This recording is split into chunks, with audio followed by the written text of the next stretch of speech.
Chapter 201, Foolproof. Old Marshal, would it be possible for us to go with your army when you set out, to cheer you on? Zhuo Fan looked as guileless as a newborn, blinking those big eyes of his.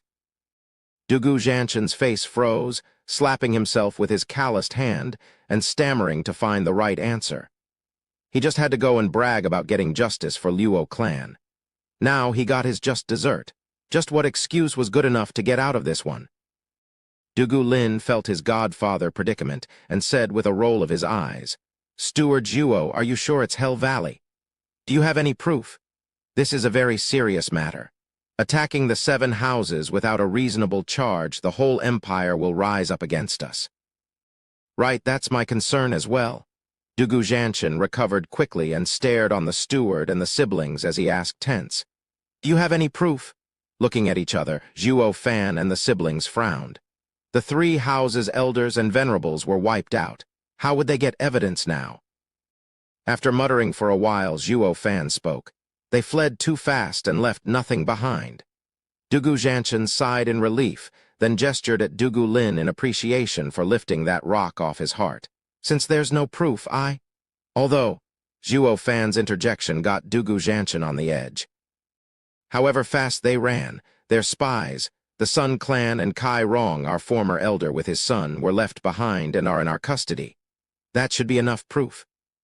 Dugu Zhanshan hinted at Dugu Lin for help. Dugu Lin was the wisest and most level-headed among the 4 tigers. It now fell onto him to uphold the reputation of the Dugu army, to let this matter die. Dugu Lin shook his head. "A spy of no importance that has absolutely no relation with anyone from Hell Valley can hardly be considered proof." "Exactly." Dugu Zhanshan shook his head in dismay. "I'm not trying to avoid this, but my hands are tied without hard evidence. Or I would have set out with my army at once, trampling Hell Valley into the ground." Roaring with such zeal, Dugu Zhanshan sighed at the end while giving Dugu Lin a thumbs up on the sly. Dugu Lin gave a covert nod as well. Their all-marshal was a military man, hating evil to the core, but not a hot-headed one. He couldn't just attack the important 7 houses on a whim, or it would ruin Tianyu, while Zhuo Fan couldn't care less. The world could burn for all he cared, as long as his enemies perished in the fire. Seeing Dugu Zhanshan not easily pushed to make an enemy out of Hell Valley, pointing out one lame excuse after another, Zhuo Fan frowned. What to do? How can I make Dugu Zhanshan and those bastards get in a conflict? Even a minor skirmish is better than nothing. Zhuo Fan's plan was similar to what he did during the battle in Windgaze City. This time, though, the grudge between the Luo clan and the 7 houses would shift into the grudge between 4 pillars Dugu Zhanshan and the 7 houses. That'll keep Luo clan safe and sound for a few years at least. Zhuo Fan saw it was far-fetched to get rid of Hell Valley anytime soon and didn't make all these preparations for that. He wanted Dugu Zhanshan to be the face of Luo clan and let everyone know they'd have to go through Marshal before getting to them. But this old goat keeps skirting around instead. Zhuo Fan's eyes darted around in deep thought. "Steward Zhuo, our scouts report 3 floating lights above Windgaze City. What are they?" Captain Pang burst into the tent. Zhuo Fan raised an eyebrow and everyone went outside. Up above, 3 light indeed spiraled in the sky. They had erratic movements as if flies with no way home. "That's a messaging jade slip." Dugu Zhanshan was shocked. "Fenger, grab them and see who sent them." "Understood." Dugu Feng cupped his hands. But before he acted, a figure flashed in the sky with a rumble. It caught the jade slips and was back in a flash. Dugu Zhanshan and the 4 generals were dumbstruck. Zhuo Fan was just a 5th layer of bone-tempering cultivator yet, could fly as fast as a profound heaven expert. And his lightning wings could turn in mid-air, as if alive. It was shocking enough for Clan Head to set up the 5th grade arrays, and no one was expecting such a skill from the young steward. One had to wonder what faces they'd make when they realized his speed wasn't limited to match the profound heaven stage, and that he had killed many renowned profound heaven experts in Tianyu. But since they only now returned from the battlefield, they were still out of the loop as to how dreadful this devoted and fervent servant of the Luo clan was. chuckling at their reactions. Zhuo Fan took the lead to look into the 3 jade slips, then he snickered. "Marshal Dugu, weren't you looking for proof? Here it is, he. Dugu Zhanshan took the 3 jade slips skeptical. But when he read them, his face darkened and cursed inwardly. Are these 3 houses packed with idiots? Couldn't they have taken these jade slip with them before leaving? These were Hell Valley, Pill King Hall, and Mary Wood's 3 house leaders sending their orders to their elders and venerables. When a messaging jade slip arrived, only their respective house elder could retrieve it through a specific gesture. In the case when no one was there to take them, the jade slip would float around for 2 hours before finally returning to the sender. It was a pity that these important elders and venerables in Windgaze City had long since kicked the bucket. The jade slips floated about idly, and Zhuo Fan took them as the much-needed irrefutable proof to set Dugu Zhanshan into motion. "Marshal Dugu, is this enough?" Zhuo Fan smiled inside, but his face calm as ever. Dugu Zhanshan spoke with hatred. "Enough! Is this proof foolproof?" "It is." "So when can we expect you to charge on Hell Valley?" Dugu Zhanshan's face was solemn. "I will need His Majesty's approval to move the army. Don't worry, I will take the proof to court and definitely bring justice to the Luo clan." Zhuo Fan beamed. "As long as you do it."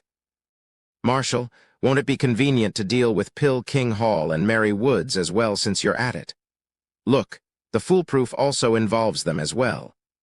Dugu Zhanshan felt a headache coming. Hell Valley is bad enough. Now you want those 2 dealt with as well. Why not repeat history and jump straight to a full-blown war with the 7 houses like the one 1,000 years ago? Dugu Zhanshan smiled dejectedly. "I will report to His Majesty and abide by his ruling." "Oh, that's also fine," Zhuo Fan nodded. Then he recalled something. "But Marshal, since you're returning to the court, mind including one little thing in your report?" "What, there's more?" Dugu Zhanshan was speechless. "Just how many houses did you step on anyway?" Zhuo Fan scratched his nose. "This might be a bit tricky, though. We knew they were working behind the scenes, but there's no solid proof about them. It's up to Marshal if you wish to mention them." "The one behind 3 houses." "Who?" Dugu Zhanshan's voice trembled. Zhuo Fan smiled and spoke vaguely. Ha, to Marshal it is no one important. But to us, a small clan, it is a colossus. Only under Marshal's wing can we survive." "Who exactly are they?" Dugu Zhanshan was growing anxious. "Regent Estate." SSS tilde gasping. Not just Dugu Zhanshan, but even the generals were in complete shock. Did the Luo clan poke the heavens or something? Not only offending the 3 houses, but even Regent Estate. Dugu Zhanshan may not fear Regent Estate, but his losses would be disastrous.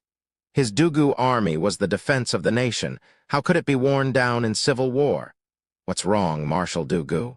Zhuo Fan blinked his large eyes. Dugu Zhanshan hurriedly walked away with his 4 godsons for fear Zhuo Fan could read his mood. "You guys sure are awesome, but I can't make a rash decision in this. I will return to camp and think it through. Oh, why do I suddenly feel so dizzy?" "Marshal Dugu, if you disregard us, what about the promise you made in front of Clan Head's spirit tablet to bring us justice?" Zhuo Fan shouted as he showed them out. Luo Yunhai cried, "Godfa, Marshal, you promised me." Fine, I am a man of my word. However, let me wrap my head around it first. My camp is only 10 miles from here. With me here, no one will bother you. Let's leave it at that. Goodbye." Dugu Zhanshan cupped his hand in a rush, then ran away. The 4 tigers of Tianyu gave Luo Yunchang one last look, then followed suit. They vanished the next second. Zhuo Fan grinned, seeing them gone in a blink. This Marshal Dugu may not want to contest with the 7 houses, but he did promise us safety at least. "Big bro Zhuo," Luo Yunhai said, "do I really have to join Marshal's army?" "Of course. It is your fortune to be trained by Dugu Zhanshan, the man who held the frontiers for decades with 4 tigers under him." "Why don't you do it then? Wasn't he fascinated by your arrays?" Zhuo Fan snorted. "As the saying goes, a good man doesn't enlist. Why the hell would I go for?" Star Reader points at him being an honest-to-God, faithful and righteous man who does no evil, or he's one hell of a smart guy to avoid enlisting. "Then what about me?" Shooting him a look, Zhuo Fan spoke coldly. You either go with Dugu Zhanshan or cultivate 20 hours a day. Army, here I come. Luo Yunhai ran out in fear. Luo Yunchang smiled, then muttered, Zhuo Fan, what if making him a godson fails? Would you have married me off to make a tie with 4 pillars? Perhaps. Zhuo Fan spoke as if it was obvious.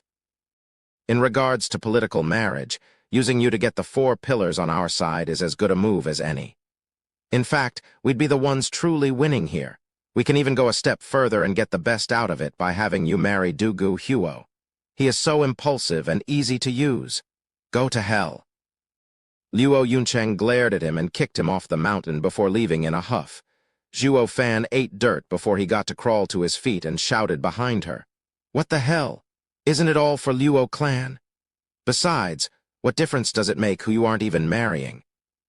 This only worked to fuel Luo Yuncheng's rage as she stomped faster. In another place, Dugu Zhanshan's group descended the mountain post-haste. In fear, Zhuo Fan would go after them with more excessive demands.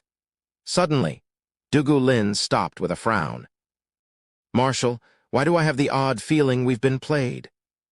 The others stopped as well, now noticing something was very off about all this. In their trip to Blackwind Mountain, they didn't get anything cleared up, yet ended up with a godson and a heavy responsibility. At the end of the day, they were now tied with Luo clan, to the point they'd be fighting 4 houses together. What's going on here? Dugu Zhanshan and the Tigers scratched their heads in complete loss. Chapter 202. Taunt. A fortnight later, Zhuo Fan was patiently cultivating, taking advantage of the short, idle time he rarely could afford. He had to handle every little matter in the Luo clan these few days. It was his duty as a steward to make sure everything ran smoothly. Adding to that, he had to look after the guards and shadow corpse cultivation. Thus, his own training suffered. Since Luo Yunhai was now Dugu Zhanshan's godson, he also had to constantly ferry this young master to Dugu Zhanshan's camp and strengthen their relationship. Their interactions were rocky at first, with Dugu Zhanshan in a bad mood, but the kid was sharp and slowly started to grow on the old guy. Soon, Marshal began treating him like his favorite. Even though he was aware of Luo clan's intent, he nonetheless agreed to it in a moment of carelessness. And they got so close that Luo Yunhai was staying at the Dugu army camp 10 miles out for 2 or 3 days sometimes. It was such a relief to Zhuo Fan to hear this. This pair of godson and godfather finally shows results. Suddenly, Zhuo Fan opened his eyes and grinned wickedly. I was beginning to worry I'd have no excuse to get that old man to march on you, but who'd have thought you'd come instead? It doesn't get any better than this. Old Pang, Zhuo Fan got out and shouted. Captain Pang rushed to him and cupped his hands. Steward Zhuo, what do you need of me? Go to Dugu army camp and tell the old man trouble has come to Luo clan. What? Enemy attack? Where? Can I go see? Captain Pang was growing anxious in his rush outside. Zhuo Fan flicked his forehead with a smile. Stop using that excuse. Don't worry about that and just go ask for help. Captain Pang scratched his head, puzzled. But since Zhuo Fan said it, he'd have to follow his order. After all, Zhuo Fan's every move was meticulously made and surely had a good reason for this. As long as they followed his instructions, everything would be all right. Zhuo Fan smiled as Captain Pang ran like the wind. Then he also flew towards Wingate City's gate. At the same time, people started appearing nearby the entrance of Wingate City. People from Veiled Dragon Pavilion, Drifting Flowers Edifice, and Sword Markwise abode. Chubijun looked beyond the gates with worry. I wonder if the attack already started. I hope we're not too late. If there ever had been an attack, it had to have happened already with how quiet the city is. However, Long Yifei muttered, Wingate City is forbidden to us from the 7 houses. Shouldn't we scout it first? Everyone turned quiet. They didn't know how Hell Valley and the rest infiltrated the city, but one thing was certain, they didn't just waltz in.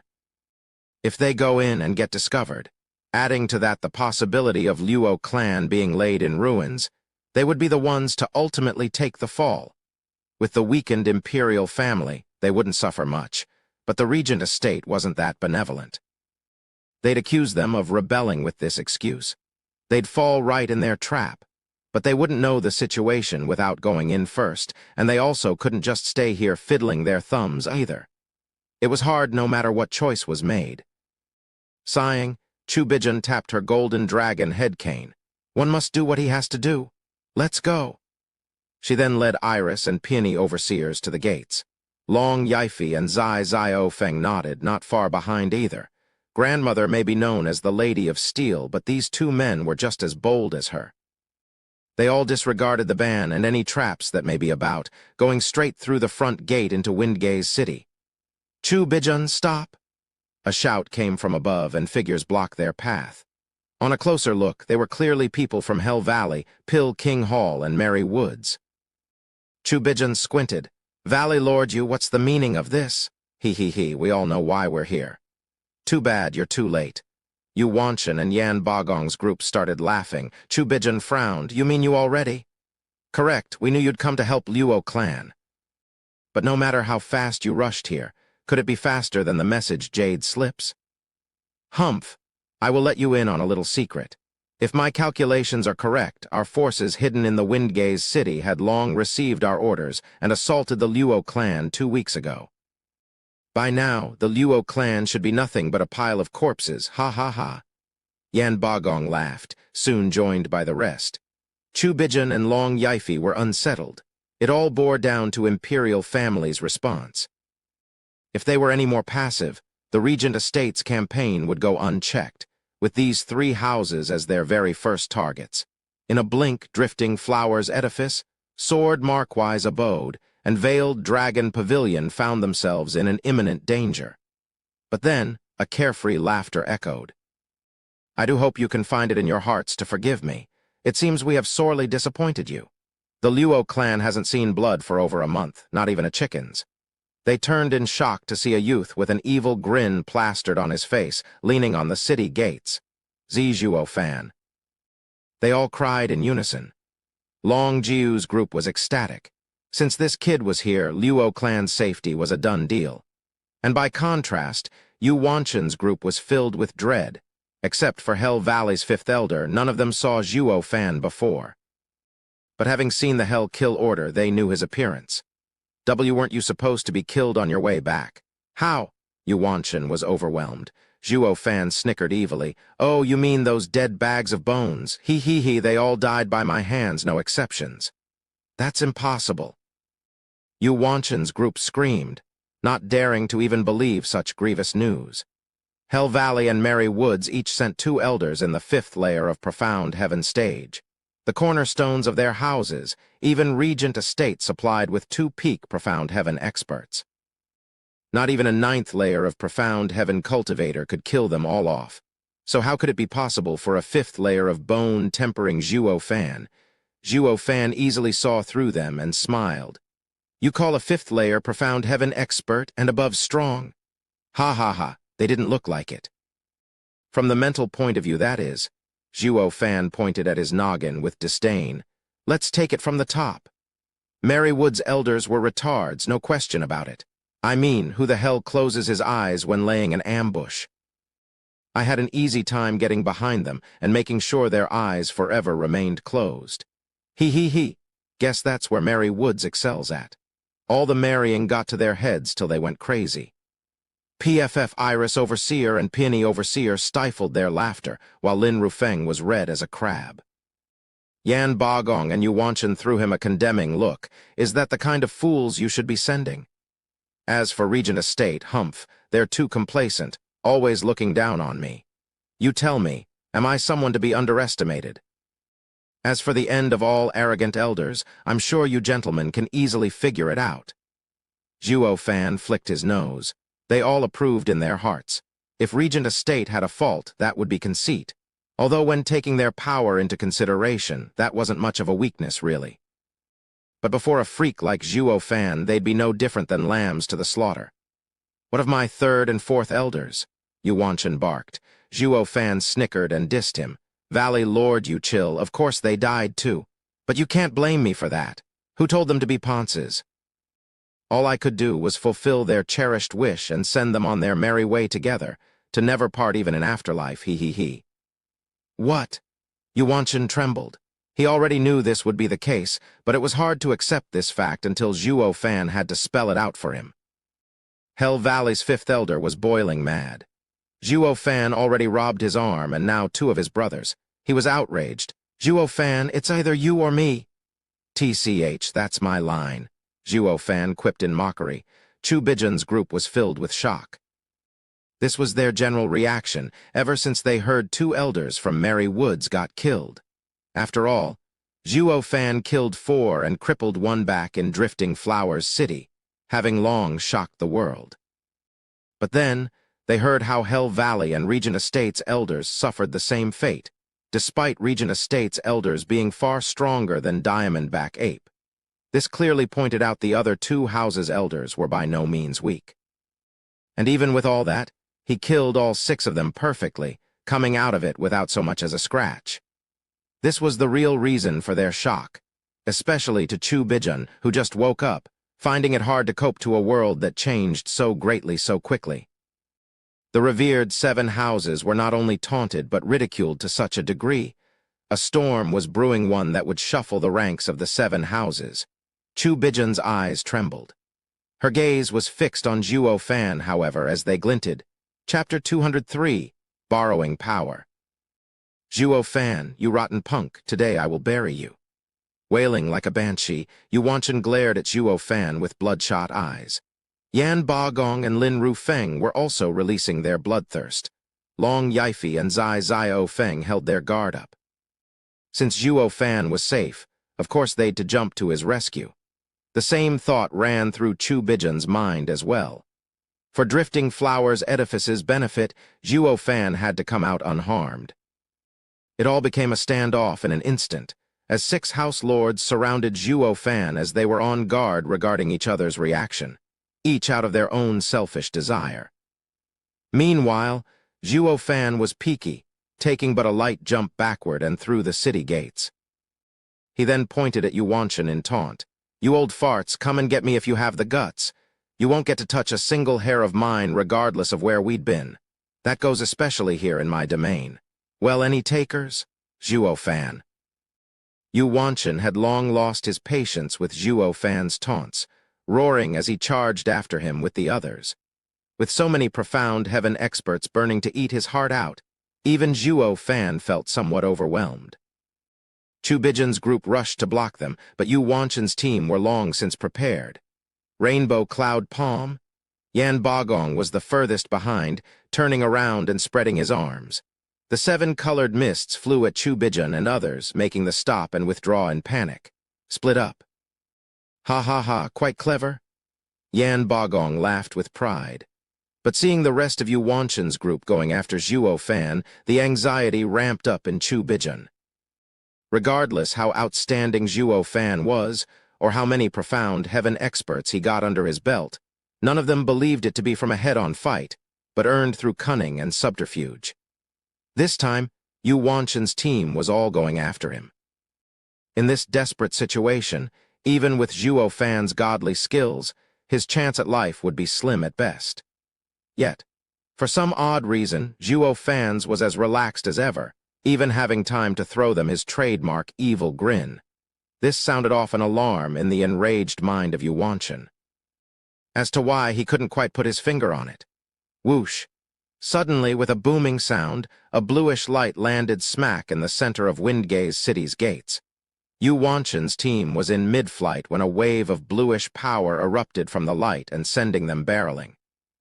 When they recovered, they looked upon a 10-foot-long bluish crescent blade, having 7-foot-long hilt engraved with a blue dragon and a 3-foot-long blade shooting blinding red rays.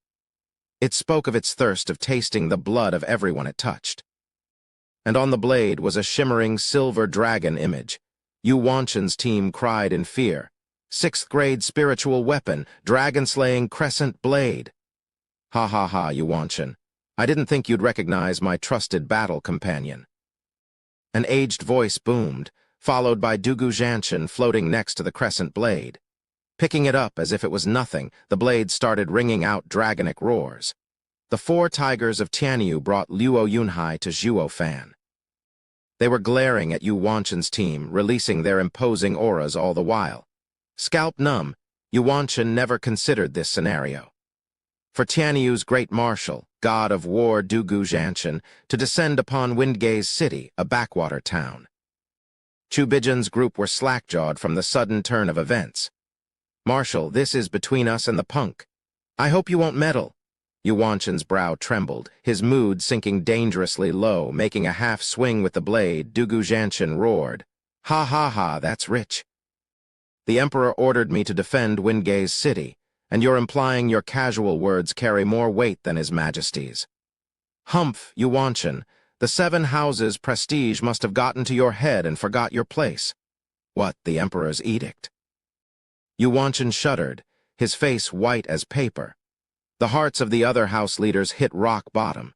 The whole purpose of Windgaze City operation was to test the imperial family's bottom line.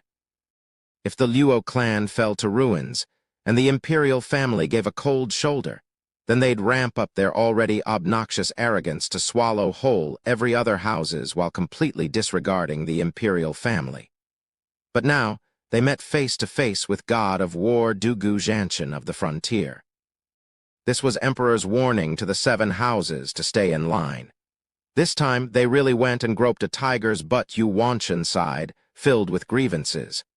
He didn't want to grope anything, but the Regent Estate made him. Now that the tiger left the mountain, Regent Estate would shirk off the blame, falling in the background, while letting them take the fall. The Emperor would then make a harsh example of these 3 houses. The 3 house leaders looked at each other's eyes, ready to explode in tears. Chu Bijan's group was elated at their misery. For the first time in a century, the imperial family stood their ground. This should curb Regent Estate's arrogance in the future. At the very least, it would greatly delay their plan to swallow the 7 houses. Grumbling, Yu Wanchen cupped his hands. "Marshal, knowing that you stand guard at Windgaze City, I shall not cross into it. However, Zhuo Fan killed many of our elders and even crippled my 5th elder's arm. I ask that you hand him over for us to handle.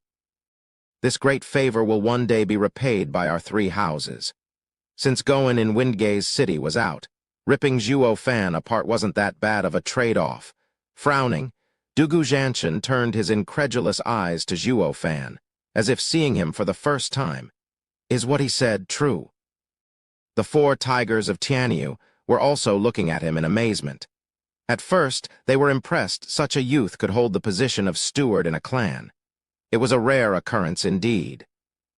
But who'd ever stop to think that this kid was so incredible, so outrageous, that he would kill so many of 7 houses' elders? Perhaps telling them now that Zhuo Fan didn't just stop at killing elders and went a step further in slaughtering Regent Estate's 2nd young master might perhaps cause their brains to stop working.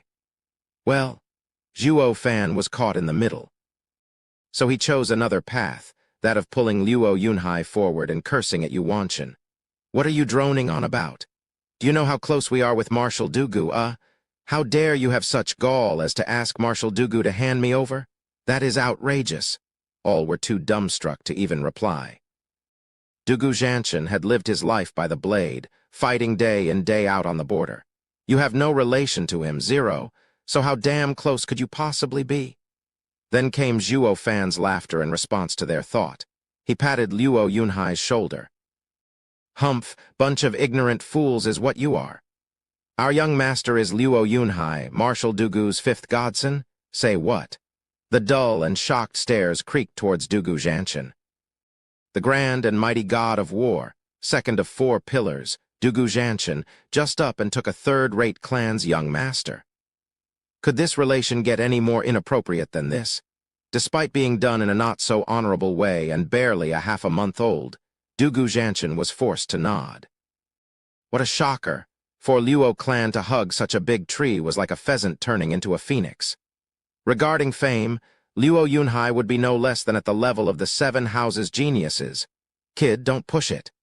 Knowing where Zhuo Fan was going, Dugu Zhanshan gave the brat a warning. Zhuo Fan chuckled in response, borrowing the man's power to lay it down even thicker. "Yu Wanchen, you got any idea who I am?" I'm the great Luo clan's steward, the trusted aide of young miss and young master. Asking for Marshal to hand me over is the same as asking for my young master, the same to having Marshal hand over one of his 4 generals. Now you tell me, will Marshal ever agree to that? Will young master? Will our million-strong Dugu army? That had the expected effect of driving fear into their very bones. Just how did a simple matter got a million warriors in the mix? How? This guy would stoop to anything. Furthermore, you even dare ask Marshal to hand me over. Humph, how then are your houses going to answer for the slaughtering you did in the Luo clan not a few days ago? Zhuo Fan held his chest with pain in his voice, he cried, and he sniffed. Oh, my poor 100,000 unfortunate souls of my clan, how could you maniacs have robbed them from us? PFFU Wanshan was holding back the blood threatening to come out. The Sun and Kai clans acted as his eyes and ears in Windgaze City, so he at least knew the basic facts about Luo clan. What 100,000 men? Your third-rate clan never had them. Stop talking rubbish. Not even the 7 noble houses has that many people. The cheeks of everyone there started twitching and dark clouds loomed over their faces. Even Long Yifi, who was the most friendly with Zhuo Fan, scratched his head dazed.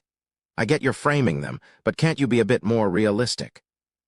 Oh, but Zhuo Fan was just getting started, raining charges on the poor blokes. Outside of the vile and inhuman slaughter you've lowered yourselves to, your greatest crime is disobeying Tianyu's most brilliant, wise's, amazing, and sacred Holy Emperor. Our Holy Emperor had explicitly stated this area banned for the 7 houses, but you dare come throwing it in chaos. This is no longer disobedience, but plain insurrection. Marshal Dugu, as the nation's most esteemed patriot, how could you ever allow such conduct to take place before your very eyes? You must strike at once, take their heads and make them pay their crimes. The Emperor would certainly not punish you for ridding the empire of this foul beasts. Yeah, Godfather, I shall go bring the soldiers here to crush Hell Valley and protect the sanctity of our Holy Emperor, your patriotic heart, the people's hope. Striking while the iron was hot, Luo Yunhai cupped his hands and asked Dugu Zhanshan for permission to go fetch the million-head Dugu army. Dugu Zhanshan felt like cursing right now. How did these 2 brats topic ended with sicking the army on Hell Valley? This isn't a joke, but the start of civil war. Yu Wanshan's team was dumbfounded. Their demand was perfectly reasonable, to settle their grudge with Zhuo Fan. How did it degenerate to making Dugu Zhanshan going after them, and even sending the million-strong army for their heads? Yu Wanshan looked at the rest, and saw that everyone was sweating buckets. If these kids spurred Dugu Zhanshan long enough, those brats would really get to make him send the army to uproot the millennia-long foundation of Hell Valley. Chapter 204. The Dispossessed. Marshal Dugu, you mustn't go believing these brats' nonsense and look at things from another perspective. Civil war, people dying left and right. I'm sure you want to avoid that from happening. Yu Wanshan rushed to cup his hands to Dugu Zhanshan and spoke anxiously. The others from his team watched tense for any change in Marshal's expression. If Dugu Zhanshan was going to storm Hell Valley, then the next to follow would be their houses. The atmosphere suddenly took a heavy tone, making it hard to even breathe. Dugu Zhanshan stroked his beard, and when Zhuo Fan saw him move his arm dismissively, he jumped in action. Humph, Valley Lord you, the nerve on you, to dare command Marshal who to attack and who to hand over. You must already be taking those million soldiers as yours. Yu Wanshan sent all his hatred in his glare at Zhuo Fan. He would have long since jumped Zhuo Fan and killed this thorn in his side by now if Dugu Zhanshan wasn't there to help it. Funny enough, Dugu Zhanshan's mind worked the same. He was clenching his fists, wishing he could beat some sense into this egotistical parvenu for using his army. Only Emperor's edict to protect Luo clan stopped him from chalking the life of this damn punk. My army is not Hell Valley's, and it's most certainly not yours. You damn steward, who do you think you are to represent my army when trying to show off? You even go as far as threaten the grand 7 noble houses. Are you dying to start a civil war? Thank God for Zhuo Fan. Yu Wanshan and Dugu Zhanshan had no clue of the others' thoughts, or they'd be shaking on it while putting an end to the kids' play. Yuanchen took deep breaths to push down the anger and bring out the calm. He chose to relinquish his house lord's demeanor and cupped his hands, speaking in a difficult tone. "Marshal Dugu, let us all just take a step back. Since you defend Wingay's city, we won't dare to intrude. As for Zhuo Fan, we don't want him. I am willing to do this for you and forget about today." "What do you say?" "Valley Lord, that punk killed," Fifth Elder shouted, but Yuanchen snapped. "Quiet, can't you see Marshal Dugu is in charge here?" Fifth Elder turned from Dugu Zhanshan to the mocking Zhuo Fan and stormed away outraged. Understanding where Hell Valley was going and not wanting to see this spiral further out of control, Dugu Zhanshan sighed with a nod. While all people there wanted love and peace, there was one who burned to see the two sides like oil and water, so he butted in just as Dugu Zhanshan was about to conclude this affair with a laugh. "Valley Lord, you must be dreaming if you think you're getting away that easy. Have you forgotten the 100,000 men you killed in my clan, those pitiful lost souls unable to find peace?" "Shut up." But Dugu Zhanshan and Yuanchen snapped at him in unison. Reeling, Zhuo Fan knew when to quit, so he quietly stood there, not making even a peep like an angel. His action made others feel mortified. This kid will stoop to any low, uncaring of appearances, a true parvenu. "His talent is a damn waste as a steward," Dugu Zhanshan stammered. He saw Zhuo turned from a biting dog into an adorable kitty, as if all that brash talk was not said and was lost for words. In the end, he cupped his hands. "Yuanchen, then we shall let this matter rest here. However, I do feel the need of reminding you, Valley Lord, this empire is under Yuan ruling, not your backyard. I shall keep in mind Marshal's counsel. Farewell." Yuanchen gave one last salute and left with the others. Yet just a few steps after, his eerie tone came. "Marshal, on your way to Wingay's city, have you perhaps met some of my men?" Dugu Zhanshan was about to shake his head. Zhuo Fan's eyes sparkled like stars and grabbed hold of this golden ticket with a snicker and stepped up. "Valley Lord, Marshal's 4 generals are of immense valor. How could they waste time on nobodies? Ha ha ha. I urge you to get back and look after their families and put a stop to your men's reckless behavior. Wingay's city isn't a place where you can come and go as you please. PFF." Yuanchen spurted blood, his eyes bloodshot. "Dugu Zhanshan, you are truly vicious. I will remember this debt." He only wanted to ask Dugu Zhanshan what happened to his men hiding in Wingay's city. But the marshal had came after the battle and had no clue what transpired. Zhuo Fan picked up on his intention and cooked up an ingenious reply. To Dugu Zhanshan, this line was vague. He thought it was only a warning to Yuanchen to not make trouble when he had 4 strong godsons by his side. However, Yuanchen's team heard of the implied meaning. The 4 generals' valor of disregarding Hell Valley's men were actually hinting at the fact that these 4 amazing godsons handled their men hiding in the city. But the next phrase really took the cake, pointing it out that Dugu Zhanshan commanded the execution of all of them. The eyes of the 3 house leaders went bloodshot, their nails biting into their hands. Zhuo Fan predicted that the 3 men would pointedly shift their anger from Luo clan onto Dugu Zhanshan. How could any of them ever forget a heavy loss of 3 elders and 3 venerables? "Marshal, everything must be done within a limit, but you have grossly crossed it." Yuanchen snorted and shot into the sky, leaving his last words of hatred behind. "Dugu Zhanshan, I pray we'll meet again soon. I doubt such a senile fool can be a god of war forever." "Hey, did you see, Marshal? You just let them go, and all they give in return is spite." Zhuo Fan honked some more. Dugu Zhanshan and his generals were lost, not having a clue of being turned into patsies by Zhuo Fan. "How odd, why is there a sudden grudge between us?" Dugu Zhanshan frowned but couldn't make sense of it and sighed with a shake of his head. "There are no longer men with any integrity around." "I knew that teaching them a lesson was better," Dugu Huo roared. "You're right, 3rd brother. How about you lead the army and I accompany you in flattening them?" "All right, that's enough. Yunhai, what did I tell you? Don't use my banner to show off and pick on the weak." Dugu Zhanshan glared at Luo Yunhai, then cursed. Is the Dugu army that easy to mobilize? Luo Yunhai lowered his head, not daring to speak again. But that didn't stop Zhuo Fan's smile of respect. Marshal is wrong here.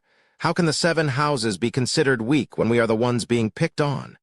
Dugu Zhanshan was startled. He has a point. But then he reacted and glared. And you, Steward Zhuo, it almost settled before you started speaking, always mocking and inciting them. You, the dispossessed, the weak, just angered the strong until they coughed blood. This launched everyone in a fit of giggles, especially Iris and Peony overseers.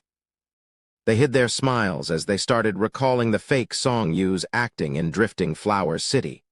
Zhuo Fan shrugged and kept his thoughts to himself, lest he became the target of the all-marshal's anger.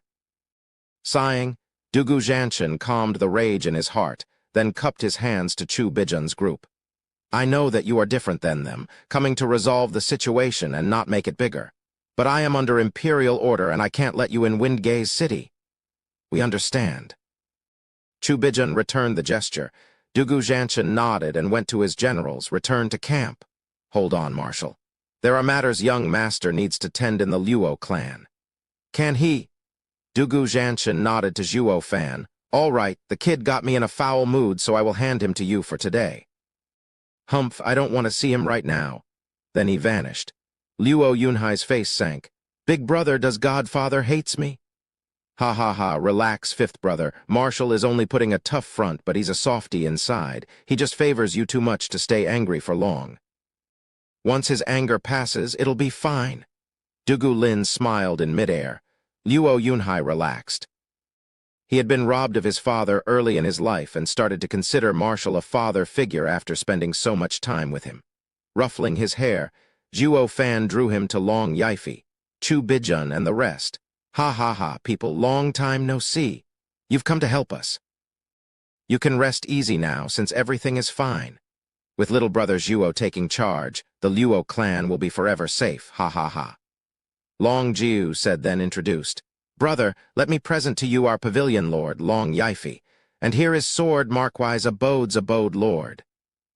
Zhuo Fan had Luo Yunhai pay respects alongside him as Long Jiu introduced. When it was Chu Bijun's turn, Chu Bijun nodded before Zhuo Fan could bow. King Cheng was right about you, Steward Zhuo. A man mighty in pen and sword is worthy of being Drifting Flowers Edifice's son-in-law. Ugh. Zhuo Fan shook his head bitterly, seeing the odd looks in everyone's eyes. Chapter 205. Friend from afar. Grandmother, you can't be speaking so casually. Some people might misunderstand. Squinting, Zhuo Fan's tone dropped. My trip to Drifting Flower City was all for the Bodhi Jade sap. It had nothing to do with Chu King Cheng. Please refrain from speaking such falsities in the future. Chu King Cheng was startled. Drifting Flowers Edifice isn't some scourge, so why do you insist on keeping your distance? And what's not to like about Chu King Cheng? She is a worldly beauty that has countless men treating her like a goddess. Long Yifi and the rest were also puzzled. You just got a hot wife thrown in your lap, so why on earth are you stepping aside? You aren't fed poison anyway, so what's with that huge reaction? Peony Overseer's temper flared, cursing him. Zhuo Fan, King Cheng's love is wasted on you. How can you be such a disappointment? Humph, disappointment, you say? Zhuo Fan stuck out his chest and bellowed. I was the one who saved all of Drifting Flowers Edifice, this old crone included. I owe you jack squat. Peony Overseer was now shaking out of rage. His words were right, and she had nothing to say despite wanting to. Chu Bijun's face twitched. She had had her fair share of travels in her youth, but never once met someone so brazen to curse her in her face. Especially not by a young pup. The Lady of Steel wasn't one to take that tone lying down, even if they were from the 7 houses. Letting a snot-nosed brat off without teaching him a lesson would let others believe the Drifting Flowers Edifice was a pushover. But Zhuo Fan was different. Since she woke up, all she heard were endless dreaded rumors about this legendary youth. And today, she saw him playing Hell Valley and Dugu Zhanshan like a fiddle into jumping at each other's throat. Getting on the bad side of such a sly and vicious fellow would end in disaster.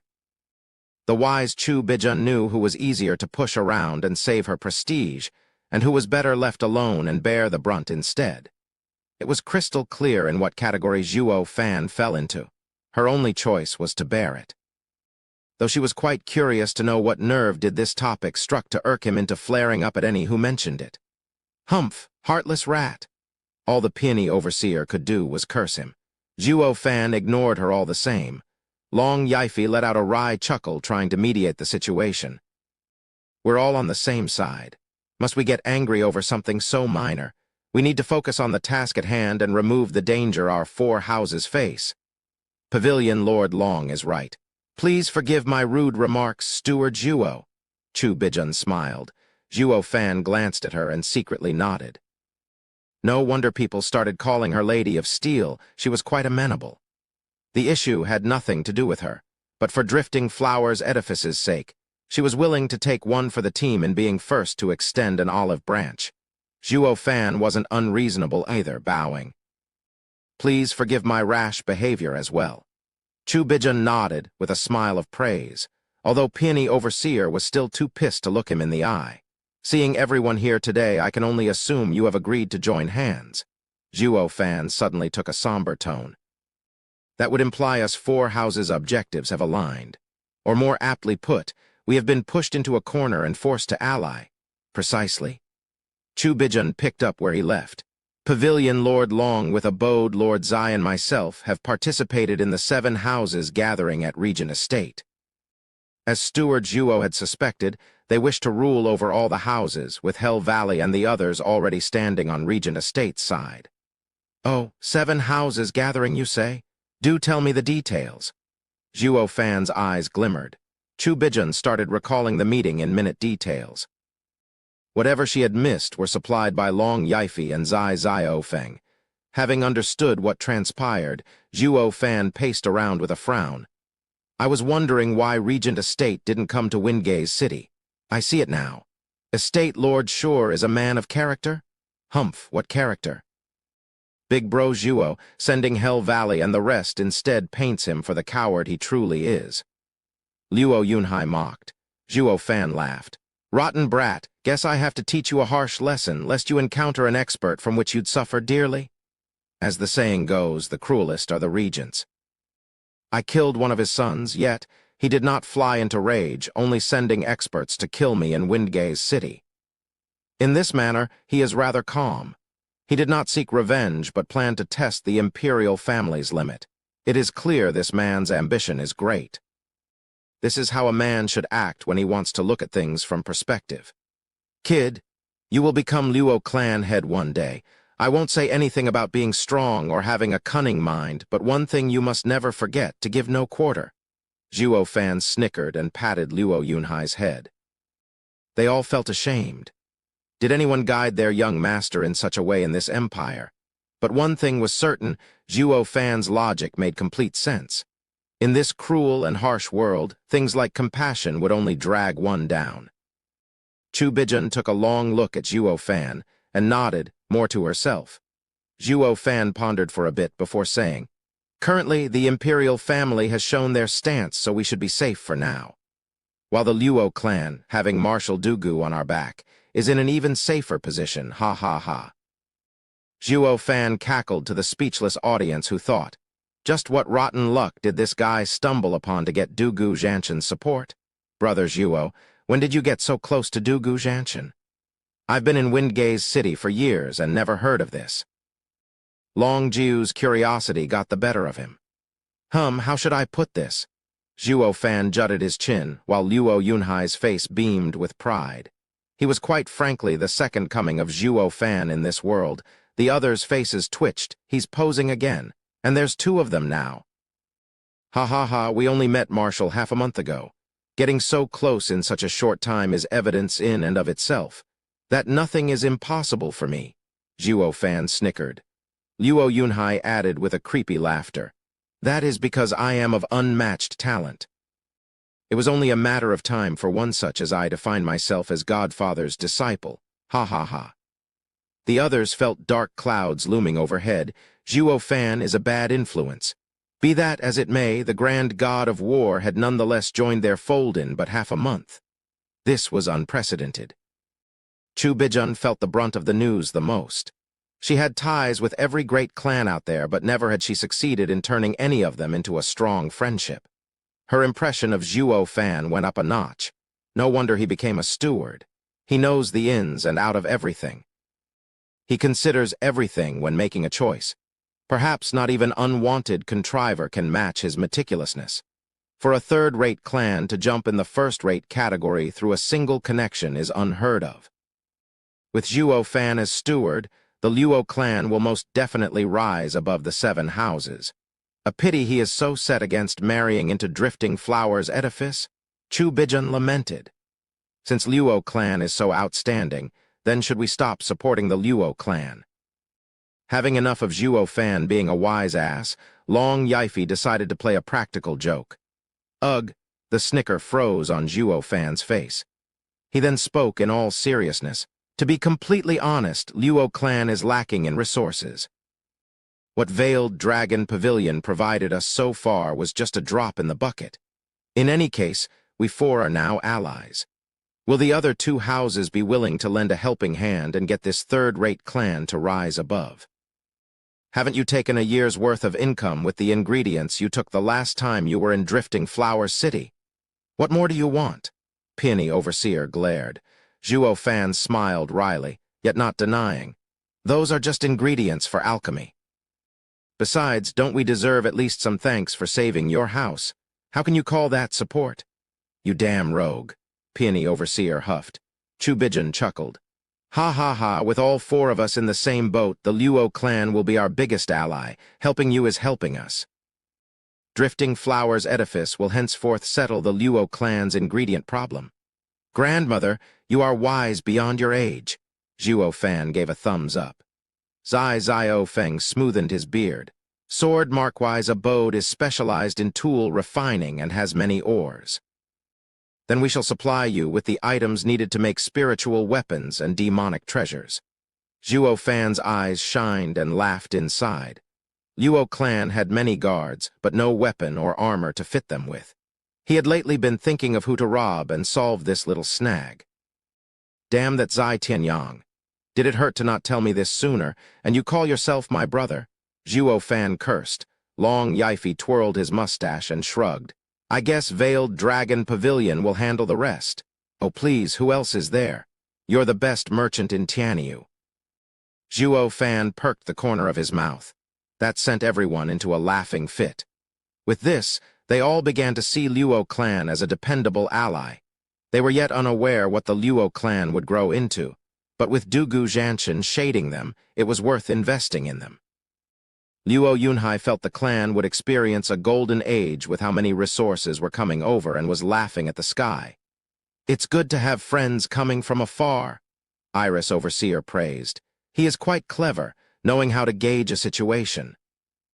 While all smiled, Peony Overseer was snorting at Zhuo Fan.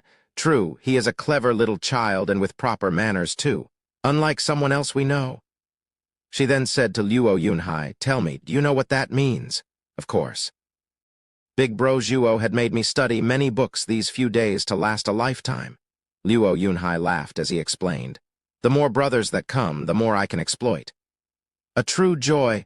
Ugh, Zhuo Fan covered his mouth before he could finish. The other looked at him with dark faces, boring holes into him. I am just a steward and not good at teaching. Zhuo Fan blinked his large eyes in embarrassment. The others' faces twitched.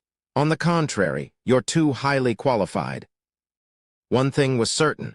This young master was a lost cause having been through Zhuo Fan's rotten hands. Chapter 206. Leadership.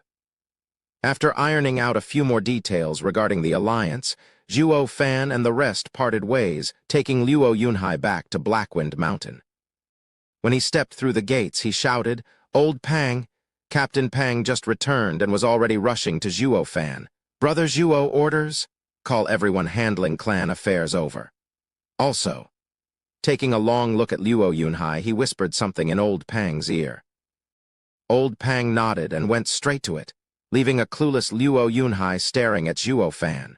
Shortly after, Luo Yunchang, Lei Yunchen, and the rest clan officials gathered in the meeting hall. Even Lai Jingshan and Yan Song, who watched over the 2 of the 4 fifth-grade arrays, were present. Zhuo Fan was in the seat of honor with one leg over the other and sipping tea. They were all baffled. Why would this guy call everyone over? Did something happen? Zhuo Fan's casual disposition clearly pointed to the opposite. Snickering, his eyes roamed over everyone present. I have summoned you all here today to bear witness to the official entitlement of the next clan head. It's been 2 years since the 3 clans have joined, and Windgaze City ultimately coming under Luo clan's rule. We, the Luo clan, are destined to enter the 7 houses. Now that there's infighting amongst them, it presents us with the best chance to rise. But a snake cannot live without a head, and today we shall settle this matter. Aren't you the snake head, and now you want to make it official, going after a power play here? Lei Yuding rolled her eyes. In any clan, this line would have earned widespread shock, while in the Luo clan, only a chuckle. Even Luo Yunhai and Luo Yunchang found it funny. They had absolutely no worry Zhuo Fan would snatch the clan head position all for himself. After all, Zhuo Fan was the one who called the shots in Luo clan's affairs, and even brought 2 strong elders over. If he'd ever wanted the job, he'd have done it when the Luo clan was at its weakest, at its most vulnerable. Why the hell would he wait till now? As such, to the Luo siblings, everyone was a potential traitor to the clan, but never Zhuo Fan. Because everything he had been doing was all for them. Tapping his teacup, Zhuo Fan smiled. Ha ha ha, I don't fancy myself a clan head. I can't bear the thought of staying cooped up as one for my entire life. So I've asked for you to witness this kid's title as the next head be in effect. Zhuo Fan turned to Luo Yunhai, who was staring blankly. At this point, Captain Pang brought 4 men into the hall, the 4 traitors of Windgaze City. Zhuo Fan had made sure they were kept alive just so Luo Yunhai would be the one to pass judgment. Kneel, Captain Pang barked, and the 4 fell. I never liked any of you since the moment I saw you, but this time you only got yourself to blame. Kai Rong and the other 3 shivered with heads lowered from dread. Zhuo Fan waved, and a steel essence great saber sank into the stone floor. The 4 flinched, so scared they almost peed themselves. Is Zhuo Fan planning on executing us? Chuckling, Zhuo Fan turned to Luo Yunhai. Yunhai, as a future clan head, it is your duty to punish these traitors. The others jerked. Now they realized what Zhuo Fan was going for. He had Luo Yunhai handle Luo clan's traitors and show his valor as clan head. But was he really going to make a child kill? They all felt restless, and Luo Yunhai couldn't stop shaking. He had always stuck to Zhuo Fan, copying his demeanor, showing off all the same, but not once did he stop to think the day would come he'd soak his hands in blood. Not this soon, at least. Zhuo Fan, you're too much. He is but a child. How can you make him do such cruel things? Luo Yunchang rushed to hug her baby brother while looking at Zhuo Fan with reproach. Captain Pang couldn't take it either, smiling wryly. Brother Zhuo, is there a need for young master to handle these pests? Let me do it and spare young master for dirtying his hands. Quiet. Are you the next clan head? Kai Rong is a clan head himself, and only a clan head can settle him. Zhuo Fan glared. Captain Pang jerked back and kept to himself. Everyone was clear what Zhuo Fan was doing, to establish Luo Yunhai's authority in the clan and start him on the path of clan head. It was high time for everyone to no longer think of him as a helpless child, Lai Jingshan, and Yan Song slightly nodded. Zhuo Fan may be somewhat obstinate, but his every action was for the good of the Luo clan. If Luo Yunhai, the nominal clan head, would have someone else solve all his problems, he would no longer need to even think and would waste away. Zhuo Fan was doing all this so the Luo clan would have a worthy successor. All understood how much thought Zhuo Fan put into this. Luo Yunchang's heart was bleeding but steeled herself, pushing Luo Yunhai towards Zhuo. Zhuo Fan eyed him coldly until the child swallowed dryly and sweated bullets. Big bro Zhuo, don't joke around. I'm just a kid. Luo Yunhai laughed dryly. But Zhuo Fan's face was unchanging, pitiless. A child without a parent has long stopped being a child. If you don't do this, I promise that you will one day go through the massacre you went 2 years ago. At that time, you will regret not grabbing power. Shuddering, Luo Yunhai was brought back to those cruel times of seeing his Luo clansmen murdered around him, the screaming, her sister scrambling for their lives, and his eyes gradually hardened. Ding! Luo Yunhai lifted the great saber from the floor with a ringing. Seeing him approaching, Kai Rong's group was scared witless. Yan Song's Yuan Kai had the four rooted on the spot, unable to make use of their own cultivation. They were so powerless even a 3-year-old could take their lives. They watched Luo Yunhai get poisoned by Zhuo Fan's guile and were filled with dread. Yunhai, listen to me. Don't you remember Uncle Kai taking care of you? Our clans are longtime friends. I even gave you shelter. Kai Rong pleaded, appealing to the child's innocence. Kai Xiaoding bobbed his head. Yeah, don't you remember Big Brother bringing you so many toys when I visit your Luo clan? Don't do this to us. Yeah, and sister? Sun Yufei went with the flow, but no matter how much she racked her brains, nothing came out, only a mournful cry. Shit, sister never met you. I'm done for. Sun Clan head sighed as tears streamed down his face. Never had he imagined their mighty clan in Windgaze City would live to see the day when a snot-nosed brat would cut their line short. All the other around them looked on with derision. These bastards have no shame, no morals. They're willing to stoop to any low as long as it keeps them breathing, yet Luo Yunhai was steadfast, bringing the blade behind them. The screeching echoing from the blade being dragged was their requiem, making their hearts shudder with its tempo. Ding! Finally, behind them, Luo Yunhai lifted the great saber way up. They heard the whoosh of the blade, and the fours felt a chill crawling down their spine. I'm dead. They knew Luo Yunhai brushed off their words. They could already imagine their heads falling, closing their eyes and gnashing their teeth in preparation. Yuo Fan watched everything coldly as Luo Yunchang turned her head away. The others were about to witness their clan head's first act of exacting punishment to traitors. Whoosh! A cold glimmer flashed and the four felt a chill, yet no pain at all, nor any blood was spilled. When they opened their eyes, they saw a strand of hair slowly floating from each of them. Luo Yunhai's childish voice sounded with a hint of power. Luo and Kai clans are friends. My ancestors taught us to be steadfast and righteous. You were never kind to us, but I cannot be cruel to you. I heard how the ancient people cut their hair instead, and with the power invested in me as the clan head, I have severed your threads. But henceforth, our clans shall be strangers. And the next time you bring harm to us, your heads will roll. As for the Sun clan, I spared them on account of Kai clan, as you are joined by marriage. So stop treating the Kai clan with such contempt. He was after all an elder of our Luo clan, and I hope not to see them in a bitter state after being driven away. The hall was still grave. All watched Luo Yunhai incredulously. None saw it coming, that a child was capable of such integrity, speaking of justice and benevolence. It struck a chord even in Lai Jingshan and Yan Song's hearts. His words may have been naive, but were spoken with resolve.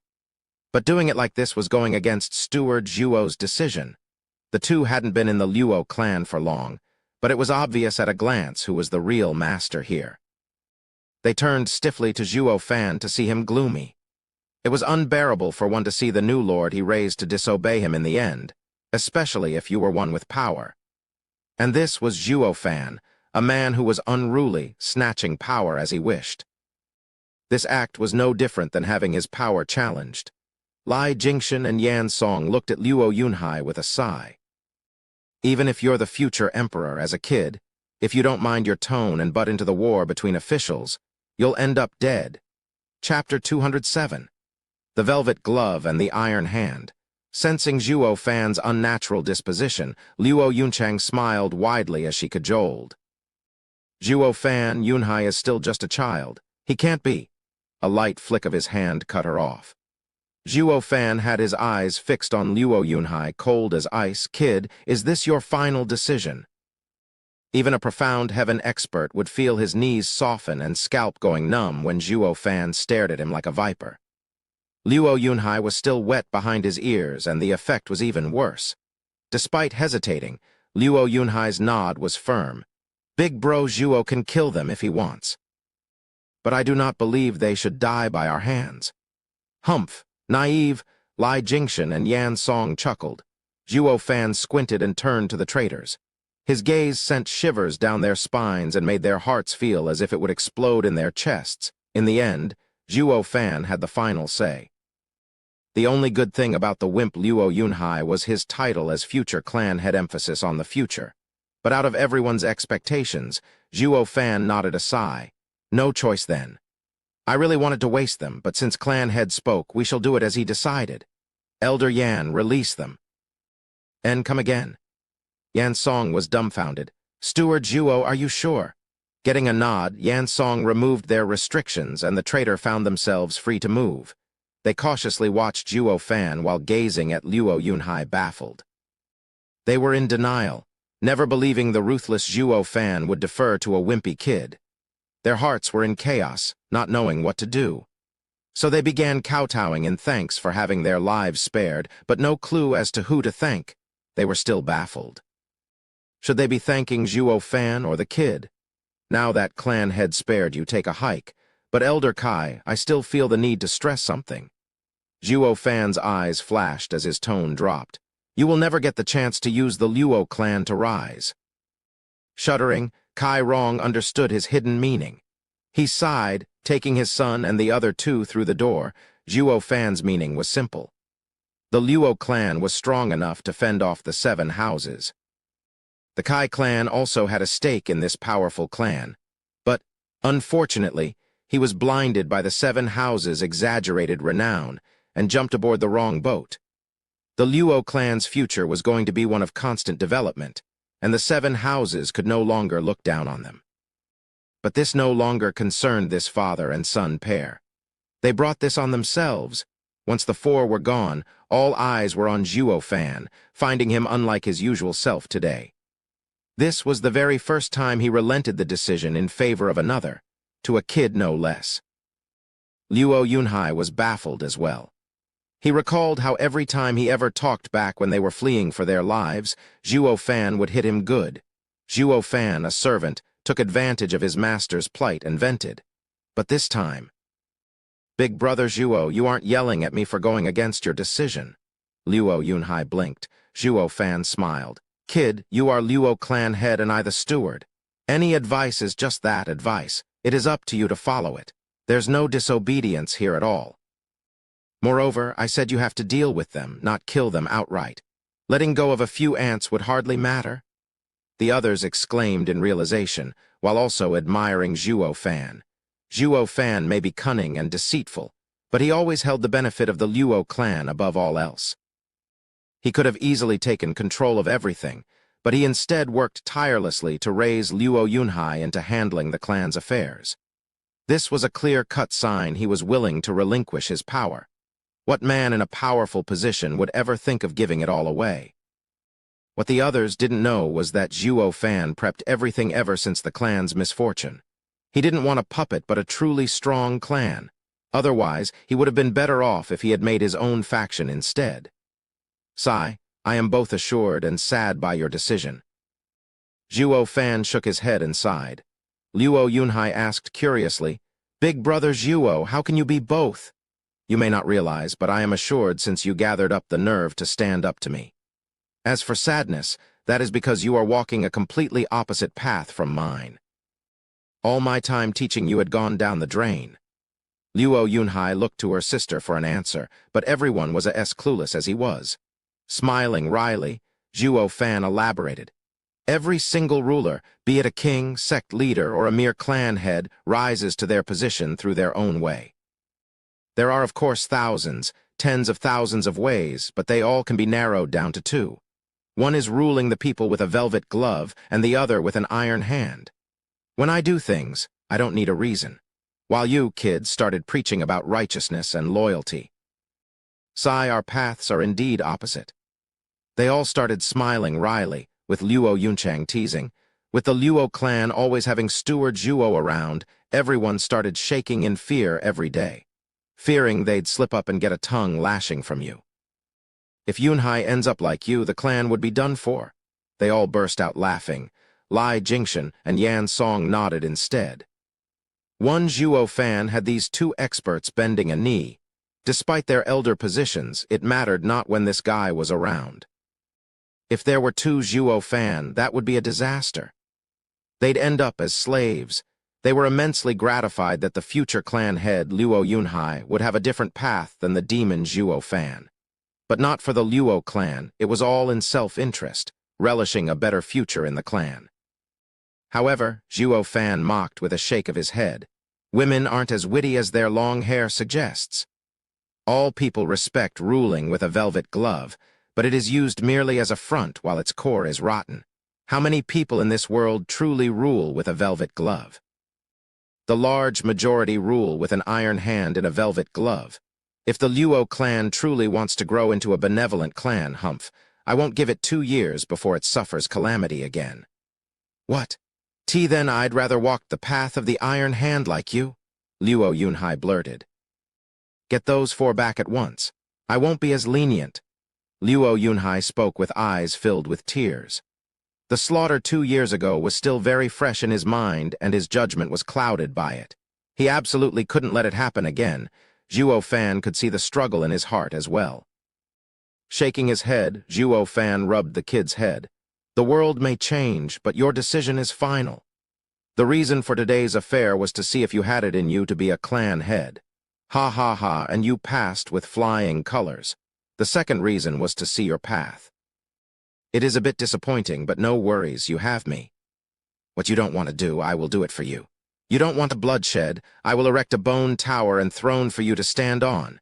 You rule with a velvet glove, and I will sweep everything with an iron hand. All until there is no one around to defy your word. Big brother Zhuo. Luo Yunhai wailed as he threw himself in his embrace. Luo Yunchang bit her lip, tears glistening.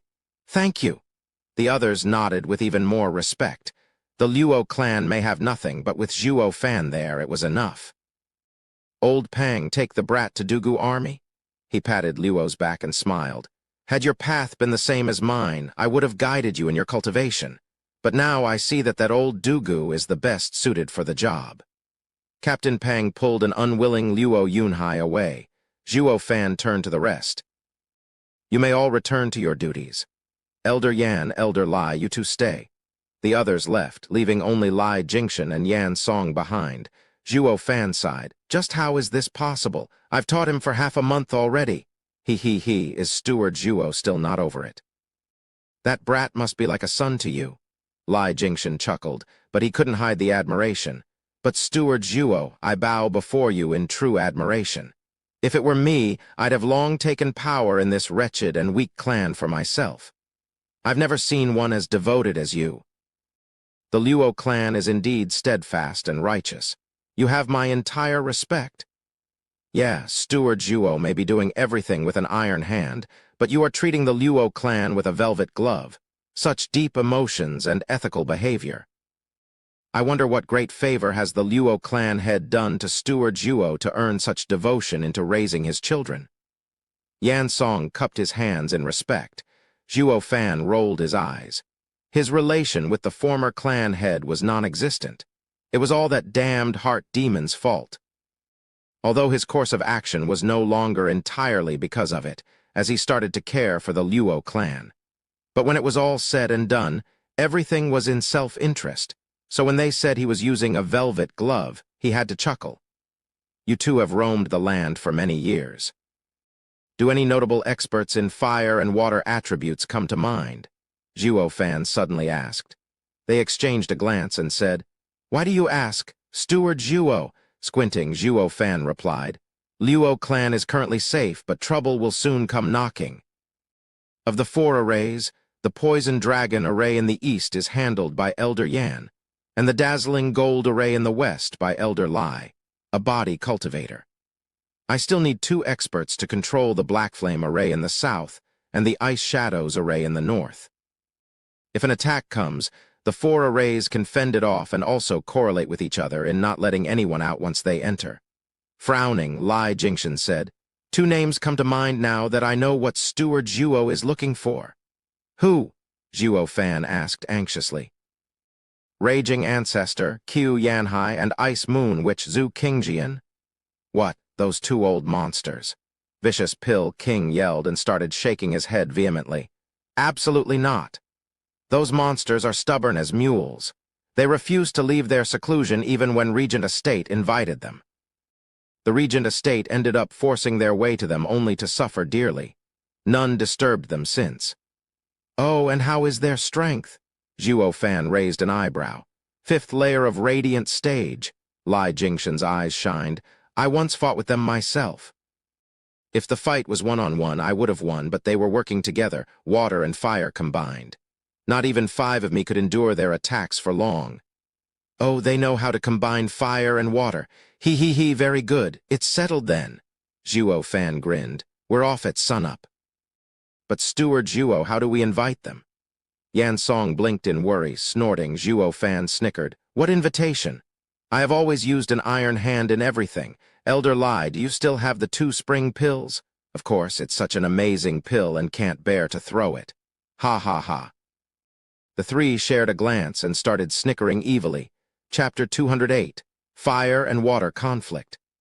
At the crack of dawn, Zhuo Fan started on his journey with Lai Jingshan to find those 2 old monsters without so much as a goodbye.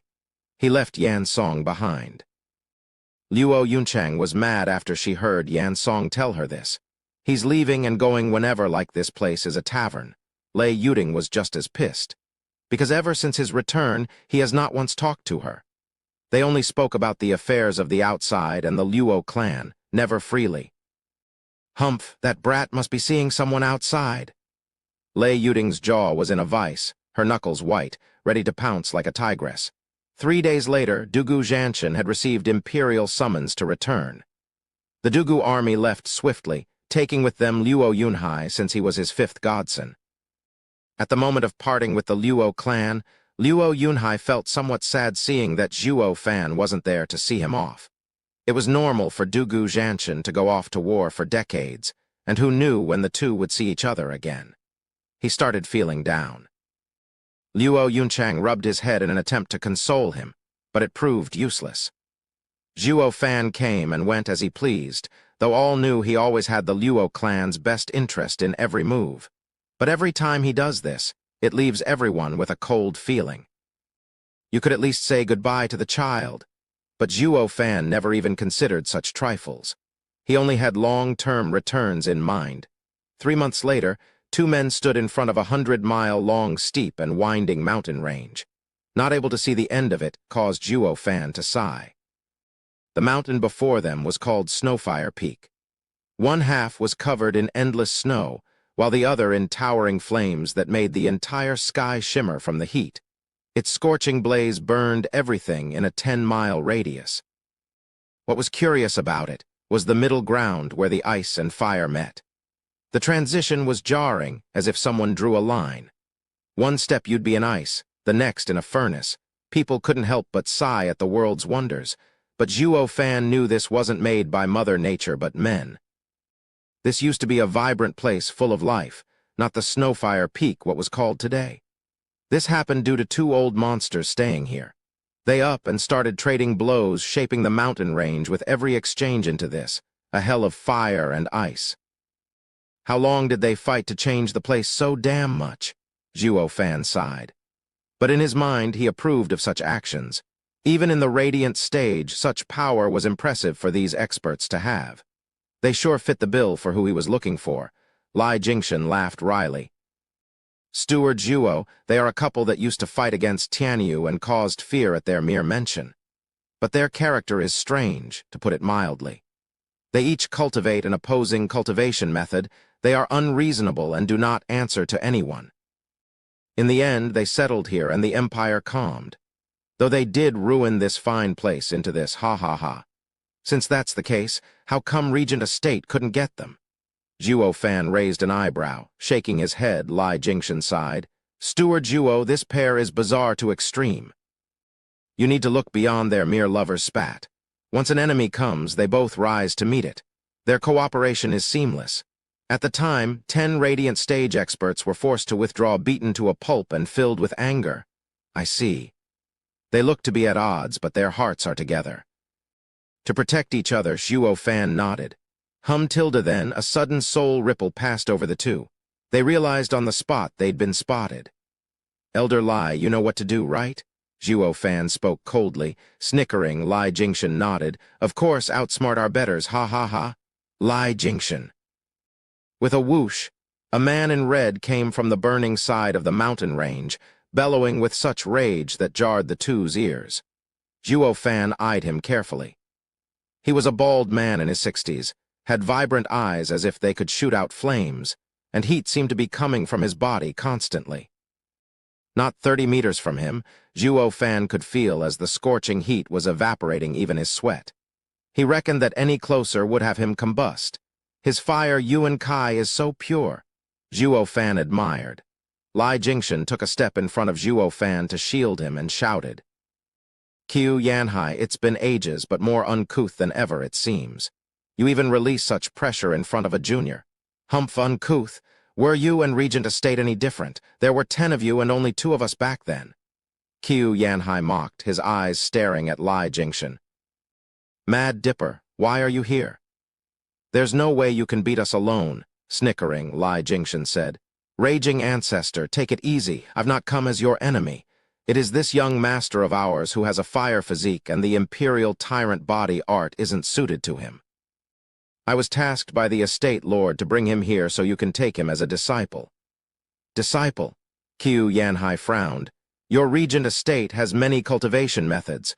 Why must you come for mine specifically?" "Ha ha ha, you're absolutely right. Regent Estate has many cultivation methods, but none greater than imperial tyrant body art. This young master wants to go higher and has to train in the best fire cultivation method in the Empire. Which brings me to you. Everyone knows Raging Ancestors' heaven-searing Inferno is second only to the 7 houses cultivation methods in the profound rank." Qiu Yanhai nodded, but the mere mention of Regent Estate stirred a raging fire in him. How could he take a disciple? He snorted. "Lai Jingshan, you've become more yellow on the inside ever since you joined the Regent Estate. If you wanted to show some goodwill in wanting me to have this kid as a disciple, the estate lord should have come himself. But seeing you here instead proves all of Regent Estate is only a den of dogs." Lai Jingshan was starting to get angry. "Humph, I'm the yellow-bellied one. We'll see who has real guts once you swallow this thrifty little bloodworm, Raging Ancestor, enough bullshit. Will you take him or not?" "No," Qiu Yanhai barked. "You dare ask me to take your young master as a disciple when your 10 venerables had us 2 surrounded back then? Lai Jingshan, you think I'm as gutless as you?" Lai Jingshan gnashed his teeth, his patience wearing dangerously thin. He could only curse, "We'll see soon enough." But just then, an annoyed voice sounded. "Elder Lai, your boasting of Raging Ancestor to high heavens barely convinced me to come take a look. And what do I see now that I'm here? Hardly anything to look at. He's even worse than our profound heaven elders." Qiu Yanhai looked to see Zhuo Fan mocking him and snapped, "Cut the crap. I once fought 10 of your venerables and didn't lose once. How dare you say that? Isn't it?" Zhuo Fan pointed at the mountain range with childlike fascination. "Look, our profound heaven elders scorched a mountain so thorough that it can't freeze. But you are so weak, with little Yuan Kai, letting half of it freeze back." Qiu Yanhai was flummoxed. Did the Regent Estate have such an ignorant youth to not even know of the fight between these 2 great experts? To save his own face, Qiu Yanhai was forced to preach to the child. "Kid, I don't quibble with ignorant youths. But you need to understand something. This wasn't a mountain set on fire, but the result of the bitter battle between me and my wife." "Wow, amazing," Zhuo Fan exclaimed. "You caused all this just from the aftermath of your battles. Not even our venerables can do that." Qiu Yanhai nodded pleased. "Sensible lad." But Zhuo Fan's next line had him close to spitting blood. "Old Qiu, your wife is amazing. She almost froze your fire." PFF Qiu Yanhai shuddered from rage. "Punk, stop your nonsense. That's absolutely ridiculous. It is my fire that melted her ice." Raging Ancestor, who fought his wife for all this time, hated to be told he was weaker than her. Zhuo Fan knew this and still did it just to spite him. Zhuo Fan shared a glance with Lai Jingshan and the 2 were giddy inside. But before Zhuo Fan could irk the old man some more, an elegant voice rang. "Little brother is so adorable. Sister could just eat you up." Hear that, you old coot? Even this pup can see you're weaker, so just admit it. A white figure floated before them. Zhuo Fan looked to see a 17-year-old delicate girl with bright eyes and dazzling smile. But Zhuo Fan knew it fully well she was a 100-years-old hag. And when she started to call herself sister, it sent a chill right down to his core. He just couldn't make sense of something. The higher one cultivated, the long one's life was, and the stronger one got. But this woman fancied wasting some of her cultivation to keep herself young and fit, to look like a fetching lady. If this part would have been used to improve her strength, she would have soared by now. Wouldn't she have beaten the old guy ages ago? Zhuo Fan shook his head. It was simply beyond his understanding, but that was normal. A pragmatic and cynical man who only saw gain would never understand why a woman dolled herself for her man. Chapter 209. Extreme Fire and Extreme Water. You're so pretty, sister. Zhuo Fan entered kid mode the instant he saw her, raining fake praises on her. The woman started pinching Zhuo Fan's whittled cheeks with a smile of joy. That's so sweet, you little rascal. Sister doesn't much like anyone from Regent Estate, but I'll make an exception just for you. Zhuo Fan nodded with a smile, pointing at Qiu Yanhai. Sister, are you his granddaughter? You look nothing alike. He's just so damn ugly. How can that thing ever relate to someone as beautiful as you? The woman's charming laughter made the world seem vibrant. She then pinched Zhuo Fan's cheeks stronger. You're so adorable, you scamp. Hi, hi, hi. The two spectators broke into a coughing fit. Lai Jingshan in particular, who was doing his best to signal Zhuo Fan. I say, Steward Zhuo, I won't judge if you do it without even realizing.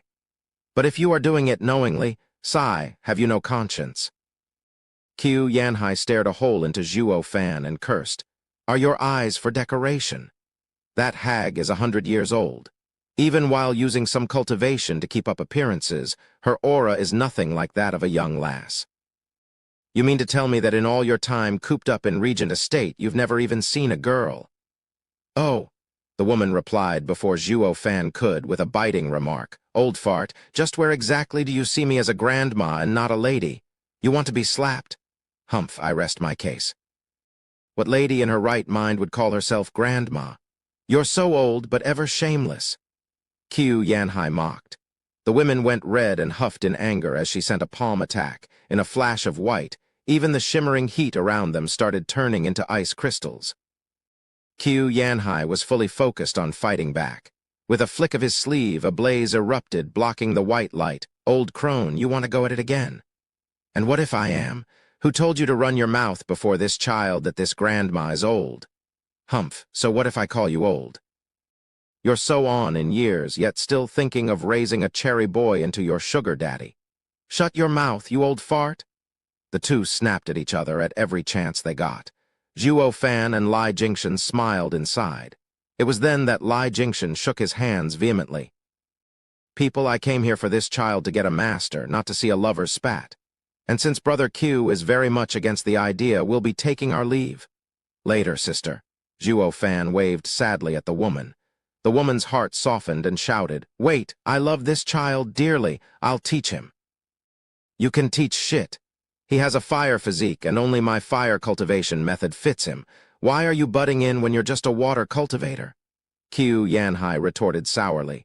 The woman brushed him off as she puffed out her chest. Grandma fought with you for so long that I figured out your heaven-searing inferno and know it like the back of my hand. Why can't I take this kid in? Qiu Yanhai paused for a moment, realizing the truth of it, but still ridiculed. He. I am not the best fire expert in Tianyu just from my cultivation method, but also this. His hand was holding a rumbling scarlet flame. Zhuo Fan's eyes widened in shock. Heaven and earth spirit flame, earth erupting fire sia? Kid, you've got quite the eyes. Qiu Yanhai raised an eyebrow, then nodded in pride. Precisely, if you were to be my disciple, beside the heaven-searing inferno, you will get a fragment of this earth-erupting fire sia. That will make you my true successor. Zhuo Fan nodded. Now he knew why Raging Ancestor was so strong to fend off 10 Radiant Stage experts alongside Ice Moon Witch. They were not only in sync, but had the earth-erupting fire sia as well. Despite all being called heaven and earth spirit flame, some were better than others. Vicious Pill King's bone soul true fire came from the bowels of a corpse deep in the earth, a yin but gentle flame. It was best used in refining while falling short in combat. As for the earth erupting fire sia, it came from the heart of a volcano, volatile to extreme. It was a young and fierce flame that not only helped in refining, but also an important asset in battle. Zhuo Fan flicked his eyes on Lai Jingxian. This guy got the upper hand on Qiu Yanhai back then, even when the other used the earth erupting fire sia. It is obvious how strong his body was.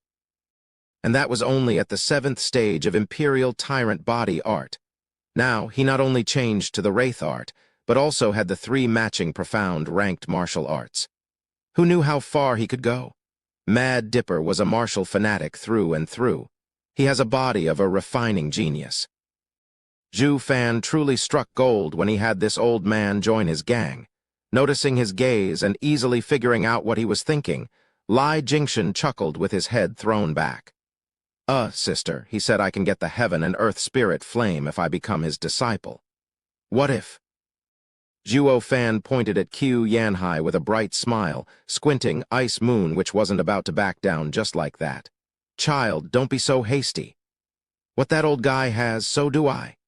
Damn, the guy is a fire expert. Getting a heaven and earth spirit flame was a cinch for him. While you, a water expert, dare say you have one as well. Aren't you afraid it's gonna conflict with your cultivation method? But the next thing he knew, Zhuo Fan was staring into the Ice Moon Witch hand. She was holding a flickering and bright bluish fire.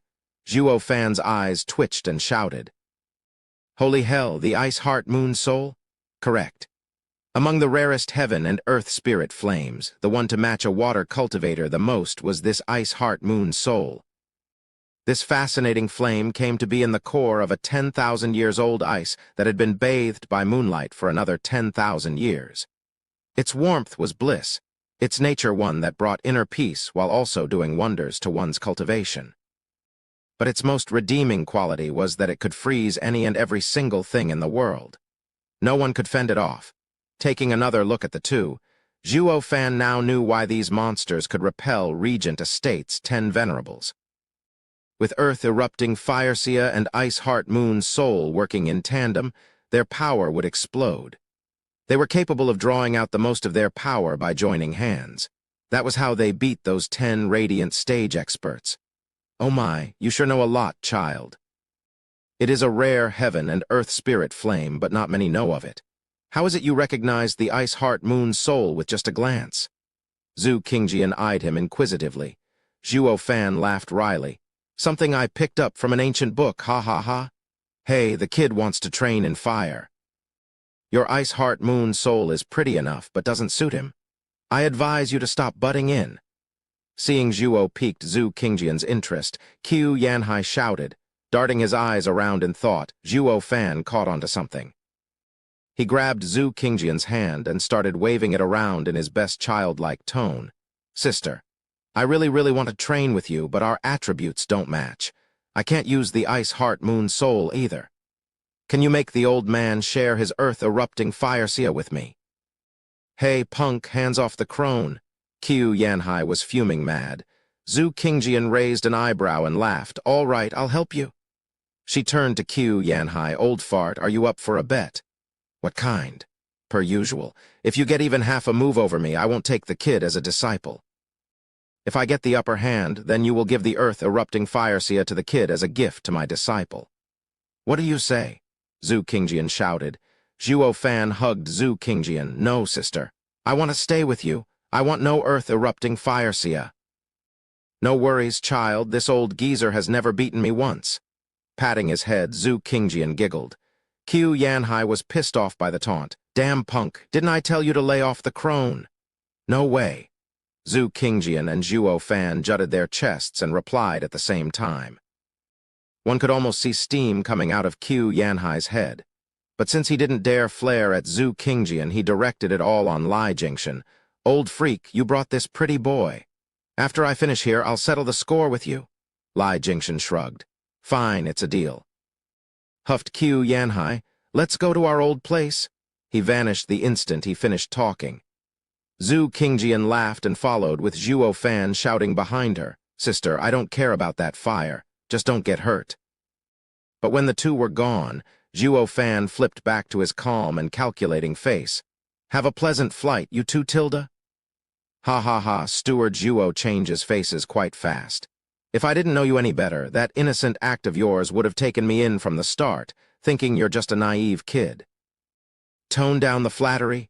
Zhuo Fan snapped his flickering eyes on Lai Jingxian. "You think those monsters are that easily fooled? Humph, they were always on guard." Does that mean our plan is botched? They won't fight?" "Hardly," Zhuo Fan snickered. "Oh, they will fight all right and go all out as well. Because whenever the old hag wants a fight, the old guy will naturally assist her. But they will always be on guard because of you." Lai Jingxian frowned. Zhuo Fan continued with a chuckle, while disregarding me completely. Just then, a massive boom echoed, followed by the sky splitting in half. One side was filled with a raging inferno to burn the world asunder, while the other a fierce blizzard capable of freezing everything. Zhuo Fan snickered. "One is extreme fire and the other extreme water, but neither can escape from my palm. I must have these elders." Chapter 210. Mad Battle of Fire and Water. Boom tilde with shocking explosions that reached the ninth heaven, all the clouds scattered. It felt as if the world was heading to the end, and the earth quaking so hard it would crack open. Zhuo Fan and Lai Jingxian were spectating at the foot of the mountain, nonplussed about it all. The battle went for 3 days.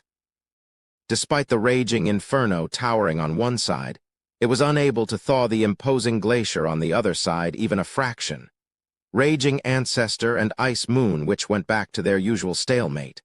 Half a month later, their battle only escalated. So much so that even Zhuo Fan and Lai Jingxian could feel in danger.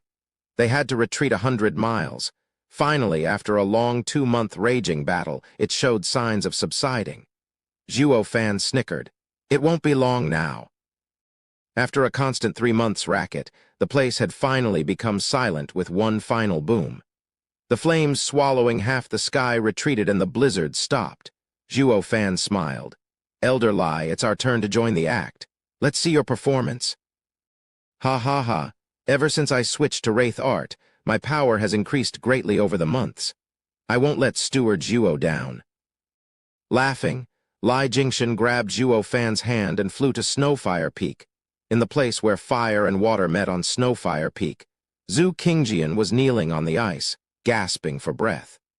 Scarlet blood dripped from her mouth, yet her dagger stare never left her opponent. "Old fart, you finally went all out." Old hag. Qiu Yanhai, just as weakened as her, was shying away from looking Zhu Qingjian in the eye. "Forgive me, I ended up hurting you." Zhu Qingjian squinted. "Screw your apology. Who knew you're such a faker to hide your strength? You lied to me all these years. Speak, what is your real aim?" Qingjian, don't misunderstand. I've joined with you so many times in fighting our enemies despite our differences. How can I have a nefarious aim? Why else would you hide your strength for so long? Half a year ago, I still thought we're still in a tug of war. How come you're stronger all of a sudden? Humph, you faker." Zhu Qingjian flicked her head away. Qiu Yanhai was panicking. He scratched his head and then sighed. "Qingjian, we've fought for more than 100 times these past decades. And each time I could have won. You are too brash and quick to anger to accept this outcome, so I kept this from you. Show off." But Zhu Qingjian would have none of it, cutting him off with a glare. "Why stop now, then?" Qiu Yanhai was startled and said in a sad voice, "How could I not? If I lose now, you'll end up taking that pretty boy in. A lone man and a single young-looking woman together. Who knows what would happen?" Zhu Qingjian saw him all cold on the outside but quite warm and fuzzy on the inside and burst out laughing. Qiu Yanhai was clueless. "You big lug, you thought I didn't realize you were going easy all these years." Zhu Qingjian smiled, then she bore her hateful eyes in him. "Humph, I only used the kid as an excuse to make a bet with you. It was the only way to make you go all out, or you'd still be keeping this charade. I may be quick to anger, but not petty." Qiu Yanhai blinked, then beamed. "You mean you didn't fancy the pretty boy?" "Oh, well. Zhu Qingjian showed a teasing smile. May not necessarily be untrue. I could just eat that kid up from how adorable he is. But that'll depend on how you behave. If you dare lie to me again, I won't stop at just one. I won't. In the rare case we fight again, I'll make sure to go all out and beat you silly. What? Zhu Qingjian glared at him. Qiu Yanhai shrank back, smiling wryly as he scratched his head. Zhu Qingjian couldn't help but laugh at his antics. The pair's decades-long spat had finally experienced closure. Whoosh. Suddenly, Lai Jingshan brought Zhuo Fan over. Zhuo Fan was shocked to see Zhu Qingjian hurt and ran over. "Sister, you're hurt. Here's a pill to help you recover." "Hey, brat, you're not allowed to get too close. The old hag lost." Qiu Yanhai saw Zhuo Fan so concerned over her and jealousy won over him again. Zhuo Fan took out a vial for her. "Sister, this spring pill can heal you and restore your Yuan Kai. Take it." Zhu Qingjian frowned. She had her guard up even towards this seemingly innocent youth. Bam! Suddenly, the vial flew from his hand. Zhuo Fan turned to see Lai Jingshan watching them coldly. "What are you doing, Elder Lai?" "Young master, they are Regent Estate's enemies. Now that they're weak, it's the best chance to kill them." Lai Jingshan spoke with towering bloodthirst shining in his eyes. Zhu Qingjian and Qiu Yanhai paled and Zhuo Fan panicked. He spread his arms in front of Zhu Qingjian. "Stop, Elder Lai. Aren't you here to help me get a master?" "Why?" "Humph, that would have been perfect, but killing them would be so much better." Snickering, Lai Jingshan snorted. "Young master, step aside. I don't want to hurt you or worse, kill you. I cannot bear such responsibility." "Lai Jingshan, how dare you, my dad? Not even the estate lord can save you. In fact, he may even agree to my actions. Exchanging a kid's life for 2 old enemies is totally worth it." Lai Jingshan glared at Zhuo Fan. Zhuo Fan reeled 2 steps back in fear, unable to accept the cruel reality. Zhu Qingjian and Qiu Yanhai nodded at each other. This was more like Regent Estate style. "Oh, the pill," Zhuo Fan shouted. He started searching frantically for it. "Sister, take the pill and recover." Lai Jingshan squinted and sent a palm attack around where the vial landed, but a sudden figure blocked it, raging ancestor. Zhu Qingjian then picked the vial and said, "Little brother, is this pill that good?" "Of course." Zhuo Fan smiled in glee. Lai Jingshan shuddered, worried she was going to take the pill. He charged at her with another palm attack. But Qiu Yanhai was there to block him again, using his earth-erupting fire seer to launch a sea of flames. Boom! Earth-erupting fire seer was strong, but Lai Jingshan had toughened up since before. And since Qiu Yanhai had fought for 3 months, he was no longer Lai Jingshan's match. PFF. Fresh blood spurted from Qiu Yanhai as he flew into the air. Lai Jingshan then shot for Zhu Qingjian. Fire and water combine, dragon and phoenix. Zhu Qingjian and Qiu Yanhai shouted at the same time. Their hand signs synced, and a pair of fire dragon and ice phoenix formed behind them. The fire dragon was made from the earth-erupting fire seer, and the phoenix from the ice heart moon's soul. The 2 pointed, and the mighty creature fused their powers, charging for Lai Jingshan. With the phoenix and dragon working in tandem, their powers were feeding off each other, growing tens of times stronger. When they arrived before Lai Jingshan, they were 1,000 meters large. Zhuo Fan clicked his tongue inwardly. This is a fire and water combining art that amplified each element's power geometrically. Even a 6th-layer radiant stage expert will receive a heavy wound taking such an attack head-on. But that was regarding your run-of-the-mill radiant stage expert. And Lai Jingshan was anything but that. Zhuo Fan didn't notice a snicker creeping on his lips. He was fully confident of Lai Jingshan. And sure enough, Lai Jingshan didn't lose his calm in front of such an onslaught. With a shout, his entire body was covered in black energy, the Wraith art. Lai Jingshan turned into a black diamond and charged the attack as a black dragon image formed behind him. Wraith Style's first move, soaring demonic dragon. Roar, the whale threatened to collapse the skies. A black dragon was facing off against a pair of fire dragon and ice phoenix. The impact affected even the Snowfire Peak. Despite being covered in ice and flames, it threatened to crumble in the aftermath. Roar, With another dragon roar, Lai Jingshan saw he was caught in a deadlock and shouted, Wraith-Style's second move, Ghostly Dragon Claw. The Fire Dragon and Ice Phoenix were swept by a claw, exploding in wails. The shockwave even stripped the Snowfire Peak's ice and fire. Rumble Tilda the rumbling continued as the wave spread across the entire mountain range, removing the ice and fire completely.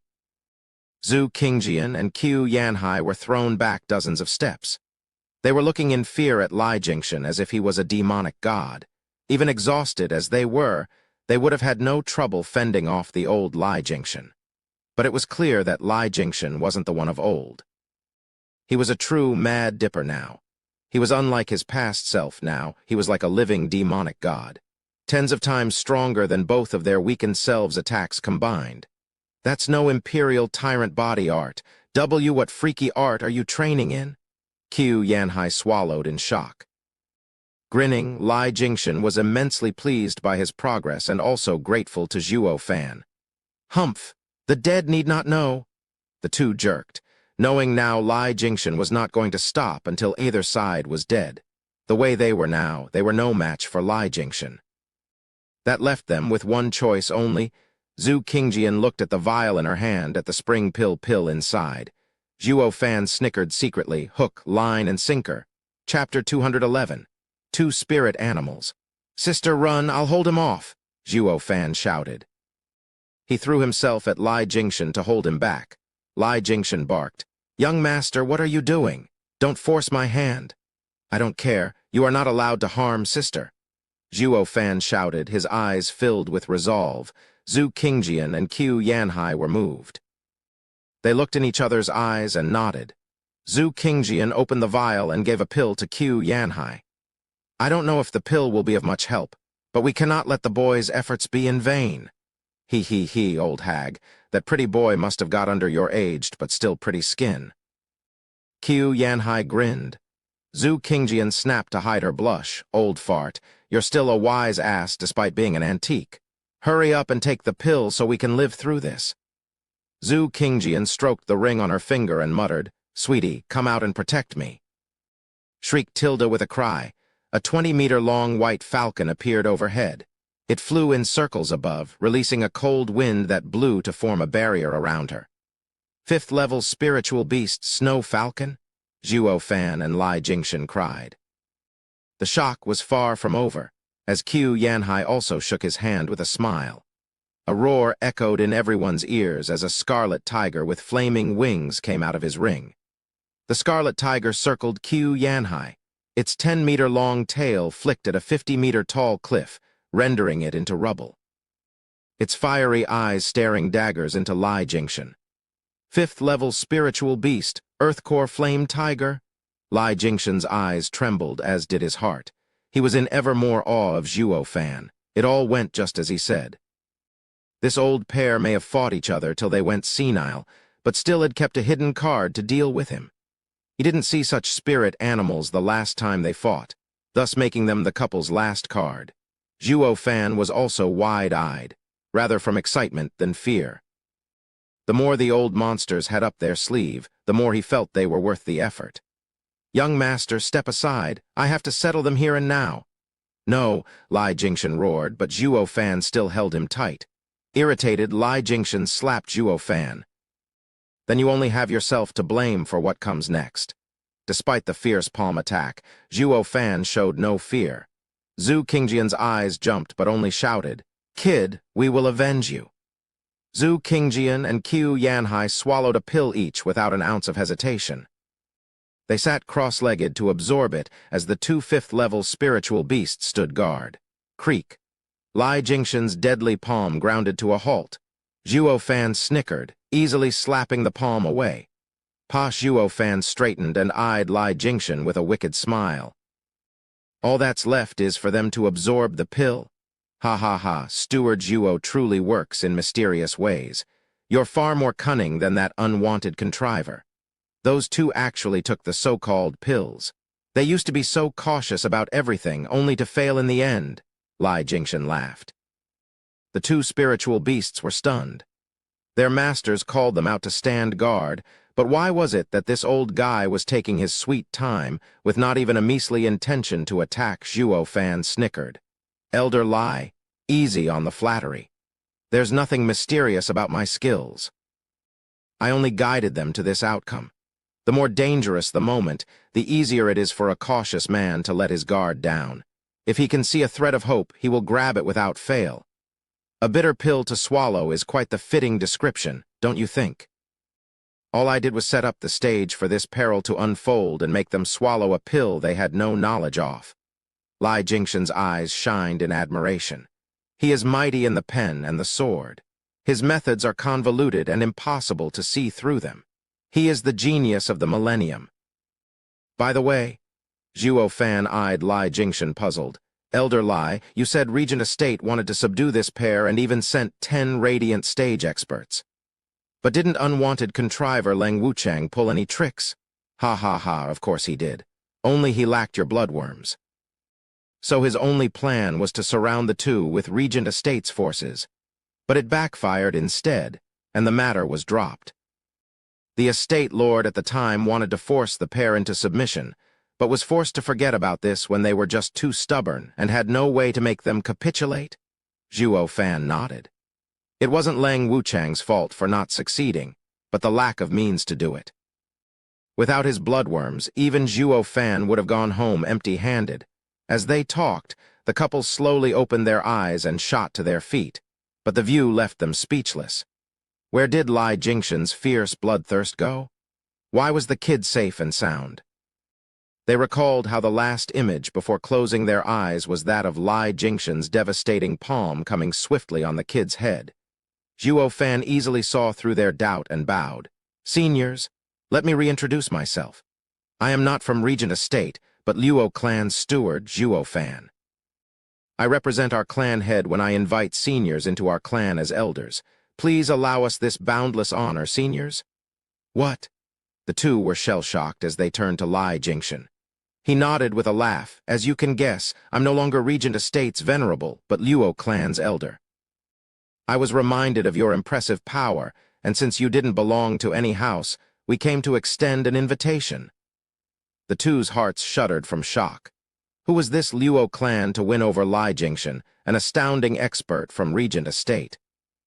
It wasn't just a taunt at Regent Estate, but making a hole in their defenses. What's more, Regent Estate remained passive, or they wouldn't have had the time to come here. Just what kind of house was this Luo clan to drive fear even into Regent Estate? They may be shocked, but they were still as stubborn as a mule.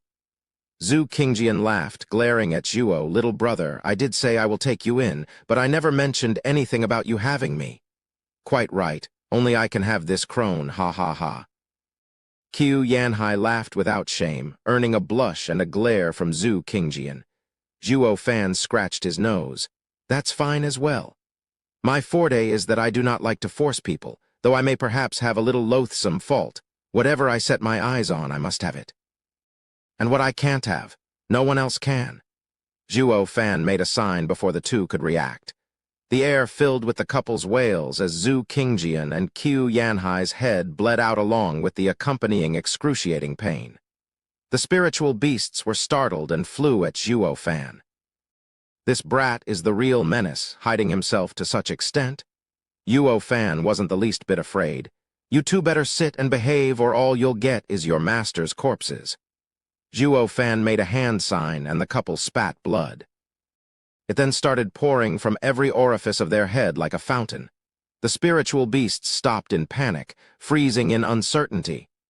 But their pitiful eyes bore into Zhuo Fan, begging for mercy. Lai Jingshan shook his head. With Zhuo Fan's mean streak, not even spiritual beasts could escape his grasp, least of all fellow humans. Brushing past those two poultry's begging gazes, Zhuo Fan walked to the couple and flashed his most dastardly grin he could muster. Seniors, why must you suffer so? As long as you agree to join the Luo clan. What did you do to us? Qiu Yanhai barked. Helpless, Zhuo Fan started explaining to them bloodworms' effect with a smile. You shouldn't take candy from a stranger, much less a pill. Ha ha ha. The demonic cackle sent a chill down to their very core. They, who roamed the land for decades without anyone standing in their way, were played by a snot-nosed brat. "This is the last time I'm asking. Will you comply?" Zhuo Fan said. "Death before dishonor, we will never submit." They both said in unison. Zhuo Fan sighed. "I'm only asking you to be guarding elders in the Luo clan. There's no dishonor in it at all, but don't take my word for it. Ask Elder Lai." "Steward Zhuo is always courteous and respectful," Lai Jingshan shouted, while cursing inside with the occasional bouts of cruelty in between. He could recall as if yesterday, when he and Yan Song voiced their complaints, Zhuo Fan flew into a rage. It was only thanks to Luo Yunchang that the two managed to calm his anger just by kneeling. Who knew what he'd do to them otherwise? Lai Jingshan felt an odd sense of kinship with the pair in this regard. Luo clan's elders were perhaps the most miserable elders in the whole wide world. One's life didn't rest solely at clan heads' whims, but more so at the steward's. And before you'd even begin to consider clan heads' whims, you'd first have to go with the steward's. You tell me, is that what you call an elder? Even Regent Estate is better than this steward. Chapter 212. Fire and water join the fold. No way in hell are we going to submit. The two were very much thick in the head, shaking their heads at Zhuo Fan's every attempt to sway them. Then the smile faded from Zhuo Fan's face. "Since you are unable to face reality, you'll only have yourself to blame for what happens next." Zhuo Fan spoke coldly. A mere sign for him had the two writhing on the ground in wails of pain. Their limbs contorted and cracking was heard each time a bone shifted. Blood pooled beneath them, but not from any visible wound. It was akin to twisting a towel to squeeze all the water out. This was one pain not even these two old veteran monsters could cope with. It stabbed their very core. Lai Jingshan rejoiced inwardly. "Thank heavens I switched sides so quickly. Who knows what untold suffering might have awaited me besides this one? This is inhumane." This time, he watched Zhuo Fan in fear. The two spirit animals panicked at their master's suffering. They once again flew at Zhuo Fan, but Lai Jingshan jumped in defense, all while Zhuo Fan held an uncaring hand sign. A series of pops sounded as the couple's bodies went off like firecrackers as wounds opened all over them, and setting them off into another round of even more heartrending wails. Zhuo Fan turned to the two poultries. "Don't pets know how to obey? I told you to sit down and behave, or they won't get to live much longer."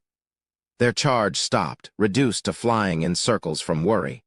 They could neither withdraw nor retreat, forced to watch their masters in tears. If they could talk, they'd urge their masters to give in. One should know when he's beaten, but all they could do was cry out in sounds no human could decipher. Zhuo Fan shook his head. "Your pets are worried sick. Why must you be so cruel to yourselves? He, punk, don't look down on us. We may have fallen in your trap, but there's no way you'll make us submit. Get it through your thick head." Qiu Yanhai cackled through the pain. Zhu Qingjian showed a mournful smile. "Ha ha ha, old fart, we've done whatever we wanted for so long, only to die at the hands of a child. We've lost all respect. My only joy is that I can die alongside you." "As am I, ha ha ha." Qiu Yanhai nodded, determined to stare death right in the face. On the brink of death, these two could still show a smile of joy. Even Zhuo Fan was touched. These guys are the real deal, so goddamn stubborn. But the more they were like this, the more they tickled Zhuo Fan's fancy. Whenever hearts came to mind, Zhuo Fan was an expert at striking where it hurt the most. Didn't he turn Lai Jingshan and Yan Song on his side the same way? The reason for the couple's tough character was love. This was both a strength and a weakness. Zhuo Fan deadpanned. "I had a fairly short time to know you, but I can see how deep you love each other. Are you so set in watching the other die? He, punk, how can a brat like you know what love is?" Grinning, Qiu Yanhai looked deeply into Zhu Qingjian's eyes with a gratified smile. "As long as she is with me, I welcome death." Zhu Qingjian nodded with a beautiful smile. Zhuo Fan let out a cruel smile. "I don't know love is it. Humph, then let me tell you of the love that I see. First of all, you." Pointing at Qiu Yanhai, Zhuo Fan sneered. "You fought with this old hag for all your life, yet not won once. You both have the same cultivation, the same rare flame, but she used some cultivation to keep herself young. Of course she's the weaker one. How could you not beat her? It's clear as day you went soft on her each time.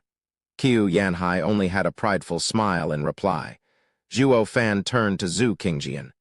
And you, in this world, might make right, and you went and wasted some cultivation just on looks.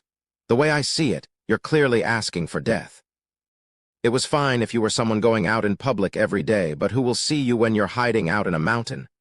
Humph, of course I know you dolled yourself for your man. How could I not? But the way I see it, it was a complete waste. What, Qingjian, you stayed young just for me. Qiu Yanhai ignored Zhuo Fan's disdain, watching Zhu Qingjian in gratitude. I need to look closer then. I must have been blind to not appreciate you all these decades. Zhu Qingjian blushed and pouted. She took Zhuo Fan's critique as a compliment. Zhuo Fan didn't mind, since this was his aim. He wanted to spur their love to the highest possible point, only to smash it down to pieces. Humph, you must really think I'm singing you praises, right? Well, let me tell you, love is your greatest weakness. Bullshit, our love is eternal. We live and die together, and there's nothing you can do to stop it, Qiu Yanhai mocked. Oh, really? Grinning, Zhuo Fan grabbed Zhu Qingjian's fair neck. Qiu Yanhai shouted in fear, What are you doing? Take it up on me if you're a man and leave my woman out of it. Don't fall for it, old codger. If one dies, the other will soon follow. Nothing he'll do will make a difference. Zhu Qingjian glared. Qiu Yanhai nodded and relaxed. Zhuo Fan, however, snorted. You think it's that easy to die in my hands? Fret not. I won't kill you, though I have the nagging feeling you're going to beg me for it later. A black energy came from Zhuo Fan and seeped into Zhu Qingjian as he began using demon transformation art. Zhu Qingjian's Yuan Kai was sucked away and her body started to age, her hair whiting.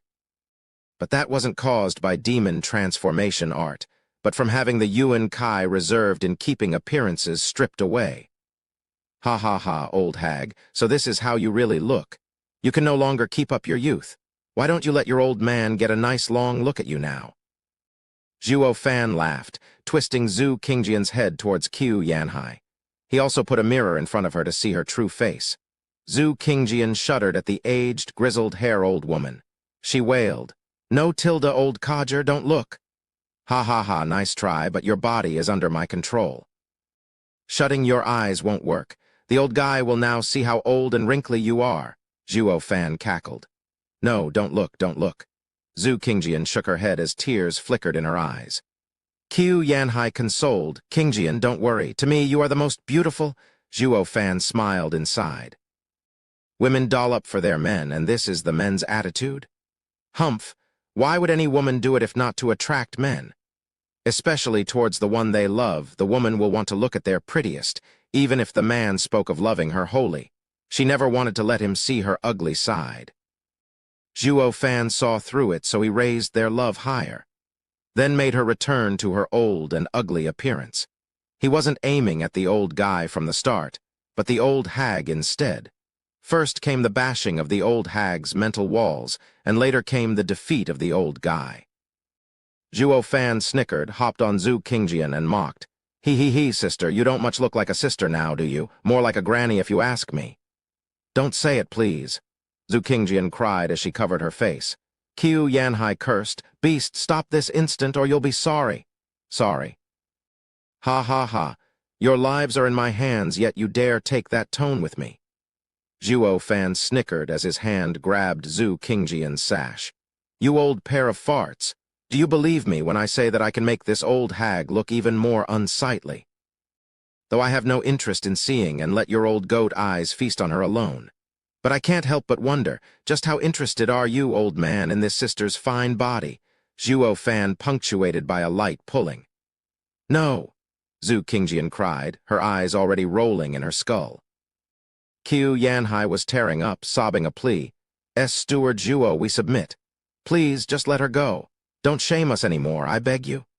Qiu Yanhai, a mighty expert, was crying like a child, earning sympathy from any who would see him. Zhuo Fan turned to Zhu Qingjian to see the old hag nodding through her tears as well. Zhuo Fan switched to a cheerful smile on the spot. Was that so hard? You could have done this from the start and spare yourself the suffering. Please rise, elders. Oh, Tilda, how can anyone be so cruel to you, elders? I have with me some healing pills. Kindly take them, elders. Zhuo Fan suddenly turned bipolar, as if his previous demonic him was a different personality. He helped the two up with the proper respect and gave them a vial. The old couple was scared witless. Seeing the vial, they suddenly broke out in shivers. They recoiled and shook their heads vehemently. They dreaded any more of Zhuo Fan's pills, but Zhuo Fan raised an eyebrow and snapped, "You dare refuse my pills?" Shuddering again, the couple creaked over and took the pills under Zhuo Fan's watchful eye. Zhuo Fan beamed again. In this way, the Luo clan just got itself another pair of obedient elders. Witnessing everything, Lai Jingshan's heart shook to the core. Steward Zhuo is an abomination to make these powerful experts crumble from his cruel ways in a matter of minutes. He is as demonic as it gets. He was grateful to high heaven for changing sides as fast as he did. Or with Steward Zhuo's cruel methods, who knew what boundless humiliation he would be showered with. At that point, he'd have no reputation to speak of. Ran thoroughly through the mud, chapter 213. Deterrence. After 6 hours, Qiu Yanhai and Zhu Qingjian opened their eyes, having mostly healed their injuries. Zhu Qingjian returned to her youth, to the beaming Zhuo Fan and Lai Jingshan at the side. Now that the couple got up, Zhuo Fan came to them with a friendly laughter. I guess congratulations are in order for your recovery. Now let us all return to the clan. Shivering inside, the two staggered backward in fear. Don't look at me like I'm the enemy here. We're all on the same side now, no. Zhuo Fan shrugged and smiled at Zhu Qingjian. Sister, did you already forget how close we siblings are? Swallowing dryly, Zhu Qingjian scampered behind Qiu Yanhai like a mouse afraid of the cat. But the eyes held an unmistakable hatred overshadowed by immense fear. Glaring at him, Zhu Qingjian spat. Who's your sister? I must have been blind to not see you've got the demon in you. True enough, since she took Zhuo Fan as a naive child who barely opened his eyes to the world. Who'd have thought this pup was in control of the famous Mad Dipper?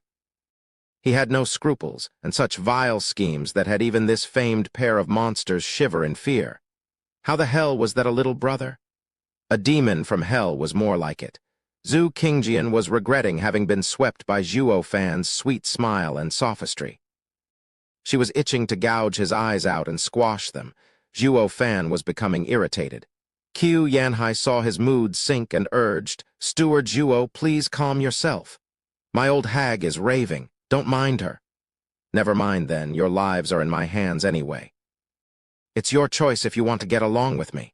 Now that you're Luo clan's elders, it's time we move.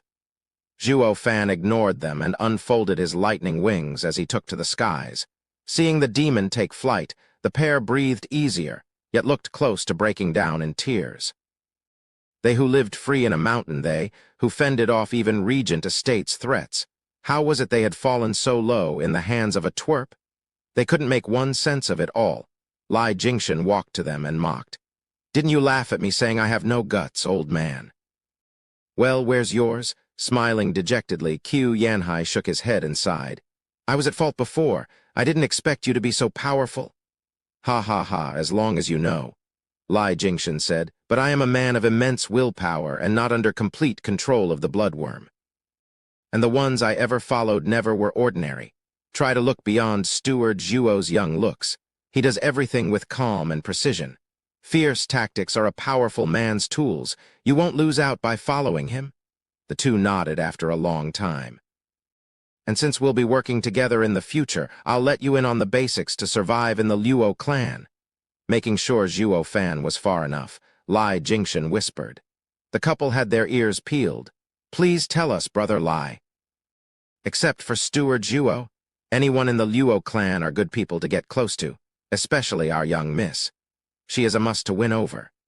Steward Zhuo may be all about power play, looking down on all, but he is always devoted to the Luo clan. He will more often than not listen to young miss. So if you ever get on his bad side, rush to the young miss and have her plead your case. That gets you off the punishment almost completely. Lai Jingshan patted Qiu Yanhai's shoulder while giving the two a serious look. The two were immensely grateful as they cupped their hands. "Thank you, Brother Lai. It's nothing. We are all in the same boat, you can dispense the courtesy." "Ha ha ha," Lai Jingshan waved. Was he actually that caring? Of course not.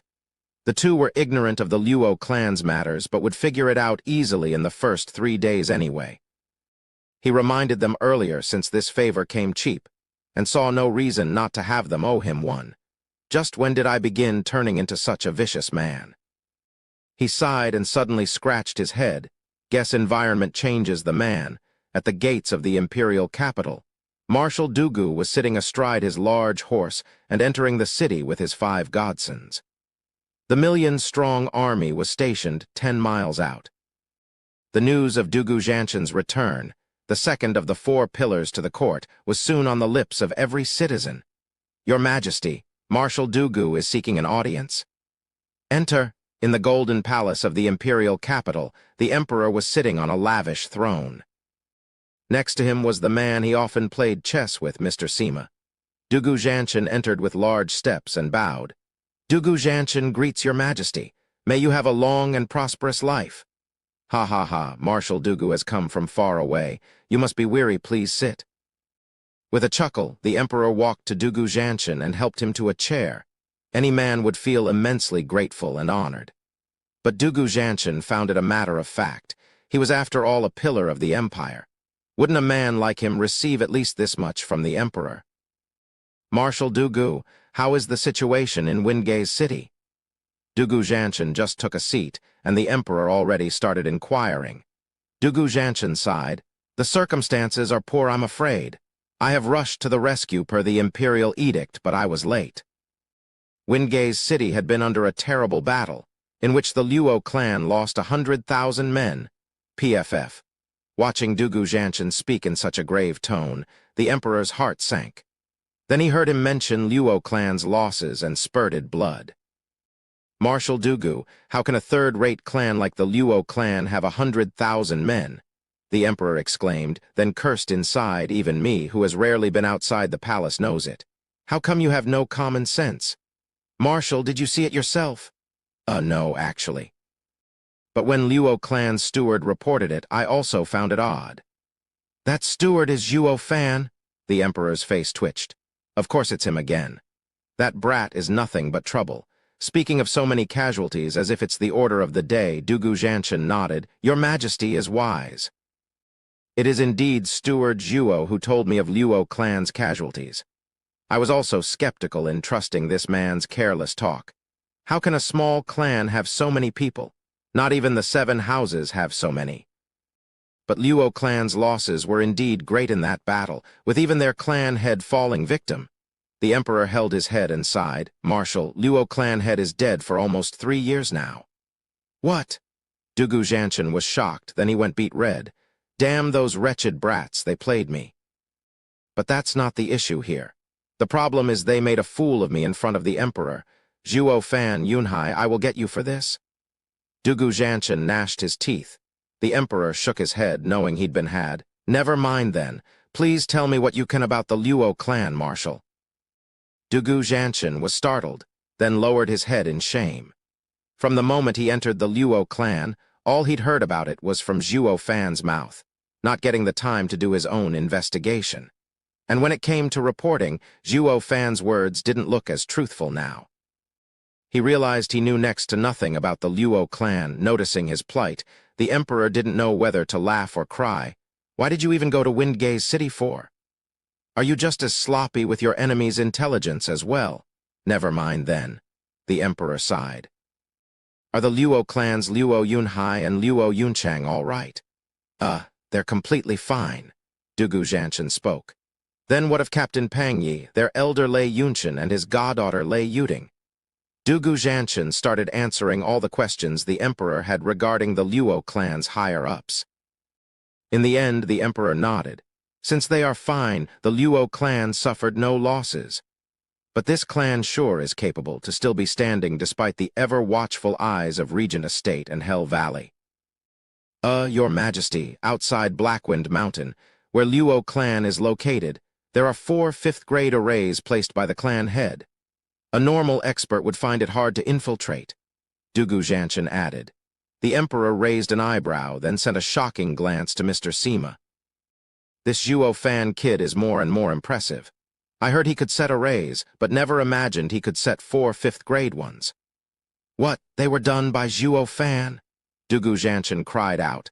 Sighing, the Emperor only glanced at the old man. Just what have you been up to in Wingay's city? I asked you here to give me a report, but why is it me explaining things to you instead? The Emperor continued.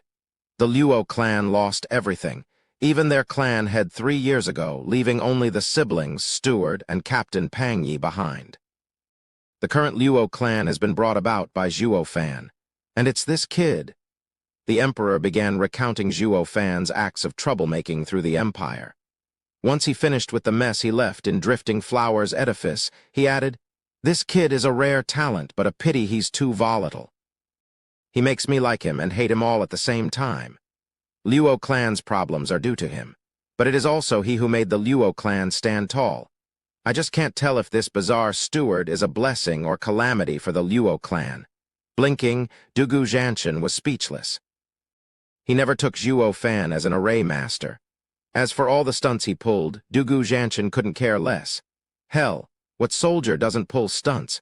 Skill is all that matters. I must have him in my camp. Dugu Zhanshan's mind was set. By the way, Marshal, is there anything else you'd like to report? The Emperor had no expectation at this point, but still asked. Dugu Zhanshan rushed to say, "Yes, it involves the Hell Valley and 2 other houses' evidence of attacking the Luo clan. Please make a decision, Your Majesty." These 3 houses had tried going into Wingay's city while I was there. Dugu Zhanshan took the 3 jade slips out. The Emperor's eyes lit up and laughed. "With this evidence, I'll finally take them down a notch. Did you see Regent Estate there as well?" Dugu Zhanshan shook his head. "Among the 7 houses House Lords group I saw in Wingay's city, none were from Regent Estate." "I see. That cousin of mine sure likes to hide all traces. He's sure to plan something insidious." Throwing away the 3 jade slips, the Emperor barked. "Humph, I will use these 3 houses as a testament to my power. Let all see who is the true ruler of these lands." Silovin, ha ha ha. I can imagine the Emperor's face being like, "WTF, bro, you had one job." Chapter 214. The dreaded divine dragons. Hell Valley was a place ever shrouded in thick and eerie mist. Today, however, was an exceptionally sunny day and cleared the view somewhat. Despite the warm glow of the sun promised joy, the Hell Valley's denizens' hearts were in a haze. In the meeting hall, Yuanshan sat in his chair with elders on either side. The empty seats among the rows of elders were a dead giveaway to their somber mood. They were grimly reminded of their losses. It had been 2 years since their wisest elder, Yugiki, was killed. In this time, the valley sent their best in getting revenge for such a heavy blow. The irony was, instead of the corpse of their most hated enemy, Zhuo Fan, being brought, even more losses were added to the pile. Putting aside their very first elder losses in Wingay's city, because of Zhuo Fan as well after Yugiki fell, the head count slowly included 3rd elder, 4th elder, 6th elder. Even 5th elder didn't escape unscathed, having his arm ripped out. Hell Valley was in a precarious situation, with half of their 12 elders gone and 1 crippled. All while Zhuo Fan was live and kicking. This was something hard to accept. It was utter humiliation. None foresaw they would take a blow as they did 3 centuries ago. Their 1,000-year-old legacy, their 7 houses' dignity was poked and taunted at every turn. Bam Yuanshan slammed the table, and all could hear his grinding teeth. Everyone was filled with the same hatred, especially 5th elder. He touched his wounded shoulder as fire threatens to escape his eyes every time he cursed one name over and over in his mind. Zhuo Fan? But they were now stuck. They pushed the imperial family too far, and the latter summoned Marshal Dugu to drive fear into them. If they made one wrong move, they'd soon be seeing Dugu Zhanshan's million army at their doorstep. And none could bear the brunt of such an aftermath. Here they were, all wishing to charge into Wingay's city, to wring Luo clan and Zhuo fan of their blood, but none had the nerve to do it. Their very survival hanged in the balance. This was their conundrum. The Grand Elder looked around him and sighed. The atmosphere was stifling. I can't take it anymore. I have to put that bastard down for good. Fifth Elder was the one to break first. Eyes turned to him, but none replied, even though they all felt the same way. Anyone there knew the consequences of such an action. Tilde, a sudden ripple brought with it the faint sound of a flute. Got him it. Who dares be cheerful at such a wretched time? I'll rip him apart. Fifth Elder was at a boil, and the music only helped to spur his anger further. But before he could go on the hunt, Grand Elder lifted his hand, fear shaking his very core. Wait, this is Divine Dragon Fang Kyubai's flute. Jade flute, divine sword. They were all started, with hearts in their throat. Even the enraged Fifth Elder slowly calmed down, his mouth hanging open from shock. Damn it all, what is that jade flute divine sword doing here? Fifth Elder turned to the rest, Yuanshan sighed, filled with bitterness. Humph, why frickin' else? Isn't it the Emperor who stuck him on to us? Just why has the decades wretched imperial family up and grown a backbone all of a sudden? Yuanshan felt like crying, but he braced for the meeting as he signaled for the elders to follow him outside Hell Valley. At the entrance, the figure of the imposing and mighty divine dragons Fang Kyubai was playing a melodious tune on his flute. When the sound stopped out of the blue, Fang Kyubai fiddled with the flute in his hand as he spoke coldly. By order of the Emperor, Valley Lord Yu is to immediately attend court? Yuanshan was furious. The 7 houses and imperial family were at an impasse, with both sides handling Tianyu's affairs. Even when an edict came before to Hell Valley, it had always been presented with respect and courtesy. It was clear that this time, the Emperor sent the divine dragon with his edict. He even played the flute outside their valley to draw them out. It was a show of strength. If they showed any fear, wouldn't the Emperor take an even harder stand when he saw him? No matter how sound his reason was, he still had to go. He wanted to have a long talk with the Emperor. Shielding Zhuo Fan had many implications. Was the Emperor setting himself the 7 houses with this? Yuanshan was filled with sudden boldness. Mr. Fang has toiled coming here with the edict. Unfortunately, I have caught a cold and can only attend the court in a few months. Please show compassion. A damn cold. This load of bull can't get any more obvious than this. Can a peak profound heaven expert even catch a cold? You're clearly putting the Emperor on the spot. The elders gave Yuanshan a nod. That's our Valley Lord. He'd use this excuse to tell that old goat we are Hell Valley of the 7 houses. We're not his dogs to order around. Boom, an explosion jarred the ears of everyone, even as they were in awe of their Valley Lord. It was then followed by a fierce wind that picked up the dust. Once the dust settled, everyone gasped. The mountain range on Hell Valley's side had vanished into thin air. In mid-air, Fang Kyubai put away the jade flute. You are to set out at once, Valley Lord Yu. The next second he vanished, leaving the Hell Valley's elders and Yuanshan pale from fright. The disappearing mountain struck a chord in everyone. Is this divine dragon Fang Kyubai's power? It's too damn insane. He has the power to obliterate Hell Valley all by himself. Whoosh. Suddenly, an aged man in gray robe appeared. Yuanshan lit up at his coming. Venerable, you arrived, do you? Of course I know. I only dared come after he left. The Venerable sighed. Valley Lord, we really did it this time. The Emperor may be a paper tiger, but his 5 divine dragons are savage beasts by themselves. I'm saying that you just go to court and apologize. The Emperor can no longer be offended. Yuanshan nodded, feeling forlorn and on the verge of tears. What's wrong with us, Hell Valley? Someone barged in, and yet we have to apologize. A week later, Yuanshan was punctual in his arrival to the imperial capital. A palace maid took him to a waiting room to await the Emperor's summon. This never ever happened before. How was it that it suddenly turned to them waiting on the Emperor now? He was helpless. Just who died and put the Emperor in charge? He could only sigh, following after the maid. And to add insult to injury, Yuanshan found 2 old friends in there already, Yan Bagong and Lin Ru Feng. The 2 smiled wryly at Yuanshan's appearance. The three were like children in detention, sitting there outside the director's office, waiting for the Emperor's call. House Lord Lin, who came to marry Woods. With nothing better to do, Yuanshan started chatting. Lin Rufeng shook his head and sighed. Monochrome chess sage, Sima Hui. Oh, the old guy plays chess all the time and cultivates his mind. His temper is the mildest among the 5 divine dragons.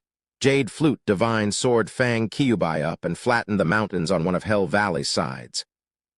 Mild my ass. Lin Rufeng started ranting with a mournful look. That old geezer didn't say a word as he entered Merry Woods and hurled chess pieces. Do you have any idea what that's like? Every single strike was like a meteor impact. Doing it a few times had leveled half of Merry Woods. Now we only have half a millennia legacy. Then he pulled out the imperial decree, stating his hand slipped just then. So don't go telling me he's mild. Lin Rufeng felt sour and tearful. Yuanshan never thought there was anyone having it worse than Hell Valley. AI, you too lucked out compared to Pill King Hall? Yan Bagong sighed, as if all his energy left him. The ones you saw can still be called humans, while my envoy was downright savage.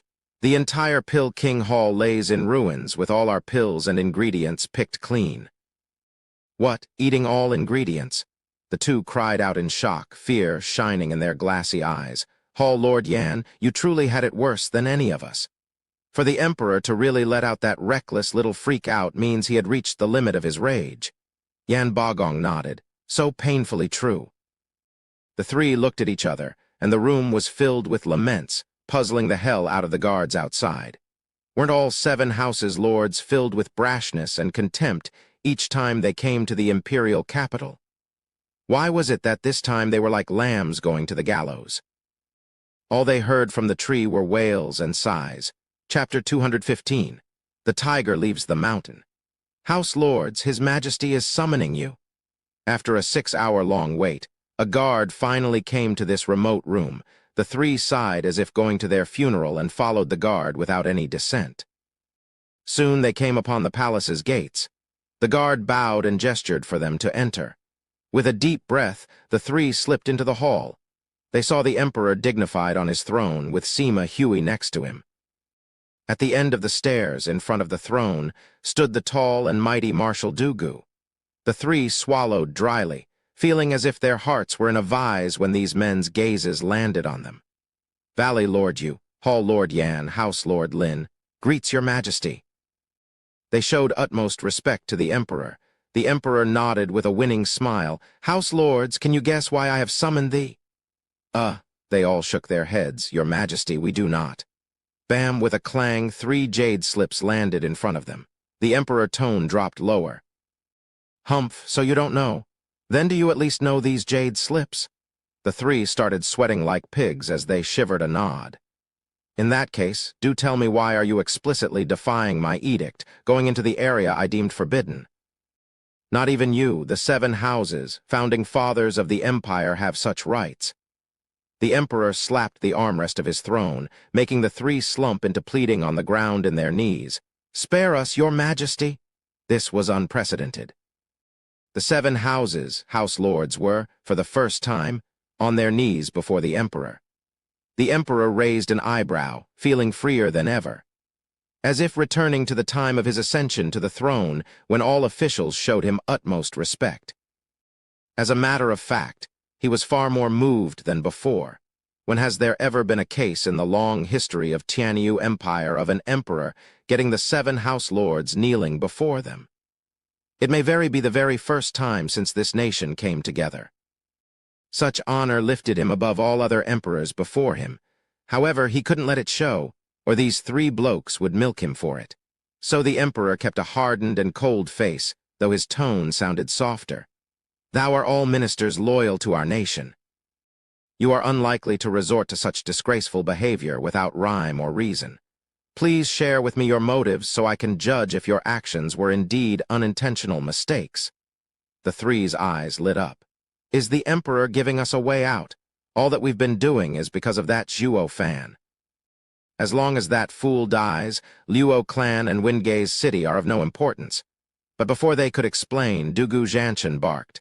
Speak, who's behind you all? Shivering, the three choked on their words. They peeked at the emperor, only to see him sporting the same cold and calm face. That was tantamount to saying Dugu Zhanshan was voicing the emperor's intentions. Since he couldn't outright say it, he had Dugu Zhanshan play his proxy. The meaning was crystal clear. The emperor didn't care why they went to Windgaze City, only wanting to know by whose orders they marched. The emperor was aiming for Regent Estate, and they were the means to an end, mere pawns. They instantly broke out in cold sweat. The emperor, a tiger cooped up in the palace all his life, was ready to go out and maul someone. But the problem was, Regent Estate wasn't an easy target either, a fierce tiger on its own. The three houses were now smack in the middle of the Regent Estate and the imperial family's power struggle.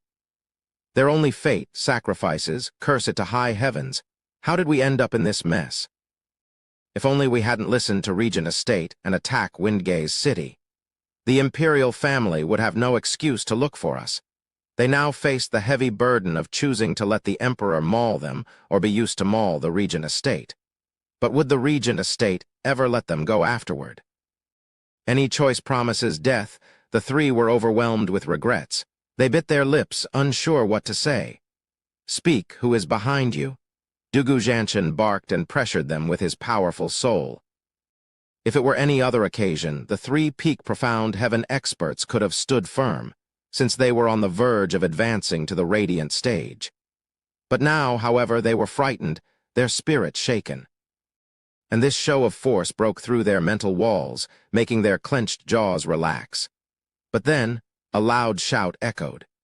"Regent Estate Lord, Huangpu Tianyuan and Prime Minister Zhu Changfeng are requesting audience?" Eyes widening, the emperor and the other two men were shocked. For the estate lord to burst in at such a crucial time, his intention had to be premeditated. More importantly, why was he coming along with Zhu Changfeng? This spelled trouble. The three house lords heard Huangpu Tianyuan was coming and retightened their jaws. Thank God Regent Estate was scared of getting involved in this, so they came to the rescue. We'd been done for otherwise. Yuanshan breathed in and calmed his heart. The emperor narrowed his eyes. "Let them in."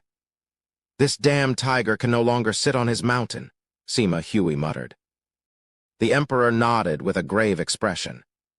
Estate Lord Huangpu Tianyuan, Prime Minister Zhu Changfeng, Regent Estate's Steward Leng, and Regent Estate's High Venerable Huangpu Finglay greets your majesty. 4 people entered the hall. Walking behind Huangpu Tianyuan and Zhu Changfeng were 2 more. One of them was an old yet stout man that made even divine dragon Sima Hui's eyes tremble. What is Regent Estate's #1 expert, High Venerable Huangpu Finglay, doing here? Sima Hui gasped, feeling the peak radiant stage power the old man was releasing. His cultivation was not 1 bit less than the 5 divine dragons. Huangpu Finglay noticed Sima Hui as well, giving a smile in return, one with mockery and taunt. "Oh my, house lords, the 7 houses have always been on the same footing as the imperial family. I know you all respect your majesty so, but there's no need for you to kneel." Others might grossly misunderstand and think his majesty intends to suppress the 7 houses, going against ancestors' rule and bringing him shame. Up, up, up. Come now, you can't have his majesty suffer such injustice. After bowing to the emperor, Zhu Changfeng went to help the 3 house lords with a smile. The emperor clenched his fists and gnashed his teeth. The emperor didn't allow them to rise, but Zhu Changfeng dared help them out of his own initiative. His intentions couldn't be clearer. But since Zhu Changfeng's reason was very sound, the emperor could do nothing to vent his anger.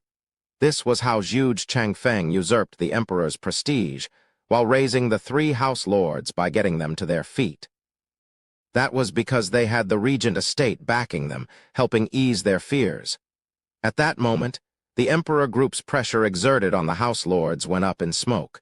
Using the same excuse again would no longer work. "You're good, Zhu Changfeng, I'll give you that." The emperor cursed inside but didn't let it show. He turned to Huangpu Tianyuan laughing. "Cousin, you've been away from the imperial capital for decades. What could have brought you here today?"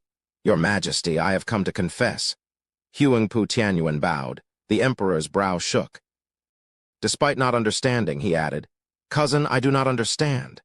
Regent estate is kin to the imperial family and always proper, defending the caged dragon city in the imperial family's stead. What possible reason is there for you to confess? What crime?" "Your Majesty, your patronizing tone terrifies me so." Huangpu Tianyuan clenched his fists and said humbly, "The 7 houses have assisted the imperial family for 1,000 years and bring peace to Tianyu. But the 3 houses dared defy your decree, entering the area your Majesty deigned forbidden and causing the people to lament. I, Regent Estate, the head of the 7 houses, have failed in my duties and deserve to be punished." Crack. The emperor's fingers let out a sudden sound, as his face only sank lower. Since the founding of the empire, the 7 houses and the imperial family had been at peace, but the duty of reigning in the 7 houses fell to the imperial family. But for Huangpu Tianyuan to dare utter such responsibility, he did no damn crime. He was overreaching in his power play to gain more status. But over the millennium, the regent estate had been the head of the 7 houses, a truth the emperor could not refute. His only choice was to stew in anger. "Cousin, this is too much of a burden for you. How can I let you take the 3 houses' crime onto yourself?" the emperor stated. "Yeah, Estate Lord Huangpu. Regent estate may stand at the top of the 7 houses and should indeed take responsibility for them. But since Lord wishes to take their crimes onto yourself, you'd be placing yourself in peril. Furthermore, the 3 houses' crime may not be as heavy for you to take it upon yourself." Zhuge Changfeng revealed a wicked grin as he eyed the emperor. Widening his eyes, the emperor smiled coldly. "Is the prime minister implying that I am wrong? I wouldn't dream of it. Your Majesty is not wrong in the least, just that this matter is so minor." Zhuge Changfeng's contempt was clear to all. The emperor was enraged, on the verge of blowing a fuse. Chapter 216. Exploit. "So according to you, Zhuge Changfeng, openly defying an imperial edict is a trifle." Dugu Zhanshan spoke coldly with a booming voice. "If everyone does it, what would become of the imperial family's dignity?" Brushing away his outburst with a smile and a wave, Zhuge Changfeng shook his head. "Marshal, ease your anger. That is not what I meant at all. Defying the imperial edict has and always will be a serious crime. But in the case where the ruler is rash and tyrannical—" "Say that again," Dugu Zhanshan barked. Zhuge Changfeng waved his hand with a dismissing smile. "Ha ha ha, Marshal need not be angry. I wasn't speaking of His Majesty. His Majesty is an upstanding ruler. Even more than that, right?" The emperor's heart shivered, he and Sima Hui both snorting inside. The 3 were putting the squeeze on the 3 house lords just to avoid this particular mess. Only so they could hold one over the regent estate. But now, Zhuge Changfeng had breached this topic, and the emperor couldn't stay silent. The emperor gave a curt nod for them to elaborate on the reason behind this mess. The 3 house lords straightened their backs and cupped their hands. "Your Majesty, all that transpired is due to one man, Windgaze City's Luo clan's steward, Zhuo Fan." Yu Wanshan then followed with painting Zhuo Fan in a gruesome way and with flourishing detail. The emperor simply sat there in his throne. He long knew of Zhuo Fan's adventures, so why tell him again? Yet despite knowing, the emperor let Zhuo Fan cause all the trouble he wanted. But now, all he wished was to avoid and bury this topic for good. Once Yu Wanshan finished, Huangpu Tianyuan continued. "Your Majesty, this vile spawn defies the 7 houses' dignity. I beseech your Majesty to lift the ban on Windgaze City and allow us to exact capital punishment on this wretched beast, to show the nation how upright your Majesty is." This time the emperor was in a real bind. Instead of having the 3 houses turn on Regent Estate, the latter got to strike against the Luo clan and ruin his plans. Tap, tap, the emperor rapped his fingers on the armrest in deep thought. Due to the havoc the Hell Valley and Veiled Dragon Pavilion had inflicted on the people 3 years ago in Windgaze City, I have elected to turn it into a forbidden ground. But I see that overlooking one man has caused endless suffering once again. My heart is in pain. They all knew where he was going with this, sporting large, winning grins. And sure enough, the emperor continued with, "I shall not look into your first offense, but you are not to step into Windgaze City again. If you want to catch that beast, you will have to wait for him to come out. Your Majesty's heart is with the people. The Empire rejoices in having you." Huangpu Tianyuan's group cupped their hands in heartfelt admiration, but the sneer on their faces was plain to see. This hidden battle between Emperor and Regent Estate ended with the former's complete defeat. Not only did he not seize Regent Estate's weakness, with the three houses getting away scot-free, what was worse, he was unable to defend his chess piece, Windgaze City, almost throwing it to the wolves. The Emperor's might faded, earning the ridicule of all. "Thank you, Your Majesty." Yuanshan bowed like the rest, and then showed the same respect to Huangpu Tianyuan. "Thank you, Estate Lord Huangpu." The Emperor felt he was choking on something where neither choice of swallowing or spitting out was any good. He resolved to just stare at them with all the anger his eyes could muster. Huangpu Tianyuan simply ignored it and half bowed. "Your Majesty, we are most grateful for your mercy. We shall take our leave." He didn't care if the Emperor had other intentions. He simply turned around and left. It was a clear disregard of the Emperor's position, and yet the Emperor could only glare with hatred. "Hold on." The people turned to see monochrome chess sage stomping over, with fire in his eyes, at high venerable Huangpu Finglay. "It's been so long, Sir Huangpu. Would you care for a game of chess?" Not letting the other respond, Sima Hui directly launched a chess piece at Huangpu Finglay. A great power suddenly pressed on everyone's shoulders. The House Lords were all peak profound heaven experts, but just this meager chess piece had them all feel as if a mountain was bearing down on them. They couldn't even step back, blood draining from their faces. Divine Dragon Sima Hui's attack was terrifying. Yet Huangpu Finglay simply stepped before them without fear. He extended 2 fingers and caught the piece as if it was nothing, dispelling the pressure with his gesture. Squinting, Sima Hui didn't expect for Huangpu Finglay to be so strong as to take his attack so easily. With a grin, Huangpu Finglay spoke, "Mr. Sima's chess skill is exquisite. How could a martial artist such as I compare with a chess sage such as you? I would only disgrace you by playing." Huangpu Finglay then flicked the chess piece back. A pressure far greater than before came down on Sima Hui and the Emperor. Sima Hui took a rushed step forward to protect the Emperor and was going to use 2 fingers as well. But the power was too great and forced him to take a step back.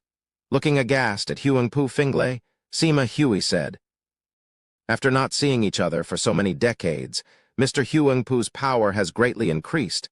I'm afraid I may no longer be your match. You're too kind. Mr. Sima is far more talented than I. Only Mr. Sima indulges in chess while I merely work hard in my training."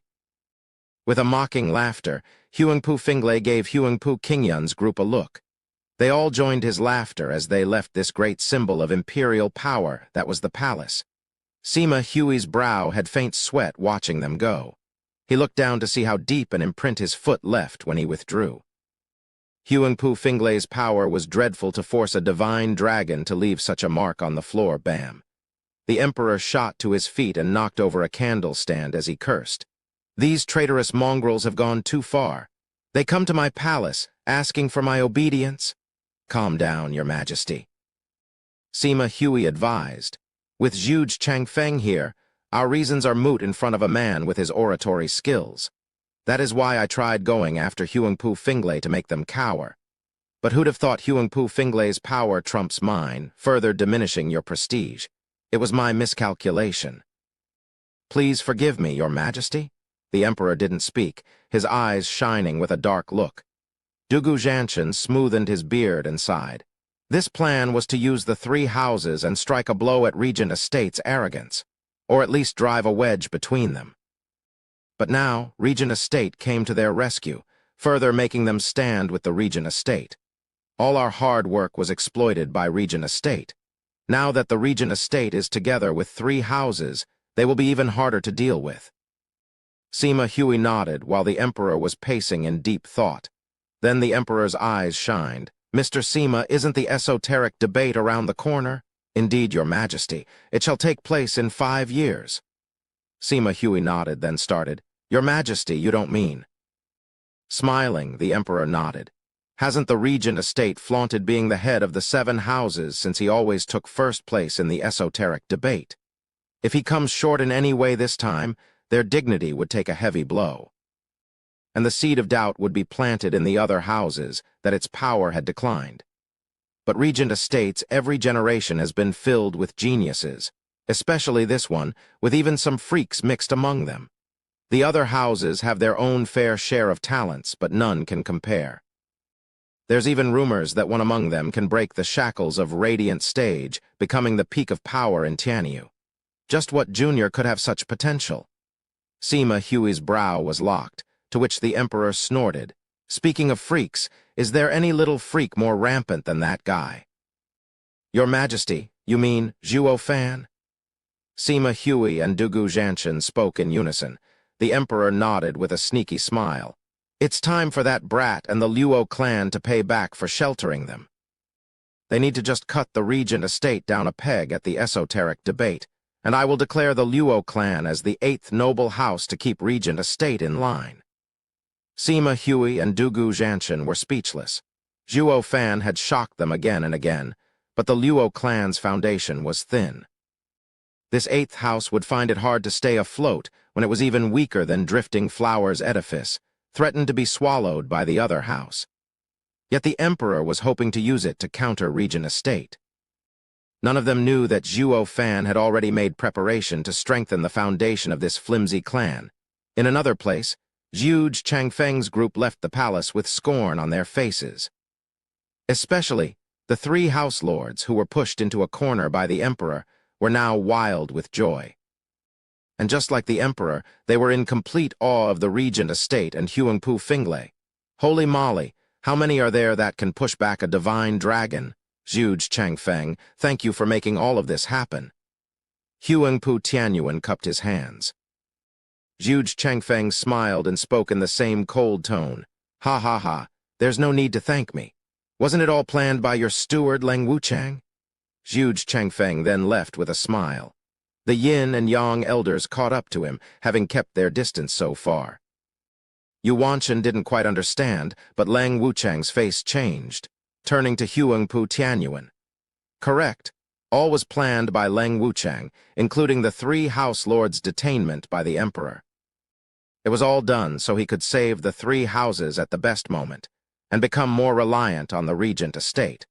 What was once a scheme privy to only he and Huangpu Tianyuan, it was seen through by Zhuge Changfeng in an instant. Watching Zhuge Changfeng's shrinking figure, Leng Wuchang and Huangpu Tianyuan felt an odd chill. No wonder Zhuge Changfeng was the head of the 4 pillars. He was frightening. Zhuge Changfeng himself was sporting a mystifying smile. Prime Minister must be glad. The white-haired elder smiled. Zhuge Changfeng nodded. I just saw a bunch of fools getting happy having scored an empty victory. But, ha ha ha. The elders were puzzled. Zhuge Changfeng was quite vague. But Yuan has ruled these lands for 1,000 years for a reason. To not even see through a chess player's unfathomable skill, he still dares to play with cloak and dagger. So this is the extent of unwanted contriver, ha ha ha. Chapter 217, The Suicidal Life and Death Art. 4 figures fell on Blackwind Mountain, Zhuo Fan and his 3 elders. Qiu Yanhai and Zhu Qingjian watched in awe the impressive sight formed by the mighty 4 fifth-grade arrays. Luo clan is outstanding to this extent that it's no wonder its steward is so cunning and able. But how come we never heard of it? The 2 looked at each other puzzled. Zhuo Fan knew all too well what dwelled on their mind, but didn't dispel their doubts, only made a path through the arrays with a sign. He took the lead, and the others rushed to follow. Once back in the clan, Zhuo Fan called for a general meeting to introduce their newest elders. The 2 elders were presented with the sight of people no stronger than ants. Knowing they could kill these people with their thumb, it instilled a deep sense of disappointment in the old couple, though after having received Zhuo Fan's cruelty, it curbed their characters so as to not let it show. Only when Zhuo Fan introduced Luo Yunchang did their eyes shine. Recalling Lai Jingshan's words, they showed utmost respect for Luo Yunchang. Zhu Qingjin even held her shoulder. Young Miss, you are the picture of beauty, like an angel from above. I can't help but rue the day a rotten punk would have you for himself. Oh ho ho ho. Luo Yuncheng blushed and shook her head, but her heart was grateful as she sneaked a peek at Zhuo Fan. She also found the two elders quite likable. They were radiant stage experts, yet so calm and mild, unlike the arrogant stereotype everyone knew. Though clueless, this was all brought about by Zhuo Fan's thorough and unyielding discipline. The man in question was right now frowning. Why are these two who always snapped back with how great they are in Tianyu suddenly fawning? And why at Luo Yuncheng? Turning to Lai Jingshan, he caught the latter looking elsewhere entirely. This has nothing to do with me. Now that introductions are out of the way, the others may return to their tasks. Zhuo Fan's clap left only Luo Yuncheng and the four elders behind. He turned to the couple. You two will be watching over the Black Flame array in the south and the Ice Shadows array in the north. I will later tell you how to wield them. Working alongside Elder Yan and Elder Lai's arrays, the Luo clan will never know defeat. Understood? Qiu Yanhai and Zhu Qingjian cupped their hands. Luo Yuncheng was overjoyed knowing the four experts would turn the mountain into an impenetrable fortress. Not even a 7 houses siege could make her worry now. Also, Zhuo Fan's hand flashed and offered a jade slip. As you are now Luo clan's elders, I shall treat you as one of us. Here is the secret life and death art. I find it quite suitable to you too. Qiu Yanhai took the jade slip, amazed by what it contained. Knowing what they were gonna say, Zhuo Fan smiled. This is no cultivation method or martial art, but a way to combine your strengths. A limitless improving method? What? Brushing off their shock, Zhuo Fan continued. This life and death art means treading the fine line between life and death on the edge of a knife. At the collision between two opposing forces, world-destroying power lies. But once control over it slips, death becomes you. This leads to this art going by a more common name, the suicidal secret art. What are you doing giving it to them for? That's too dangerous. Luo Yuncheng spoke in their defense. The couple was almost moved to tears. Lai Jingshan didn't lie. Getting close to the young miss is a must if we want to live. But Zhuo Fan shook his head. Young miss needn't fret. If others trained in this art, they'd have a fate worse than death. But I saw how the two elders' fire and water arts combine, how seamless they work together. They are able to conform to the other on the fly, understanding each other's hearts. In fact, they may understand the other even better than they do themselves. The two's attributes may be in conflict, but they are nevertheless able to control the clashing force between fire and water. There's a 50% chance they'll succeed. 50?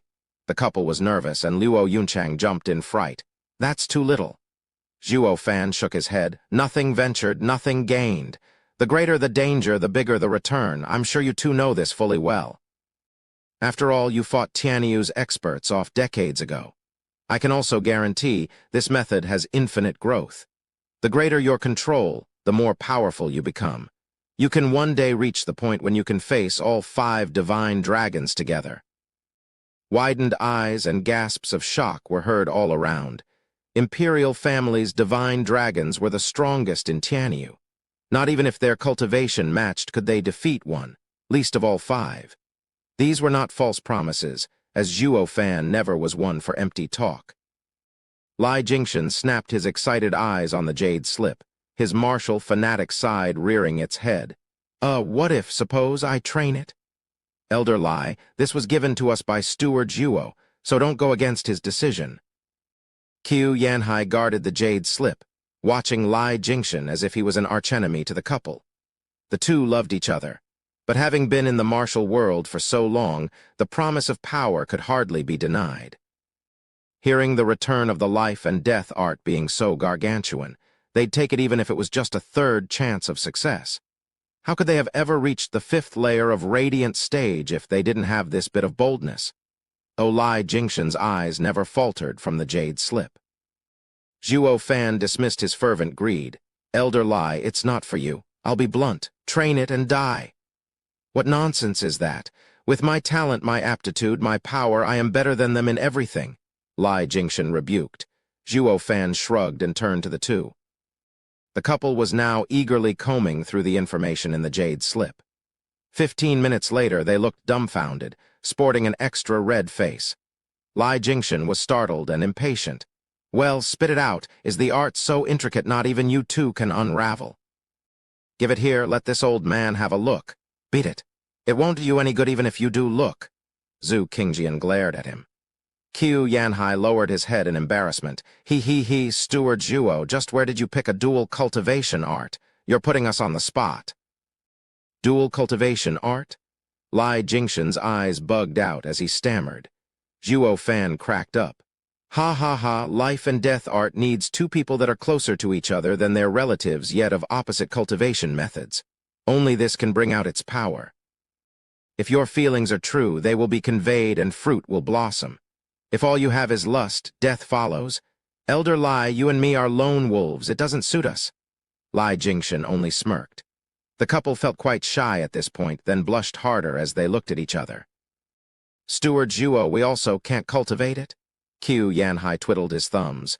Me and Qingjian never actually done that. Raising an eyebrow, Zhuo Fan asked. You've never done it for decades, yet are so in tune with each other. Then what are you waiting for? Luo Yuncheng clapped. It's been ages since we had a wedding in the Luo clan. Please let me arrange it all for the elders on a most auspicious day. The couple's faces went redder, acting like shy teenagers. Zhuo Fan's eyes widened and shouted, What auspicious, what arrangement?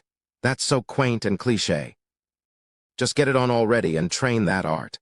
Blast it. For decades you've been around a belle, yet never tapped that fine booty. Shame on you. She even dolled up for decades for you in vain. So get your ass in gear already. Bam.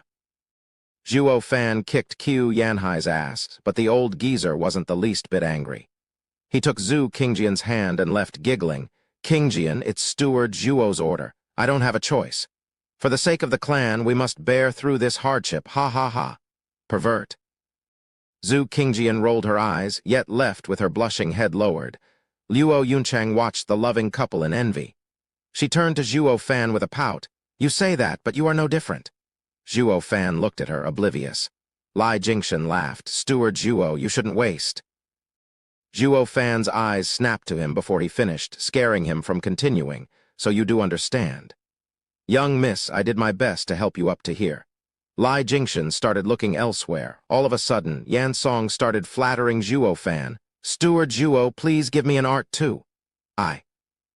Didn't I give you refining skills? Zhuo Fan asked.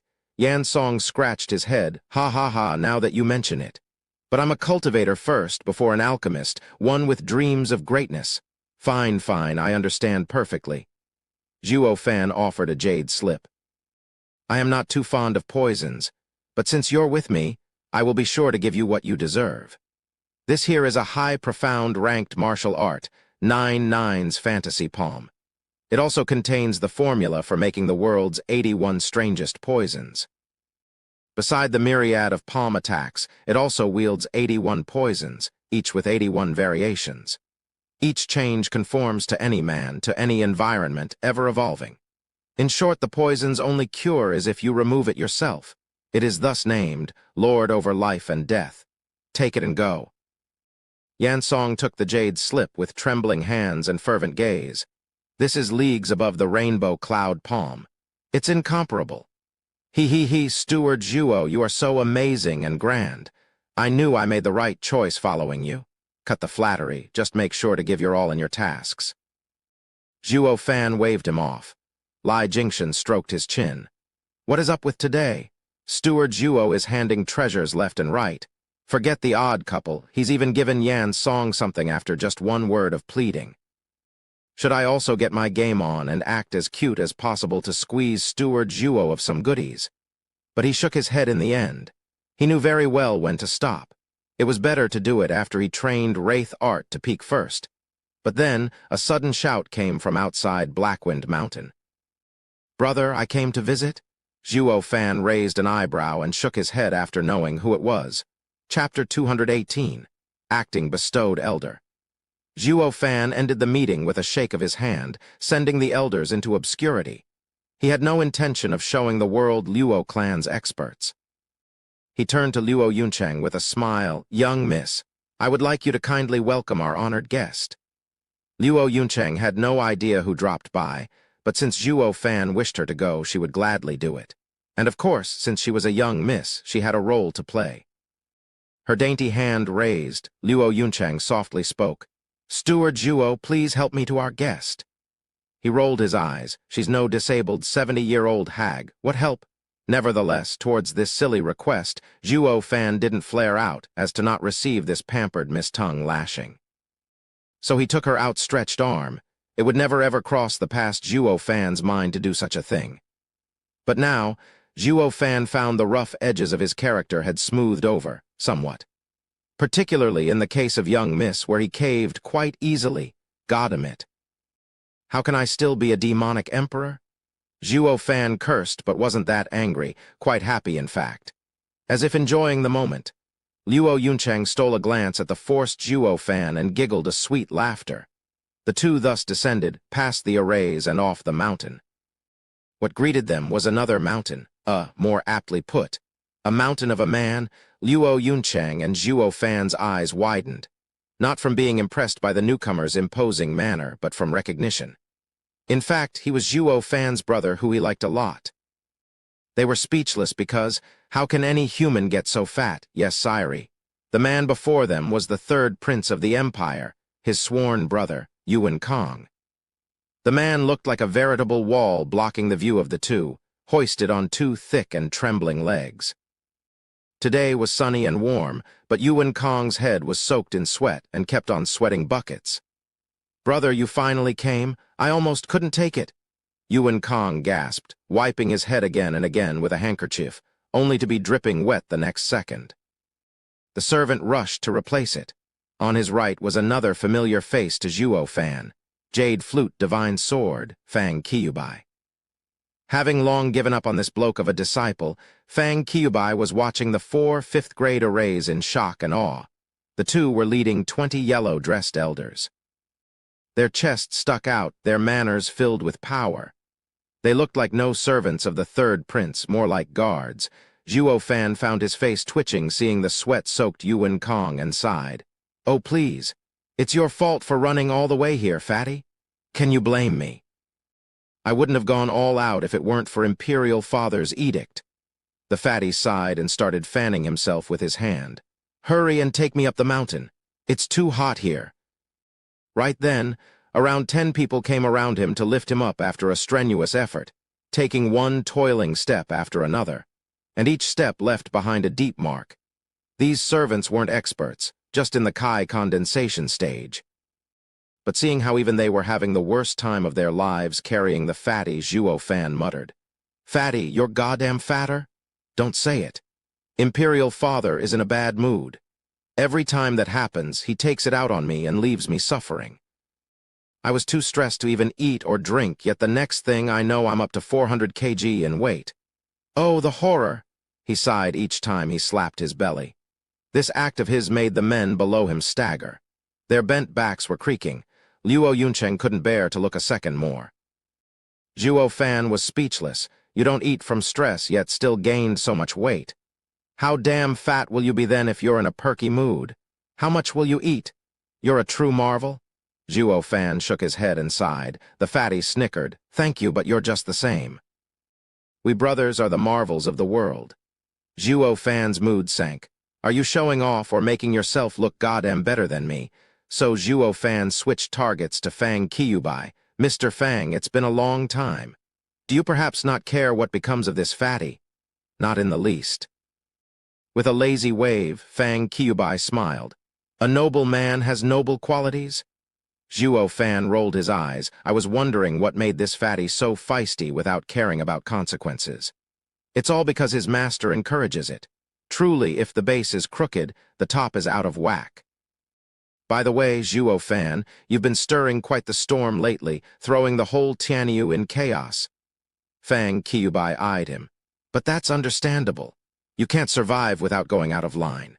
There may have not been a Luo clan today if it weren't for you monkeying around." Raising an eyebrow, Zhuo Fan took a long look at him, feeling his words held another meaning. But instead of continuing, he laughed. Let's talk it out inside. Then he started flying up Blackwind Mountain. Finding the fatty way too slow, Fang Kyubi lifted him along with a wave. The servants found themselves lighter and fell on the ground in bliss. They cursed. Carrying that damn tub of lard will get us killed. As for the elders in yellow, they followed as well. Zhuo Fan and Luo Yunchang took the weary servants too. The servants finally had the leisure to not mind the wait. At the peak of Blackwind Mountain, the fatty was working his damnedest in wiping the sweat off himself under a pavilion. Fang Kyubi was at the side, with poise and grace. Seeing Zhuo Fan coming up with the servants, the fatty beckoned. "Hurry up and fan me." The servants shook their heads and started working hard at the fatty's side. Now the fatty was finally feeling like himself, letting the occasional cry of appreciation. Zhuo Fan shook his head. This fatty wasn't like this 3 years ago. Why is he so sleazy all of a sudden? What had him truly baffled, however, why aren't the old guys joining in with the servants? Zhuo Fan pointed. "Fatty, aren't they yours as well? Why are they standing around idle? How could they be? Do you know what their cultivation is?" The fatty eyes widened. Zhuo Fan blinked. "Profound heaven?" "Yes, profound heaven experts. How could I have them do such a thing? It will be too humiliating for them." The fatty spoke upright. Zhuo Fan thought so as well. He recalls how he would often insult the radiant stage experts when he beckons them, but never asked them to pour tea for him. It was simply overkill. He found no point in respecting anyone whose talents were of no use. Am I not one to respect talents and make use of their abilities fully? Ha ha ha, probably not, since he always saw others with a cynical eye and never showed any respect. Anyways, who in the mortal domain was worthy of the demonic emperor's respect? Zhuo Fan shook his head. With different statuses, there are different attitudes. Just then, Fatty struggled to walk to him and smiled. "Brother, to be honest, these profound heaven experts aren't mine, but yours." "Mine?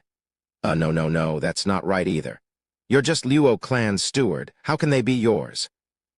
"I mean to say that they are elders whom my imperial father offered to the Luo clan.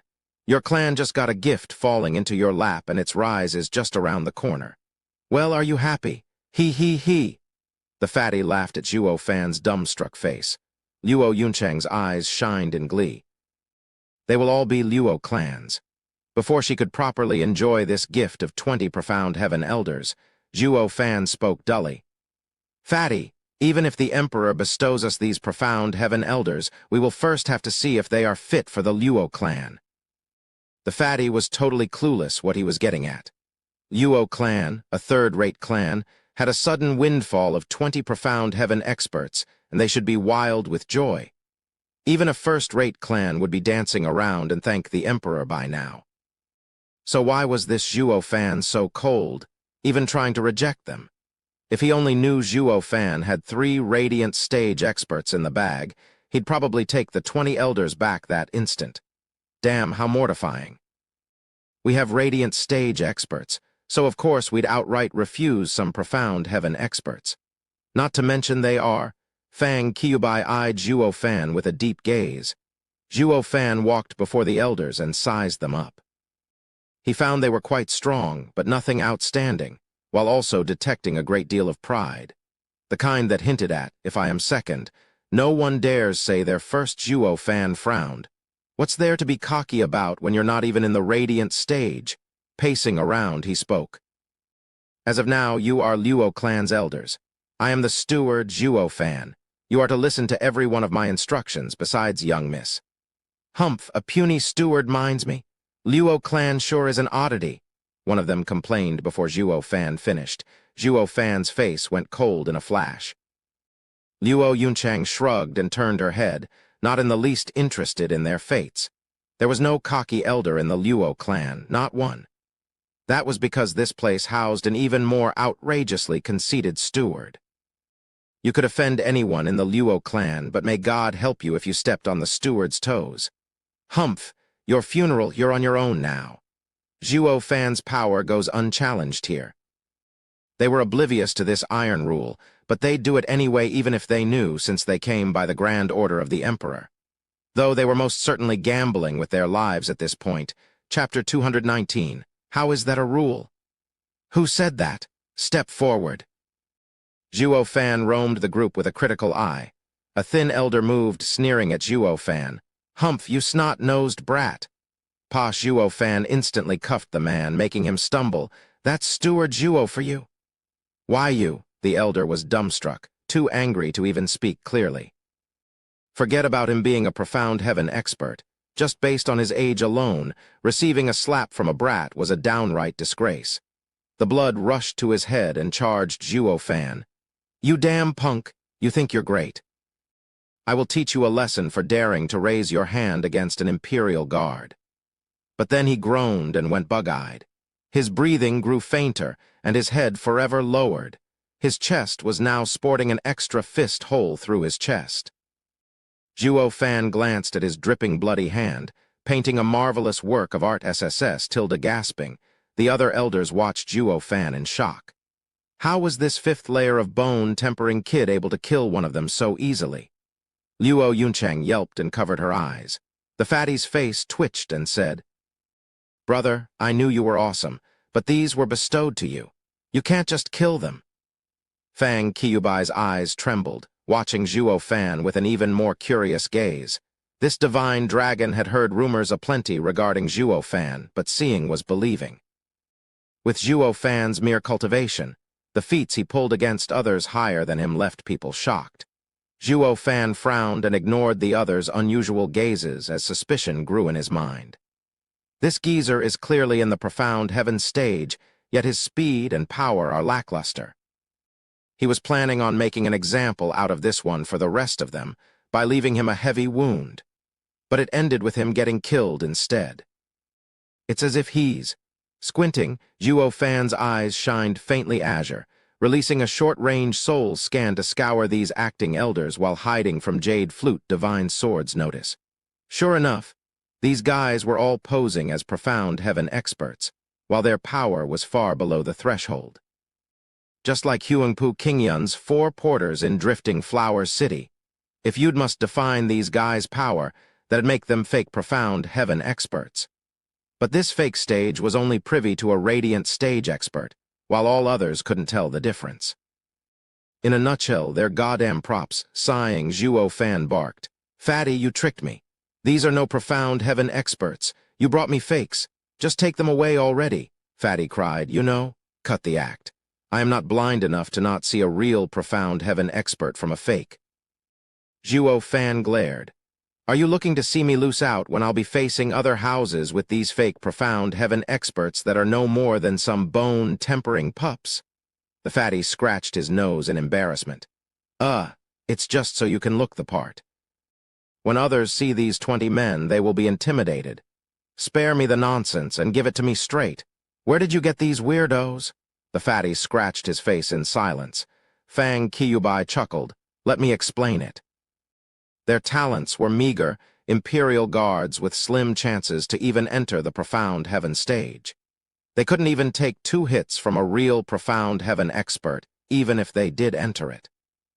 So the imperial family had a project to raise many of such people into profound heaven experts through pills. But it failed.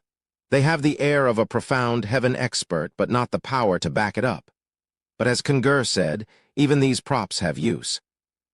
2 decades ago, Quanrong was about to invade Tianyu. His Majesty was scared of war, losing his subjects and wealth, and pushed tens of thousands of fake profound heaven experts to the front lines, scaring away the Quanrong. Ha ha ha, you have to admire His Majesty's wisdom. Face twitching, Zhuo Fan watched speechless. No wonder he's the weakest in the Empire's 1,000-long history. He doesn't do anything, he just poses, though he had to admit mixing lies with truth was an ingenious tactic. But it has no damn use in a war between houses. Zhuo Fan threw the fake experts a look, then sighed. Fatty, when you give something, make sure it has some use, all right. Even 10 real profound heaven experts would do. What 10? We got none. Crying out, the fatty persuaded like a cheapskate. Bro, real profound heaven experts are the creme de la creme in any clan. How can they be raised so easily? Veiled Dragon Pavilion has 9, and of Hell Valley's 12, you killed 6. Our imperial family is also short on them. Imperial father can't dispense any? Zhuo Fan shrugged. Then if he wants to bestow something, let him give something real. These fakers are not only cocky, they even start posing in my face. Take them back. That's unlikely. How can we go against an imperial edict? If you really do this, I cannot bear the responsibility. Imperial father won't budge either. Also. Fatty turned to those fake elders and shouted, also you, if you go back, your heads will fall. They instantly fell to their knees, pleading, but Zhuo Fan shook his head still, finding it hard to accept. They have no skills. With you here, of course they'll beg, but once you leave, they will return to their haughty attitude. I see, brother, don't worry, leave it to me. The fatty cursed at them. You bunch of good-for-nothing bastards. You have been bestowed to the Luo clan as elders and must follow its rules to a fault, especially steward's orders. Also, who are you to say no? You're just a bunch of fakers. Let me tell you, this brother of mine, Steward Zhuo Fan, has fought Hell Valley, kicked around Drifting Flowers edifice, punching and smashing any and all from the 7 houses. The number of profound heaven elders from the 7 houses under his belt exceeds 10. You must be wondering, how is he still alive? Power. If you had his power, of course you'd defy him. If you don't, then you better goddamn listen or just drop dead. The fatty's pep talk did the trick, and the fakes watched Zhuo Fan in shock. Not once did they think this brat was such a monster, to openly defy the 7 houses. No wonder he acted so high and mighty with them, even daring to kill one bestowed by the emperor. The Luo clan's steward being powerful seemed valid. They'd always lived in the palace and knew nothing of Zhuo Fan's exploits, so they instantly prostrated half into Fatty's howling speech. Of course, they were nothing compared with such a man of power. What right they had to still act tough? Luo Yuncheng was overwhelmed with emotion, but mostly watched Zhuo Fan enjoy. What do you think, brother? They'll listen now. Cough, cough. Ignoring the smiling fatty, Zhuo Fan faked a cough and stuck out his chest as he spoke to the fakes. As you've been bestowed by His Majesty, and seeing how important it is to Third Prince, I will accept, albeit reluctantly, such fake profound heaven experts. The fatty was over the moon, as were the rest. Their mission was now complete and were exempt from the Emperor's punishment. However, Zhuo Fan's tone turned heavy. You are to abide by Luo clan's rules if you are to stay. First, the most important of all, only me, Steward Zhuo Fan, is allowed to show off. Whoever dares to show off before me will find their life cut short. They all turned dumbfounded. How is that a rule? The fatty's face darkened and twitched. Young Miss Luo, does the Luo clan really have such a shameless rule? Luo Yuncheng bobbed her head and held her mouth, yet her stomach hurt from how hard it was to stop from laughing. The fatty was speechless. Second, when you are outside the clan, I am the first and foremost who show off, and when it's your turn to do it, it must by all means be a cut below mine. Failure to comply means death. They all held their foreheads. So this is the Luo clan. Is this how its steward acts? It's just so hard to fathom. Are these what you call rules? Luo Yuncheng was laughing so hard she laid on the table. The fatty patted his fat cheeks helpless, and Fang Qiubai watched it all engrossed.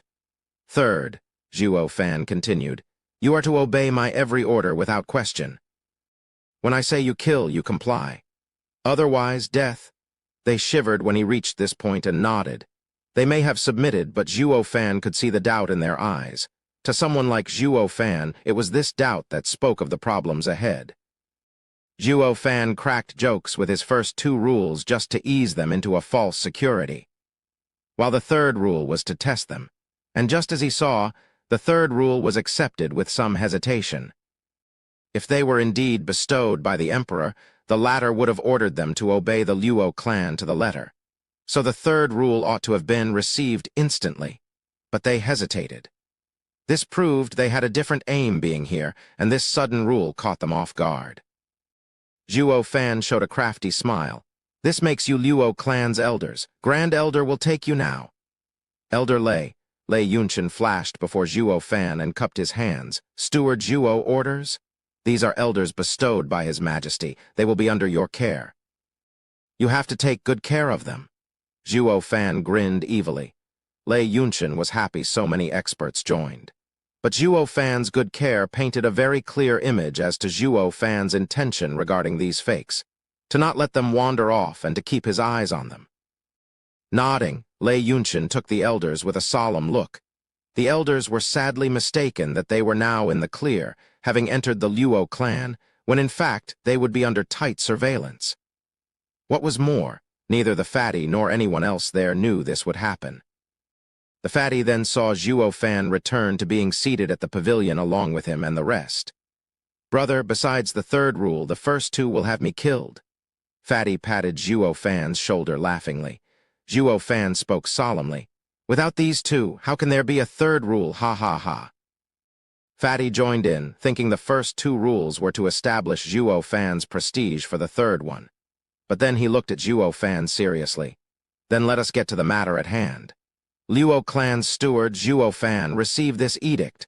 Chapter 220, Esoteric Debate. Long live the Emperor." Luo Yuncheng bowed while Zhuo Fan remained still. "Speak." Fatty's fat face twitched helpless. "Brother, this is the Imperial Edict. Looking on with such contempt would have you labeled a traitor and your head chopped." "Whatever, only we are here anyway." "With Mr. Fang not looking to be a man indulging in gossip, if you won't tell it, no one will. Moreover, it won't matter even if you did. For the Emperor to issue me an Imperial Edict, that only means he needs me. How could he kill me over such trifles?" Zhuo Fan shrugged. The fatty was lost for words.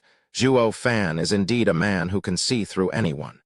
The Emperor wouldn't do anything even if this guy lay in bed when receiving the edict.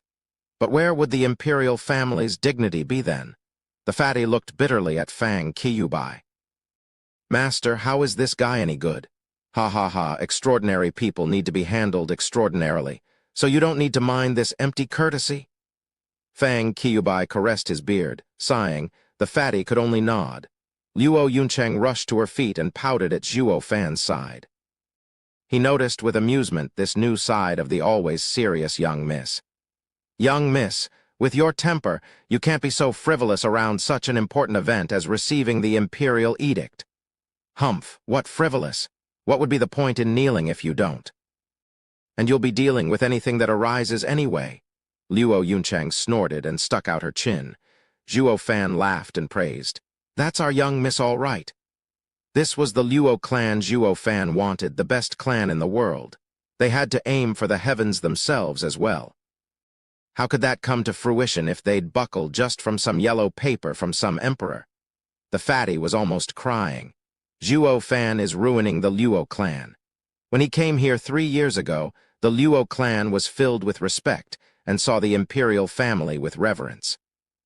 But now they were tough and stubborn, with even the ever-cautious young miss acting like this. They didn't yet make the part to face the 7 houses, but they already started to show the same defect as them. Just how the clan head was, so too did the clan act. And just how their steward behaves now, that's what the clans will turn into. The fatty shook his head, dispensing with the courtesy as well. "Never mind then, it's a verbal order anyway. I'll be straight with you. The Emperor intends to have you participate in the esoteric debate and take the Regent estate down a peg." "The esoteric debate?" Zhuo Fan raised an eyebrow. He looked at Luo Yuncheng, finding her just as clueless as he was. The fatty raised his bloated head and showed a cocky grin. He, you were so cocky before, so feisty, when you are in fact nothing but bores. It's now my turn to show off." The fatty laughed and preened. Esoteric debate is held once a century, a gathering of the most elite clans. With the Luo clan not being even a third-rate clan, a mere cannon fodder for all these years, it is perfectly normal for you to be ignorant. "Is that so? Then why is the Emperor inviting our small clan? Please report to His Majesty, Third Prince, that after hearing your words, Zhuo Fan feels sorely lacking and ashamed to participate in this grand summit. Tell him to find someone more worthy of his attention." Zhuo Fan flicked the non-existent dust of his clothes. The fatty caught Zhuo Fan's arm in panic. "Don't, brother. Imperial Father will kill me if I go back like this. It is my fault for trying to show off. Right, I will definitely frame Luo clan's first rule on my wall to remind myself every day you will be the only one to show off. Please find it in your heart to forgive this foolish brother of yours. The fatty was begging Zhuo Fan in tears, his swag gone like the wind. Luo Yunchang giggled and Fang Qiubai shook his head. Fine, do continue. Zhuo Fan was only playing around with the third prince. He knew when to quit. The fatty sighed and no longer dared mess around. Brother, to tell the truth, the esoteric debate is really not some place where elite clans gathered, but where houses bet on their honor to avail themselves. It is a slaughterhouse. A clan can rise to the top in one step, or fall to their ruins in another. Many first-rate clans would find themselves worse than even third-rate clans. Brother, you must be vigilant if you still want to go. Oh, why do you say that? Zhuo Fan frowned in doubt. With a sigh, the fatty's green and beady eyes shined with a deep gaze. This goes back to the founding of the empire, of the time when the 7 houses were in constant conflict with each other. There was no open war between the 7 houses, but none was willing to back down to anyone. To settle the disputes among them, Tianyu's founding emperor signed an agreement with them. Anyone below 30 years of age was going to compete in order to settle whose house would become the head of the 7 houses. These youths would also one day represent their houses in the future. Their power predicted their house's power under their rule. The 7 houses thus no longer took arms and their ranks divided. This was the inception of the esoteric debate. Gradually, more and more outstanding clans who wished for greatness joined. They were chosen by the 7 houses and imperial family to participate. This is how the current esoteric debate came to be. Yet, no matter how many clans joined, it was still the 7 houses that came on top. The others would simply be fighting for the chance to be their vassals. It slowly turned into a bizarre situation. For the sake of their reputation, the 7 houses weren't into this debate to the death, while the vassal clans fought to the bitter end for their masters. The survivors would thus be looked kindly upon by the houses and also receive their support, while the rest would become mountain of bones for the other to rise on. The fatty's tone contained mockery, pity, but most of all anger. The 7 houses' existence robbed the rest of the clans their chance at greatness, reducing them to mere expendable pawns. The esoteric debate held each century left Tianyu stagnant, its power never reaching new heights, while the 7 houses' power kept on growing. To him, the 7 houses were Tianyu's cancer. Zhuo Fan sensed his hatred and nodded. Then what does the emperor expect of me? Defeat Regent Estate. That's hardly feasible for a fresh clan like yours. You're just too weak. The fatty smiled wryly and dismissed his words. Regent Estate dares call itself the head of the 7 houses and harbors the ambition to swallow the other houses because it never once lost in the esoteric debates. Imperial Father wishes for you to harass Regent Estate and throw them off their game. Regardless of which other house takes the head title, it would give Regent Estate a severe blow to their prestige. Zhuo Fan's brow trembled and shot the fatty a look. Harass. You want me to lower myself in doing such a trifling matter? Ha ha ha, brother, I know you're great, but you do not understand them. Even interfering would be a tough problem for many other people. Chuckling, Fatty gave him a yellow ribbon of silk. This was the roster for the last esoteric debate. See for yourself. Zhuo Fan looked at the names of the 7 houses' disciples in shock. Especially since there were so many familiar names, the fatty pointed out each one. The 7th name, from Drifting Flowers Edifice, must be quite familiar to you. Grandmother Chu Bijun is renowned among the 7 houses, but despite her bravery, she was too weak. Drifting Flowers Edifice was dead last among the houses in the last esoteric debate. As if to point out it would in fact become the weakest in this last century among the houses. Zhuo Fan nodded. Watching the names, many issues started making sense. It showed the precise power of every house lord, extrapolated into the probable power each clan had in the near future. The 6th name, Mary Woods? Zhuo Fan's eyes skipped at the moment he saw it. Humph. Nothing notable about a claptrap, spouting opportunist pre-Copernican obscurantist with no backbone to speak of. Fifth name, Sword Markwise Abode, led by Jian Suifeng. Zhuo Fan's eyes twitched and frowned. Since Sword Markwise Abode came in fifth, then its power was also in fifth among the houses. The next name had him widen his eyes. Fourth, Veiled Dragon Pavilion with Long Jiu and the other elders. Third, Hell Valley, with Yugiki participating as well. Second, Pill King Hall's group led by Vicious Pill King. And first, of course, was Regent Estate. Zhuo Fan's heart sank. All his allies were dead last, while the top ranks were held by Regent Estate's loyal dogs. They were not only weaker than the head, but weaker than everyone else. Picking up on his thoughts, the fatty laughed and patted his shoulder. Ha ha ha, there's no need to fret, brother. Thanks to your evil ways, these houses' power is no longer what it used to. What do you mean? Zhuo Fan's eyes shined. He knew he wrecked Hell Valley, but what of Pill King Hall? Fatty chuckled. The ranking of the last esoteric debate is like this because of some amazing figures that appeared at the time. Hell Valley's third spot was all thanks to Fifth Elder. Diamondback Ape's power pushed back Veiled Dragon Pavilion's third elder in accordance with Yugiki's master plan. Without these two, Hell Valley would be far weaker than Veiled Dragon Pavilion. Then there's Pill King Hall in second place. They had Vicious Pill King to thank for that. His poison was so deadly no one dared approach him. Without him, they wouldn't have gotten ahead of even Merry Woods. The fatty trailed off, but Zhuo Fan got the picture. Hell Valley and Pill King Hall's powers were mostly sapped, since their pillars were cruelly and mercilessly killed or ruined by Zhuo Fan himself. So of course the two no longer were what they used to, Fatty grinned. There were many illustrious names in the last esoteric debate. Yugiki, this mastermind, was publicly acclaimed as the first genius among the 20 profound heaven experts of the 7 houses joining the debate. Then there was Vicious Pill King, the alchemist of the millennium. Uncle Jiu also showed great prowess as well. Known for his purple lightning gold eye, Zhuo Fan nodded, secretly rejoicing. It was great that his first profound heaven expert kill was Yugiki, avoiding many future headaches. With Yugiki alive, plotting from the shadows, his head would have hurt like hell by now. But wasting Yugiki was the same as cutting Hell Valley's power in half.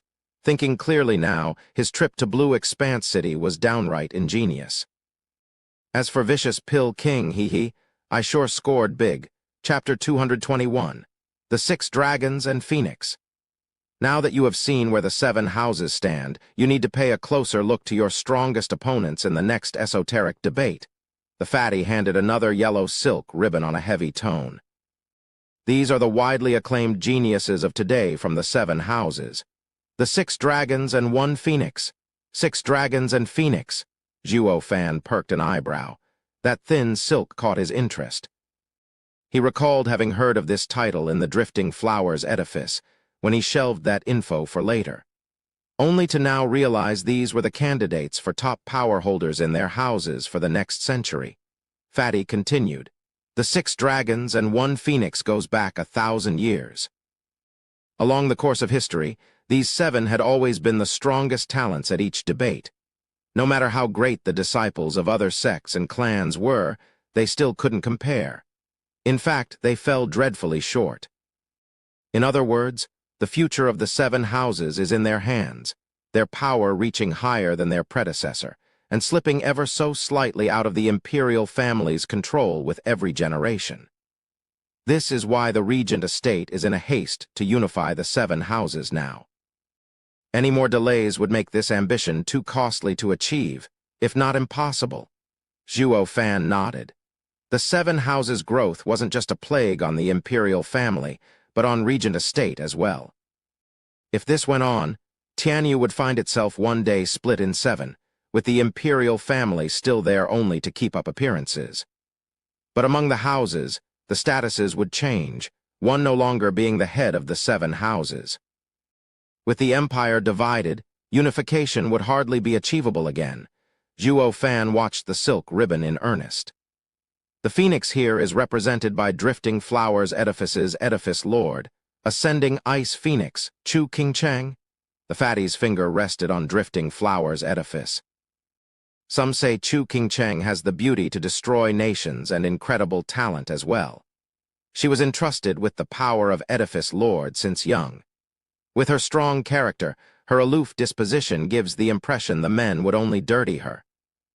Nevertheless, her power is very much real, surpassing many of the 7 houses' elders. You saw her. Zhuo Fan interrupted him with a smile. The fatty sighed.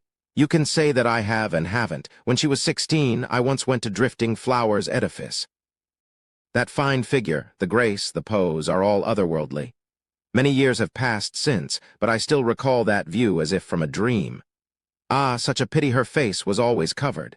Despite staying for 1 short month, she only shot me a glance. She is truly deserving of being called an icy beauty. Is that so? But I've seen her. Zhuo Fan nodded. Fatty nodded out of reflex, then froze and cried, What, you did? You saw her, even her face? What else would I be seeing? Zhuo Fan grinned. The fatty threw him a look of envy as he rushed to ask, How does she look? Do the rumors do her justice? Ha ha ha, as if. Regardless if she's a fairy, an immortal, or even goddess, no amount of words are enough to encompass her visage. Your imaginations could never fathom the extent of her beauty. Zhuo Fan was once again putting on airs as if it was his second nature. The fatty swallowed dryly and glared at Zhuo Fan. Why is it that this punk always gets the good stuff? How many men ever saw Chu Qingcheng's face? I didn't get the chance to see it, yet this darn kid could. Luo Yunchang was sulking with puffed-out cheeks. Zhuo Fan, is she that pretty? Absolutely. I have the 3 days spent with her as testament of how accurate my description is. Zhuo Fan nodded. But it only helped fuel Luo Yunchang's anger while the fatty shouted out of envy. What, you lived with her for 3 days? Doesn't she loathes men? That depends on the man. I mean, everyone is different. You can't go saying because she was cold to you when you met that she's an icy beauty. Brother, this may possibly be a little harsh, but take it from me. If I were a woman, even I wouldn't want to be seen with you. Patting the fatty's shoulder, Zhuo Fan sighed. The fatty was sullen, his mouth twitching. Goddammit, can you not cut me so deep, then make a joke out of it? Although. Zhuo Fan's eyes sharpened. Chu Qingcheng's talent truly is amazing, but it may not be as monstrous as you'd think. She couldn't even beat Huangpu Qingyan. If these 6 dragons, 1 phoenix are the same, I can handle them easily. Zhuo Fan was pretty darn egotistical, yet the fatty didn't jump to criticize him. Since Zhuo Fan kicked a storm in Drifting Flowers Edifice and escaped unharmed still, he was entitled to some bragging rights. It was now that the ever-silent Fang Qiubai coughed. Kid, if you really think so, you'd have the shock of your life 5 years later in the esoteric debate. Oh, what makes you say that? Zhuo Fan raised an eyebrow. His eyes snapped on the divine dragon. Fang Qiubai squinted. Having been to Drifting Flowers Edifice in person, you must know by now their situation. I've met that girl as well. Her talent is outstanding, but the chaos around her had stalled her cultivation, making her fall behind other houses' disciples. You said that she couldn't match Huangpu Qingyan, but let me tell you this. When Chu Qingcheng was 20 and fought Huangpu Qingyan, I happened to be the judge. How do you think it ended? Zhuo Fan frowned. Ha ha ha, Huangpu Qingyan suffered a total defeat in 1 move. Fang Qiubai laughed. I could see then that this girl's talent surpassed a divine dragon's, and the other house's disciples are no different. Zhuo Fan nodded, not daring to slight them again. Furthermore, with Drifting Flowers Edifice having regained Chu Bijan's support, that girl can now focus on cultivating. I am eager to see how far she can reach in 5 years' time, but the other house's disciples will most likely go even higher. I look forward to see this time's esoteric debate, ha ha ha. Fang Qiubai laughed at the sky. Zhuo Fan gasped, his gaze unprecedentedly hard. If there's any truth in Fang Qiubai's words, then these 6 dragons and 1 phoenix will probably exceed my clan's elders by then. He was going to face the same level of freak as him. Fatty nodded, seeing Zhuo Fan's dead serious face. Among the 6 dragons, Mary Woods has the forest fleeting dragon, Lin Xuanfeng. Mary Woods has the most uncanny speed among the houses, and Lin Rufeng's is even more so. He fleets about the trees like the wind, gone before you even know it. From sword markwise abode heals golden-armored sword dragon, Zai Tianshang. Sword markwise abode is an item refining house, also specialized in sword arts. Zai Tiansheng is many times stronger than his younger brother, Zai Tianyang, a true sword genius. Sword markwise abode's sole profound ranked martial art, flowing spaces 9 forms, is so intricate that many elders can't even grasp it fully their entire lives. Then they say that this kid had done it at 9. Unconceivable. Zhuo Fan listened engrossed as the fatty got him acquainted with every dragon. When Fatty reached Regent Estate, his hands trembled, his gaze hard. Brother, none of them can ever amount to the one I'm about to tell you next.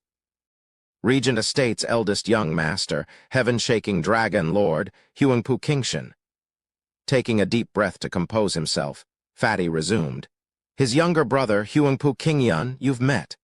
But if you compare the two, the younger brother looks totally average, and the same goes for the 5 dragons. This is the true genius among geniuses, a freak among freaks. And it is this man we know the least about. But one thing is certain, the 5 dragons and 1 phoenix are not his match. Zhuo Fan's eyes widened, his heart jumped. Just now you said the 5 dragons and 1 phoenix are incredible, making me cautious. But then you go and tell me none of them can hold a candle to the 6th dragon. Just what kind of horror is that, guy? The fatty patted Zhuo Fan's shoulder and sighed. Now do you get it? Brother, it's not that easy to interfere with Regent Estate as you may think. Next to these freaks, the so-called demon Zhuo Fan everyone talks about falls short. Squinting, Zhuo Fan took a deep breath. No worries. At the next esoteric debate 5 years later, you will see a brand new Zhuo Fan and Luo clan. But first, there are some things that require my immediate attention. I hope the imperial family can keep the Luo clan safe in the meantime. Eyes shining, Fatty and Fang Qiubai shared a look and smiled a nod. Rest assured, brother. Train in peace and prepare for the esoteric debate. Leave the Luo clan's safety to us. Also, if you stand out enough in the esoteric debate, Imperial Father will use this chance to hail you to the rank of noble house. Then, Regent Estate will find it much harder to touch you when it has to go through the Imperial family first. The fatty just promised any other clan's most cherished dream, but also entrusting him with a near-suicidal mission no clan would ever want. Zhuo Fan nodded and sighed. Fortune has always favored the bold. In the thick of danger, opportunity avails itself. And this esoteric debate is Luo clan's best chance to shoot straight for the moon. Chapter 222. Thunder Swarm Mountain. The two had explained everything thoroughly to Zhuo Fan before leaving. Seeing them go, Zhuo Fan's eyes shined. Young miss, gather everyone. It is time we go to Wingei's city. Luo Yunchang looked at him deeply before nodding. Not much later, they all gathered, except the Grand Elder, who was watching over the newcomers. Luo Yunchang and Zhuo Fan took the main seats, overlooking them as they explained what Fatty said. Even though shocked, everyone was sporting a serious face. The imperial family's task was of monumental proportions. It wanted this fresh clan, not even a decade old, to fight against the 7 houses with a 1,000-year-old legacy each. This was a fool's errand. Even Lai Jingshan was frowning. Elder Lai, you've been living in Regent Estate until now. What are, in your opinion, my chances with Huangpu Qingshan? Zhuo Fan asked. The others settled down, awaiting his answer. Lai Jingshan shook his head. None whatsoever. The eyes of others widened, their hearts jumped, and Zhuo Fan frowned. Lai Jingshan's assessment was undoubtedly reliable, giving Zhuo Fan further shock. Old Lai, Steward Zhuo isn't your run-of-the-mill. Wherever in Tianyu have you seen any other bone-tempering cultivator kill a dozen profound heaven experts in Tianyu? You're saying that twerp Huangpu Qingshan still holds a candle to our great Steward Zhuo? Zhu Qingjian giggled a flattery. However, Zhuo Fan shot her a glare. Sister, sucking up has no place here. Please take this matter seriously, or I'll take what you said as wishing for my demise. Zhu Qingjian zipped her mouth on the spot. She could feel the coldness in Zhuo Fan's tone. This also made the others tremble. The usual rampant and obnoxious Zhuo fan actually knew to be cautious at crucial times. His act earned their admiration. He wasn't one influenced by some cheap words of flattery, keeping his cool when it was needed the most. Lai Jingshan secretly approved. Steward Zhuo, to be blunt, Third Prince and Fang Qiubai didn't see the real him, only speaking based on mere hearsay. But even if they had seen him, they'd have the same impression. Poise of a king and a talent of a freak, Zhuo fans squinted. Go on. As Elder Zhu mentioned, Steward Zhuo's bone-tempering cultivation is enough to kill profound heaven experts. But I feel the need to enlighten everyone here that Steward Zhuo isn't the first to have done this. 10 years ago, Huangpu Qingshan, in his second layer of bone-tempering stage, easily defeated Regent Estate's profound heaven elders. As you all know, their elders are unlike Yugiki and the others. Every one of them trained in imperial tyrant body art. How is that possible? Even Zhuo fan couldn't help but cry out. His victories over profound heaven experts were thanks to his lightning wings and diamond sand body. He never thought it possible for a second method to exist into making another reach such power. Lai Jingshan read this from his reaction and smiled dejectedly. They are the freaks roaming this world. It's as if they were born to trample everyone else under their feet. Before I left, he had always been under the High Venerable's tutelage, and I am unsure of his progress. But no question about it, he is in the profound heaven stage just as Huangpu Qingyan. At least in the 5th layer, his real power is hard to fathom. Up to this point, Zhuo fan had been in a constant frown. He never once saw it possible for one man's exceptional talent to reach such an incredible level. Thus, he refused to believe one man's talent could be so monstrous. Taking into account old Lai's opinion, does this mean Steward Zhuo has not even a glimmer of hope in beating him? Qiu Yanhai turned to Zhuo fan in worry. He was no longer hating Zhuo fan for forcing them to join. On the contrary, he was completely grateful. Without Zhuo fan, he and Zhu Qingjian wouldn't have grown so powerful so quickly. Zhuo fan was their matchmaker and was worried for his safety. Chuckling, Lai Jingshan said, "That may hardly be the case. What I spoke of was in terms of strength. It just means Steward Zhuo is unable to face him head-on. Others are clueless to Steward Zhuo's tricks, but which elder among us isn't clear on how he operates? Remember how every one of us joined the Luo clan?" They all looked at each other and burst out laughing. Indeed, the dread of Zhuo fan wasn't based on power, but a shrewdness similar to Yugiki's. It involved schemes hardly anyone could pierce. Taking that into account as well, then Zhuo fan's chances were through the roof. Yan Song praised. This esoteric debate may very well be the strongest since its inception. Thank my lucky stars I joined the one last century, or I may as well turn into cannon fodder in this one. The others cracked up again, to which Zhuo fan just smiled. But one name carved itself in his heart, Huangpu Qingshan. Elders, do any of you know of a place with thick thunderclouds in Tianyu? One voice spoke. Why does Steward Zhuo ask?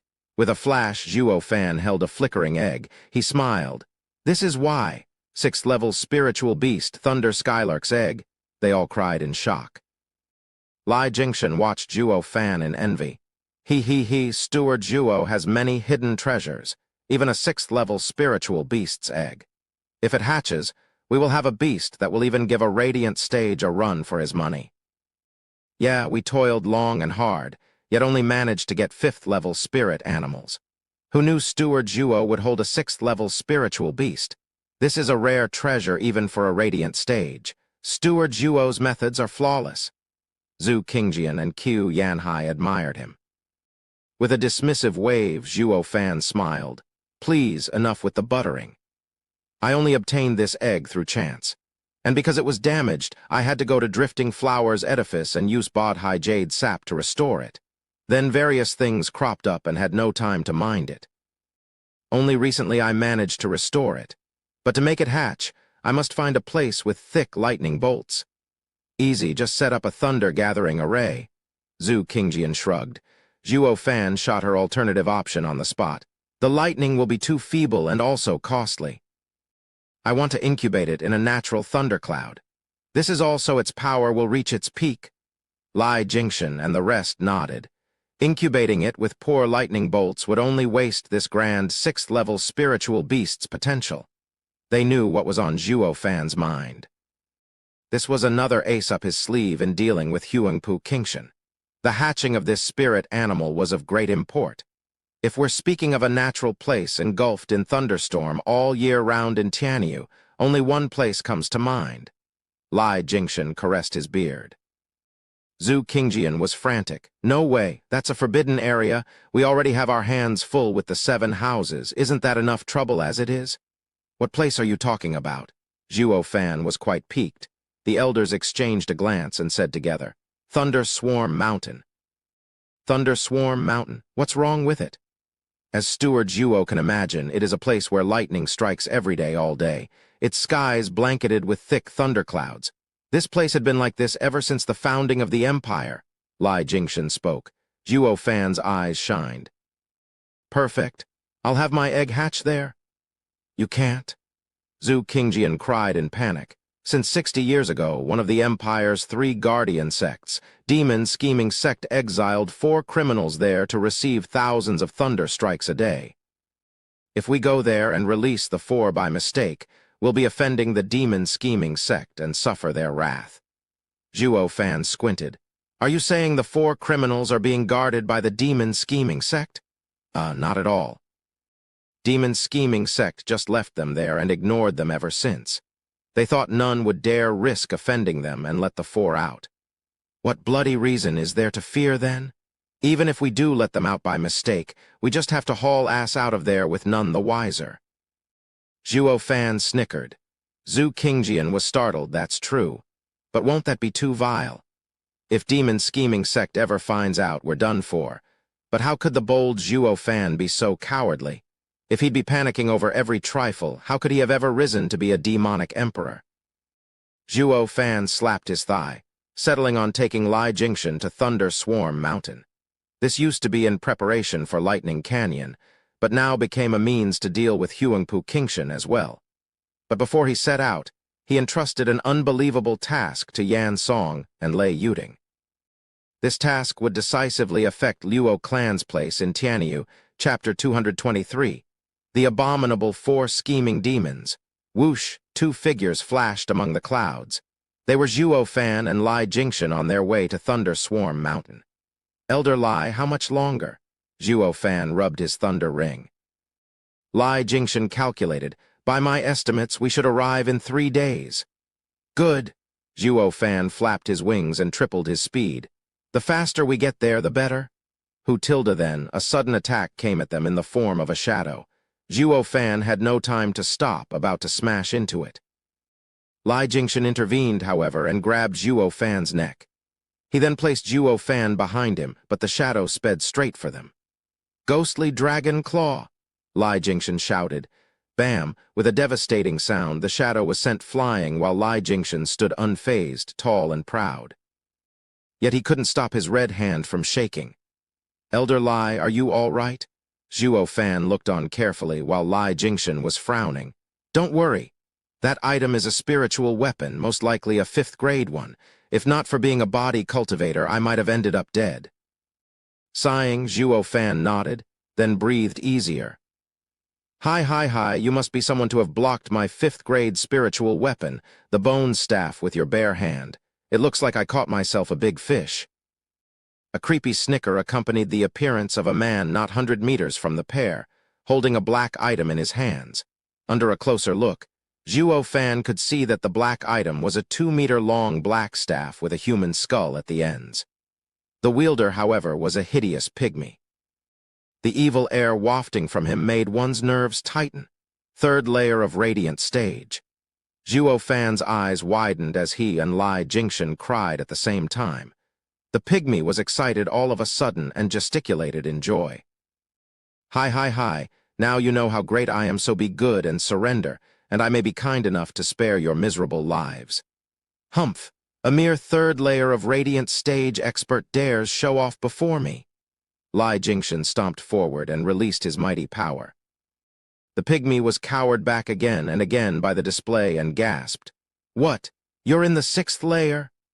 Ha ha ha, how the hell did you live so long to reach the 3rd layer of Radiant Stage when you attack without even scouting your opponent first? Zhuo Fan mocked. It's my turn to ask the questions. Who are you and why did you attack us? The pygmy cackled after sparing Zhuo Fan a second glance. Ha ha ha, a puny 5th layer of bone-tempering cultivator thinks himself worthy of hearing your grandpa's name. You little shit that is neither human nor monster dares to call yourself my grandpa. Zhuo Fan's face was vicious as he glared. Elder Lai, no more questions. Deal with this midget and let's be on our way. With pleasure. Lai Jingshan had long found this pygmy's attitude annoying. Zhuo Fan shows off because he is the steward of a clan, and he has both ambition and power within himself. While you, a filthy little shite, too ugly to even look at and weaker than me to boot, dare do the same, you have another thing coming. So Lai Jingshan eagerly went on the offensive the instant Zhuo Fan gave the order. The pygmy wasn't scared by Lai Jingshan's charge, however, and started twirling his bone staff. Bang tilde metallic clashes rang all around. Lai Jingshan didn't use a weapon, but as a body cultivator, he honed his body into a weapon in and of itself. Every one of his strikes was no lesser than one coming from the bone staff. And since the two of them were of different cultivation layers, the pygmy was on the retreat with every blow from Lai Jingshan, despite holding the advantage with a spiritual weapon. He wielded the black staff with uncanny movements, avoiding all attacks, but when his energy reserves were up, only death would welcome him. Blast it, I really hit a snag this time. The pygmy started cursing from exhaustion. Then, clenching his teeth, he suddenly jumped to gain some distance. But Lai Jingshan realized his attempt at running away, so he shouted and struck the black staff fiercely with his hands. This time, however, as the black staff danced, the pygmy was shrouded in black energy, while the bone staff started letting out eerie screeches. The next second, the vile energy took the shape of a skeleton as it cackled at the two. This demonic cultivation method is beyond vile. Zhuo Fan frowned. He never thought this weird pygmy would be a sinister demonic cultivator, but he wasn't worried. When it came to sinister demonic methods, the wraith style used by Lai Jingshan was by far one of the most wicked out there. Hi, you didn't expect this, did you? I am a dreadful demonic cultivator. With this low, profound, ranked martial art of mine, Demon Shadow Bone Staff, I will swallow your body and soul. Scared now? Ha ha ha. The pygmy crackled from within the shadowy skeleton. Lai Jingshan only grinned. Moron? What, you still dare take me on? Then die. The pygmy sure had a screw loose, though he had quite the sharp pair of ears on him. The mockery in Lai Jingshan's words earned his rage, charging at him with the image of the skeleton. But Lai Jingshan only smirked without an ounce of fear, just as a black dragon image engulfed him. You blind little shit. Let me show you true demonic martial arts. Wraith Style's first move, Soaring Demonic Dragon. Roar, with a reverberating roar, Lai Jingshan's power surged and charged at the skeleton image. In a totally anticlimactic way, the skeleton image up and vanished without even a sound.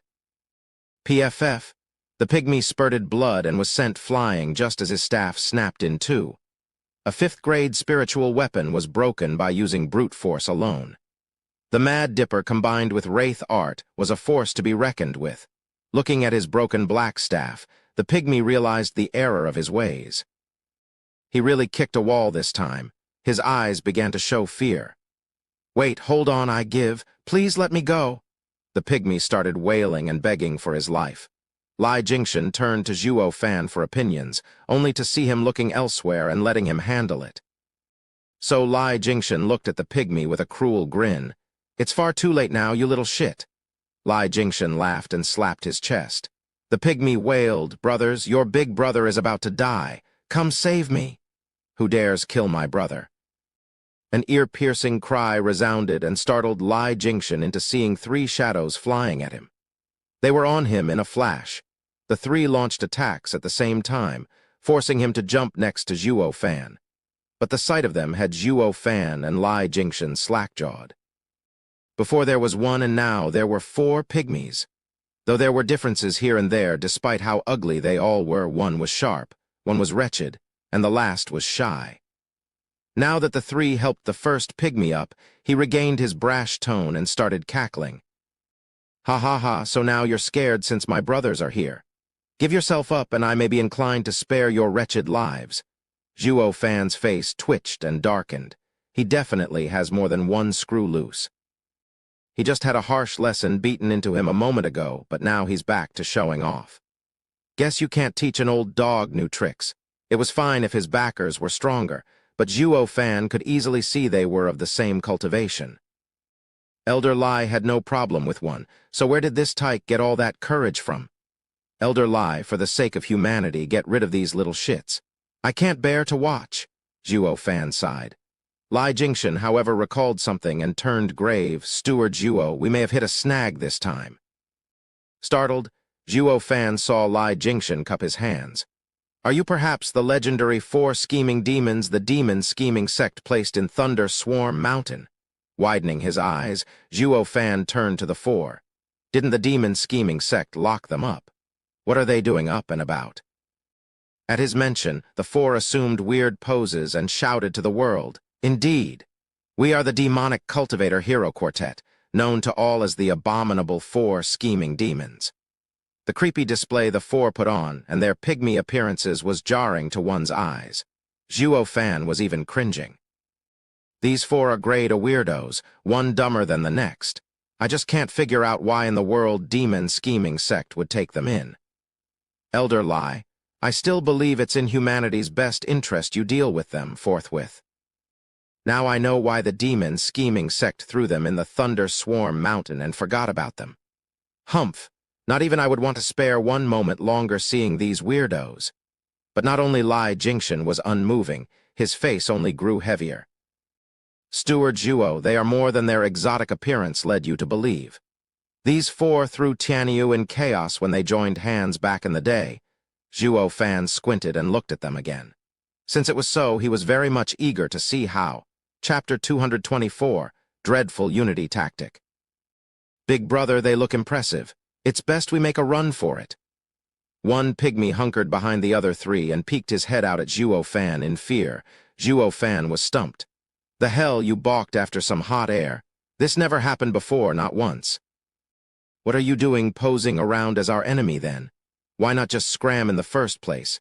Another pygmy noticed this contradiction and cuffed the shy one over the head.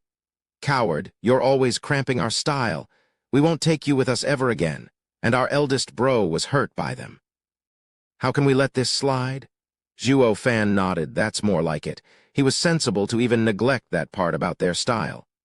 This guy's reaction is more like it. That's a proper human response. But that thought didn't finish forming as the pygmy added another slap. "And even if we don't get revenge for old bro, how are we going to get compensation for getting his bone staff ruined? They have to pony up." The pygmy was then holding the halves of the black staff close to his heart, on the verge of crying. Zhuo Fan's face twitched and darkened. His previous thought was wiped clean off his mind. "I stand corrected. They are inhuman. You don't care about your elder bro's wound, and yet you cry over some junk, even if it is a 5th-grade spiritual weapon. How can radiant stage experts bawl over something like this?" In the end, the eldest pygmy ignored his moronic brother's senseless talk and shouted as he hit their heads. "Goddamn it! I didn't call you over to squabble, but to fight. I'll lead and you follow." He then charged at Zhuo Fan and Elder Lai. But on his second step, his wounds flared and he spat blood. Even so, his eyes were fixed on Zhuo Fan. "Attack! Attack, Tilda!" The last pygmy thought of making an even bigger scene and was now hopping and skipping from the side, egging them on, though he showed not an ounce of intent to join the bustle. Their eyes squinting, the other 3 turned to this pygmy and started raining kicks and punches on this cheerleader. "Blast it all to hell. Every single time you stand aside and cheer but are the last one to help. Yeah, third bro. If you don't charge first this time, we won't charge at all. Let's all calm down a bit. Old bro is wounded. It might be best if we make a tactical retreat."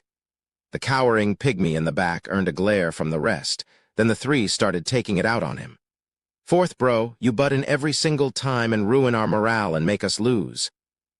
Yeah, we wouldn't have lost the last time if you'd have charged with us. How else could the sect leader manage to banish us in that wretched place to suffer so many lightning attacks otherwise? The three were quite springy in giving the fourth a run for his money. Then the fourth thought of something and barked. What of second bro? If not for him being so damn petty going after the spiritual weapon the enemy dropped, we wouldn't have lost. In a blink, the three stopped and turned to the pygmy that wanted compensation. Now the fourth joined the squabble, and the three ganged on the second bro. Zhuo Fan's face was having a field day from all that twitching. What the hell's wrong with these weirdos? What have they come here for? Beat each other up. Their enemy was right across, yet they were having the time of their lives smacking themselves instead. Zhuo Fan couldn't make out if they were mocking the two or plain dumb as a rock. Elder Lai, are these guys even strong? Zhuo Fan sneered. Lai Jingshan sweated. Should be. I only heard rumors about them and never met them myself. They say these four are quadruplets and fit together like a glove. This is why the demon scheming sect recruited them and taught them a unity tactic. They usually win by numbers, despite being weaker. That doesn't look united to me.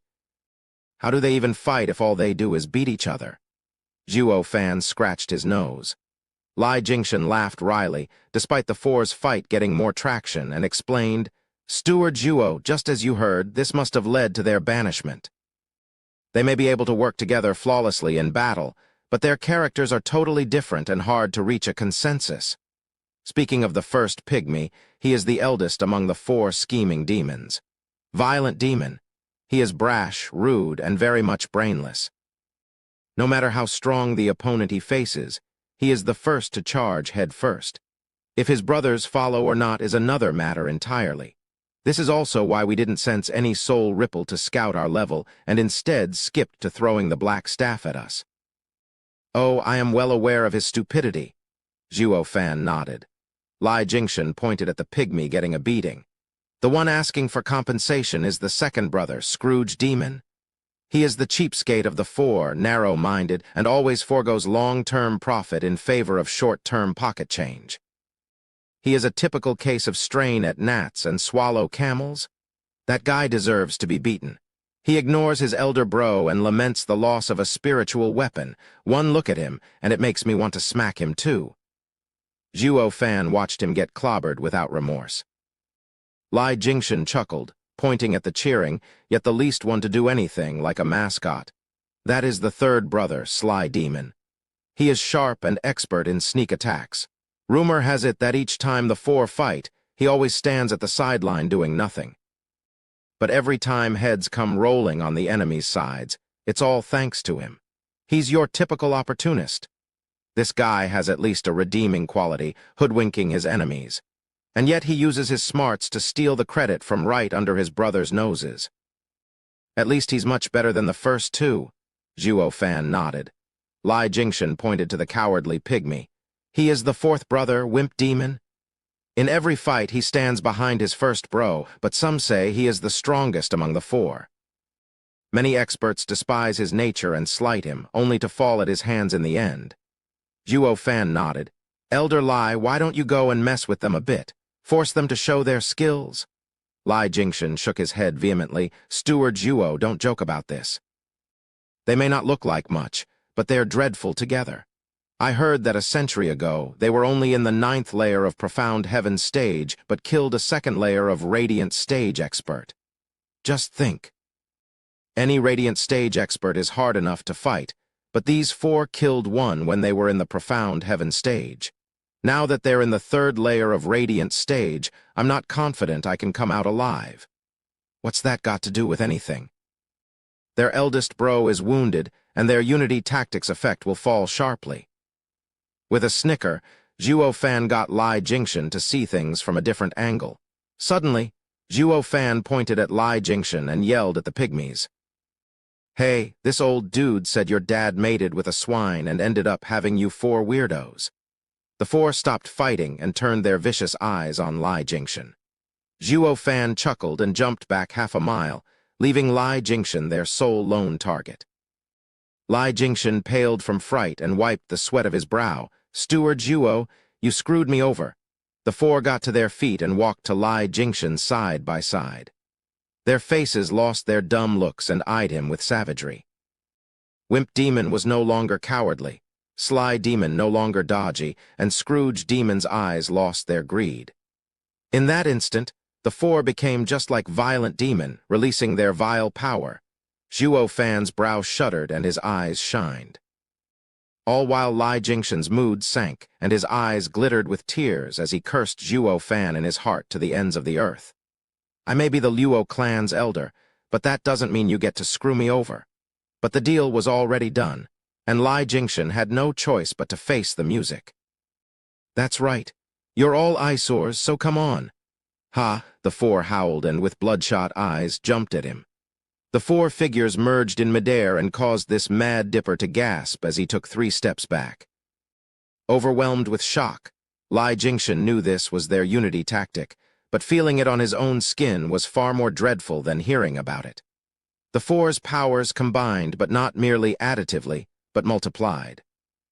Lai Jingshan had no time to be careless, releasing his all in his next punch, colliding with their attack.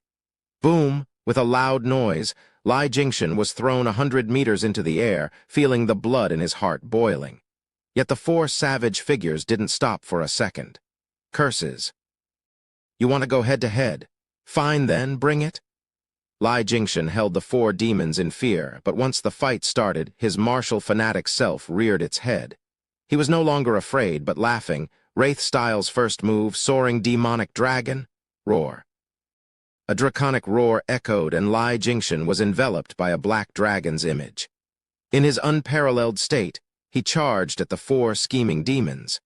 This time, Lai Jingshan, with the help of his profound ranked martial art, had gained enough power to overwhelm the four's combined vile energy.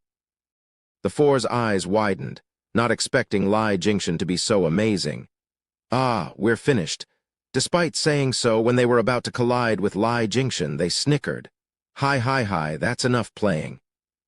In that instant, the strange united attack up and vanished before Lai Jingshan, making his attack hit naught but air. At the same time, figures appeared around him that escaped the detection of his discerning field. Only a creepy snicker reached his ears, as if to prove he was surrounded. "This." Zhuo Fan's eyes widened from the side and trembled. Something is definitely off about them.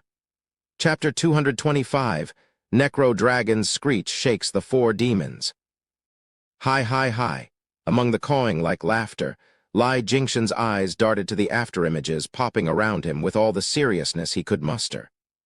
Hutilda then, a sudden wind spelled the arrival of Sly Demon, giving him a resounding slap from the front before vanishing into thin air.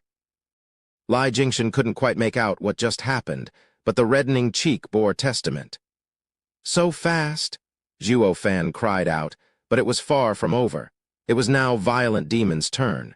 He gave Lai Jingshan a slap from the front again before completing his attack with the same vanishing act. What was even more astonishing was that he hit the same spot.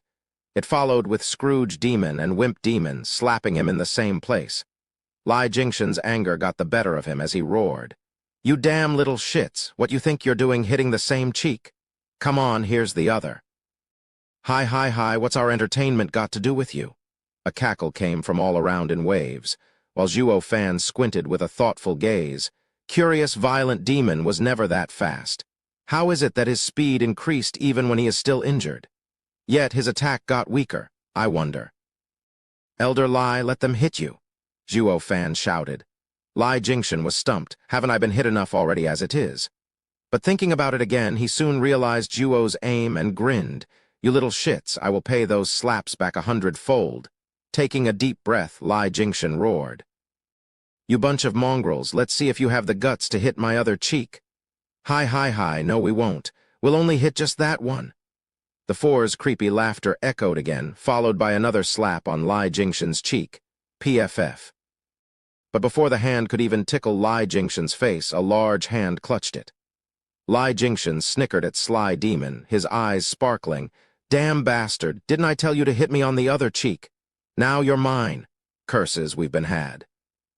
Gasping, Sly Demon found that Lai Jingshan's words were all to goad him into slapping again. Now that Lai Jingshan knew Sly Demon's target, regardless of the speed employed, it was easy to catch him when Lai Jingshan's guard was up. This was also Zhuo Fan's plan when he spoke out before. Lai Jingshan's grip tightened. There was no way Sly Demon could get out of Lai Jingshan's grip, not when he was 3 layers weaker. The other demons shifted around at high speed as they panicked. Damn, we've been had, time to meet your maker? Your unity tactic is done for. Snickering, Lai Jingshan slapped Sly Demon's head. With such power behind it, especially when it came from the 6th layer of Radiant Stage Lai Jingshan, it was really a one-way ticket to the afterlife. Any one of the demons was clear on that. The Sly Demon started struggling and crying out. I'm dead, so dead. For real this time? Oh gods, I'm gonna die. But the oddest thing happened. In this critical moment, the other 3 demons didn't rush to save him but were crying out in fear. Zhuo Fan's eyes flashed, his mind making the right adjustments to his train of thoughts. Who tilde yet, this mighty palm hit nothing but air in the end. Lai Jingshan was shocked, watching Sly Demon's head sinking into his shoulders to dodge the bullet. When the demon's head popped back out, he sighed relieved. God darn it. You're in my hand already, so why won't you just die? Lai Jingshan was consumed by rage as he launched a flurry of punches. But with incredible shock, Sly Demon, despite having his arm in a vise, twisted around in this limited space he was in, dodging every one of those deadly attacks.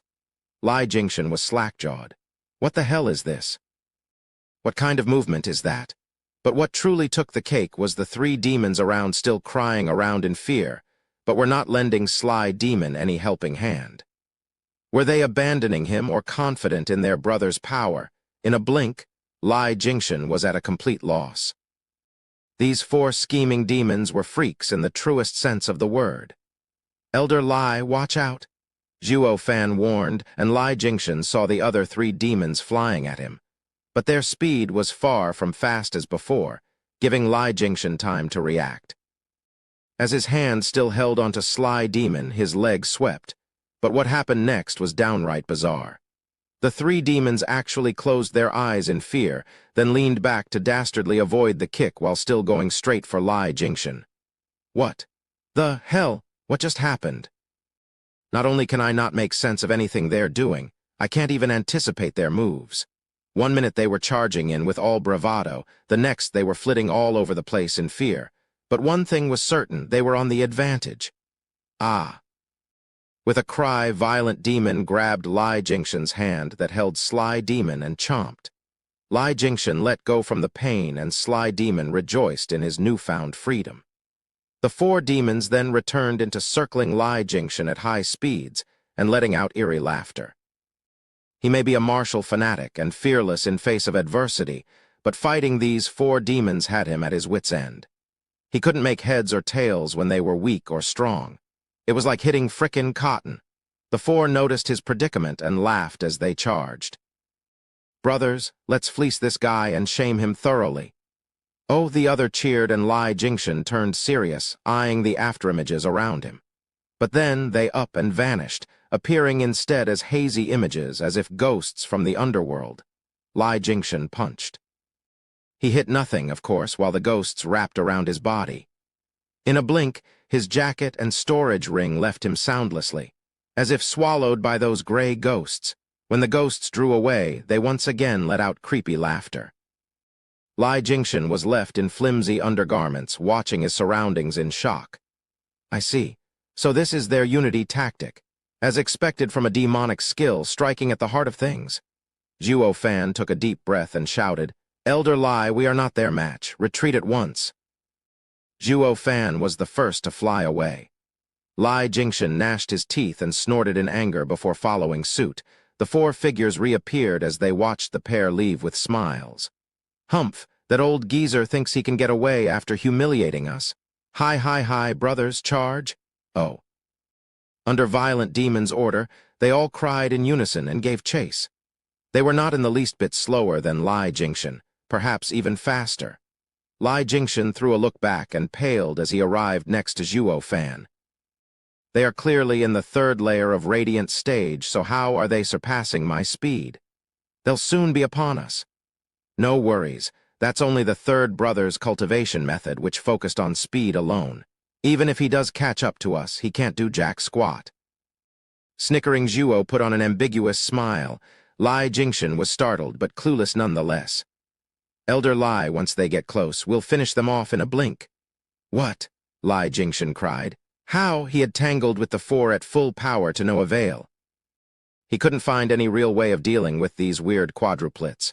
Zhuo Fan said, "They use a unity tactic, so getting rid of one is of course impossible. You need to defeat all four of them at the same time. Going after just one is pointless." Then how? Lai Jingshan muttered. Smiling, Zhuo Fan raised an eyebrow. Elder Lai, do you recall Wraith Style's third move? Lai Jingshan's eyes lit up and nodded as both of them broke out in laughter. Then, shall we do this together? Lai Jingshan asked. Of course. Rather be safe than sorry. Zhuo Fan smiled and his hand made a sign, with Lai Jingshan copying him. The four demons were right behind the two when Violent Demon screamed, "You two better give up, and I may be inclined to spare your miserable lives." And, pay us for the broken bone staff, Scrooge Demon added. With a snicker, Zhuo Fan and Lai Jingshan shared a look and nodded. They grounded to a halt and shot straight for the oblivious four, shouting in unison.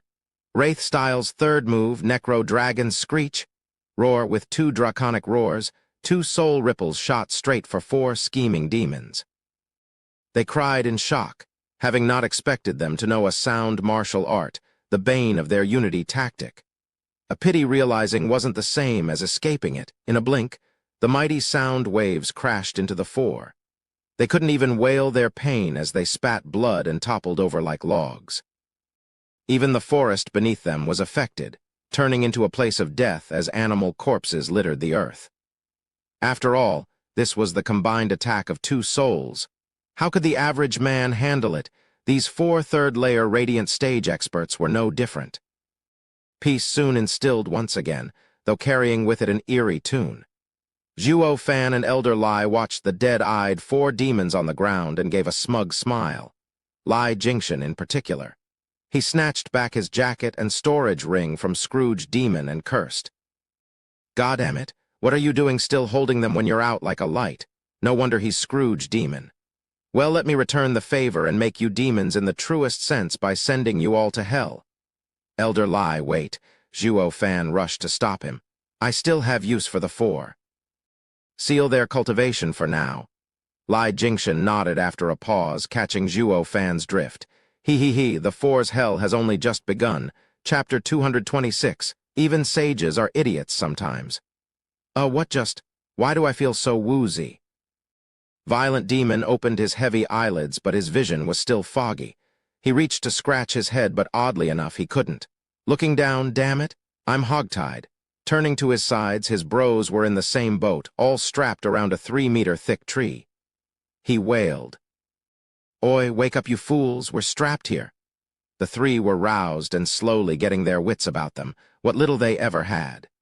When they saw they were in a very tight pinch and their cultivation sealed, they started wailing. "Oh, bloody hell, who's the bastard that dares tie us four demons, your grandpas? Release us right now, or I'll give you a fate worse than death." "Ha ha ha, these little shits sure are bonkers. Look at them, like lambs to the slaughter, yet still so feisty." A chuckle announced Zhuo Fan and Lai Jingshan's casual entrance in their field of view, one filled with derision. In response, the four rained curses. Lai Jingshan's face was dark and was ready to hit them. "You damn mongrels, one more peep out of you and I'll have your heads." The barking halted on the spot, but their beady eyes still glared at the duo. Zhuo Fan and Lai Jingshan only laughed. These four were blokes, but at least knew to read the mood. They balked under the tiniest threat, making it much easier for what Zhuo Fan had in mind next. I will now ask you some questions. Be honest, or I'll make sure you are 6 feet under." Zhuo Fan coughed dryly. The four just shook their heads and puffed out their chests, quite brave or maybe moronic. "Ask away, but I won't answer one." Zhuo Fan brushed past their rash reaction and asked, I heard you were sealed in Thunder Swarm Mountain. How come you're out? Who released you? Don't know, Violent Demon shouted. Zhuo Fan snorted. Nerves of steel, I see. Elder Lai, waste him. Wait, I really don't know. Violent Demon's courage was deflated on the spot as he pleaded. I beg you, let us go. We've only been out for a few months and hardly played enough. We don't want to die. Screw you if you cherish your life so much. What are you doing posing as heroes? Zhuo Fan glared. These little shits are only good at putting up an act. But they didn't know when to stop and almost fooled even him in thinking they were tough as nails. Violent Demon heard Zhuo Fan's demand and nodded, all while his brothers were snickering. But a glare from the eldest brother had them fall in line. Zhuo Fan rolled his eyes. I've never seen such top-notch weirdos in either of my lives. But the doubts he had were far from cleared. You're saying someone let you out and yet you don't know? You expect me to buy such an obvious lie. Our lives are in your hands. We'd never dare do anything of the sort. We really don't know. Violent Demon was bitter as he tried to painstakingly remember. 8 months ago, we were still trapped in the Thunder Swarm Mountain, struck by thousands of lightning daily. Then a sudden crack opened in the barrier. But when we got out, there was no one there. So we went about doing the usual, killing, burning, pillaging, ruining some cities and clans, you know, the works. Hold up, why on earth did you start doing that anyway? Zhuo Fan blinked. The four looked at each other and sneered, with Violent Demon growing cocky in his creepy laughter. I can tell with one look you're a bookworm and narrow-minded. We are demonic heroes. What demonic cultivator out there doesn't pillage? The more we kill, the evilier we are, the further we walk on the demonic path. And our demonic hero's life will thus find its glorious meaning. 4 lunatics is more like it, Lai Jingshan mocked. Zhuo Fan scratched his nose, getting pissed as well. You're the narrow-minded ones. I have studied the demonic path my entire life, even becoming the demonic emperor. And then here you are telling me I'm the shallow one when it comes to it. At the end of it all, the so-called demonic path comes down to one word only, selfishness. Any and all demonic cultivators are cool-headed, working only to further their benefits by any means necessary. In fact, pillaging is against our path.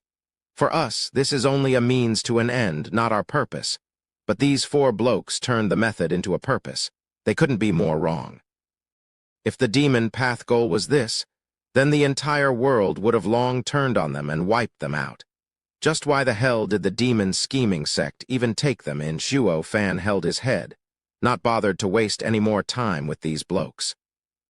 But his heart was in doubt just who released them, and why, he thought for a while but found no answer. Zhuo Fan continued, Why did you attack us then? Who told you to? A dumb luck, Violent Demon mumbled. Zhuo Fan shook his head. Elder Lai, waste him. Ah, wait, I'm being honest here. Violent Demon looked at Zhuo Fan on the verge of crying. Why is this lil bro so bent on wasting people? He was even more violent than even himself. That's the truth of it. Since our escape from Thunder Swarm Mountain, we laid 4 cities to ruin and killed around 500,000 people. We soon found ourselves bored and were about to choose our 5th city to waste when we met an imp at some point and made a bet with him, who knew we'd lose and had to promise to look for ingredients in his stead. And where were we supposed to find it? Robbing people, of course, especially those in the profound heaven stage or above. Their rings must be loaded with ingredients. So you saw us flying there and just up and threw your black staff at us. Zhuo Fan stared Violent Demon down, looking for lies and forcing him to squeeze a nod. We thought we'd find plenty of good stuff and complete the bet, but who knew we'd fail right at the start? Such a dumb luck, Watilda. Violent Demon started bawling like a kid, which threw the other 3 into doing the same. Zhuo Fan and Lai Jingshan were stumped. These little twerps are weirdos, no kidding. One minute they were savage, the next they played the victim like wrong children. Fine, don't cry. Whoever cries, I'll waste him, Zhuo Fan shouted, and the tears grounded to a halt. Zhuo Fan shook his head inwardly. I just can't tell when they're being real or just faking it. But he still had some doubts that needed clarified. You guys know when to concede having lost a bet. Of course. We are demonic heroes. When have we ever been anything but trustworthy? Violent Demon puffed up his chest and spoke self-righteously. The other brothers followed suit. Looking him in the eye, Zhuo Fan walked to him and squinted. The four looked back cautiously, their hearts in their throat. Lai Jingshan came before Zhuo Fan and said, "Steward Zhuo, can we trust anything that came out of their mouths?" Zhuo Fan nodded and said, "Their heads may be screwed on wrong and speaking in tongues, but they are more or less telling the truth. The one who released them wished to incite chaos in Tianyu. They're not here for us. Then, we can rest easy and continue onward to Thunder Swarm Mountain. I was afraid our tracks were followed and someone laid a trap for us." Lai Jingshan sighed. Zhuo Fan nodded, but his face was dead serious. Like this, the two stood there in silence for a while. Zhuo Fan was mulling over something, and Lai Jingshan stayed nearby so he wouldn't disturb. As for the four demons, they were watching the duo nervously, worried for their poor lives. Finally, Lai Jingshan couldn't help but voice his confusion. "Steward Zhuo, are you thinking about our trip to Thunder Swarm Mountain or how to deal with these guys?" "Ha ha ha, since these little guys' interference wasn't on purpose, then Thunder Swarm Mountain will be safe. As for these weirdos, I'm of a mind to recruit them. It just so happens that I have a unity tactic on me that suits them like a glove." Zhuo Fan smiled. Lai Jingshan nodded. "I knew Steward Zhuo is lenient and found them appealing, but, Steward Zhuo, don't you need to think it further? You may offend the demon scheming sect if you take them." "Hardly. Since demon scheming sect threw them away and ignored them for 60 years, it won't matter. Moreover, true great men don't mind trifles and are unafraid of some petty danger. So stop thinking as if this is a matter of epic importance." Zhuo Fan shook his head. "Then Steward Zhuo wants to." Sighing, Zhuo Fan took out the bloodworm gourd and frowned. "I no longer have on me cold spiritual beast blood, so how can I place an active bloodworm egg in the pills and hoodwink the four morons into taking them? Their brains may be slow, but they are radiant stage experts still." Lai Jingshan watched him oddly and blinked in awkwardness. Steward Zhuo, they are under our complete control. I assume there's no need to go as far as hoodwinking them into eating the pill as well." Shuddering, Zhuo Fan went beet red and face slapped himself. "What a fool I am. I deceived Lai Jingshan into taking the bloodworm because he was just too amazing. But against these four little twerps under my control, I don't need to waste so much time. I'll just give it to them. Sigh, here I am saying others have screwed up heads, while mine is on the fritz as well." Zhuo Fan blushed hotter, even avoiding Lai Jingshan's gaze. "Elder Lai, please forget that just now." Lai Jingshan stifled a laughter, watching this treacherous Steward Zhuo, who knew he'd be so oblivious today. Steward Zhuo, could you give me 2 of those worms?" "I want to try stuffing it into others' mouths as well." Lai Jingshan snickered as he saw Zhuo Fan closing in on the 4. Zhuo Fan raised an eyebrow and smiled. "Sure." Thus the two, with 2 worms each, snickered at the 4 demons.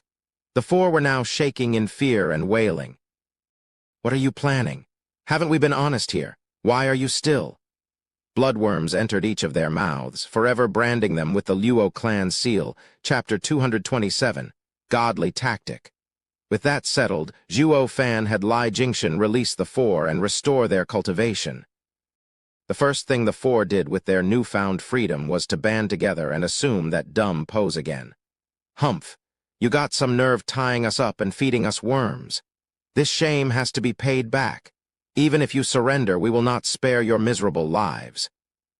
"Yeah, we won't spare your miserable lives for sure." The other 3 demons mimicked Violent Demon. Yet Lai Jingshan and Zhuo Fan shared a look and sneered. The 4 demons were puzzled. What's going on? Why aren't they cowering? Before they could make sense of anything, a blood mark appeared on their heads and threatened to burst their skulls like a balloon. The 4 forewent their haughty attitude in favor of rolling on the ground and holding their heads, all while their eyes threatened to explode from how bloodshot they were. Zhuo Fan sauntered over and sneered. Then, explained the deal with the bloodworms. This seemed to get through to them that they were at the mercy of a kid. "If you want to live, listen closely." "Of course we will, so stop it already. My head's about to pop."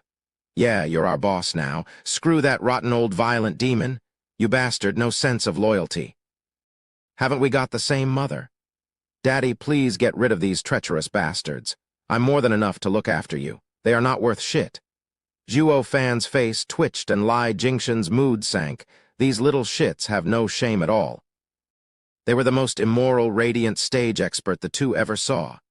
Zhuo Fan was still having second thoughts if taking this immoral four under him would only come back to haunt him, even calling me a damn daddy. Sigh, God, I hope this won't come back to bite me. Zhuo Fan lamented inside and his hand sign changed, relieving the four of their pain. The four demons went on their knees on the spot and hugged Zhuo Fan's legs. Daddy, I'm yours forever and always. Oh, please don't let that bug give your child a tummy ache. Zhuo Fan's brows were shuddering and kicked the fool. Not one damn bone in your back. What? Daddy wants to see us show off our backbone. With a shine in their eyes, the four joined together in their retarded pose and shouted, We are the demonic heroes, the abominable four. Our daddy is, Daddy, what was your name again? Zhuo Fan felt like spitting blood. Lai Jingshen was laughing his heart out. Who'd ever believe these four weirdos, the four scheming demons, who had him on the ropes before now, had no morals whatsoever? Zhuo Fan glared at the four. You are forbidden from calling me that, or I'll have the worms wreck your body so bad you'd be begging for the sweet release of death. Yes, Mommy. The four imps puffed their chests, totally guessing Zhuo Fan's meaning. Zhuo Fan reeled, almost collapsing. He glared at them, that's goddamn worse.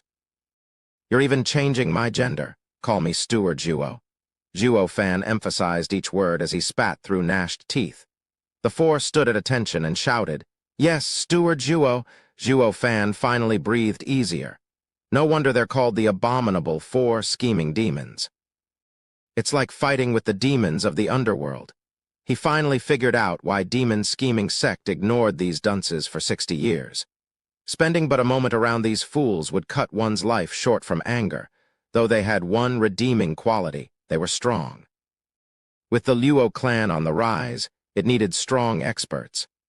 Once the clan's situation stabilized, the first ones I'll put down for good will be these four weirdos.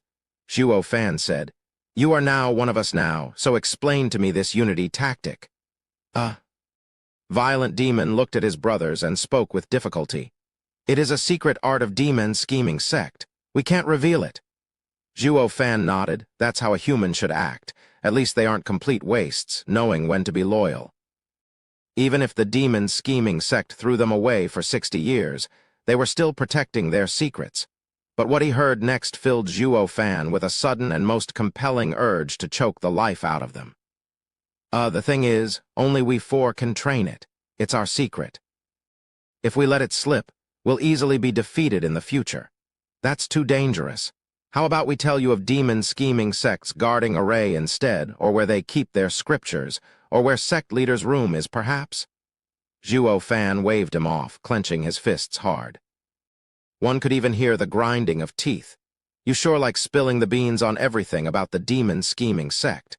Zhuo Fan laughed from anger, already regretting his decision. The day might come where you'd even sell me out. The four looked at each other but remained silent. Then they each looked elsewhere and started whistling. This only worked to fuel Zhuo Fan's rage as he barked. Hurry up and fork out that unity tactic or I'll end you right here, right now. The four nodded in panic. That was fine, since their lives were in Zhuo Fan's hands. Not even the unity tactic could save them from this. So they started to string up all the details pertaining to the secret art. Lai Jingshen listened from the side, now understanding what made the four's attacks so strange and hard to counter. The unity tactic only worked when four people were intrinsically connected on the biological and spiritual level. This unity tactic was called Four Hearts Formation, pointing at the four human emotions: happiness, anger, sorrow, and joy. Violent Demon trained anger to the point of being berserk. Once he struck, nothing could stand up to him. Scrooge Demon trained sorrow to the point of a grudge. He shifted from real to illusory, throwing the enemy off guard. He was swift like a ghost and impossible to throw off, giving his opponent a very hard time. Sly Demon trained happiness to the point of ecstasy. Swift like the wind, leaving behind only afterimages. Wimp Demon trained Joy to the point of being whimsical, and since he was also cowardly by nature, he reached the peak of defensive arts. In short, the eldest brother was in charge of power, third bro in charge of speed, second bro and fourth bro in charge of movement arts. But even they were different, with second bro in charge of attacking movements while fourth bro with defensive ones. If any four people trained like this, they'd end up as waste. With only the eldest bro having enough power to do some damage, the other three couldn't do anything to their enemy. Yet in this lay the crux of the Four Hearts formation. It allowed the four to combine their advantages and become one, effectively multiplying their power. This was why the four charged all together at Lai Jingxian and gave him a hard time. The four of them turned into the eldest brother, Violent Demon. Then the four surrounded Lai Jingxian but turned into third brother, Sly Demon. And why Lai Jingxian could never harm Sly Demon once despite having him in his grip was all thanks to Wimp Demon's ability. Lai Jingxian then ended up half-naked because Scrooge Demon bestowed his ability on his brothers. This way, one man's ability was transferred to the four, and since they were of four, their power would multiply. The enemy would be left flabbergasted, unable to cope with the situation before meeting his ultimate demise. But if this secret was leaked, there was no more reason to fear them. As long as they stopped the four's change into Violent Demon, they'd be finished, because the other three's power came nowhere near the first. So this strange formation had me on the ropes. Lai Jingxian caressed his bead, but it does have a weakness. The four of you can't use all of your abilities at the same time. Otherwise, it would truly be insane. Really? Then I'll help them reach that point. With a sly grin, Zhuo Fan showed a jade slip. Abominable four scheming demons, since you are now with me, I will make it worth your while. This is also a unity tactic, four-division formation. The users would move to the four cardinal points, with the five elements endearing one another, making each one of you use all the others' abilities. Furthermore, it will also work to boost your personal ability by 3 layers. What? The four demons cried out and Lai Jingxian smacked his lips. It's insane enough they can use all the others' abilities, but it can even increase their power by 3 layers. Ain't that the same as facing the 4 scheming demons at the 6th layer of Radiant stage? Zhuo Fan smiled. Correct. With the 4 divisions amplifying each other, everyone can use anyone's ability. They will have speed, power, movements, defense, thus becoming true monsters. Not to mention, it complements the 4 Hearts formation. As for raising them 3 layers, that's only in the beginning stage of the 4-division formation. Once they reached the mid-stage, the amplification would raise their power by 6 layers, and if trained to peak, by a whole stage. In other words, the 4 of them will become as strong as a peak Radiant stage expert. Lai Jingxian was slack-jawed, watching Zhuo Fan incredulous. Steward Zhuo, are you perhaps someone who fled a super sect or something? The 4-division formation is insanely more outrageous than the 4 Hearts formation. Where the hell did you come up with this treasure? Secret? Zhuo Fan smiled mysteriously. Chapter 228, Mystery Kid. The 4 scheming demons were now thrilled, holding a much stronger unity tactic than the one they used before. But then Scrooge Demon suddenly said, Steward Zhuo, if it's of no trouble, could you perhaps maybe pay us back for the bone staff? No worries. Zhuo Fan nodded. Scrooge Demon is a miser after all. He just got a better unity tactic for free, yet still wants compensation for the 5th grade spiritual weapon. But since they were his men now, Zhuo Fan would naturally listen to their requests. Zhuo Fan sent Lai Jingxian after the pieces of the black staff. He then added some diamond sand, and in the azure flame, the staff was instantly restored, even improved upon.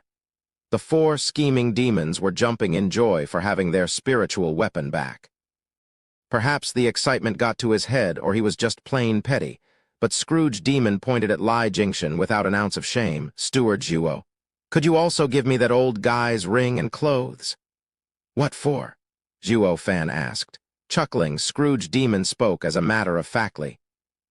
We just lost them because we went unconscious. How else could that old guy take them from me? Blast it, they were mine to begin with, you hear? Lai Jingshan flew into a rage. You little shit, what kind of logic is that? They are yours once they exchange hands. Zhuo Fan's face sank. Your twisted characters won't change, but you are never to use them on my men. Or else. I know Steward Zhuo, I will think better of him from now on. Noticing Zhuo Fan's displeasure, and in fear of having the bug in his stomach go topsy-turvy, Violent Demon shouted in plea for mercy. He, please excuse him. If he doesn't get to steal what he fancies, he'll sulk for a few days. Zhuo Fan's cheek twitched. That just means he's really stingy. From now on, do not touch what isn't yours. Violent Demon saw Scrooge Demon's eyes still fixed on Lai Jingshan, shouting and turning his head forcefully. But that stubborn face had the duo not know how to respond to it. Among these 4 weirdos, Scrooge Demon is the worst. I'll have to enforce extra security to stop this damn kleptomaniac. Zhuo Fan got their attention, but Scrooge Demon was still very depressed. Zhuo Fan ignored him. Listen well. We are now going to Thunder Swarm Mountain, so you will be leading us since you know the way. But. The 4 shook their heads hesitantly. We can't. Zhuo Fan frowned. Why? Steward Zhuo, did you forget? We promised a child to get him an ingredient. The 4 scheming demons are demonic heroes of indomitable spirit. How can we disappoint him? Zhuo Fan eyes them deeply and nodded. If it were others, he'd be forcing them along. But these 4 weirdos were hardly honorable. If he left the 4, the impression he was about to force them out of their promise, without setting a precedent, wouldn't teaching them later be impossible?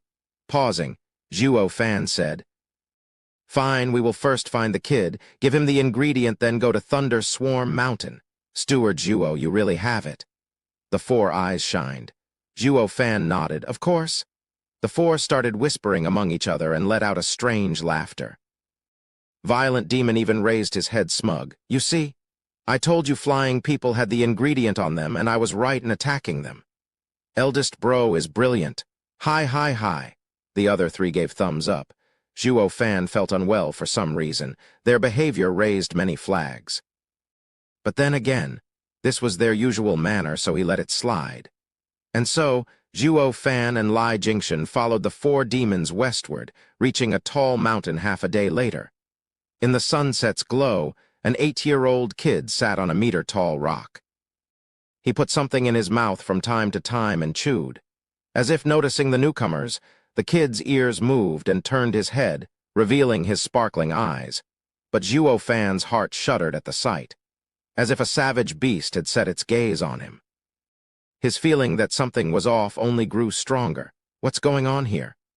Why is a child not even a decade old making me feel such danger? Lai Jingshan's eyes widened and said, Steward Zhuo, the child is in the 2nd layer of Radiant Stage. What? Crying out, Zhuo Fan was incredulous. How was a kid such an expert? Another pygmy? But taking a closer look, he had quite the delicate features. If an old freak would have used his cultivation to keep his youth, it was still impossible to take the same appearance as this child. That left him with only one possibility. The child reached the Radiant Stage from a young age. Zhuo Fan and Lai Jingshan exchanged a glance of shock, then also turned a vigilant eye to the 4 demons. These little shits only said they lost a bet with a kid, but not once mentioned he was a Radiant Stage expert. Was it on purpose? Why? Zhuo Fan squinted and his fists tightened. The kid didn't get up, still sitting on the rock as he spoke. You 4 are finally back. If you'd have been any later, I'd assume you ran away and make me go after you.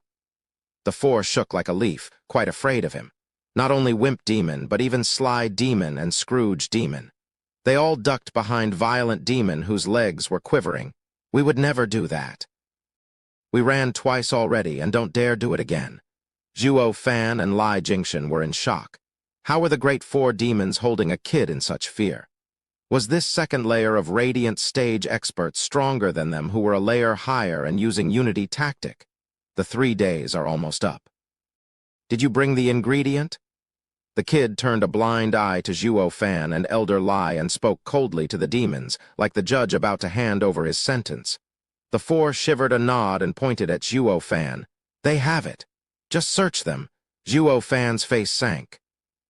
He knew he just got sold out and was now looking into the kid's cold eyes. "Take it out." The youth extended his hand. Zhuo Fan sensed no ill will from him and approached him. He noticed that the kid was holding a fourth-grade ingredient, purple root. The kid bit out of the purple root from time to time as he approached, chewing it like a snack. Zhuo Fan's heart was in shock. He's eating an alchemy ingredient before it's even refined. Even a radiant stage expert would have his meridians explode doing such a ridiculous thing. Yet the kid was just peaky, as if he could refine the ingredient naturally. Monster, it was Zhuo Fan's first time using this word on others, having gotten used to others usually using it on him. The kid then spoke before Zhuo Fan even took out the ingredient. "Do you have any 5th grade or higher ingredients? The taste of these 4th grade ones is so flat. I'm tired of having this thing." Zhuo Fan's mouth twitched. Picky brat. His hand flashed and revealed a snow-white mountain ginseng. "This is a 5th grade ingredient, a 10,000 years old snow ginseng. It should fit your tastes." The kid's eyes lit up and snatched it pleased. "It's been so long since I've tasted such a good ingredient. Curse those damn bastards in yellow. They only feed me slops. I almost died of hunger." Yellow. Raising an eyebrow, Zhuo Fan sank in thought. Who is he talking about? The only ones among the 7 houses are Regent Estate who wear yellow. But his thought didn't get far as the kid took a bite of the ginseng, then showed an exasperatingly pleased expression. "You 4 earned 3 more days of living. Go and search again. If you can't find anything, your heads will fall." The 4 demons were ecstatic and prostrated. "Hold on." Zhuo Fan waved them off. "Why do I feel you enslaved them? Wasn't it a bet and losing it made them search for an ingredient?" Frowning, the kid was growing angry. "Bet. I loathe gambling. The one time I ever betted, I lost. It forced me to eat wretched ingredients every day. From then on, I vowed never to bet again." Then, Zhuo Fan wondered, why were the 4 demons helping him with ingredients? The kid spoke matter-of-factly. "I caught these 4 pillaging their 4th city and was about to get rid of them. But they were willing to go around searching for ingredients in my stead, so I let them go for now. Besides, I am missing a few hands and can understand the saying many hands make light work. I'd feel ashamed taking their lives after eating their ingredients, but since their crimes are too serious, they are to give me an ingredient every 3 days. They will keep doing this for as long as my trip outside lasts. This is also a means for them to atone." Zhuo Fan was startled. Why does it feel this kid is no less the weirdo the other 4 are?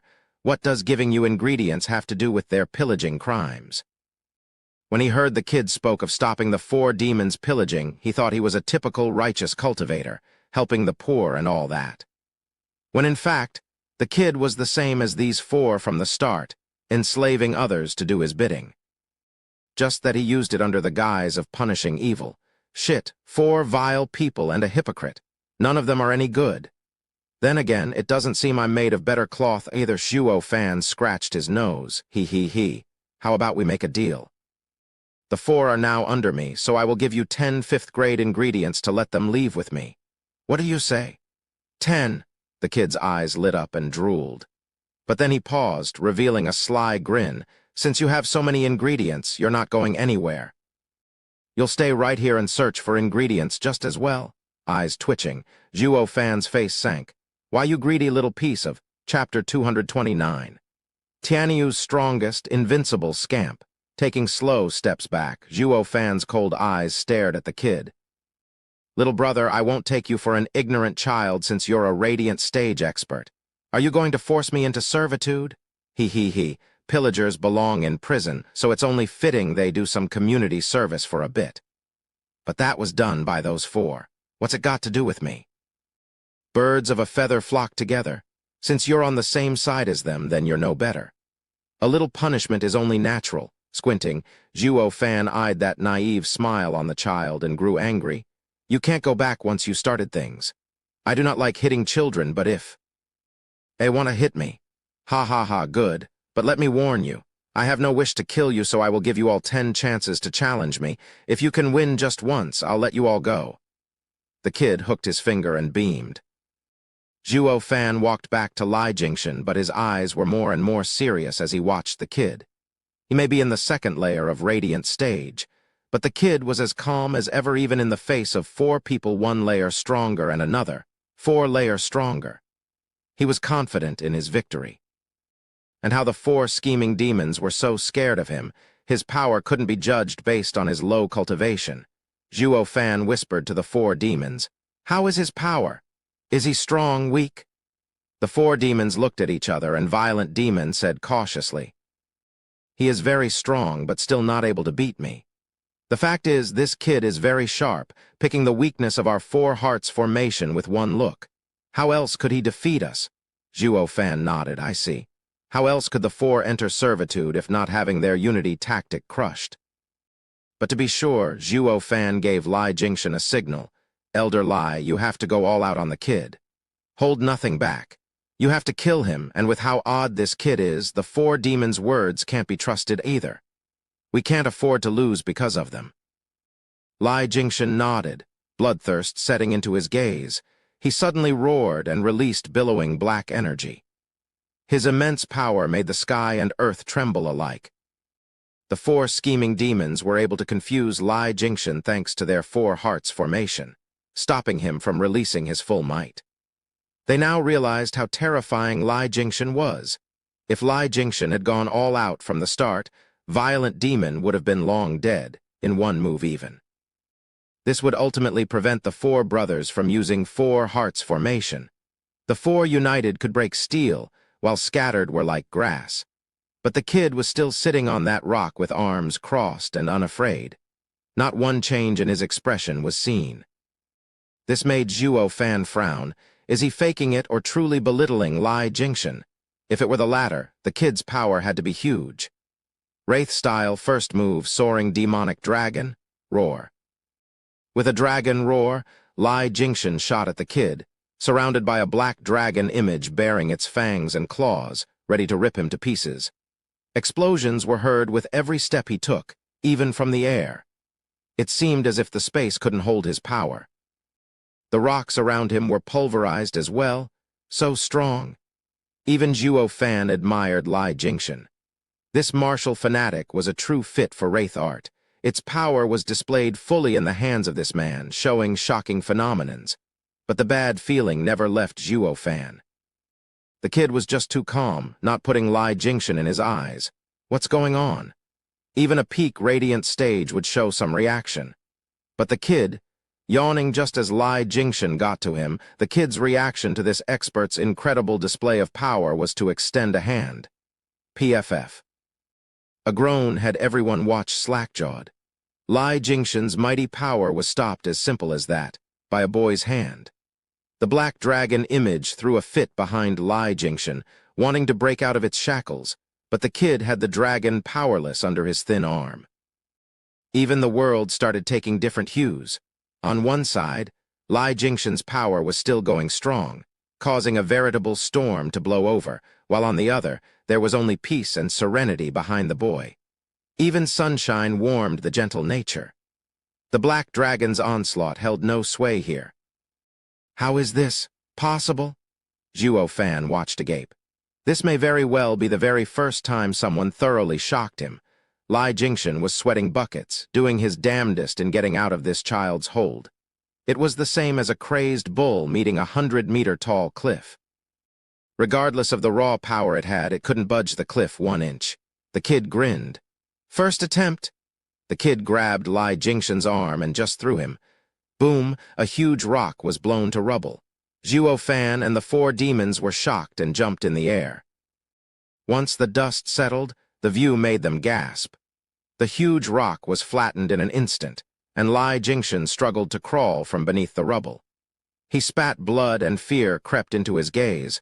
Only he who met the kid head-on knew the dread he instilled. In front of the weird kid's eyes, he looked like a baby, easy to kill as if lifting a finger.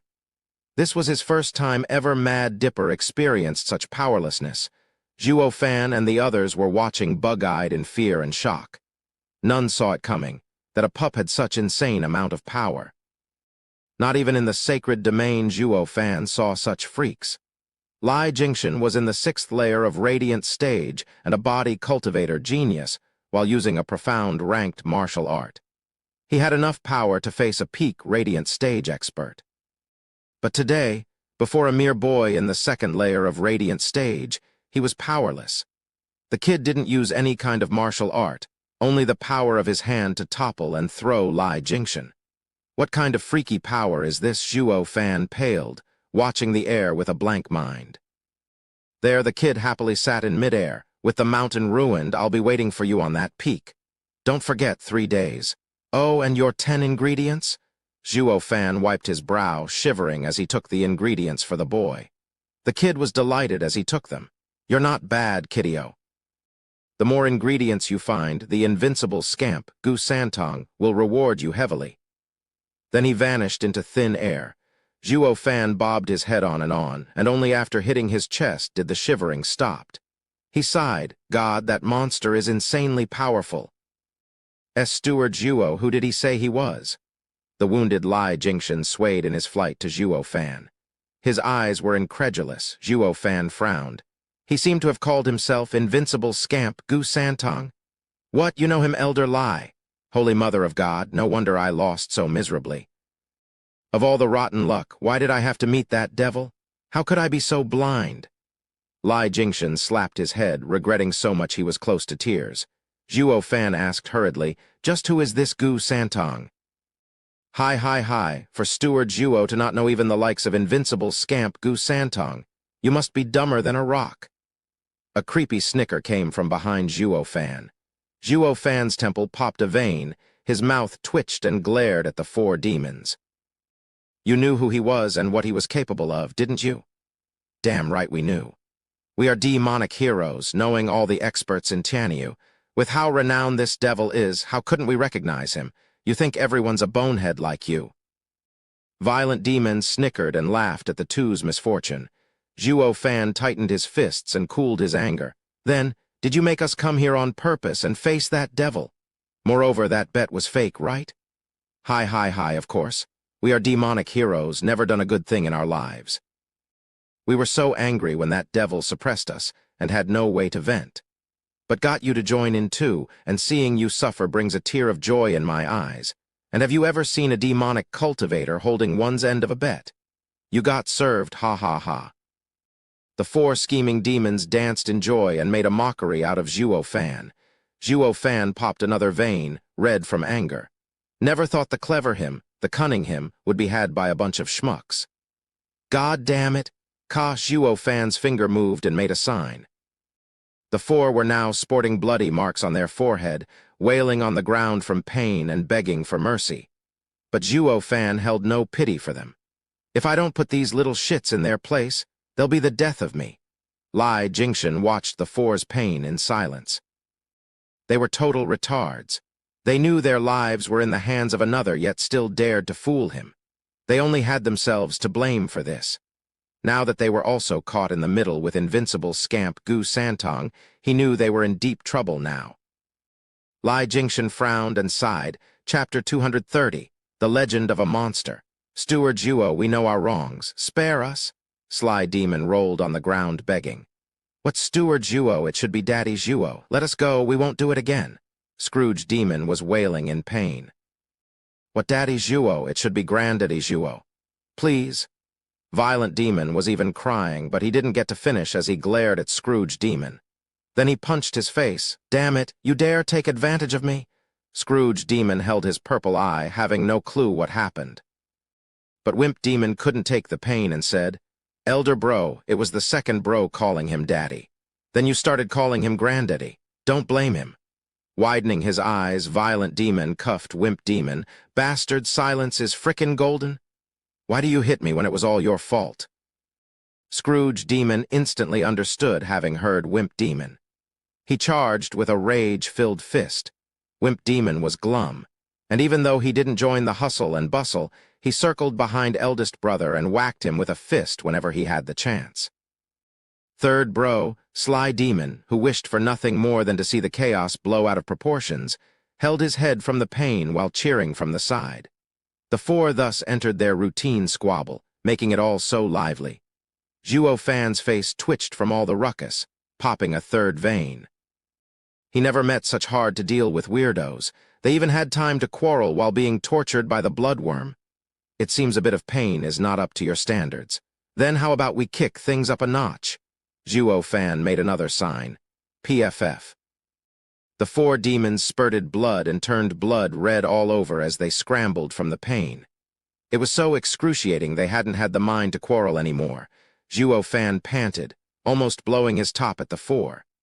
When he calmed down, he said, "Elder Lai, who is that Gu Santong?"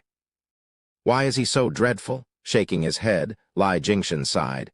"I am not clear either, but legends say Gu Santong is called Invincible Scamp, undefeated throughout his life. 3 centuries ago, he caused a storm through Tianyu, throwing the empire on the brink of collapse. He later vanished into thin air, never hearing from him since. I never thought we'd meet him here." "What, 300 years ago? How is he looking so young if he's so old?" Zhuo Fan was shocked. Lai Jingshan was also puzzled. "I am not sure either. I only heard rumors about him." If he truly is the Invincible Scamp, then he is indeed 3 centuries old. Or perhaps he is Invincible Scamp's descendant, carrying his name. Hi, Invincible Scamp Gu Santong has caused immense waves with his indomitable power at the time. How can someone else have his title? Moreover, you've seen his method. If he is not the real Invincible Scamp, how could you have ended up in such a sorry state? Violent Demon shouted his mockery, while the other demons wailing at the side turned into a creepy combination with snickering in the mix. Lai Jingshan caressed his beard and nodded. The 4 little shits' words were mostly senseless blabber, dumb as wood, but they spoke reason sometimes. He didn't believe there was anyone outside this legendary Invincible Scamp that could bring him to such a sorry state. Zhuo Fan snapped a glance at the 4. "Elder Lai doesn't know about Gu Santong, but you do." "Damn right. This geezer may be old, but he knows shit, having been born way before the war 300 years ago, Violent Demon mocked. Zhuo Fan scowled. "You're not much older than Elder Lai, so how do you know then?" He, Steward Zhuo. "There's something you're missing." When Gu Santong was causing havoc in the empire, he not only shamed the 7 houses, but the entire Tianyu Empire. This made his name taboo to the whole empire. Among the 7 houses, only house lords know of his endeavors, and that only passed through speech from the previous house lords. The elders hardly know a thing about him, and that is because of the shame he represented. Hi. Violent Demon's creepy laughter seemed to mock the 7 houses. Demon scheming sect is different. Even before Tianyu was in uproar, our elders warned us to not get entangled with this monster. I can only blame our rotten luck to have stumbled on him just as we got out of that wretched place. Ah, woe is me. Having recalled the bitter experience, Violent Demon started crying along with his 3 demons who were also wailing on top of things. Zhuo Fan had it. "Stop crying and tell the truth for once." "All right." The 4 demons' rivers of tears dried up on the spot. "We ask that Steward Zhuo spares us." "Let us clear our thoughts." Zhuo Fan squinted and sighed, but still made a sign to stop their torture. They then resumed their creepy laughter and jumped in joy. Zhuo Fan saw they hadn't learned their lesson even a fraction, and he was fuming mad. "Explain it to me clearly, and I'll forego your previous transgression. Or else." His fingers moved, threatening them with more torture, and they panicked. "Steward Zhuo, don't worry, we know when to be serious. We won't ever dare fool you again." Zhuo Fan nodded, satisfied. The 4 looked at each other, and Violent Demon was the first to start. "As far as we know, Invincible Scamp Gu Santong's life is an odd one. Simply unheard of." "What do you mean?" Zhuo Fan frowned. Violent Demon shook his head and said, "It's so damn baffling that even we don't know the full extent of this oddity." Zhuo Fan almost fell, and his eyes started spewing flames of rage as he cursed. "Cut the crap! Carry on to egg me, and I'll give you a world of pain." Zhuo Fan was about to do just that when Sly Demon jumped in. "Wait, Steward Zhuo, eldest bro is serious. Gu Santong is truly baffling that even we know little of him. He just sprung up out of nowhere. With the imperial family, the empire's 3 guardian sects, and the 7 houses' power, not even an ant could have caused such havoc, least of all a man." But isn't it bizarre how Gu Santong just popped up from thin air? Zhuo Fan's hand stopped in mid-sign. The four demons had some screws loose, most of the time, but Sly Demon was speaking some reason. It was baffling how an unknown, powerful devil just showed up like that.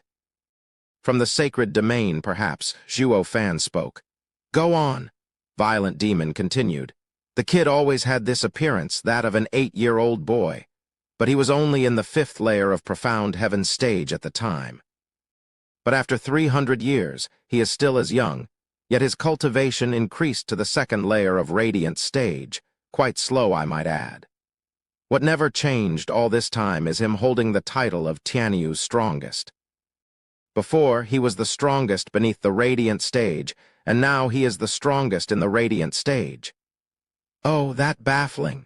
Raising an eyebrow, Zhuo Fan's heart was filled with suspicions. If this kid was an old monster, did he perhaps use cultivation to keep such appearances? That may also explain why his cultivation went so slow. But who was dumb enough to keep himself as young as a child? They'd usually stop around 16.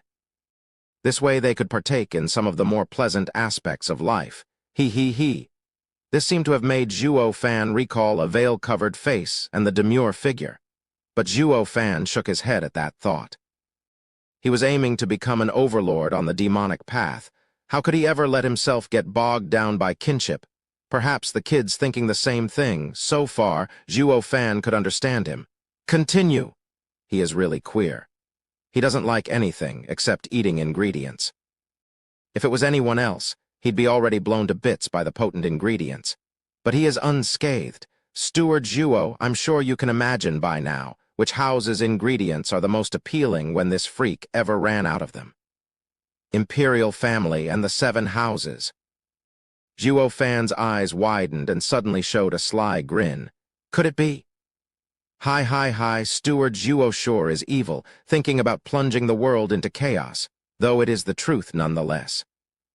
The kid went to Pill King Hall's fields and picked them clean of any and all herbs ranging from 2nd to 7th grade.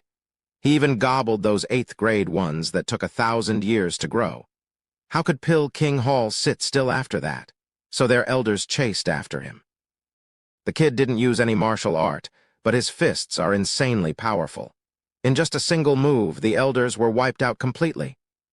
I'm sure this old geezer here knows the taste of that fist the best, he. Violent Demon mocked Lai Jingshan. Lai Jingshan nodded, breaking out in sweat just thinking about it. In their clash, Gu Santong didn't even punch, only threw him like nothing and already gave him a deep wound. If it were a punch instead, his life would have been forfeited. Such outstanding power. Taking a deep breath, Lai Jingshan shuddered from the memory and fear crawled into his heart. This never happened in all his long years as Mad Dipper. Zhuo Fan understood his state of mind and paled as well. He patted Elder Lai's shoulder in comfort and spoke with seriousness. And then... Hi. Then Pill King Hall requested assistance from Regent Estate, and they sent their elders on the kid's trail, only to suffer the same fate. All the while, Gu Santong was rampant in robbing ingredients everywhere he went, even attacking the warehouses of the 7 houses and leaving them with nothing. Without a choice, the always squabbling 7 houses put aside their differences and worked together for the first time. They issued the worst and most cruel order since the Empire's existence, the Demon Purging Decree. Say what? Zhuo Fan's eyes widened in shock. He recalled how everyone spoke of this Demon Purging Decree as the most gruesome thing in existence, and the first use was on Gu Santong. But how was that kid still alive now? Just what kind of power does he have? How could he fight against an entire nation and only as a damn Profound Heaven expert? Chapter 231. The Third Divine Dragon. Once the Demon Purging Decree was issued, every place Gu Santong had been was burned to the ground. It reached a point where every man, woman, and child shouted at him to die out of fear. He was treated like a public enemy. It didn't matter where he went, because the entire empire was against him. Isolated and despised, this mere child began to feel glum. Rumor has it that when the 7 houses venerables chased, the kid had no heart to fight and fled. The demon-purging decree showed results in the end. At least it cut the little monster's fighting spirit. Zhuo Fan nodded. He was clear on that feeling, as demonic cultivators had often stumbled upon such a situation. Because they killed some righteous people for some reason, the others disregarded the truth and demanded their deaths. All because they were labeled demonic. In such a helpless and isolated state, anyone would feel miserable. For this exact reason, his firm belief was that a demonic cultivator had to stand on his own to cultivate a certain state of mind. Even if alone, one needed to have the courage to face the whole world. As such, he, the demonic emperor, didn't establish a sect or a cult after his rise, becoming the loneliest of the 8 emperors. This was also the nature of demonic cultivators, though when problems arose there would have been no one to rely on. Gu Santong may be invincible, but he was still very much like a child. The isolation and hatred had an even greater effect, leaving him with a trauma. Sigh, the demon-purging decree is psychological warfare. Zhuo Fan sighed and said to Violent Demon. Then how did he remove his heart demon to become the current invincible scamp? Hi, Steward Zhuo sure is smart. You caught on right away he didn't have that title before? Violent Demon laughed. Zhuo Fan grinned.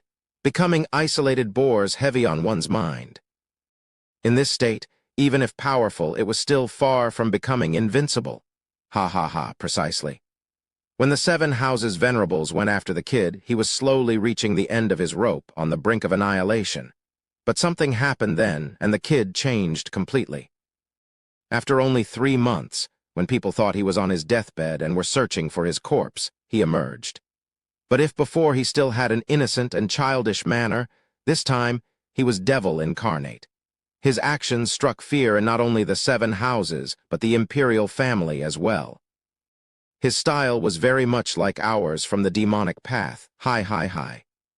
Oh, what did he do? Zhuo Fan grew excited and Lai Jingshan eager. Breaking out in laughter again, the light in Violent Demon's eyes danced. Do unto others as others have done unto you. Once he appeared again, he threatened to destroy the entire empire. Didn't you declare demon-purging decree on me, burning any place I have been to isolate me? Fine then, I won't wait for you to destroy the cities, I'm just going to do it myself, and save you the trouble. Every place I visit will be wiped out. When I leave this Tianyu, the empire will be an empty one. Hi, Steward Zhuo old Lai, could you even fathom the kid's baffling power? Every single punch and kick of his razed cities to the ground. This not only had the 7 houses scared, but the entire Tianyu was shaking in their boots. They had to be crying inside at the time, thinking what did it have to do with them? We're innocent, ha, a bunch of morons if you ask me, the lot of them. The other 3 demons were also excited, wishing they had been there to stir trouble. Sly Demon even spoke over Violent Demon. Violent Demon glared, then kicked him. Damn you, Sly Demon, this is the best part. I'm telling the story. Sly Demon smirked and snorted inside but made no comment. Zhuo Fan and Lai Jingshan were speechless. Lai Jingshan asked, I once heard of the kid's notoriety but never knew he was so vicious. He wanted to destroy an empire by himself. But Zhuo Fan shook his head, clapping in admiration. His guts are commendable. I would have done the same thing in his stead. Humph. As for those who called themselves innocent at the moment of the demon-purging decree, there was no one who stood up to the 7 houses' slaughter. In fact, they even pitched in. They were anything but innocent. And since they became enemies, mercy and regrets have no place here. Zhuo Fan snickered and nodded. The little imp is starting to grow on me. Lai Jingshan looked long at Zhuo Fan and found his impression was not unlike his own.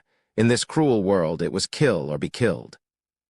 Even innocent killings were the order of the day, and in the case of enemies, there was even less remorse. Steward Zhuo is truly a man who will make countless sacrifices. Lai Jingshan sighed inside. And then? Zhuo Fan and Lai Jingshan asked in unison. Glaring at his 3 bros to curb their interruption, Violent Demon continued. He. What followed next was a prime example of how a true demonic cultivator should act. In but half a year, the kid fulfilled his promise, wiping out every place he went to until his onslaught had covered half the empire. Any and all who heard his coming sent the people fleeing for their lives. The 7 houses venerable joined hands to surround him, to no avail. The kid still went on killing regardless of opposition. He then started to be referred as the all-ravaging child, to show that everywhere he went, he left ravaged lands behind him. The imperial family could no longer take it, seeing the 7 houses in disarray. If it didn't intervene now, the empire would be done for. So it sent its 50 divine dragons. Violent demons started sputtering as he spoke from the excitement, as if he was the one laying Tianyu to ruin instead. Zhuo Fan waved him off. Hold on, how many divine dragons was that again? Violent demon raised 5 fingers. 50 why? SSS tilde gasping, Zhuo Fan was shocked. There were 50 divine dragons then. You mean to say 50 jade flute divine sword fang kyubai at peak radiant stage? He, Steward Zhuo, you've got it all wrong. The aptitudes of divine dragons at the time weren't as high as the current ones. How could there be 50 jade flute divine sword? Zhuo Fan nodded and sighed. 50 jade flute divine sword was a dreaded sight. More to the point, it would be even more damn frightening if the kid escaped from them as well. Before he even had the chance to calm his thoughts, Violent Demon continued. The imperial family was still going strong at the time, having around 20 experts like Jade Flute, Divine Sword. And the other 30 were at least in the 5th layer of Radiant Stage. 3 among them were even called immemorial sages by the world, stronger than even Jade Flute, Divine Sword. Even Invincible Scamp had a hard time dealing with them. What? Zhuo Fan cried and looked at Lai Jingxian. They too were incredulous the imperial family ever held so much power. Easily guessing their thoughts, the 4 scheming demons started their creepy jeer. Hi, how ignorant you are. You think Tianyu's imperial family and the 7 houses of now only have this little power after 1,000 years. Just 3 centuries ago, the imperial family had 50 divine dragons, the regent estate 100 radiant stage experts, and the other houses in the 10s. This is what kept the houses in a delicate balance. But in the war with Gu Santong, the 7 houses' united force of hundreds of radiant stage experts were almost wiped out. Even the imperial family's 50 divine dragons were destroyed, leaving but only the 3 immemorial sages alive. This battle waged for a whole year in a devastating fashion. 2 of the sages ultimately succumbed in this war of attrition, leaving behind the strongest immemorial sage to contend with the little monster. But at this time, both of them were nearing their limits, with the end looking to be drawn in mutual destruction. Zhuo Fan and Lai Jingxian were wide-eyed. Thank God Invincible Scamp wrecked Tianyu 300 years ago, or the Luo clan would have never got to rise above the 7 houses not even in 100 years. Not to mention 10, Zhuo Fan wiped his brow, cheering inside. By the way, how did their fight end? With the kid still alive, did the last sage die? If that is so, why then the kid hid himself for the past centuries? Nodding, Violent Demon smiled. Precisely. The last sage was very smart. He knew if both died, the imperial family would be left stranded, and the 7 houses ultimately dividing Tianyu. So at the very end, he read the kid's nature and resorted to shamelessly dupe him into a 1,000-year agreement. He stated that if he stood his ground after receiving the kid's 10 punches, the kid would replace him in becoming the imperial family's divine dragon and safeguarding the imperial family for 1,000 years. If he died, then Gu Santong could do with Tianyu as he pleased, with no one stopping him. Hi, Steward Zhuo. Don't you think this is the most ridiculous joke you've ever heard? If the sage died with all other divine dragons laying dead as well, who on earth remained to stop the little monster? This was the most obvious trap if I ever saw one, but the kid was duped just as easily, or perhaps overconfident in his strength. Once the 10 punches were struck, the sage was peach perfect, and Invincible Scamp had the rotten luck of being in the imperial family's indentured servant ever since. Hi, what a moron. If it were me, I'd disregard the bet even after the punches, ha. I am 10s of times wiser than that brat. A genius, I tell ya. The other demons egged him on with thumbs up, and Violent Demon's laughter only grew more rampant. But Zhuo Fan and Lai Jingshan were shocked speechless. Never in their wildest dreams had they conceived that Gu Santong was the imperial family's third divine dragon. Chapter 232, A Stubborn Heart. The 5 divine dragons of the imperial family, the strongest in Tianyu. And yet, the highly placed members of the 7 houses had limited knowledge about them. Limited to Jade Flute, Divine Sword, Fang Kyubai, and Monochrome Chess Sage, Sima Hui.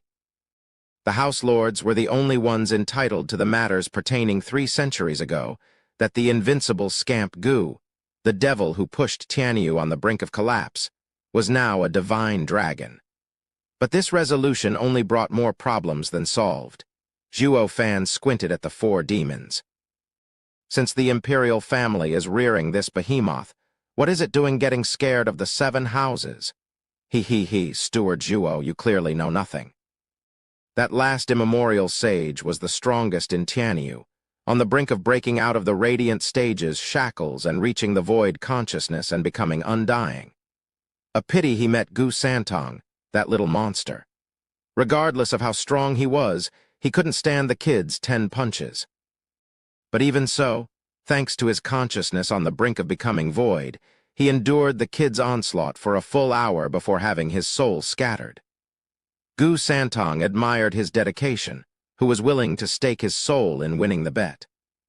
This was how the man protected Tianyu's imperial family and forced the kid to stick to his promise. But Gu Santong was no fool either. He resigned to only protecting the imperial family and nothing more. Thus, he was the imperial family's strongest shield, but not their spear, ignoring any orders. Even so, the imperial family still won.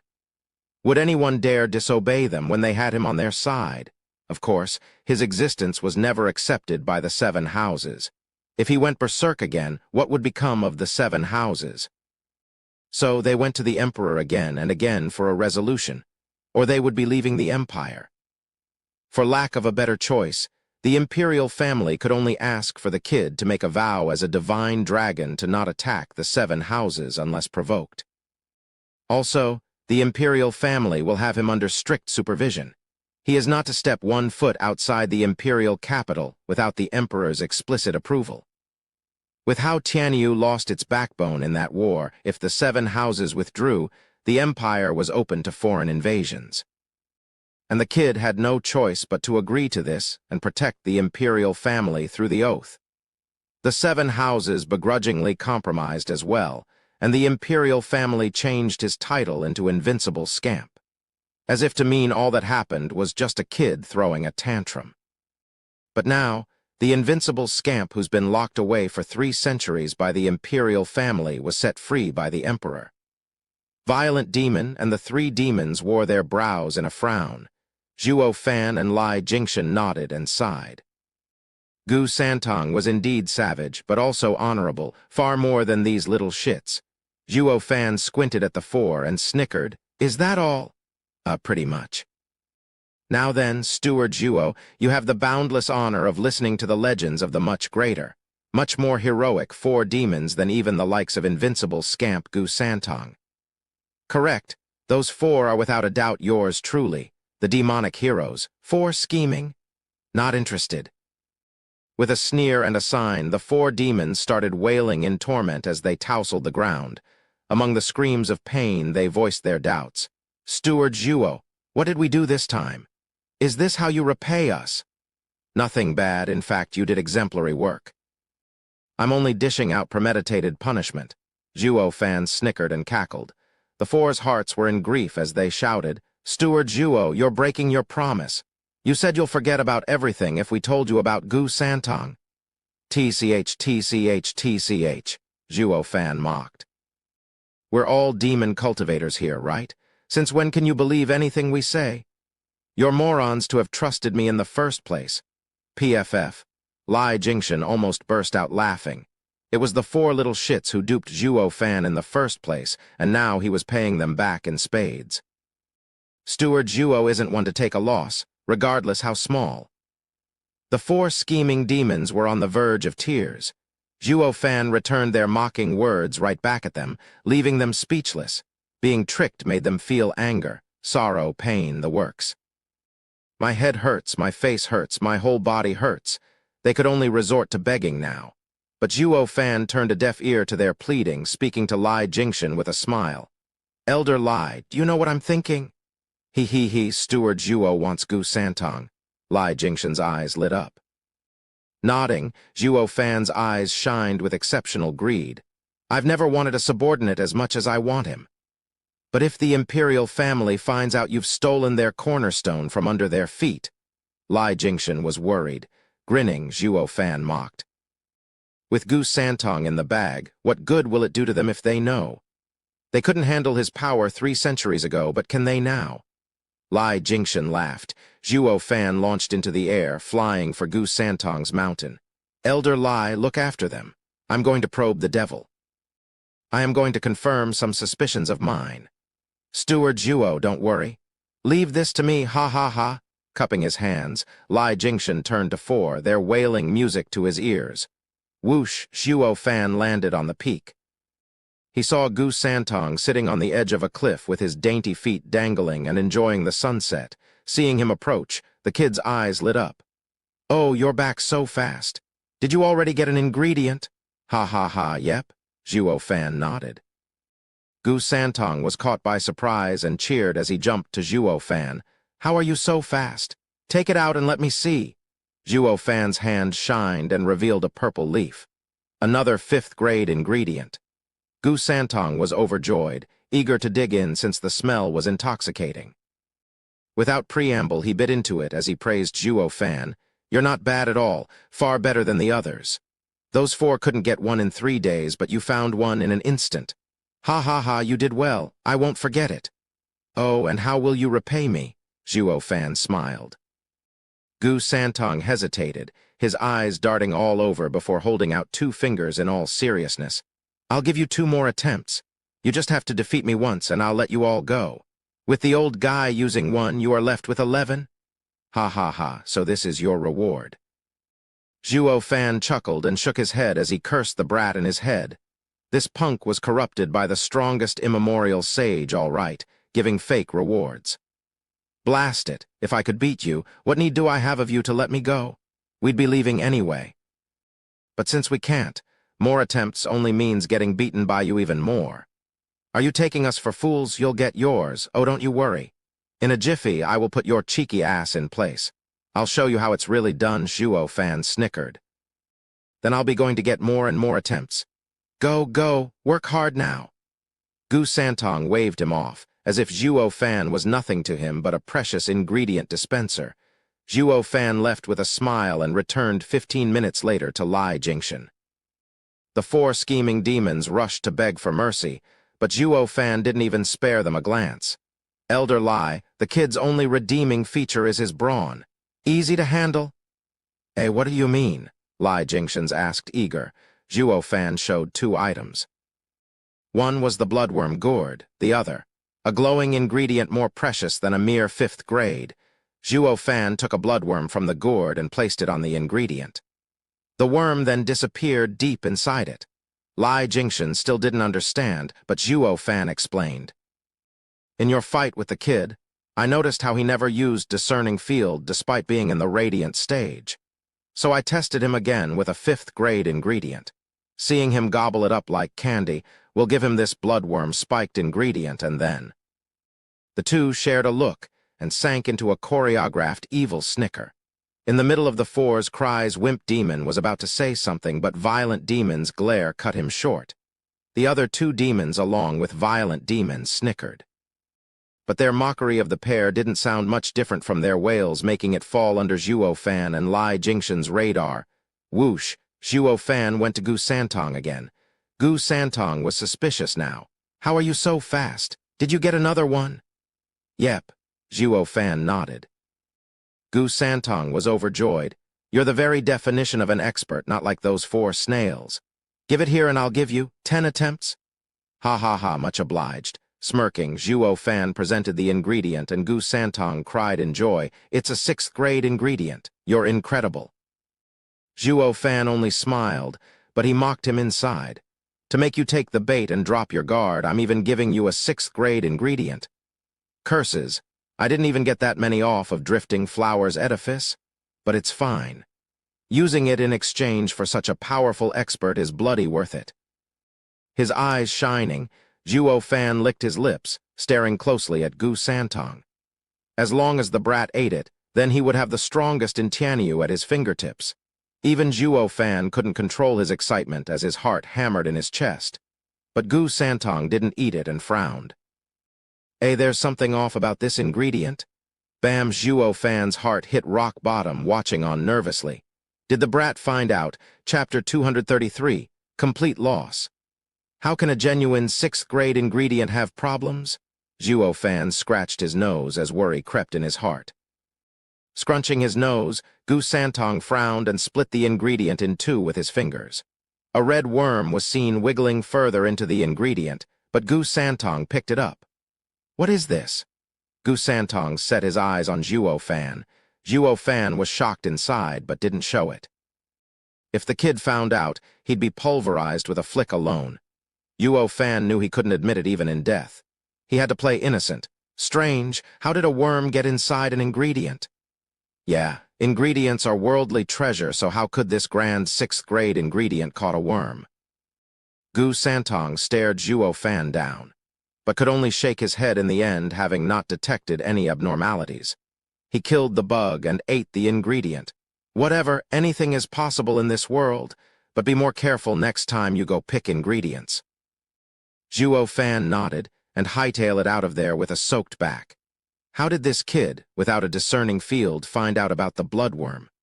Luckily, the kid didn't doubt him, or he'd be a goner. Recalling Lai Jingshan's heavy wounds after a mere throw, Zhuo Fan swallowed dryly as he flew away. Yet Gu Santong still sat there on the cliff, chewing ingredients with a frown. How is it that an ingredient caught a worm? Whoosh! Zhuo Fan returned like lighting to Lai Jingshan. The latter was eager to know the result. Steward Zhuo, how was it? Can't you tell from my face? Zhuo Fan spoke glumly. Lai Jingshan knew Zhuo Fan was depressed. You mean the kid used the discerning field for the first time? As if, Zhuo Fan shook his head and sighed, his brow in a constant frown, and this is what worries me. Without using his soul to investigate, how the hell did he find the hidden worm? If I can't understand this, any future attempts will be pointless. Lai Jingshan sank in thought as well. The four demons suddenly stopped yelling as they tried muffling their laughter. But the pain got too much and soon resumed their tenor symphony. Zhuo Fan couldn't care less, however. Steward Zhuo, should we try with eggs? Lai Jingshan proposed. We may not know what trick he used, but not even discerning field can find the eggs. I refuse to believe he is any different. Zhuo Fan slapped his thigh. We'll do it like you said, Elder Lai, but this time it will cost me heavily. Gnashing his teeth, Zhuo Fan's hand revealed a 3-foot-long red and white root. Lai Jingshan shouted in shock. 7th-grade ingredient, yin-yang moon fire root? Correct. This ingredient is hot on the outside but cold inside. This is one of the few ingredients with yin and yang in harmony. Because of its rarity, it is even valued higher than an 8th-grade ingredient. Stammering, Zhuo Fan caressed the red-hot root, yet ice-cold whiskers with a bleeding heart. I got it when I was in drifting Flower's edifice and couldn't bear the thought of using it in the competition. Yet, I am now using it to house some worm eggs. When the kid takes it, it's the same as eating a spring pill, quickening the growth of the worm. Seeing him so reluctant, Lai Jingshan patted his shoulder. Steward Zhuo, you know what they say, nothing ventured, nothing gained. Think about it. A 7th-grade ingredient in exchange for the invincible scamp, no matter how you see it, it's totally worth it. I'm sure you can see it with your cunning mind. Zhuo Fan's gaze hardened and nodded. Yes, this is not just a mere exchange, but a great deal. Zhuo Fan let a bloodworm into the ingredient, then soon after put it back in the gourd. Now the ingredient was filled with bloodworm eggs. Taking a deep breath, he looked at the ingredient with hope and smiled. Everything rests on you now. Good luck, Steward Zhuo. Lai Jingshan cupped his hands. Zhuo Fan nodded and flew to Gu Santong. He was there in a flash. Startled, Gu Santong turned to Zhuo Fan. "You're damn quick, you know that. Those 4 fools have nothing on you. What did you find this time? Take it out." But he couldn't finish as the sight of the ingredient in Zhuo Fan's hands had him wide-eyed. "7th grade ingredient. You actually found a 7th grade ingredient. Just lucky, I guess." Zhuo Fan nodded. Gu Santong took it and drooled. He was moved to tears. "A 7th grade ingredient. Oh, I haven't had one in 3 centuries. Those bastards in yellow only know how to starve me with wretched 1st and 2nd grade ingredients. It took me 300 years to reach the 2nd layer of radiant stage." Gu Santong lamented his grief, while Zhuo Fan nodded inwardly. Now he knew who he was talking about. They were the Imperial Capital's guards. He found another big secret as well. His cultivation didn't rely on training, or maybe training did very little. Only eating ingredients increased his strength. "Curses, if I take him in, I'll go broke before I get to raise him. On second thought, I might not need to feed him anyway since he is already invincible." "Yeah, no problem." Then it suddenly occurred to him. The Imperial family definitely has high-grade ingredients. Yet, over the last centuries, they've only been feeding him 1st and 2nd grade. Was it done on purpose to hold this monster's growth in check so the more power he has the harder it is for the Imperial family to control him? Squinting, Zhuo Fan realized Gu Santong was unlike the rumors painted him as the strongest in the Empire. At least the Imperial family seemed to have a way to keep him in check. Otherwise, there was no reason to stunt his cultivation for so many years. Zhuo Fan took a deep breath. As of yet, he was unsure if this conjecture was real or not, but he couldn't ignore it either, or he'd be suffering at the hands of the Imperial family sometime in the future. The Imperial family still had uses for them, and they were relying on the Imperial family, but who was to say when all of this could just go belly up? In short, there are no everlasting friends.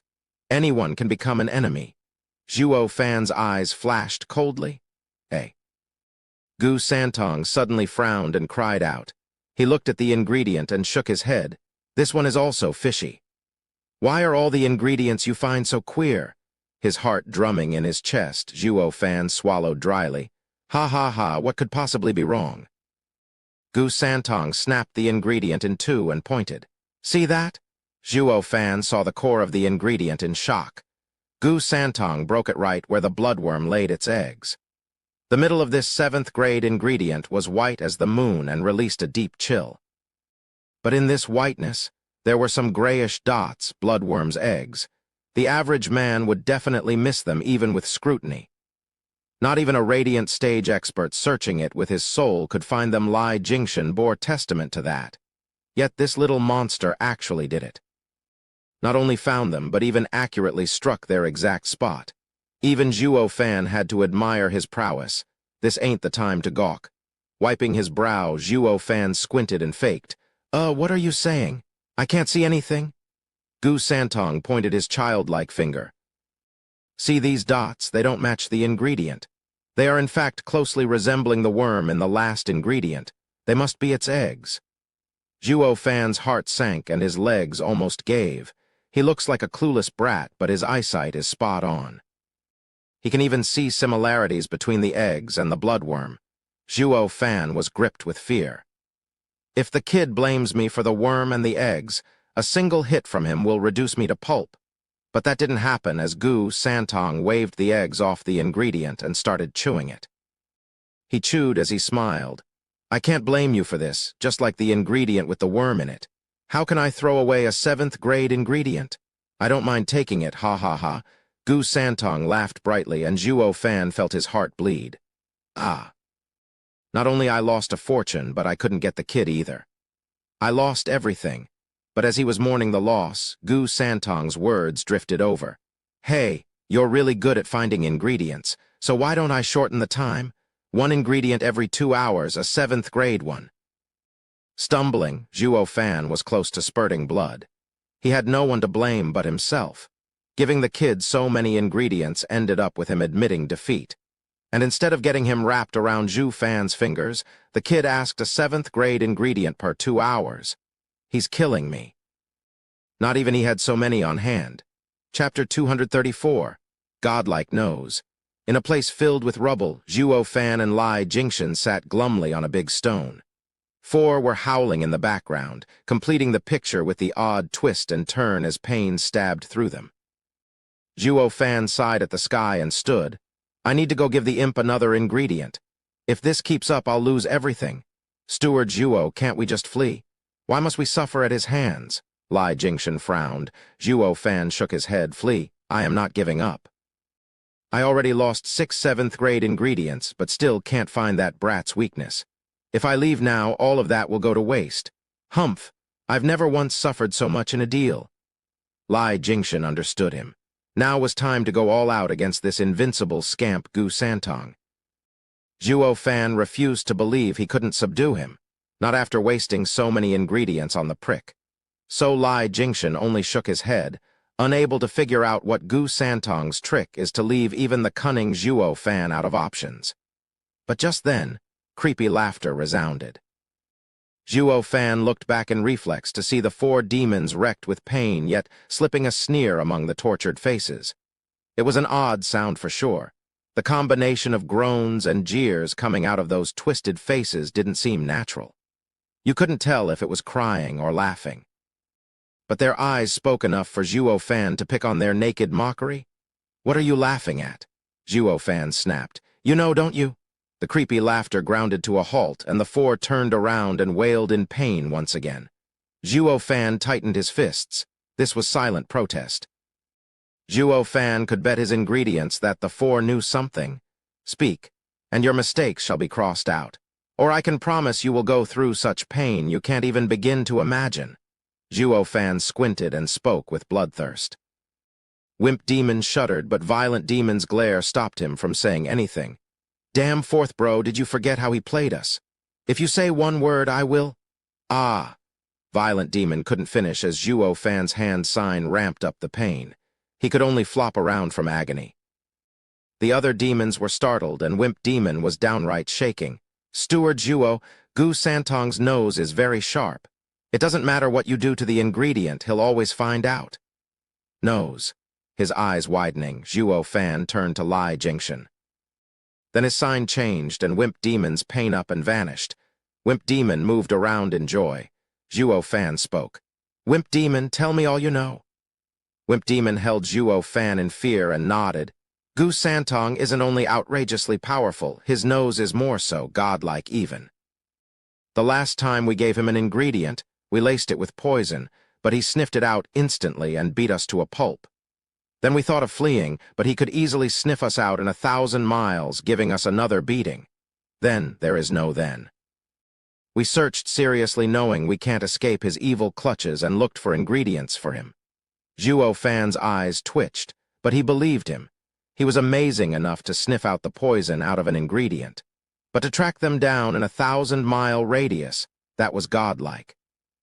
Even Radiant Stage's discerning field paled in comparison. Now the pair knew why Gu Santong let them go about searching for ingredients without minding them. No matter where they went, he'd find them. He can smell the bloodworm and its eggs. Is that it? Zhuo Fan was incredulous. Such an insanely sharp nose. Is he perhaps looking down on discerning field? Lai Jingshan's face was grave as well. Steward Zhuo, does that mean escaping is impossible?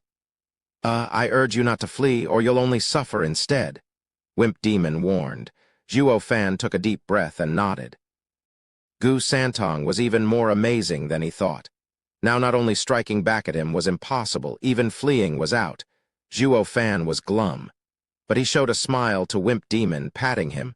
Wimp Demon, you're a nice guy, far better than those idiots. You've been tousled by the bloodworm enough, go take a rest. What? Wimp Demon whooped in joy while the other 3 demons cried in dissent. No way, didn't you say demonic cultivators don't stick to their word? Grinning, Zhuo Fan mocked. It's no promise, but a reward. Then he ignored the 3. The only thing on their mind was regret. How could I be so stupid to miss this chance? Wimp Demon puffed his chest, strutting among the 3 demons crying out in agony. The 3 demons glared at him with envy and hatred. Lai Jingshan was speechless and held Zhuo Fan's methods in even more admiration. These four little shits were immune to soft and hard methods. Even their thinking was screwed up. The only way to get them in line was with the carrot and the stick. Lai Jingxian sighed. Steward Zhuo, these four little shits had dragged us into a swamp that's hard to get out of. But I don't think it's such a miserable encounter. At least we now know Gu Santong's ace. Zhuo Fan grinned, his eyes flashing as he watched the peak Gu Santong stayed on. In this world, what we fear the most is the unknown. Now that we know what his trick is, we just gotta think hard of how to counter it. No one is invincible, even monsters. Lai Jingxian's heart shuddered and looked at Zhuo Fan with hope. That's how a true man of ambition is. He can remain calm even in the face of Tianyu's strongest. A pity such a talent is not a clan head. Rumble, with a sudden loud noise, the sky dimmed. Zhuo Fan sighed. It's about to rain. I'll hand the ingredient over to the kid, then think of a way to deal with his skill. I must have him under me. If Steward Zhuo said it, then it's as good as done. Lai Jingxian caressed his beard. He now had blind faith in Zhuo Fan. Zhuo Fan shook his head and set off. From the peak came Gu Santong's angry voice. Damn heaven, what lightning! Tone down the noise. Zhuo Fan was startled, then frowned in thought. He heard a howl as a visible sound wave came from the peak and shot at the sky. In a blink, the thunderclouds scattered and the sky brightened. There was no cloud seen for thousands of miles. Lai Jingxian was shocked. Gu Santong is amazing. With a mere shout, he unleashed an even stronger ripple than I do with Necro Dragon's screech. Zhuo Fan scowled, his eyes spacing out in thought. The kid had always been calm around us, not showing even a bit of anger. He. Guess we weren't worthy to make him angry. Lai Jingxian grinned. But why was he raging at the thunderclouds? Lai Jingxian shook his head. Maybe he hates lightning? Or is it fear? Zhuo Fan squinted. Lai Jingxian shuddered. Steward Zhuo, you mean? Perhaps his weakness is lightning. Zhuo Fan made a hand sign and the demon's torture stopped, letting them catch their breath. Zhuo Fan said, Get ready, we're going to thunder Swarm Mountain. But we're still in the kid's palm. Whatever for are we going to that damnable place? Violent Demon shouted. Zhuo Fan glared and his finger moved. My word is law, so cut the crap. Or else. Fine, we'll listen to Steward Zhuo. We won't complain again. Violent Demon lifted his hands in defeat. Zhuo Fan nodded. He flew to Gu Santong and was soon back again. Let's go. What if Gu Santong comes after us? Violent Demon hesitated. I told the kid we'll be going a bit further for his ingredients, and that there's an 8th grade ingredient there, but we'll be needing 3 days. He instantly agreed. By the time he figures out he'd been had, our trap will be ready. Zhuo Fan snickered evilly. 4 scheming demons asked in unison, Trap! We will lure Tianyu's strongest, invincible scamp Gu Santong into a trap. Zhuo Fan grinned, his eyes burning with resolve. Chapter 235, The Thunder Array. Rumble tilde on top of a tall mountain, from south to north, from west to east, 4 cliffs stood. These cliffs were eternally shrouded by dark clouds with rumbling thunders striking them at any given moment. But the way these bucket-sized lightning bolts slammed into the 4 cliffs was akin to lightning dragons. They struck them and then returned back to the clouds to begin the cycle anew. From afar, it looked like a nest of lightning dragons roaming around the cliffs. Is this Thunder Swarm Mountain? Zhuo Fan asked as he watched the spectacle. The 4 scheming demons nodded with a pained face, having vividly recalled the torment they had to endure inside. Violent Demon found it difficult to even speak. We've been stuck in there for 60-odd years, having lightning pass through us every second of every day. If it weren't for that dumbass leaving a hole behind, we might still be in there. Those were the worst years ever. Wah! Violent Demon cried as he pointed at the cliffs. The other demons were also tearing up. Lai Jingxian's face twitched. He used to feel sad and bitter as well, but when the 4 described it, he felt disgusted instead. Didn't someone just save you? Why aren't you seeing him in a good light? Do such people even exist, that would even call their rescuer a dumbass? Zhuo Fan stood unflinching in the face of those crocodile tears. His eyes ever shined as he gazed at the cliffs. He isn't a dumbass at all. In fact, he didn't poke a hole in the barrier out of carelessness. He let them go on purpose, Lai Jingshan cried. Zhuo Fan nodded. This barrier may be fitting this place, raised on top of this natural array, but it is very intricately and painstakingly placed to leave almost no loopholes. That cliff, for example, is one such hole. Only an erudite could see it. What, on purpose? Then how come we didn't see anyone when we got out? The four stopped crying on the spot and looked at each other baffled. They looked inwardly for an answer, but there didn't seem to be anyone on friendly terms with them besides those in the sect.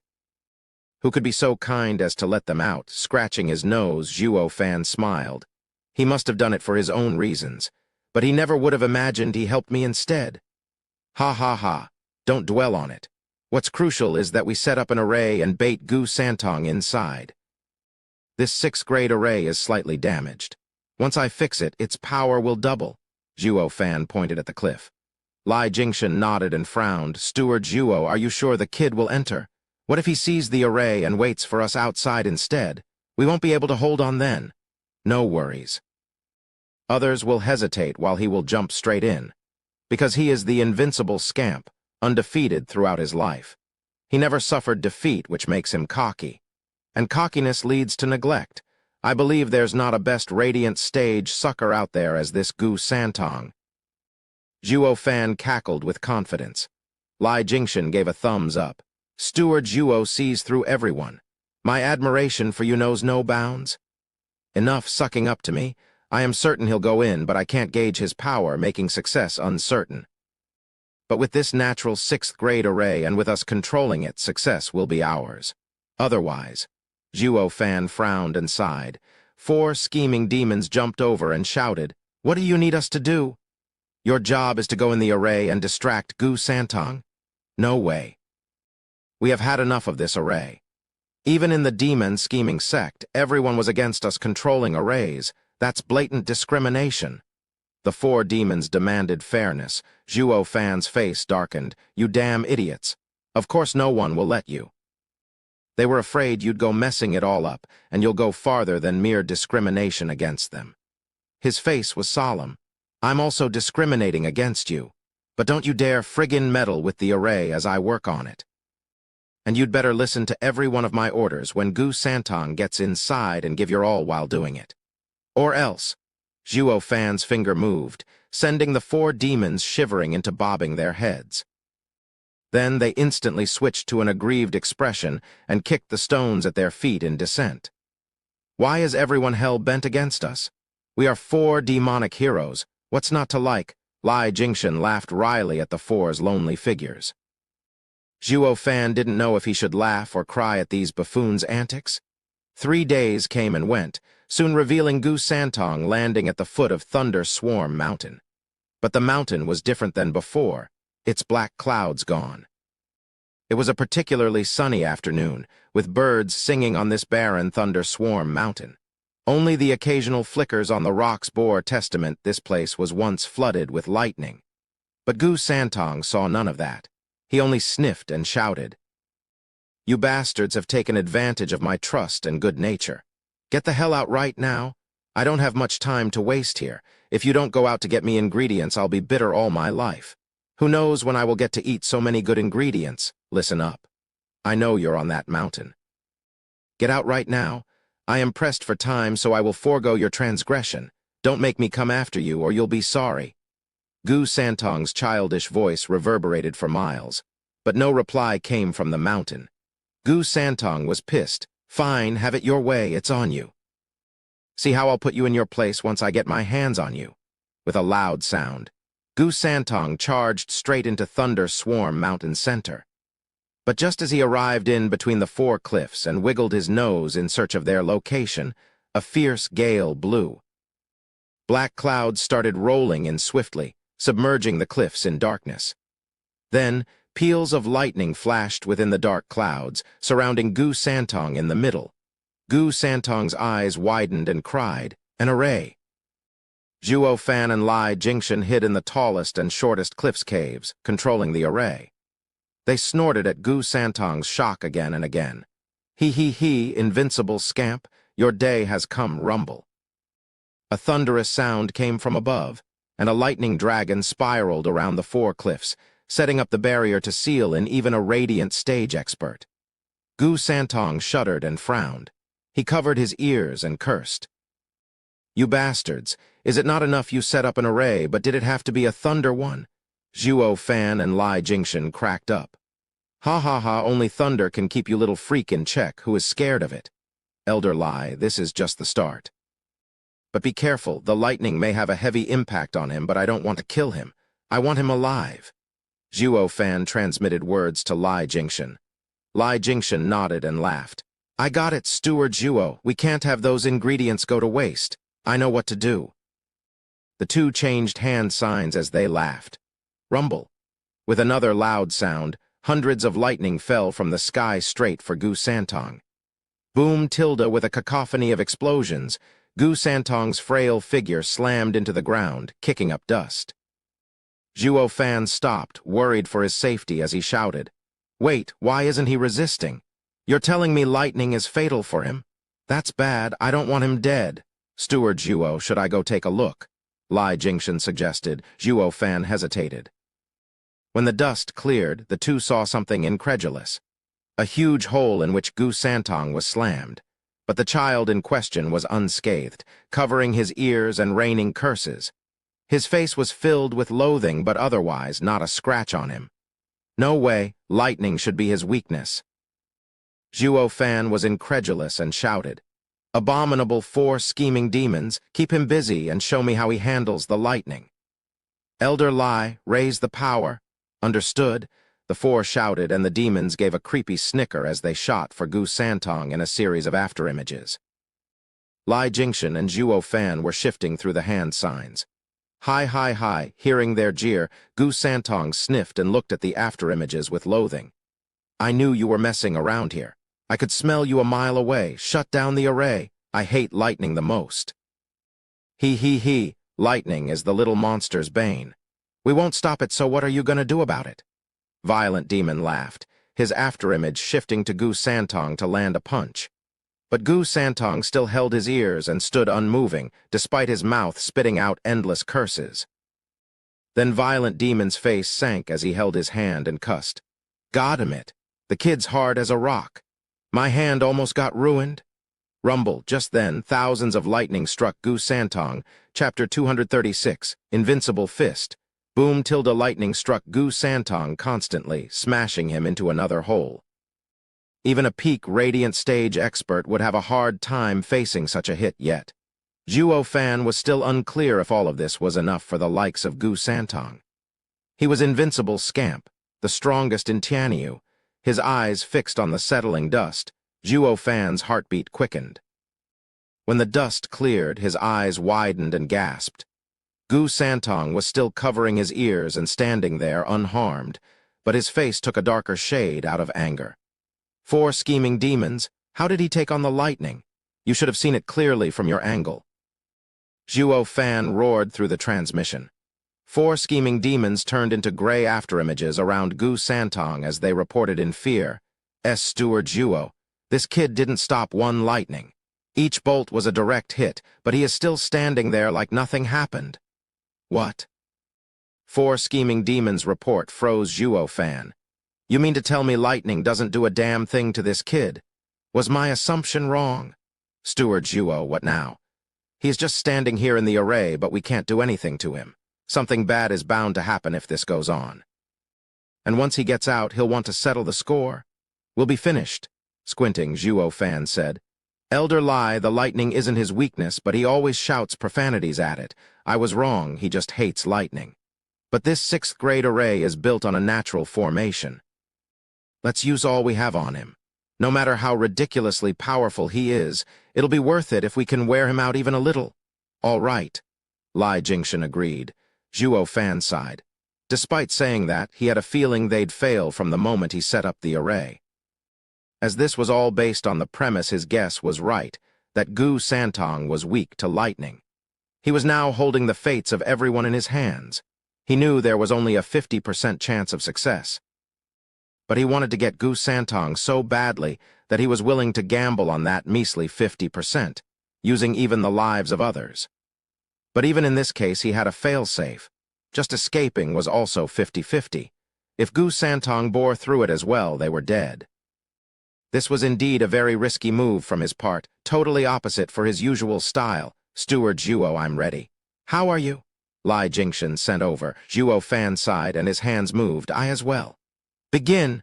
The two signs synced, thunder rolled and lightning flickered. From the deep and rumbling dark clouds, tens of thousands of lightning bolts barreled down. That immense power caused even Thunder Swarm Mountain to shake. It meant that even the 6th grade array was having a hard time withstanding such might. The 4 scheming demons were slack-jawed, crying out in fear as they retreated. They no longer dared staying close to Gu Santong. The lightning this time may very well smash them to bits. Gu Santong, with his ears covered, looked at the thunder with pure loathing and anger. Gu Santong, if you still stand after this, then you must be my karma coming back to bite me. Taking a deep breath, Zhuo Fan gnashed his teeth and his hand sign changed. Boom! Hundreds of thousands of lightning bolts rained down. They twisted around each other and formed a lightning dragon that coiled around each cliff as it roared. Such destructive power seemed to wish for the annihilation of the whole world. Zhuo Fan was certain that the lightning dragon would turn this Thunder Swarm Mountain and everything in 100 miles barren. Only the array controllers would survive. He never hoped it would come to this. But he was the demonic emperor, rising on top of a mountain of bones. If he wanted invincible Scamp's power, mercy for some miscellaneous creatures had no place here. Roar.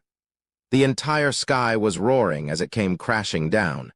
Gu Santong felt the sheer brutality aiming at him, forced to squint at the eye-piercing light. His ears rang from the sudden explosions, and only now, finally, his hands released them, forming a small fist. Then, a punch soared straight for the lightning dragon's head, releasing an odd ripple. Gu Santong didn't even put the lightning dragon in his eyes. His face was calm, yet the ripple he released flew like a meteor, pushing back at the lightning dragon. Every place the ripple touched, lightning crumbled. People would be shocked to see how it began with the lightning dragon's head, turning it into specks of light. The ripple then shot past the lightning dragon and exploded way up high. The rumbling and black thunderclouds were sporting a mile-wide hole in their center, allowing for the sun's warm glow to pass through. PFF. Groaning, Zhuo Fan and Lai Jingshan spat blood, thoroughly stupefied. Gu Santong struck the picture of a god of war in the middle of the sun shining down on him from the wide hole in the sky. The two of them were lost for words. Invincible Scamp is crazy strong. No wonder he could face the entire empire and still win. Zhuo Fan sighed. It's my loss this time. Elder Lai, patch up the thunderclouds. It's time to bolt. Invincible Scamp is out of my league. Or maybe we'll just get him on a better occasion. This was the first time Lai Jingshan saw Zhuo give up, but the image of Gu Santong easily withstanding a 6th grade array left him shuddering. Only an extraordinary man could control such a freak. Zhuo Fan and Huangpu Qingshan are also freaks, but they have a long way to go to be monsters.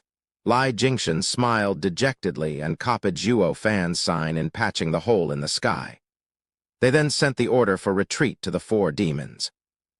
They no longer used the array to seize invincible Scamp, but to buy time. They would never get out of this alive otherwise.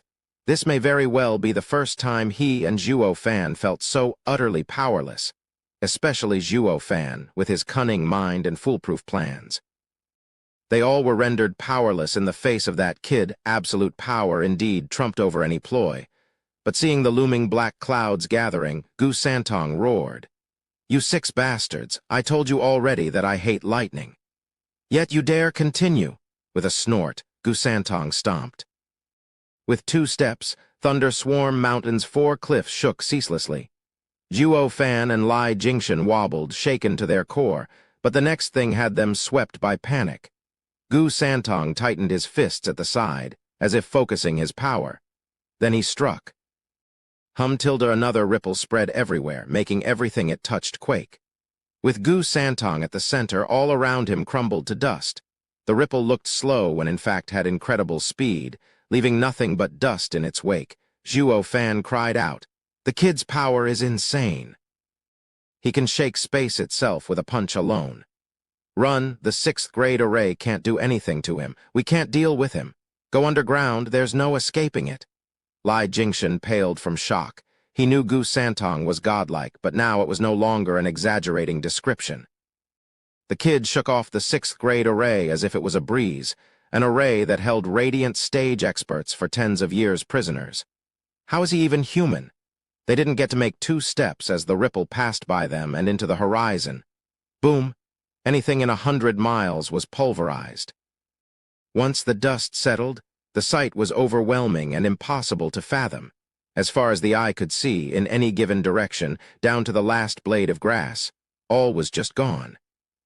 Gu Santong leveled a 100-mile-wide circle in a blink.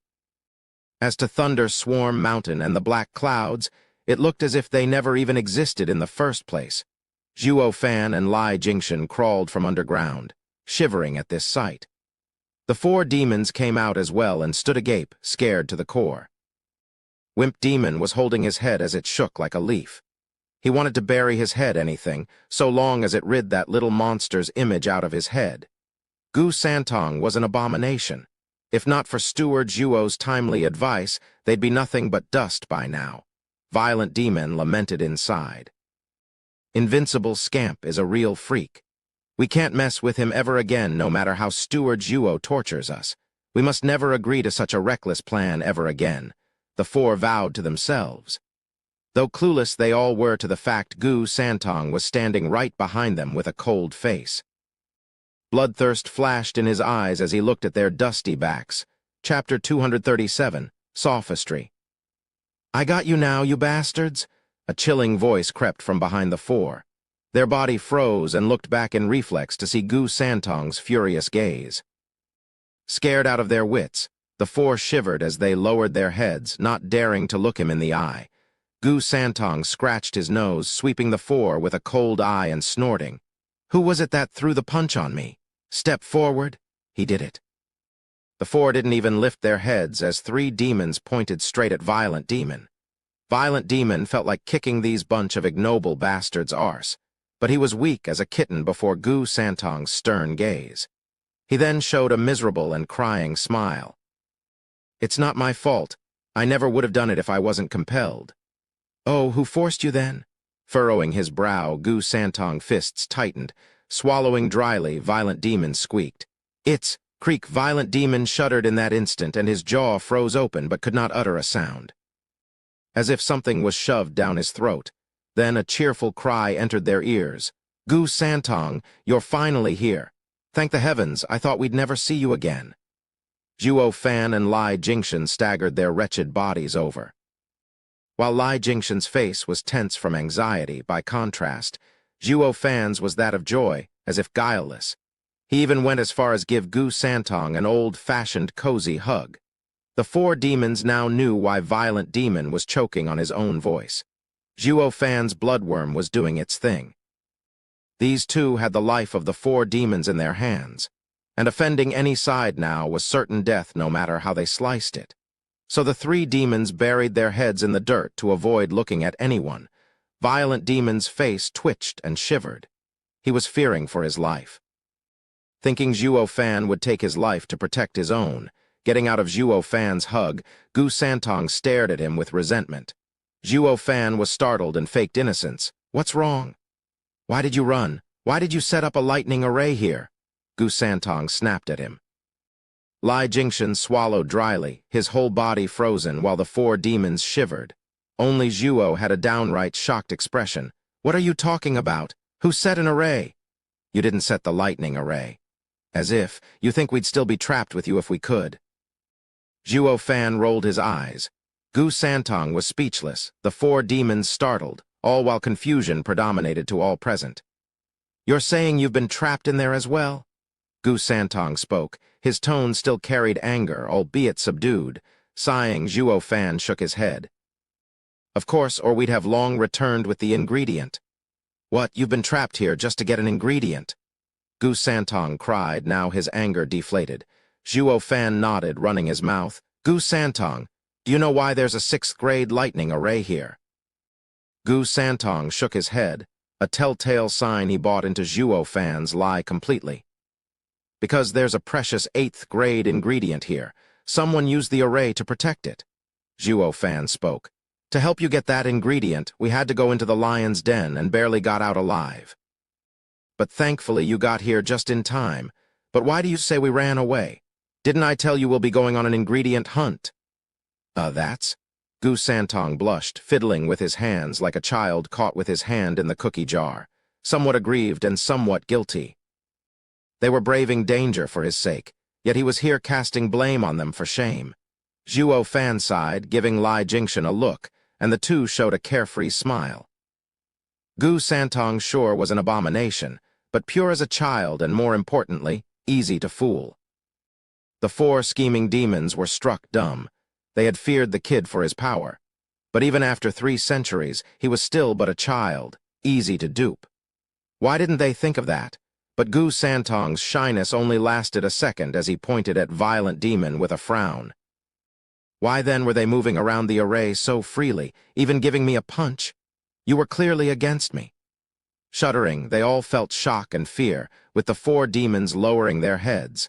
Lai Jingxin's brow was soaked, his lips dry, and looked anxiously at Zhuo Fan for help. He may be a child at heart and mind, but everyone knows the chaos he caused Tianyu 300 years ago. It's not that easy to dupe him after all. This was Zhuo Fan's plan all along. If they couldn't hold him with the array, then they'll throw in a play. They'd fake being victims as well, braving the danger of death for the kid's sake. This worked to explain why they were in the array, and also scored sympathy points with the kid. Without any real evidence, even if the kid was dubious, he couldn't just trash them when they were giving their all in finding him ingredients. So, Zhuo Fan and Lai Jingxin never once showed themselves as the array worked, just so they could enact this play and give themselves a way out.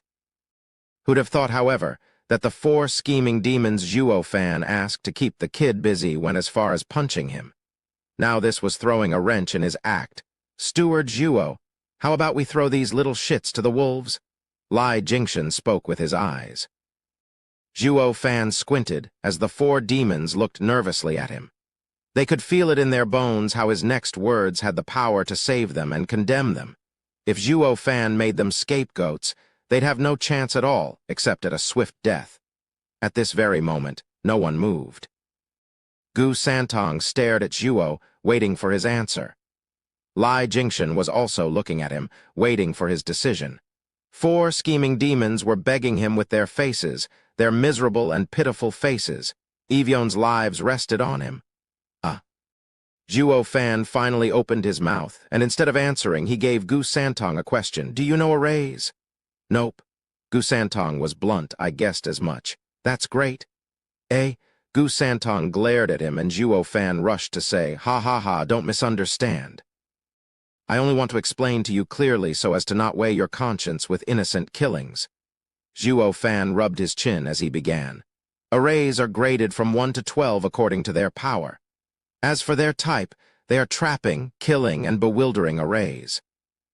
That thunder array was of the killing type, but it also had a trapping array hidden. Did you notice? Gu Santong nodded. He knew the second he got in the array he'd have to smash his way through if he wanted out. But did you notice the bewildering array as well? Zhuo Fan gave a vague smile. Gu Santong shook his head. You're saying a bewildering caught me? But then he snorted. No way, I didn't feel any illusions around me. What I see may be fake, but my nose has never let me down. That guy hit me and I caught him red-handed, being pointed at. Violent Demon shivered in fear. In that moment, he was more of a wimp than wimp demon. Everyone looked at him with derision. This is the first goddamn time I'm hiding behind fourth bro, but in the face of all this, Zhuo Fan waved it off. I didn't say you were caught in an illusion, but he was. Let me ask you this. Did you 4 really attack Gu Santong? Shuddering, the 4 reacted to Steward Zhuo's meaning. He was giving them a way out, so they shook their heads and bowed. We thought you were someone else. Please forgive us. Is that so? Then who was that little monster you kept raving on about? Gu Santong stared them down. The 4 pointed at Zhuo Fan on the spot. Him? Zhuo Fan's face twitched and his anger boiled. Wasn't that saying they wanted to kill him? But this was not the time to bicker with these four morons. Gu Santong looked dubious at him. "You're also a monster." Before meeting you, they indeed called me that." With an awkward chuckle, Zhuo Fan's fists crunched and lightning wings unfolded behind him.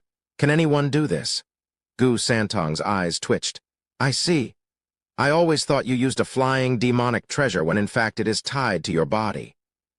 You're indeed monstrous enough?" That ended that. Gu Santong was still dubious, but could find no plausible excuse to beat the crap out of them. Everyone else gave Zhuo Fan a big round of thumbs up, in admiration for his sophistry and putting an end to this deadly situation. Zhuo Fan sighed and rejoiced inside. Thank God we met Gu Santong.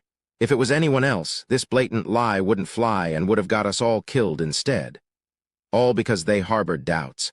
Anyone would rather kill 1,000 innocents than miss the culprit. This was where Gu Santong was different.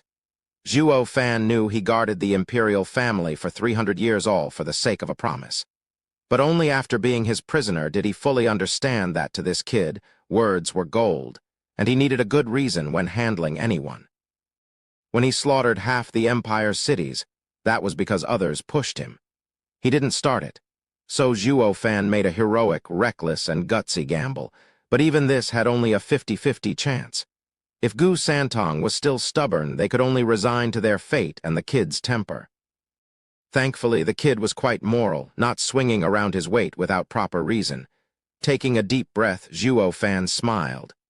But then Gu Santong suddenly said, "Hold on, since you all did this for an ingredient, where is it?"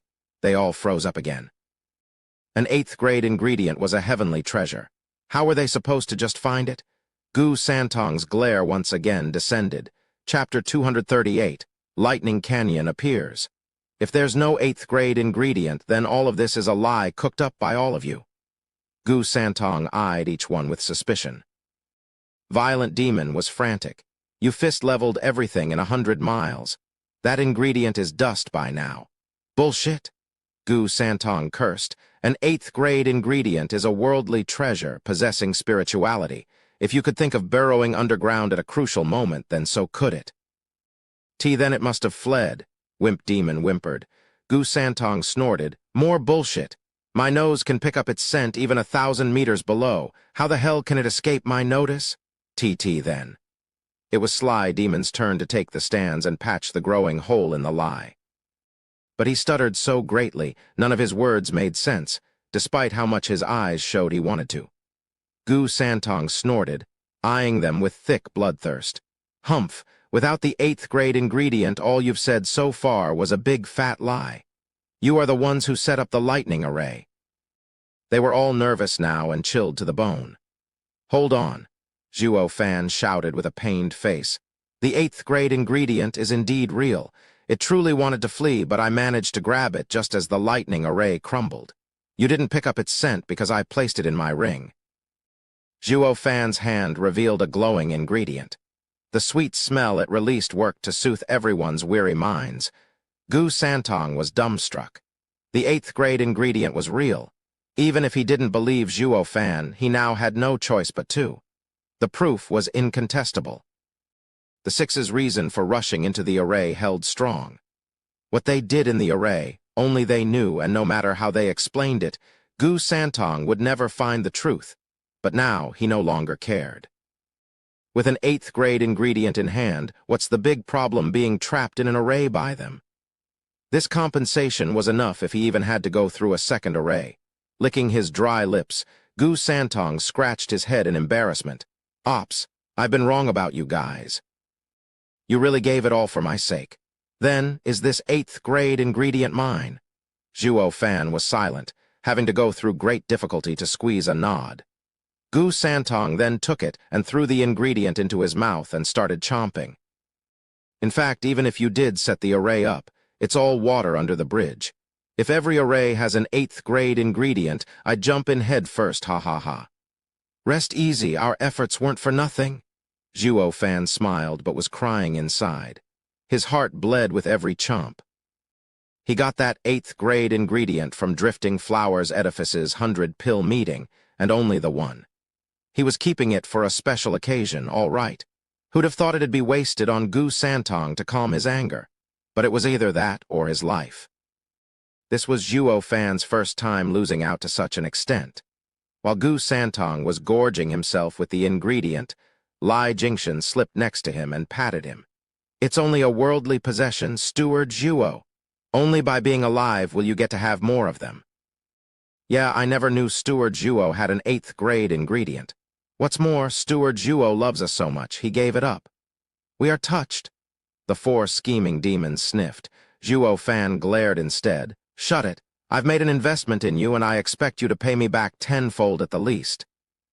"We'll first placate the devil, then we'll think of something later." "Yes." They all nodded obediently, especially the 4 demons who looked at him with just a hint of respect.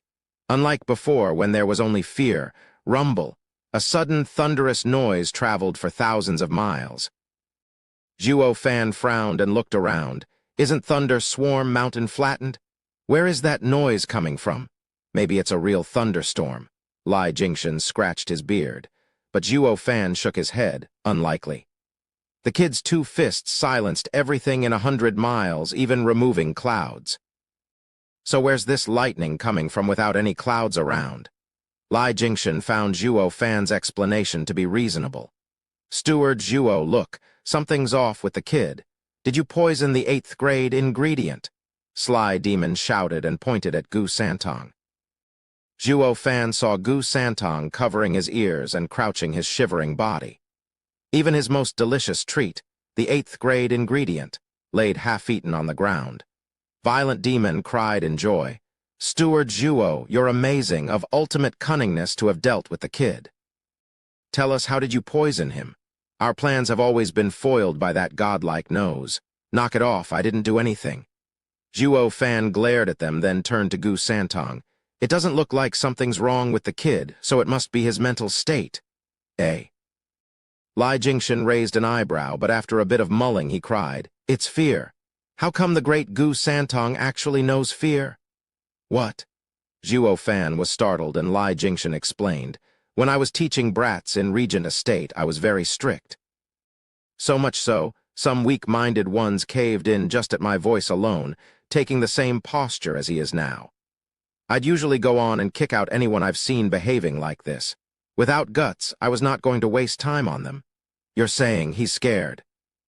But what could drive such fear into this little monster?" Zhuo Fan's heart was perturbed as well. Rumble. The thunder only grew in intensity, and Zhuo Fan looked startled at the sky. Then a bolt flashed out of the blue, and the sky darkened as black as night, as if a huge hand swept over the area.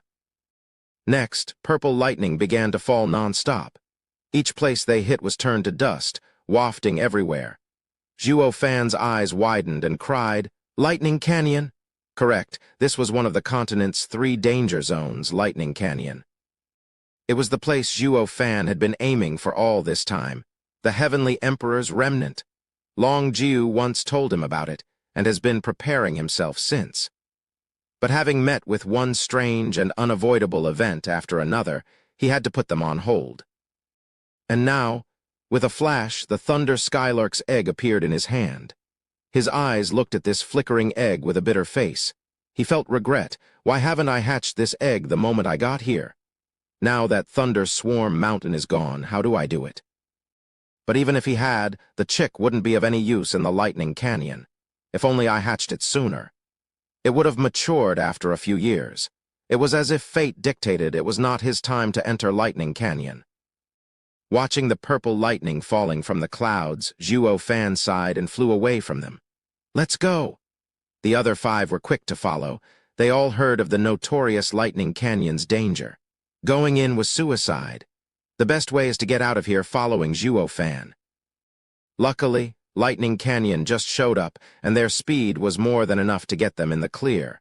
But they flew for a bit, and Zhuo Fan looked back all of a sudden. Where's the brat, Gu Santong? He found that the bold and powerful invincible scamp was reacting like any child would in this situation. He was shivering and closing his ears, losing all reason out of fear. "Ha ha ha, the kid is afraid of lightning. Where'd all that fierce attitude go?" Violent Demon mocked. The other demons joined him, but Zhuo Fan was pausing in thought. Then he exclaimed, "I get it. He isn't afraid of lightning, but afraid of purple lightning. We were wrong from the start." Hi, Steward Zhuo, you're kidding. Who on earth isn't afraid of purple lightning? Even those sect leaders of ours would bolt at the sight of it. Violent Demon laughed. Shaking his head, Zhuo Fan's eyes were fixed on Gu Santong. This kid is different. The others had the bravery to run, but the kid is lacking even that. Just what is his connection with Lightning Canyon? Zhuo Fan suddenly said, "Elder Lai, you and the demons leave. I'm getting him out." "No, Steward Zhuo." Lai Jingshan was anxious. "Lightning Canyon is about to descend and you'll be soon crushed to death. You can't risk it." "Yeah, Steward Zhuo, let that punk die for all we care. Wasn't he almighty? Let's see him handle purple lighting for a change."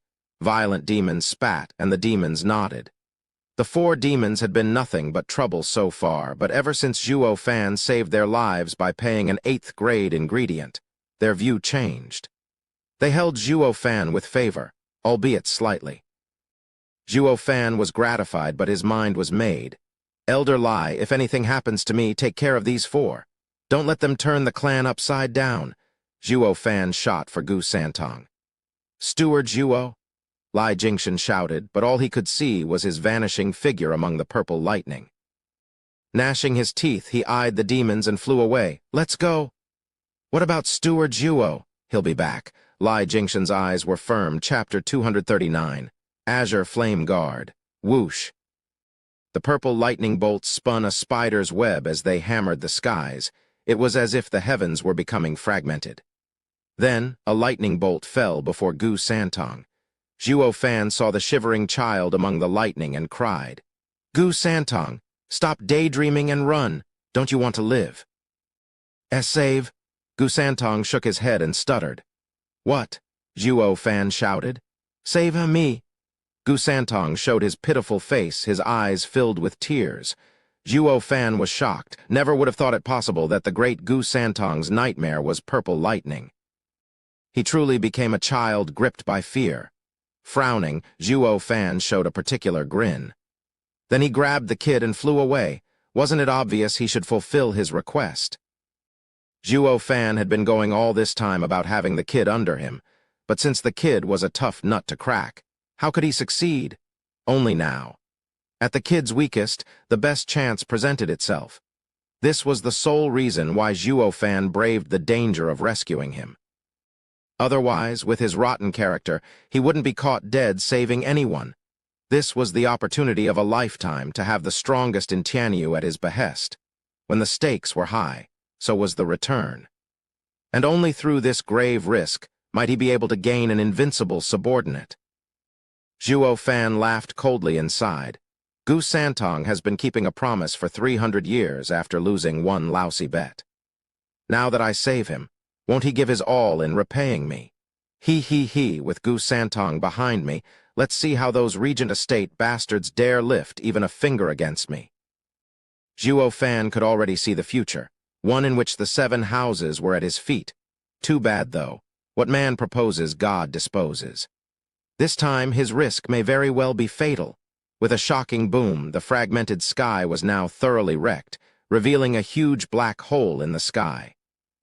Purple lightning fell by the thousand, pulverizing anything it touched, and the storm kicked up by the lightning sent everything in that black abyss. Zhuo Fan was flying with all his power when a sudden power gripped him, slowly sucking him into the black hole. Like an invisible hand, it wanted to throw him into that endless abyss. Heart in a vise, Zhuo Fan picked up more speed with his wings, but he didn't gain one bit of ground, falling ever deeper among the purple lightning storm. Zhuo Fan's anxiety grew and grew, and his brow was soaked. The situation took a dire turn for the worst. Thus he turned to the scared Gu Santong. "Gu Santong, we are about to be sucked in. Is there anything you can do?" Gu Santong had been shivering all this time, with fear robbing him even of his voice. But even if this was his normal state, his first reaction was to roll his eyes. "Oh, please, you're the one doing the rescuing, remember? Now you're asking me for help.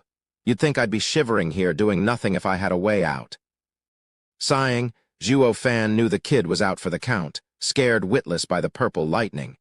He only had himself to rely on, but everywhere he looked was purple lightning. Besides lightning, there was only more lightning. And all while the sucking abyss was doing its best to devour them among the tight curtain of lighting. The lightest touch would stop their hearts. Is this how I'll lose the gamble and my life? In the lightning canyon, Zhuo Fan gnashed his teeth, unwilling to give up for a second. He was still working his damnedest in getting out of there. Boom! Suddenly, a purple bolt smashed into his back, forcing him to spit blood. Losing his balance, he drifted deeper into the bottomless pit. Wiping his blood, Zhuo Fan rejoiced. Thankfully, it's only a third heaven purple lightning, just like Brother Jiu's, or I'd be a goner. But he didn't finish his words as a second lightning fell. This time his whole body shivered. His diamond sand and unbreakable body was sporting cracks, and blood spilled from the force of the lightning. What? A fourth heaven purple lightning? Gasping, Zhuo Fan looked up to see the big hole was getting increasingly closer.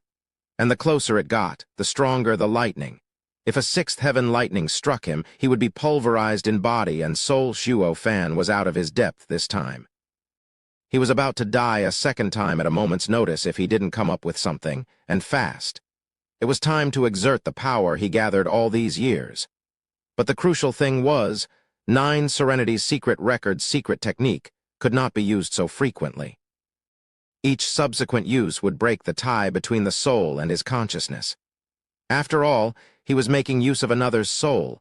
There may very well not be a next rebirth. After all, the type of grievance he needed may have vanished from the world. Zhuo Fan was reborn this time, but regarded his life with utmost seriousness. It may very well be his last, taking a deep breath to cool down. Zhuo Fan started thinking about a plan of action. He gnashed his teeth and settled on taking out the Thunder Skylark's egg. His original plan was to use the newborn Thunder Skylark to control the lightning's power, and let it absorb it. Even if it could only absorb the sixth heaven, it would buy him enough time to get inside this place. But now, he only had an egg that may very well be unable to take a single lightning before crack open like a melon. But desperate times called for desperate measures. Zhuo Fan held the egg in one hand and Gu Santong in the other, flung straight for the lightning canyon's black hole. He was carefully controlling his flight as he looked for the right approach. Boom, with a thunderclap, a purple lightning shot straight for Zhuo Fan. His eyes squinted and shouted, "Fourth heaven purple lighting!" He lifted the egg to let it take the brunt. Perhaps it was their connection, or it was just plain first in its path, but the purple lightning struck the Thunder Skylark's egg. It was as if it acted as a beacon, but the enormous power having slammed into the egg made it shudder, on the verge of breaking. Zhuo Fan used demon transformation art post-haste, taking the rest of the lightning power into him and refined it. Perhaps the egg still had some magic left in it, as by some miracle, it cushioned the lightning's power. Zhuo Fan shuddered, but he was otherwise unaffected. This worked to lift his mood. This could work. But what worried him most was the power of the purple lightning. Even with the demon transformation art, he couldn't refine all of it. Some of its power wasn't much of a threat to him, but if he let that power roam around his body, it would only get worse. I have to find the right path inside. If lightning doesn't strike me down first, I'll die from overexposure. Zhuo Fan felt numb. He sensed the places where the purple lightning traveled inside him, and his face grew grave. Boom, tilde the closer he got to the black hole, the purple lightning struck with greater intensity and frequency. Zhuo Fan pushed through the pain and lasted so far, but more and more unrefined lightning power gathered inside him, wreaking havoc. As the damage on his organs intensified, blood started leaking from his mouth. Boom. Another purple flash signaled a fast-approaching lightning. Fifth heaven purple lightning. This was one power that could crush even a radiant stage expert. Zhuo Fan operated the demon transformation art to the max. Black energy covered the egg, waiting for the moment the lightning struck it to refine it. But the lightning scattered the black energy in an instant. Its power flew unencumbered through the egg and into his body.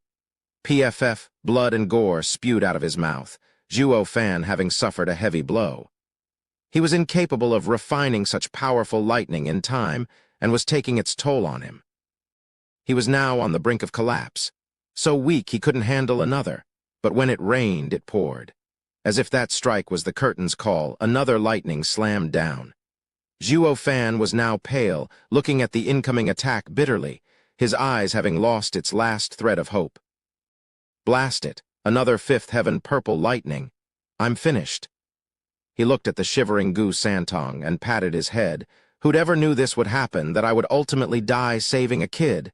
I mean, I wouldn't be suffering so much if I haven't saved you. Is this my fate, all because of greed? Zhuo Fan shook his head and sighed, but I do not regret it. Few are the chances a man gets at life. I have failed this time, but even if it will be the next time, I'd still choose this path. I only hope there will be a next time. Clenching his eyes shut, Zhuo Fan held Gu Santong close, yet he looked quite at peace. He was a man of ambition, but even in the face of death, he would welcome it with open arms. PFF. Suddenly, an azure flame flitted from his forehead, covering the two of them in its glow. It was then, when the purple lightning struck, the oddest thing happened. When the lightning touched the flame, it was melted down in a flash. One could see with the naked eye how the purple lightning was rendered useless. Chapter 240, Will to Live. Slowly opening his eyes, Zhuo Fan found he was still in one piece. But the shock of his life was the azure fire surrounding him. Never had he thought his azure flame outstripped even the might of the terrifying purple lightning. That mystery expert in the All-Beast mountain range once again popped in his mind. He never did figure out why was that person entrusting him with the azure flame. But now, he guessed it was to help him get into the Lightning Canyon. But for which reason? Was there something in the Lightning Canyon he wanted but couldn't get it himself? Zhuo Fan was filled with doubts, but he shook them away. This was not the time for flights of fancy. That was for later, including whatever scheme that man may have in play. After all, his life was on the line right now. Zhuo Fan swiftly got his bearings, looking for a way out of this thunder shower. But what he saw gave him goosebumps. The purple lightning was endless, and since he didn't know how long the azure flame lasted, he had to hurry. Boom, tilde lightning fell like rain on the azure flame. From the fifth heaven all the way to the eighth, the flame was unaffected. Only its intensity seemed to have dropped a little. Zhuo Fan held Gu Santong and flew deeper into the black abyss. But as far as the eye could see, there was only purple lightning and nothing else. Zhuo Fan was growing restless from the severe problem he was in. Boom! Suddenly, another lightning smashed into them. Zhuo Fan couldn't keep his body straight and felt numb. The azure flame as well was greatly diminished. Ninth heaven purple lightning, Zhuo Fan gasped. This was the one that worried him the most, the ninth heaven purple lightning. Even the mysterious azure flame couldn't hold for long under such onslaught. If the azure flame guard fell through, they were finished. Knowing the greatest threat was here, he scoured the place for a way out, roaming his eyes everywhere for even the slightest loophole in the curtain of lightning.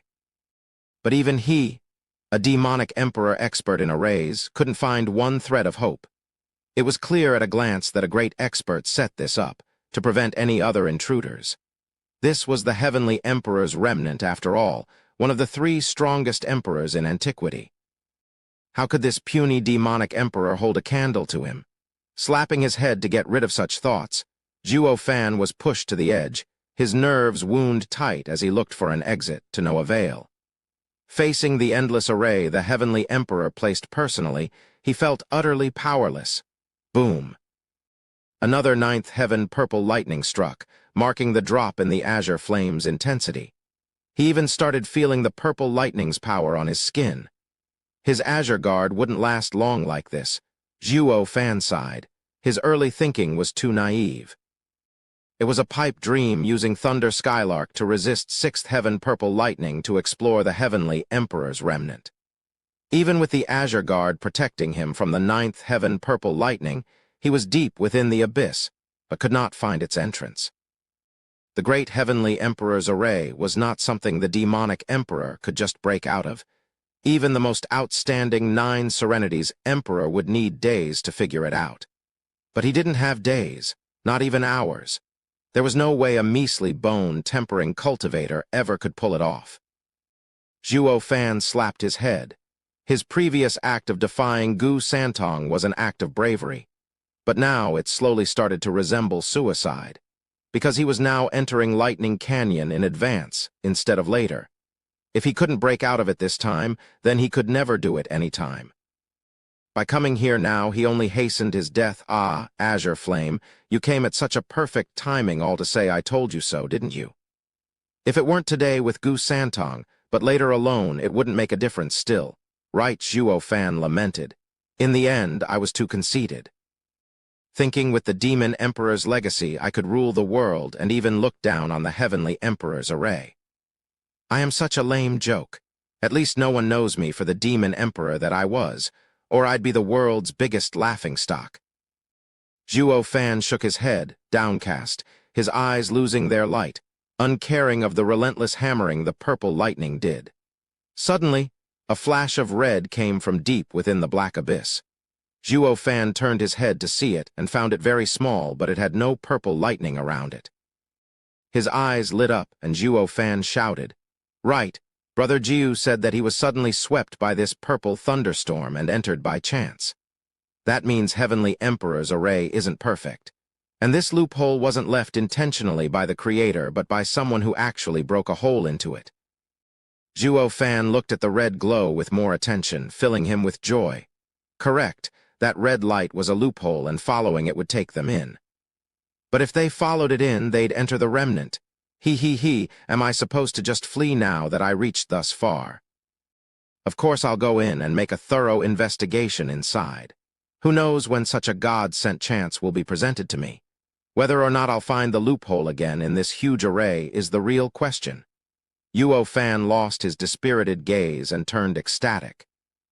What's so great about Heavenly Emperor? Wasn't it already broken into by someone? Ha ha ha. If only Heavenly Emperor could hear him now, he'd be going blue from anger and spitting back in reply, "You damn rotten shameless punk, why are you getting so smug? You didn't make the hole, did you?" Speaking of the hole's size, it was far too small to enter. Worse yet, the hole even had purple lightning all around it that he didn't dare touch to enter. He had to enlarge it from afar and then go in through the red light. This way, the purple lightning would stop bothering him. The crux of it all was, how can he proceed? He didn't think punching and kicking would just up and open a Heavenly Emperor's array. That'd be ridiculous. Then again, Zhuo Fan's eyes landed on the curled-up Gu Santong. "Kid, time to pay up." Laughing inside, Zhuo Fan started rattling the kid. "Gu Santong, we are in grave danger with only one chance at survival. See that red light? That is the exit. Punch it, make it big enough for us to go through." No, I'm scared of that lightning." Gu Santong held his ears and jerked his head. Zhuo Fan barked. "I'm scared too, but are you more scared of them or death? And even if we are to die, let's all go out with a bang and no regrets." Gu Santong was startled but still shivered. Zhuo Fan smiled and tousled his hair, his tone softer. "It's fine. I'll hold you close. Even if we die, I'll go first. I won't ever let go of you, so you don't either. When life hangs in the balance, we must hold nothing back. Particularly about letting me go, all right. If not for your sake, punch for me." Please, Zhuo Fan didn't voice his thought, but he made a great impression on Gu Santong. Gu Santong regarded him deeply, his heart warm and fuzzy. His frightened body no longer trembled and looked at the red light and nodded. Then, with a shout, he lifted his childish fist and punched. Till a strange ripple came from Gu Santong's fist, as if a large dragon shot forth.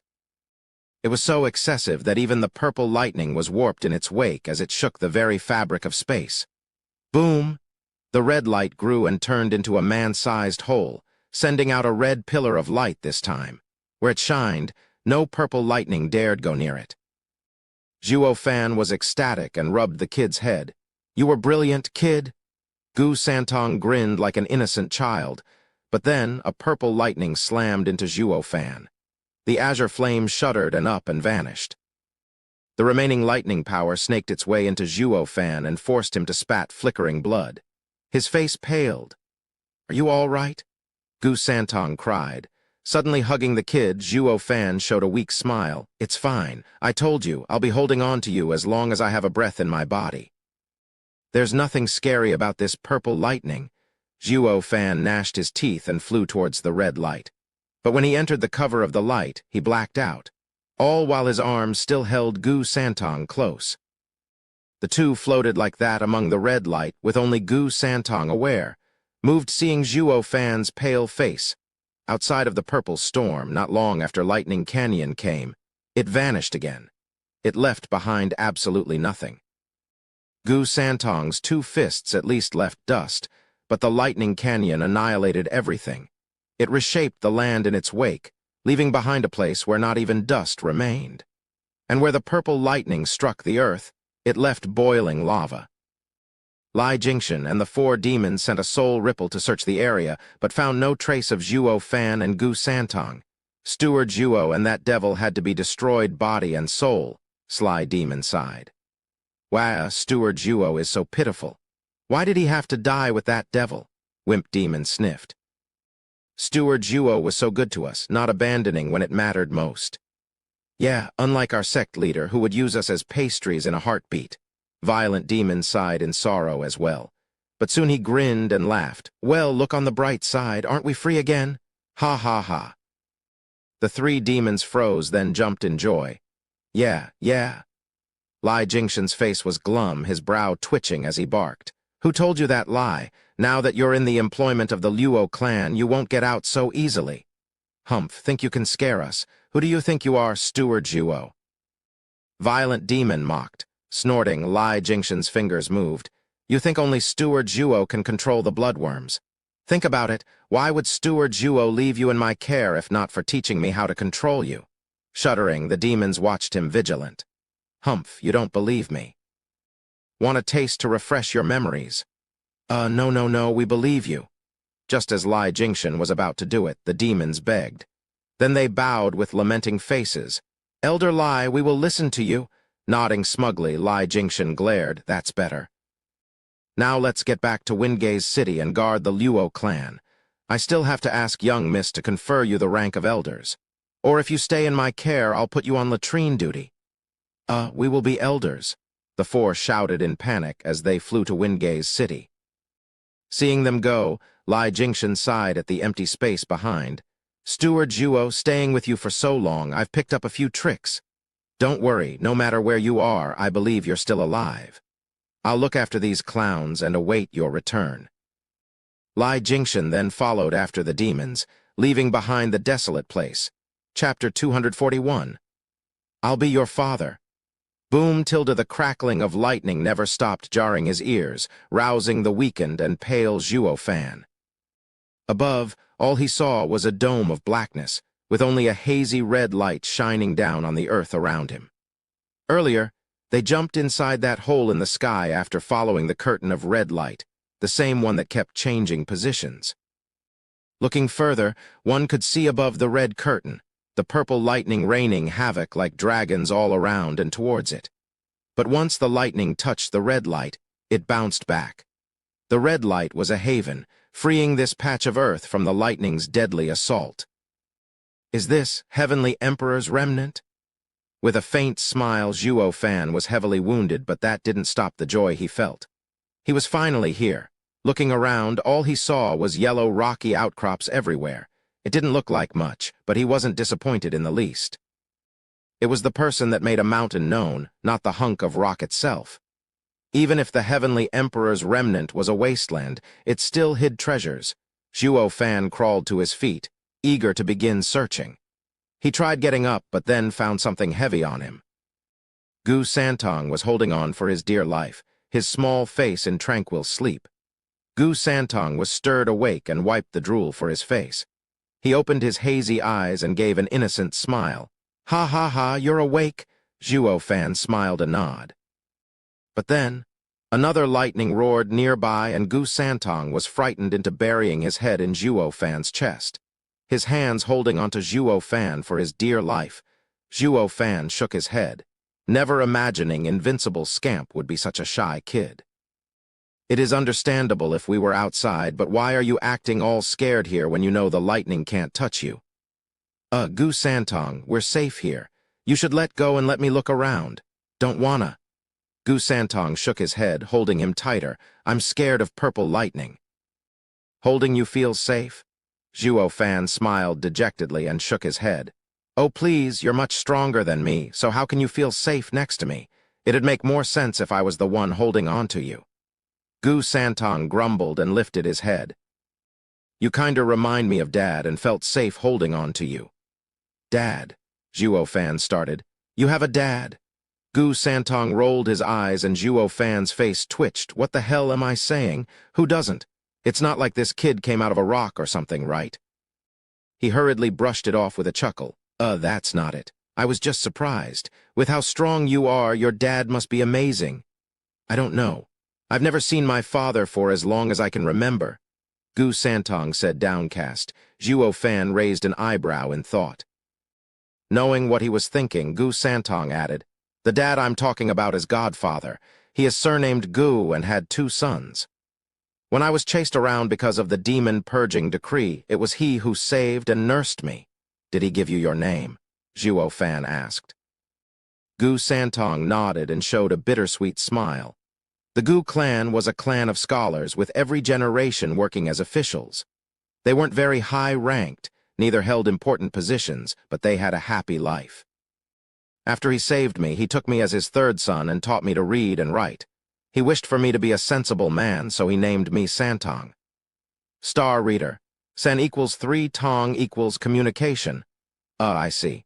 He picked up a precious treasure. With you watching over them, their success was guaranteed. They must have been instantly promoted and their clan became a first-rate one, right? Zhuo Fan chuckled. But Gu Santong sighed in sadness. No, I harmed them instead. If it weren't for me, their whole clan wouldn't have died. Zhuo Fan was startled and soon could guess what happened. This child was hunted down with the demon-purging decree, and even a mere greeting would earn that person death. Reading all those books must have gotten to that clan's head to have welcomed their calamity into their house. Don't feel bad. That is also fate. Zhuo Fan patted his head. Is this why you turned into the Empire's enemy? Gu Santong nodded, his eyes taking a hint of savagery from the bitterness in his heart, but then sighed at the end. In the end, I was too careless, agreeing to that old fart's promise. Now I am powerless to fight the 7 houses.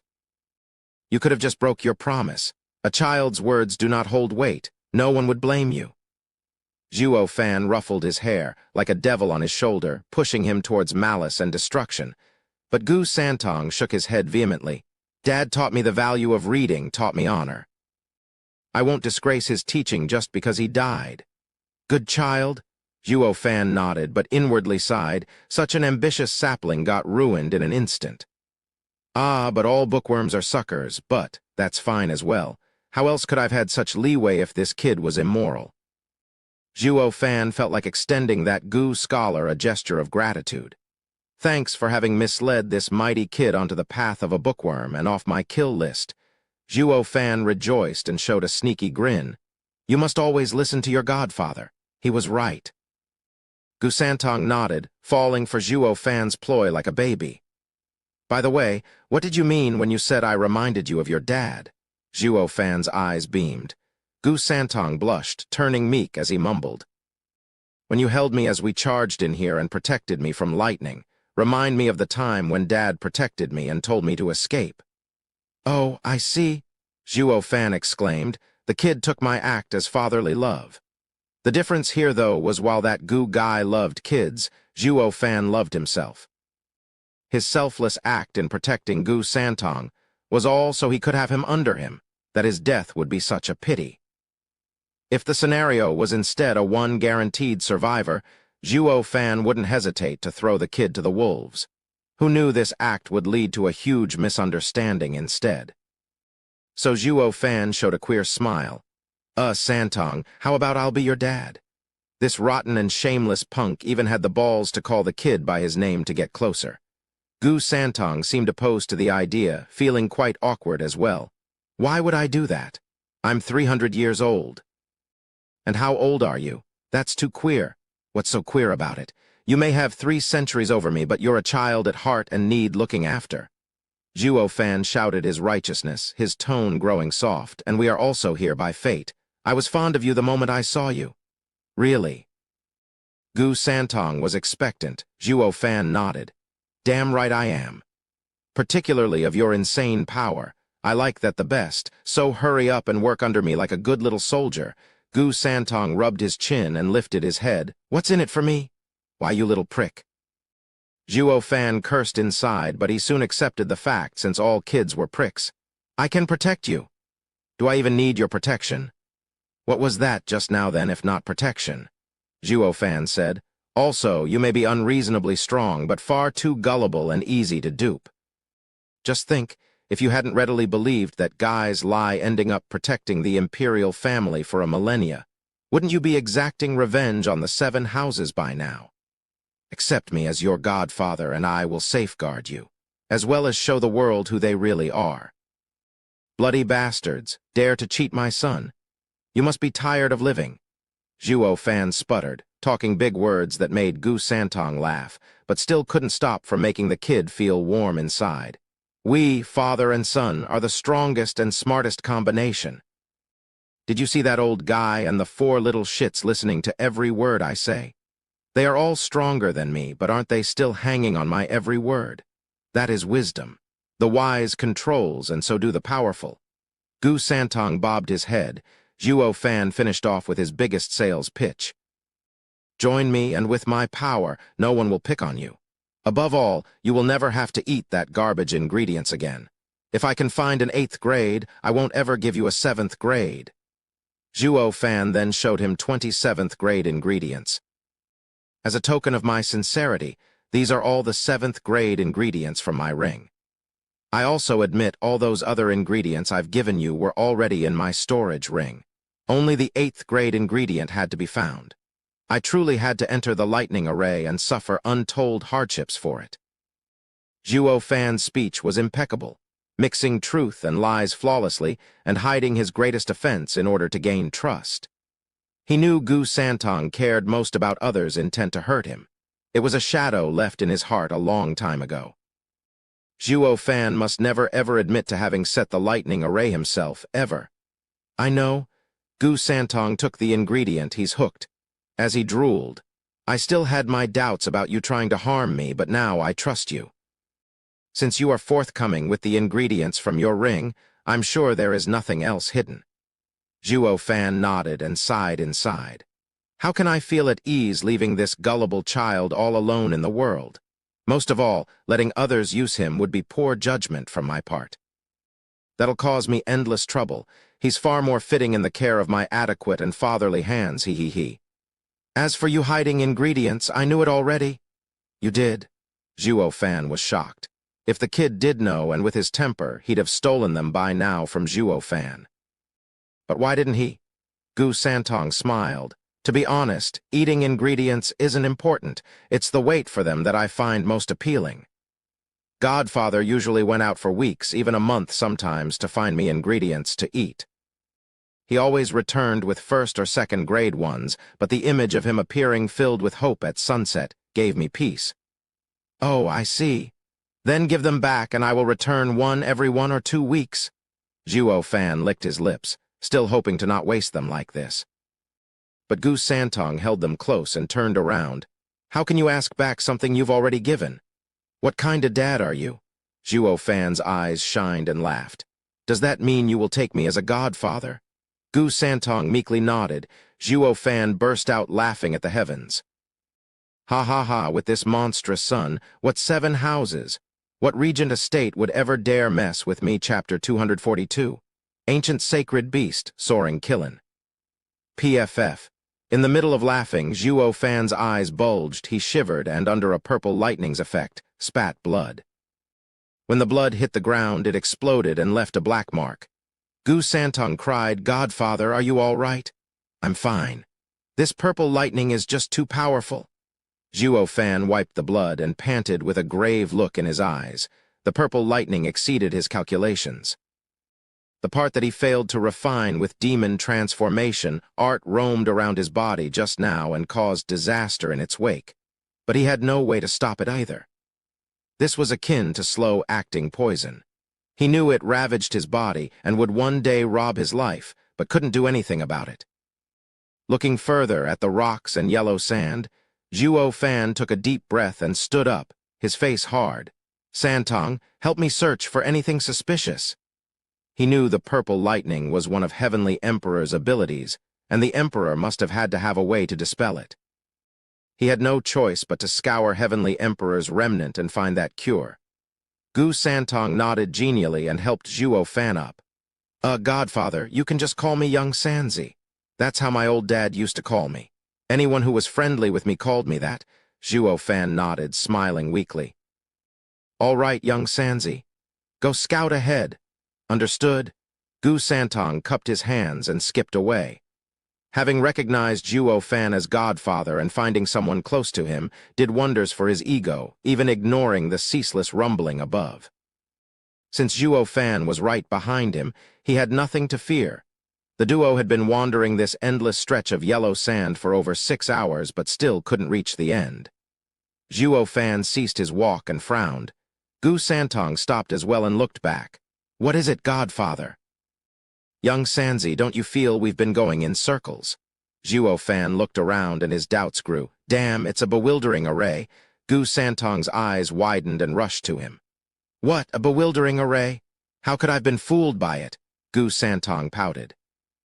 Basing his confidence on his previous shallow experience, he had nothing to fear and smiled. "No worry, godfather. See how I punch through it?" Gu Santong lifted his small fist and struck.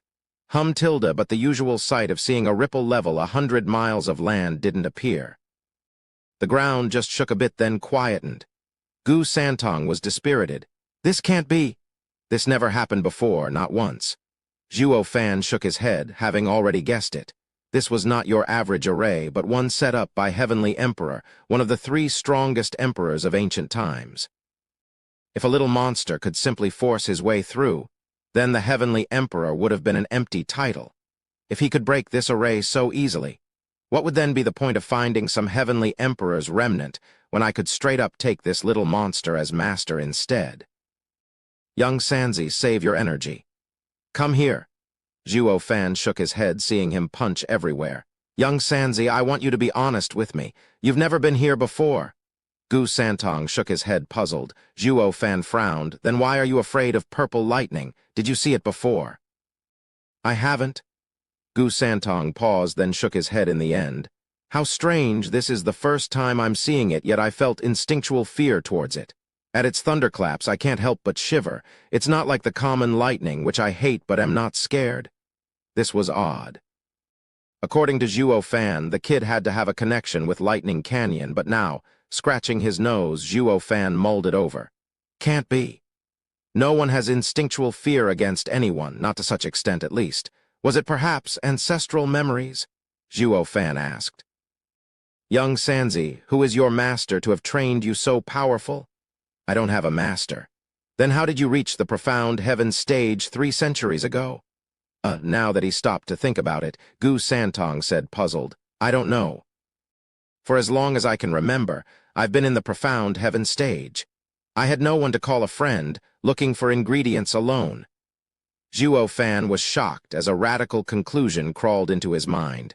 What if this kid isn't human? Zhuo Fan licked his dry lips. He himself was scared by that thought. The average human became stronger through diligent cultivation and understanding of the heavenly Tao. But there were some creatures that were naturally strong, like the spiritual beasts. And those that assumed human form were a cut above mere spiritual beasts. Zhuo Fan didn't dare to finish that thought. If it was true, then wasn't the mortal domain, the place unanimously despised by all experts from the sacred domain, a place to be reckoned with? Recalling the mysterious expert in the All-Beast mountain range only worked to strengthen his hypothesis. "Godfather," Gu Santong turned his bright eyes to him, "I'll use my nose. In the illusory array before, I could see through anything fake with my nose. Nothing can lie my sense of smell. I'll find us a way out in no time." Zhuo Fan shook his head in dismay. It worked outside because there were all kinds of scents coming from outside of the array. But here, beyond all this sand, there's only more sand. If this array had such a weakness, Heavenly Emperor would have been taken for a fool, locked up and had his cell key thrown away. Before he could say anything, Gu Santong wiggled his nose and said, "I found something, Godfather. I smell something familiar." "What?" Zhuo Fan was bug-eyed, letting himself be pulled by the child. After just a few steps, they stopped. He scrunched his nose again and pointed. "There's our exit." Zhuo Fan found a 3-inch jutting rock. A kick could send it flying easy. Is this the core of the illusory array? Before he could make sense of it all, Gu Santong jumped over and picked it up, then collapsed on the side. Whoosh tilde the surroundings suddenly changed. They were walking downward when the change in scenery came, and it was hard to react quickly. This place was but half a mile wide with a black still sky, but the soil was no longer sand. Instead it was red earth. Zhuo Fan could easily take in the scent of blood. Looking back, he realized they'd been walking in circles not 100 meters from the edge. Taking a deep breath, Zhuo Fan rejoiced. "Thank God I have Gu Santong with me, or I'd be caught dead wandering the illusory array alone." Then, some sobbing entered his ears.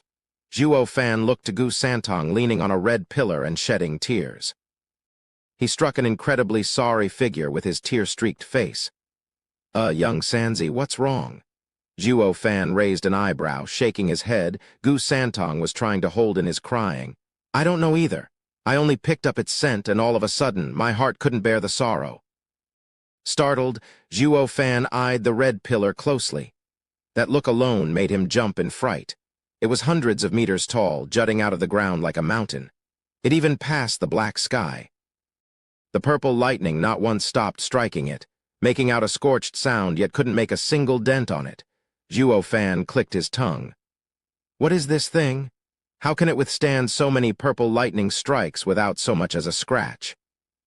The shocker was the stage of the lightning, 12th heaven. The fact this pillar was standing strong even in the face of this, it was bound to be special.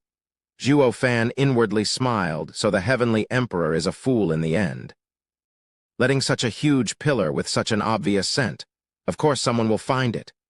Wait, Zhuo Fan caught onto something and sized the pillar in greater detail, all while his breathing grew ragged. This scent, the spiritual energy, is mixed with something wild. It must be from a spiritual beast. No, a sacred beast, Zhuo Fan gasped as a chill crawled up his spine. "You're telling me this pillar isn't made of metal, but from a sacred beast?" Zhuo Fan started combing through the 9 Serenities' secret records in his mind. During the ancient times, 5 sacred beasts ruled the skies undefeated. Not even peak Emperor stage experts could fight them. Their only match were the 3 strongest emperors. The beasts were... And one of the 5 ancient sacred beasts is the soaring Qilin, Zhuo Fan cried out in shock. None of the 10 famous emperors of antiquity ever expected soaring Qilin would end up here. And by the looks of it, it was clearly dead, with only the soaring Qilin's leg still firmly planted in this place. Its killer was no secret either, the owner of the 12th heaven purple lightning gold eye, Heavenly Emperor. Could this perhaps not be the Heavenly Emperor's remnant, but his slaughterhouse instead? Chapter 243. Heavenly Emperor's Ultimate Art, Divine Void Eye. Bang tilde, the shaking earth pulled Zhuo out of his train of thoughts. He turned to see Gu Santong crying hot tears as he gave his all in shaking the pillar. With the shaking of the pillar, so too did the whole space. The bolts of purple lightning hammered the red curtain, wishing to punch through and turn all of this place into smoldering ashes. Zhuo Fan cried out, "Young Sanzi, what are you doing? The red curtain of light that keeps us alive comes from this soaring Qilin leg. If it falls, we'll die with it. But I can't stand it seeing it struck by the purple lightning. I just can't take the sorrow." Gu Santong sniffed. Startled, Zhuo Fan turned to the Qilin's leg and thought, "They say blood is thicker than water." And Gu Santong's every action proved to him that the kid wasn't ordinary. At this point in time, the kid was resonating with the soaring Qilin leg and started crying. Is he perhaps related to one of the 5 ancient sacred beasts? The soaring Qilin? Zhuo Fan sighed and ruffled the kid's hair. If you do not wish for it to cry from heaven, stop. Gu Santong didn't understand. Zhuo Fan smiled. It is nothing if I die, but if you die, the pillar would also feel sad. No one wants to see his descendants die in vain. You mean he is my kin? Gu Santong widened his teary eyes in shock. Nodding, Zhuo Fan continued. You feel unbearable sadness the moment you saw the Qilin leg being struck down by lightning. Don't you think the owner of this leg would feel even sadder its leg couldn't protect you from the purple lightning? Gu Santong looked at him deeply and no longer attacked the pillar. PFF. Suddenly, Zhuo Fan spat blood that scorched the ground again. Gu Santong cried in panic. Zhuo Fan waved his hand bitterly. The purple lightning keeps ruining my body. I hope to find the art to dispel it in Heavenly Emperor's remnant, but... Sighing, Zhuo Fan said, It looks like I survived the entrance only to die inside. Godfather, you'll be fine, we just became kin. Gu Santong was anxious. He finally found someone who cared for him only to see him die. Gu Santong was so heartbroken, tears began to fall again. Zhuo Fan shook his head in dismay. He was an evil man who rarely did anything good, yet even so, someone was crying on his deathbed. He felt gratified. The irony here couldn't be more obvious. This godson of his who was crying was gained through tricks and ill intentions. Squinting, Zhuo Fan sighed and put his storage ring on Gu Santong's finger, just like a legacy. This ring has many ingredients. Take it. I hope you will grow up fast. With the natural power in your blood, you will one day get out of here. Godfather. Gu Santong's tears glimmered, touched to the core. Zhuo Fan wiped his tears away and took out the Thunder Skylark's egg. After my death, you will be lonely. Take this bird to help you brave the times. He didn't finish as chirping was heard. Zhuo Fan was startled. Are you kidding me? It's hatching now? How? Shrieked Tilda with a loud crack. The egg burst and revealed the head of a small chick with lightning streaking it. It looked different from any common Thunder Skylark. It was purple. And the shocking thing was that the flickering lightning was purple as well. Gu Santong cowered to the side at its sight, while Zhuo Fan stood agape. Unfreaking believable. It can use the first heaven purple lightning at birth. This Thunder Skylark is a variant. Eek Tilda the chick blinked its beady eyes at Zhuo Fan, taking him for its mother. It cried out in joy and flapped its wings as it leaped at him. It couldn't fly yet, having just been born, staggering its frail body over and rubbing its head on him. Zhuo Fan was out of it looking at the blinking chick. Then he cursed. You little poultry, you got the most out of this trip to Lightning Canyon. A normal Thunder Skylark can only reach the 6th level with common lightning. But you little cheeky thing got born with purple lightning. I am looking forward to seeing how high you can reach. Godfather, grab it. Don't let it come near me. Gu Santong was hiding behind the Qilin leg and shouting in fear. Zhuo Fan laughed. Young Sanzi, what are you afraid of? Its purple lightning is only in the first heaven. It can't hurt even me, let alone you. Once I'm gone, you will only have each other to pass the long, lonely days here. Don't be afraid, all right? Come here. Since I've cared for this cheeky thing so much, it can be called my son as well. As the big brother, you should come and greet your little brother. Zhuo Fan was being childish. He knew Gu Santong was scared of purple lightning, yet he was now teasing him by making this chick his kin. Gu Santong shook while trembling. Zhuo Fan laughed. I'm not long for this world anyway. Teasing Tianyu's strongest, the invincible scamp, is such a joy. So he put the chick down and pointed it to Gu Santong. The chick gladly accepted his mother's instruction and wobbled with a chirp to Gu Santong, like a little bro wanting to play with his big bro. But the crackling purple lightning all over its body drove fear straight into Gu Santong. Beat it, Shu, don't come any closer. Gu Santong threw rocks around the pillar at it. But the chick's gait was as wobbly as it was springy, dodging as it approached. In fact, it thought Big Bro was playing with it and was skipping over in excitement. Gu Santong's pitiful face was on the verge of tears. It kept throwing rocks at it, but always missed. Zhuo Fan laughed from the sidelines, like a grandpa amused by his grandson's antics.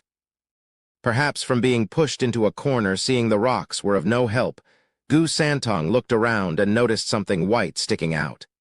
Gu Santong went for it, but was shocked to find he couldn't lift it. This was stranger than fiction. With his power, he couldn't lift a small rock. So he stabbed his hand into the dirt and strained into pulling this odd rock. But what came out of the ground was a rock the size of a man, looking funny in the hand of a child like Gu Santong. What's more, the kid found it heavy even for his strength. Zhuo Fan cried out in shock, but Gu Santong was in the throes of fear as the chick got ever closer. So he threw it. The chick cried out and flapped its wings. Fear was a powerful motivator and actually made it learn how to fly on the spot. The large rock shook the earth and left a meter-wide hole around it. The chick landed in fright on it, and this time looked at Gu Santong with palpitation. Big bro wasn't playing around with me. He truly hates me. Zhuo Fan shook his head at Gu Santong's fuming appearance. He was about to scold him when his eyes snapped to the large rock. He inspected it in detail. The large rock looked like a huge egg, smooth and shiny enough to see one's reflection. But on a closer look, one could see light spilling from within and could even make out the shape of a human. Imparting stone, Zhuo Fan cried out in excitement. This is an amazing treasure. The imparting stone was exceedingly rare in the sacred domain. It is used by masters to pass down secret arts to their disciples or family members. Usually, the imparting stone would be passed down from the previous clan leader to the next one. The new leader would smash the stone and thus gain the inheritance. The inheriting process also destroys the imparting stone. When the leader reaches the end of his life, he would leave all his knowledge into another imparting stone for the next leader. This way, the legacy of a clan would live on. But never did he think this isolated world would house such a treasure. Whose memories did this imparting stone contain? Was it the Killins or heavenly emperors? If they were heavenly emperors, he'd struck gold. It may even contain the way of removing the purple lightning from his body. Zhuo Fan was eager to try it. Young Sanzi, break that rock? Gu Santong thought Zhuo Fan was scolding in a roundabout way. If you're going to scold me, do it to my face. I know I shouldn't use such a large rock on a chick. Since you took it as your son, he is my little brother, so I wouldn't cross the line. But don't use the rock as an excuse. Zhuo Fan laughed. I am content knowing you own up to your mistakes, but I'm not scolding you here. I only want you to help me break that rock so that I may live. Gu Santong's eyes shined and was in glee knowing he could save Zhuo Fan. So with a boom, the imparting stone was blown to pieces by Gu Santong's mighty fist. A multicolored mist drifted out of it. Within it, a human shape appeared, around 20 years old but with a dignified expression. Purple flickered on his left eye while his right eye was as deep as the abyss. Looking any longer, one would feel sucked in. The leader of the 10 ancient emperors, the heavenly emperor? Zhuo Fan gasped. The person was tranquil, his gaze looked ahead, but it gave the impression it overlooked all of creation. Junior, as you were fortunate enough to open my imparting stone, you must be kin. I shall impart to you my ultimate magical art, Divine Eye of the Void. Pay close attention. What, the Divine Eye of the Void? I struck the motherlode, ha ha ha. Zhuo Fan shuddered from joy and couldn't hold back the laughter. Chapter 244. First Stage of Divine Eye of the Void. When people spoke of Heavenly Emperor, one of the 3 strongest ancient emperors, they always mentioned his greatest abilities, the purple lightning gold eye on his left, and the Divine Eye of the Void on his right. The Divine Eye of the Void was also the first magical ability he comprehended when he entered the Emperor stage. It held such unbelievable power that not even purple lightning gold eye could come close. Zhuo Fan was stoked. For fear his 2 brats would interfere, he even gave them a sign to keep quiet, yet his eyes and ears never missed anything the image revealed. This was a once-in-a-lifetime chance. Missing a single word would leave him with endless regrets. The Divine Eye of the Void is a supreme ocular magical art.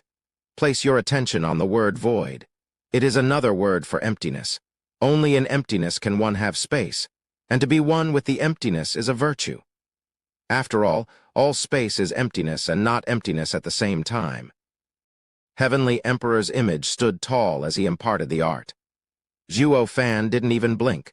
afraid of losing even a minute gesture. Gu Santong and the chick could feel how important this was to Zhuo Fan and stood quietly at the side. For 3 days and 3 nights, Zhuo Fan hadn't moved, hadn't spoken, hadn't even blinked for how engrossed he was. The Heavenly Emperor ended with, "I have imparted you with the 12 stages of Divine Eye of the Void. You now hold inside you the power to make our clan supreme. All you need to do is will it. Regarding my second magical art, Purple Lightning Gold Eye, it was born out of this Divine Eye of the Void. If your talent is not lacking, it will come to you with time without having the need to train it. If you lack in any way, seek out the other imparting stone of mine to help you train it. But if you wish to follow in my footsteps and reach my power, stop here. Take what I've given you and use your own abilities to attain comprehension of it." The mist dissipated and the Heavenly Emperor's figure faded away, leaving behind the pieces of the imparting stone. These pieces had now turned to useless hunks of rocks. Zhuo Fan frowned. Gu Santong asked, "What's wrong, Godfather?" "Nothing, just that the last phrase was odd." As if he didn't want his descendant to train in the Purple Lightning Gold Eye, Zhuo Fan's eyes squinted. Gu Santong laughed at the sky and mocked. "What does it matter what he wanted?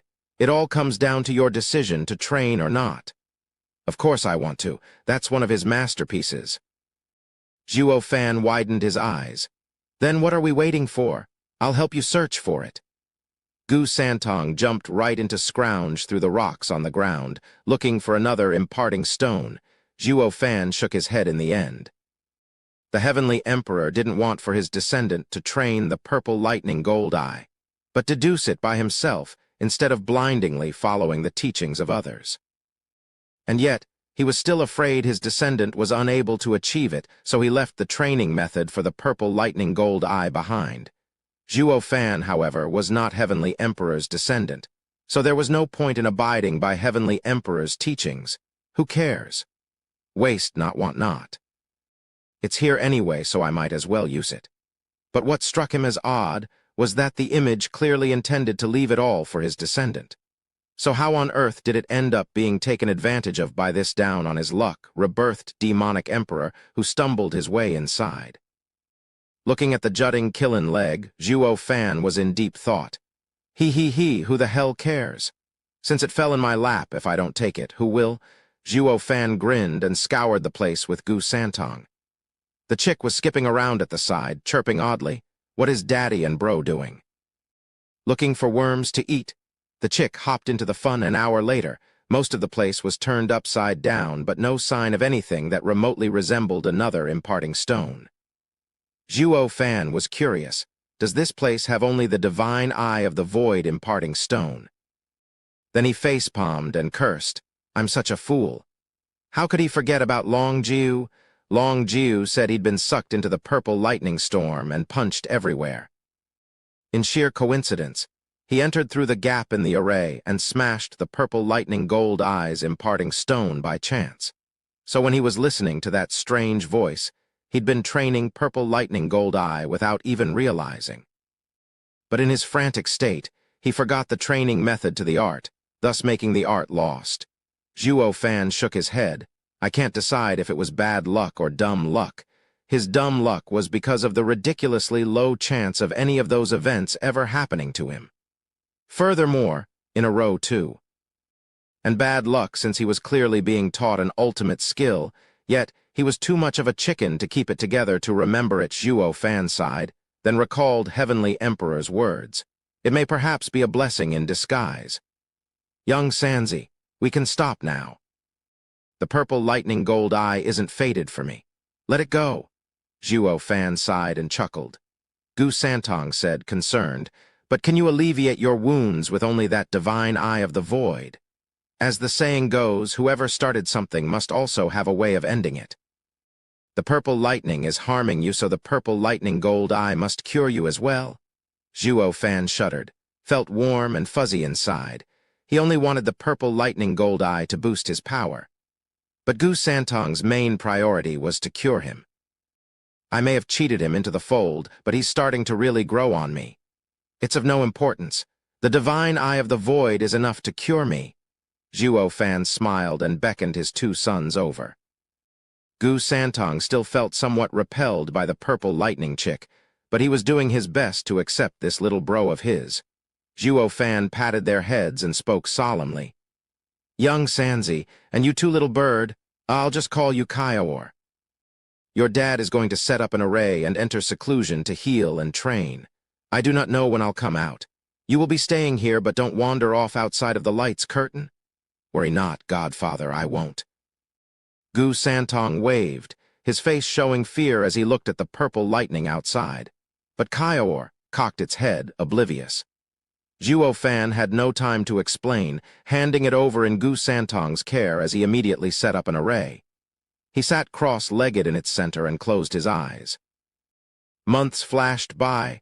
The next thing he knew when he opened his eyes was that still purple lightning-streaked sky. The change he felt inside was the only testament time even passed. With an incredible release of power, his right eye sported a golden ring flashing on and off, with streaks of purple flickering now and then. He removed the array with a sweep of the hand, and Zhuo Fan stood up. "Hey, you're out." A childish voice came from behind. "Godfather, are you cured now?" "Of course." Zhuo Fan smiled and turned to Gu Santong. "Not only cured, but new and improved.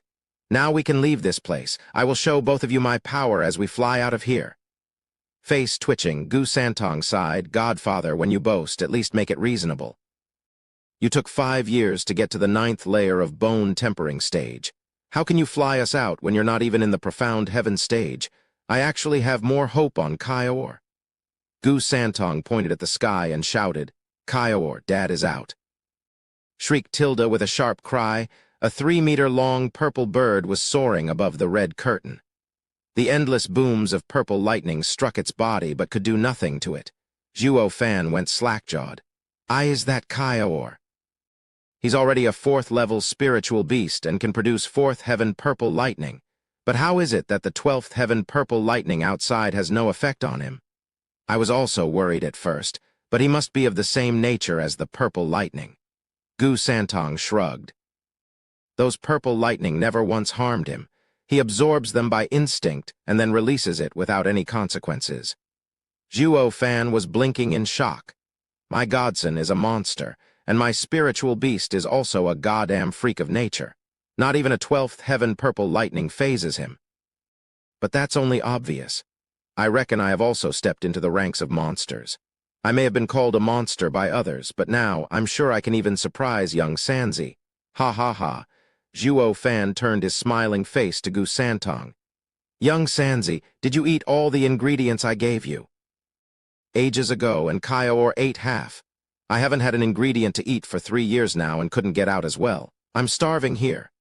Gu Santong rubbed his stomach, dejected. Zhuo Fan patted his shoulder. No worries, Dad will take you out now. Yeah, right. A 9th layer bone tempering cultivator. Even if you did have to heal first, you're too slow in advancing. Gu Santong teased, then sighed. My hopes are all on Kaior. He isn't afraid of purple lightning, and once he finds the right way out of here, he'll bring me plenty of ingredients, he. Zhuo Fan's face sank. How can I let a son look down on his father? So he coughed to get Gu Santong's attention. Young Sanzi, how can you be so cruel to your old man? You're making me look bad. Come, throw me a punch. I will show you what I can do. Cultivation isn't everything. Gu Santong looked at him oddly. Dad, be serious. Not even a radiant stage expert can take my punch. Cut the chatter and bring it on. I said that I'll show you my power, and that's what I'll do. Zhuo Fan shouted. Gu Santong sighed and extended a finger.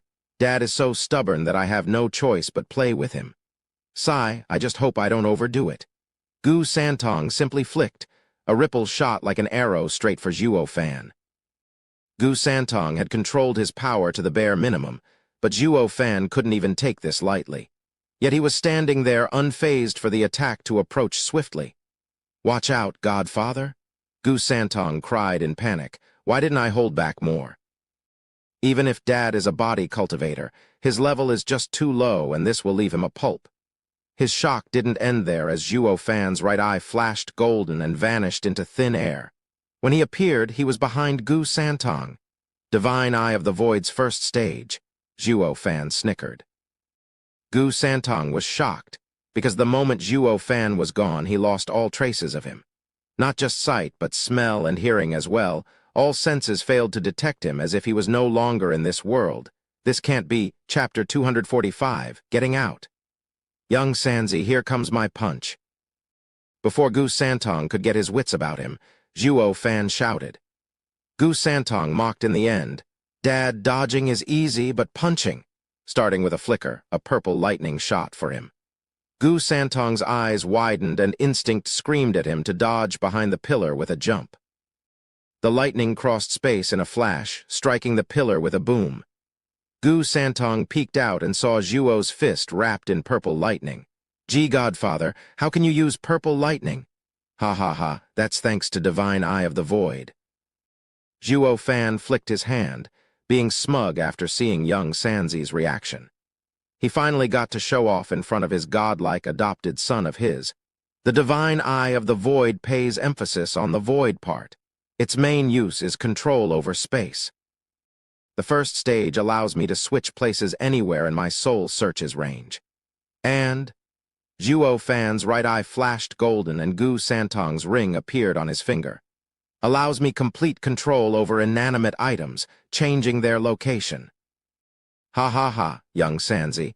Since you ate all ingredients from it, you won't be needing my storage ring anymore. Even Gu Santong couldn't help but gawk at the explanation and display of such an outstanding art.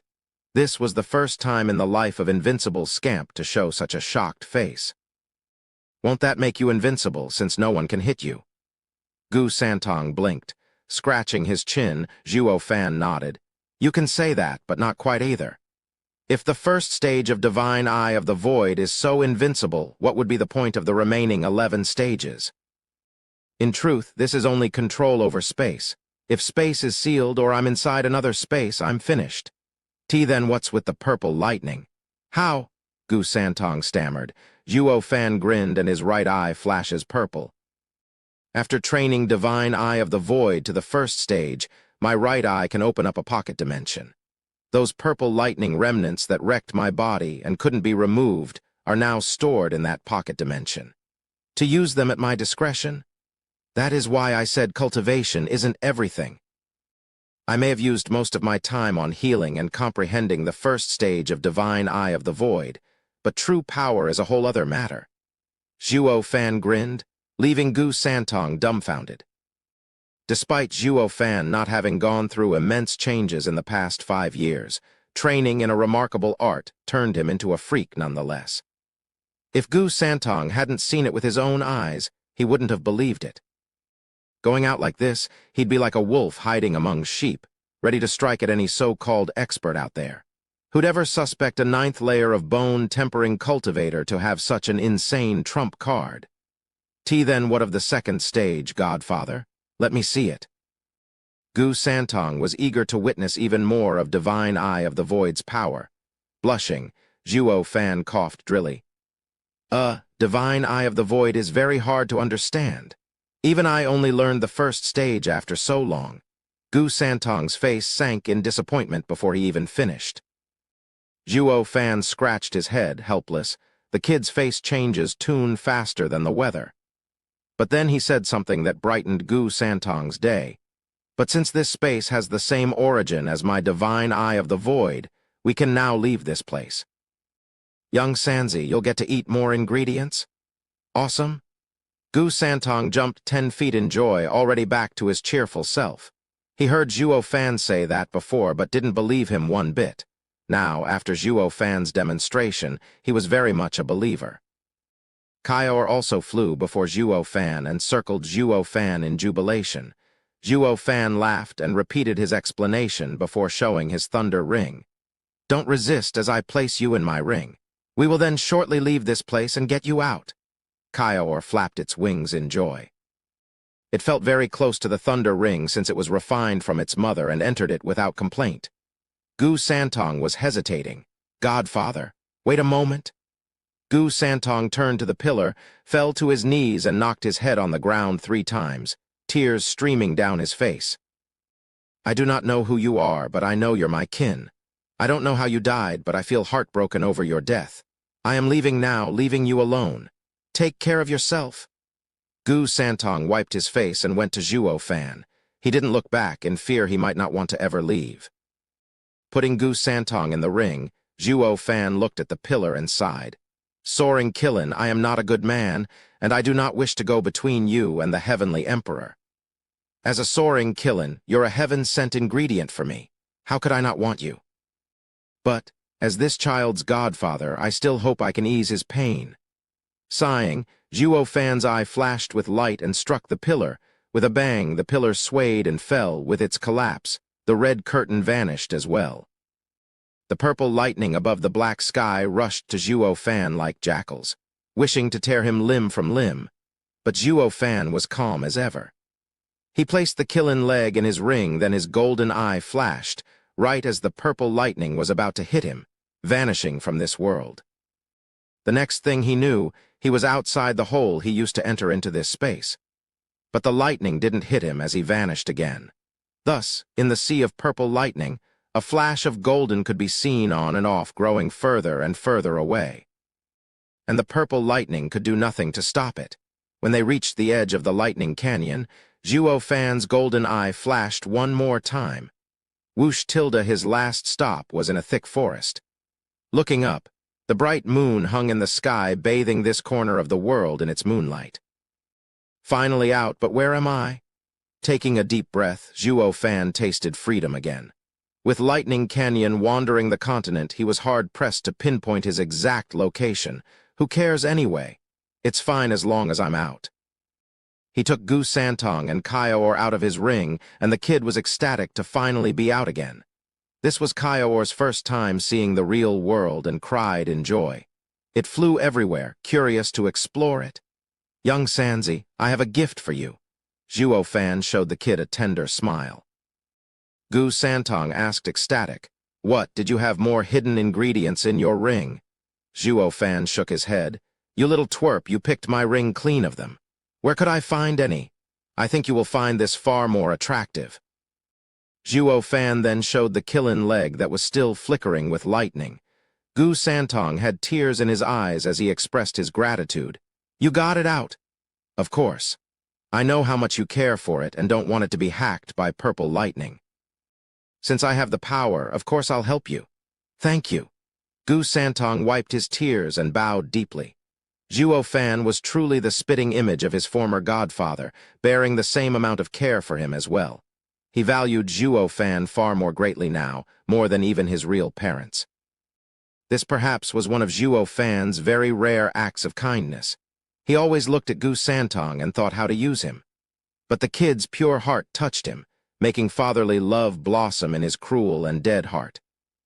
Gu Santong went to the Qilin leg, felt its rough surface, and even hugged it, feeling the warmth. He then came to Zhuo Fan with a request. "Godfather, will you look after it for a while?" "Why won't you?"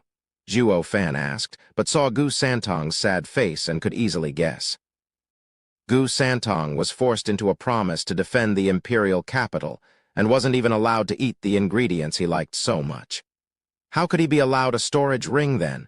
It would soon be discovered and confiscated if he took it with him. Zhuo Fan sighed. "All right, but you best take care and not be so hard on yourself. If you ever find yourself in mortal danger, forget about that promise. Your life is more important?" "Yes." Gu Santong smiled brightly. Zhuo Fan returned his smile and stashed the Qilin leg away. "By the way, Godfather, it's been 5 years since I was allowed to leave the imperial capital. I need to report back, but where will you go?" At the moment of their separation, Gu Santong still felt reluctant to leave. Taking a deep breath, Zhuo Fan put on a diabolical grin. "Since it's been 5 years, it's the right time for the esoteric debate to start. I'm going there to liven the mood. Let's see if those legendary Regent estate freaks can live up to the expectation. Ha ha ha." Chapter 246, Emergence of Dragons. Drifting Flowers City, at the entrance to the stone room behind Drifting Flowers edifice. Grandmother with Iris and Peony Overseer were waiting. Under the warm sunlight, among the refreshing chirping, they were the only ones whose faces showed no change, their eyes fixed on the stone door. Rumble. With a heavy sound, the heavy stone door opened and 4 figures emerged. The first wore a silk cover, but her delicate figure and her graceful poise couldn't be hidden. Her eyes were enough to make anyone in the world flustered and intoxicated by her beauty, and behind her were 3 old women. They looked calm, but clearly excited. Chu Bijan's brow jumped and she sent 3 silver needles at the woman. But the woman only lifted her delicate hand casually. A sudden chill came then, and a wall of cold mist formed. The 3 needles rapidly lost speed and ended up falling on the ground into frozen pieces. Grandmother sighed in praise. "King Cheng, you've greatly improved, as if reborn. If not for neglecting cultivation for the past decade, you'd be no weaker than the other houses chosen in the esoteric debate." Indeed, this person who came out after a long 5 years of seclusion was Chu King Cheng. She was no longer as weak as she was 5 years ago. She was like a towering glacier, worthy of the title ascending ice phoenix. "You're too kind, grandmother. It is all thanks to our 3 venerables helping day and night with my training. I am grateful, venerables." Chu King Cheng slightly bowed at the 3 old women behind her, and so did grandmother and the overseers. The venerables spoke. "It is the least we could do as Drifting Flowers Edifice's venerables. King Cheng's talent is remarkable, only needing to stimulate her potential. She did the rest." The 4 once again bowed, and the venerables closed the stone door with a wave. Chu Bijan walked to Chu King Cheng and looked her up and down. "8th layer of profound heaven's stage, good. We will show the world the power of Drifting Flowers Edifice in this esoteric debate." Chu Bijan's eyes shined. Iris Overseer smiled. "With King Cheng, we will show them who Drifting Flowers Edifice is. Let's see them try to take women lightly again." "Ha ha ha, true, but..." Chu Bijan frowned. "We must also make our standing clear. We must strike at Regent Estate's arrogance in this esoteric debate, or they will strike back at us many times harder. Yes, that is why, King Cheng, you must work together with Veiled Dragon Pavilion and Sword Markwise Abode, our 2 allies. I have talked with them and have reached an agreement," Iris Overseer said. "As 4 of your opponents, Pill King Hall, Hell Valley, and Merry Woods, they have all sided with Regent Estate. The 7 noble houses are now split in 2 factions. This is why the esoteric debate this time will be so much crueler, so much more savage." Chu King Cheng frowned in worry. "Regent Estate's monster, Huangpu Kingshan, is hard to deal with already. And now that we are 3 against 4. Ha ha ha, don't worry. It will definitely be 4 against 4. I heard that the Luo clan will be joining in as well. They were but a 3rd-rate clan before and must be planning on standing abreast to us by passing the first 2 rounds of elimination. I wonder, though, who will they be sending?" Grandmother considered. Chu King Cheng's eyes lit up. "Luo clan will come." Already clear on who Chu King Cheng had her mind on, grandmother shook her head. "It's unclear if he will be there as well. He's been missing for 5 years already. It is a bad omen. Not even his clansmen know about his whereabouts, so the support we can expect from the Luo clan is minimal." "What, he's gone? How? Why?" Chu King Cheng didn't care if the Luo clan helped them and was only worried about Zhuo Fan. Grandmother shook her head. "Such deep love is like a poison, making one forget even oneself," Iris Overseer sighed. "I heard he was last sighted where Lightning Canyon appeared 5 years ago. Then he vanished. We can only assume." Chu King Cheng trembled and shot down that idea. "Impossible, he will be fine." Peony Overseer cursed instead. "That foul and ungrateful prick, how does his fate have anything to do with us? He didn't value your feelings, not one bit." Chu King Cheng's eyes grew hazy, her heart in a mess. Grandmother spoke gravely. "King Cheng, whether he comes or not, I hope you will keep your distance from him. I met him once. His ambition is unhealthy, much greater than we can imagine. Such a man is very attractive, but also one who can easily harm women. In his heart, women are burdens, beings he finds no value in. For your own sake, don't get too close." Chu King Cheng was silent, alone with the bitterness in her heart. But I can no longer go back. In another part, deep in Sword Markwise Abode, there lay a stone gate on the verge of opening. 2 youths came from within, Zai Tianyang and a youth with white temples. His eyes were cold like a blade. There was also the on and off flicker in his eyes, but if one looked, he'd feel two sharp swords stabbing him. The pain would be too much to keep one's eyes focused on him. He was none other than Sword Markwise Abode's leading talent, Zai Tianyong's elder brother, one of the 6 dragons, golden-armored sword dragon Zai Tianshang. Tianshang, Tianyong, you're out. Zai Xiaofeng laughed and patted their shoulders. Zai Tianyong snickered. Dad, I've mastered our house's entire martial art, flowing spaces 9 forms. I can now marry Ninger. Zai Tiansheng gave a curt nod, walking past Zai Xiaofeng into the training area. I'm off to practice. Later. Zai Xiaofeng felt helpless watching his sons. The eldest was a martial fanatic, always thinking about training, never getting close with anyone. While the second was a love-struck fool, the only thing on his mind was marriage. If he hadn't been smart and tricked him into lifting the sword for her, he probably never would have had. Zai Xiaofeng sighed. It'd be great if they were combined into one. Jian Suifeng came from behind.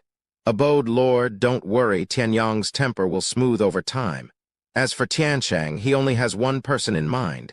He won't stop until he defeats that person? You mean the Regent Estates monster. Zai Xiaofeng sighed. Forget it. I don't want my son to tangle with that monster. It will only bring us shame.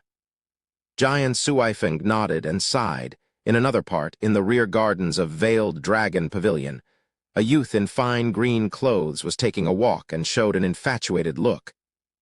Ah, the air is so much better outside. Bliss. Eldest young master? Long Jiu rushed over anxious. When did you get out? Why wasn't I informed of this? He, if you had, you'd be throwing some congratulatory feast to ruin my mood. It was better to come here and get some peace. The youth's smile turned odd. By the way, Uncle Jiu, what of little Kiwi and little Jai? How come I don't see them? Ha, they're hard at training. AI, when will they come out? The youth asked. With a vague chuckle, Long Jiu said, Eldest young master, you've been in seclusion for a decade. There are many things you have missed.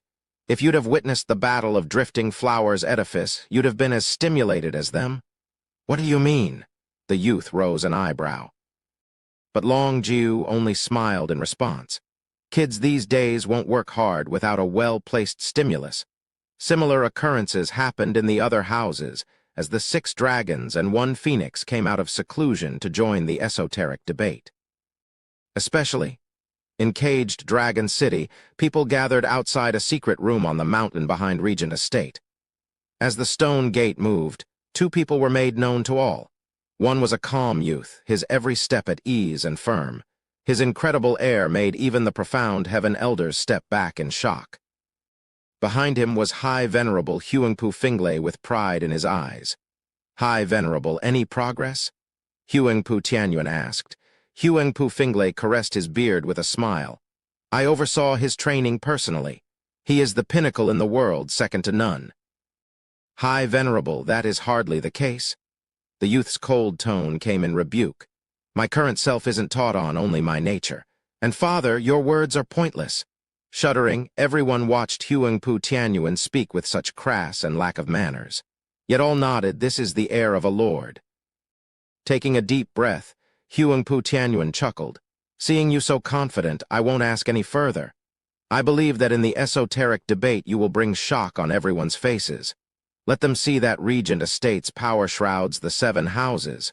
Father, you're wrong again. I am not confident, just my nature. I do not need to amaze them for Regent Estate to shroud the houses. My very arrival turns it into reality. The unification of the 7 houses, that impossible matter, will be completed with my ascension. Huangpu Qingshan was calm, and someone rushed to put a golden cape over his shoulder. His natural grace and demeanor looked down on every single being. Even Huangpu Tianyuan felt anger inside. The youth was clearly unfilial. But this was Regent Estate, and they trained themselves to have lordly flares. It didn't matter if the father and son fought over the estate lord position. What mattered was the ability to have it. One's leadership applied to the entire house, even to the estate lord. Leng Wucheng came to Huangpu Tianyuan and bowed. Eldest young master, it is good to be confident, but one must also be wary in every taken action, lest you'd meet with utter failure. Oh, And where are you going with this? Huangpu Tianyuan glanced by, smiling. Lang Wuchang said. A fiend had recently appeared in Tianyu by the name of Zhuo Fan. It pushed back the 7 houses and killed dozens of our elders. Even the second young master fell victim. I heard he will be joining in the esoteric debate. Please remain cautious, eldest young master. Humph, second brother, was worthless. He got what he deserved, killed by a nobody. As for those elders, they are even bigger fools.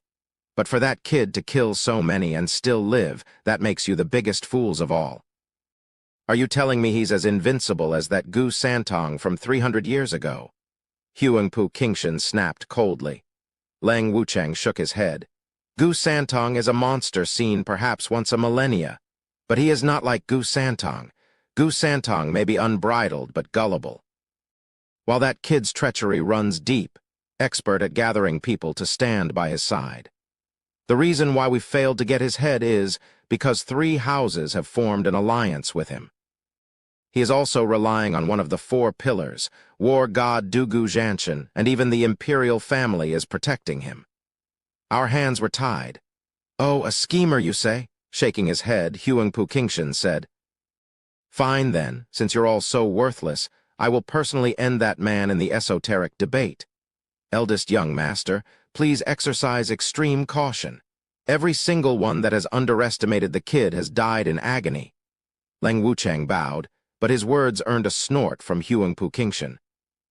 Sir Lang, I admire your talent greatly, but please do not lump me together with you fools. By the way, once I have that kid's head, the title of estate lord, oh, father, isn't it about time for you to step down?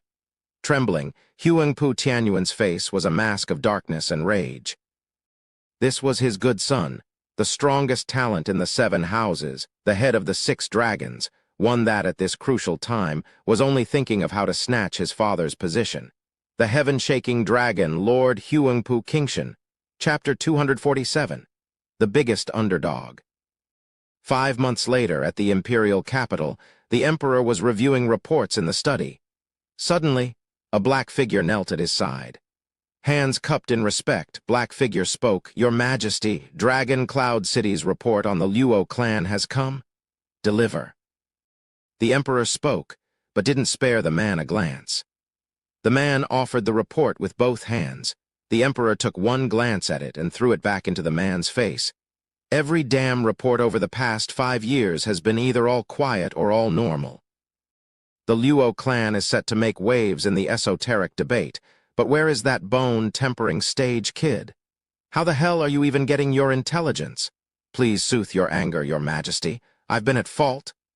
The man was on the ground in a blink, shaking like a leaf. The emperor caressed his beard, but the fire in his eyes was like a smoldering volcano. Oddly enough, he soon restored his calm, yet this only worked to instill greater fear in the man's bones. Is there anything on that Zhuo Fan?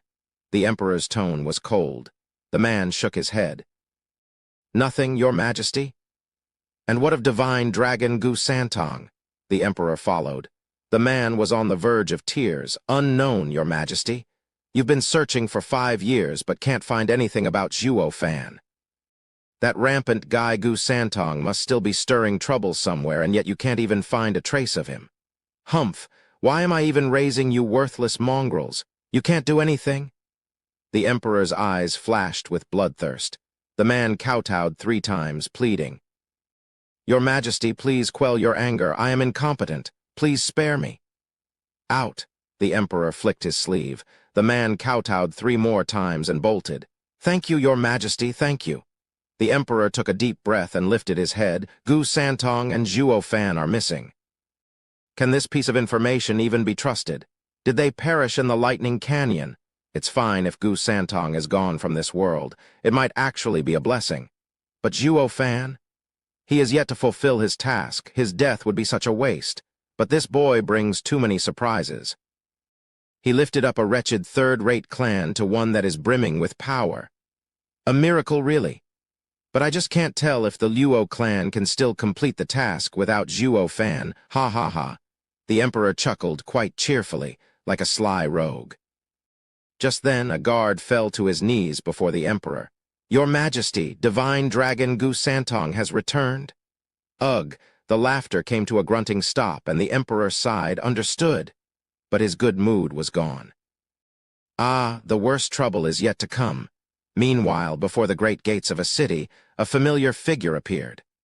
He looked up and read the imposing words on the wall, Dragon Cloud City.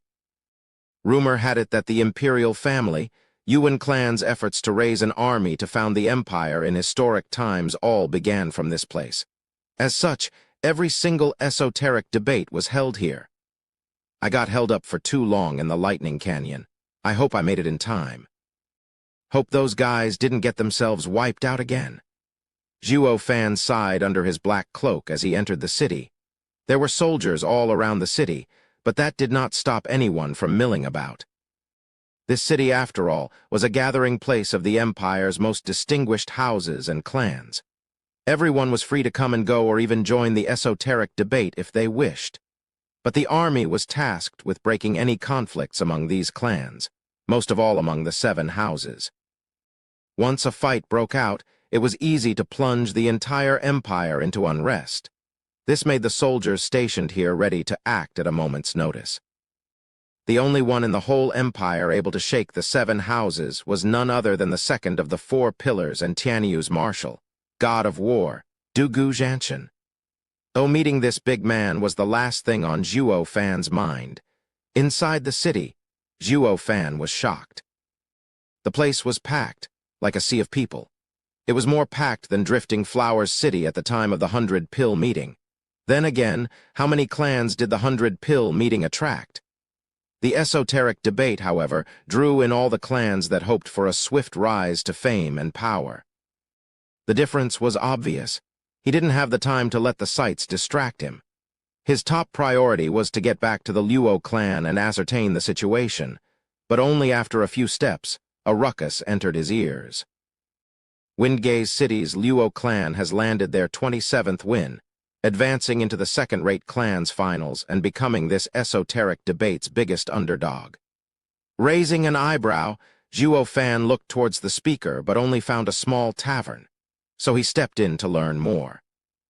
The thick smell of wine and clamor struck his face the moment he stepped in. Some guys with bare arms were shouting and waving their fists around. God only knew why. There was a betting table in the tavern, and a score table on the far wall had the name of every clan on it. People at the table were constantly placing bets. Of course, not everyone was betting. Zhuo Fan saw that the board had the 7 houses' names on it as well as their representative genius. Ascending Ice Phoenix Drifting Flowers Edifice, Forest Fleeting Dragon Merry Woods, Golden Armored Sword Dragon Sword Marquise Abode. Zhuo Fan muttered every word, but then he screamed, Soaring Demonic Dragon Blackwind Mountain. Who the hell came up with this? The dealer from the table saw Zhuo Fan amazed and smirked. Hey, dummy, what hole did you crawl out of? Haven't you ever heard of Windgaze City's Luo clan on Blackwind Mountain? Of their soaring demonic dragon Zhuo Fan? Zhuo Fan's mouth was agape. He scratched his head. When did this soaring black dragon stuff get started? Seeing his puzzlement, the dealer sighed. You're really ignorant. When Demon Archon Zhuo Fan wrecked Drifting Flowers City, everyone and their uncles learnt about him. Now that we know he represents the Luo clan in the esoteric debate, of course he stands on par with the 6 dragons and 1 phoenix. This is why people call him Soaring Demonic Dragon. Apparently, it is the name of the martial art he used. Bullshit, a buffed guy started arguing. Complete and utter bullshit. The Demon Archon Zhuo Fan did use the Soaring Demonic Dragon in Drifting Flowers City to kill Regent Estate's second young master, but his nickname has a totally different meaning. His Soaring Demonic Dragon title implies that he wants to break through to heaven and challenge the 7 houses' 1,000-year-long authority. You know nothing, so don't go about talking rubbish, Zhuo Fan nodded, finding this second explanation far more plausible. God damn it. Who the hell dares to say that heaven stands above me? I'll rip them to pieces. This is more my style. Ha ha ha, yours truly like Soaring Demonic Dragon, but his joy ended as soon as the dealer barked back. Cut the crap. Demon Archon Zhuo Fan may be great, but do you think he has it in him to contest the 7 houses? The 7 houses' status in Tianyu has been unshaken for 1,000 years. Haven't you heard?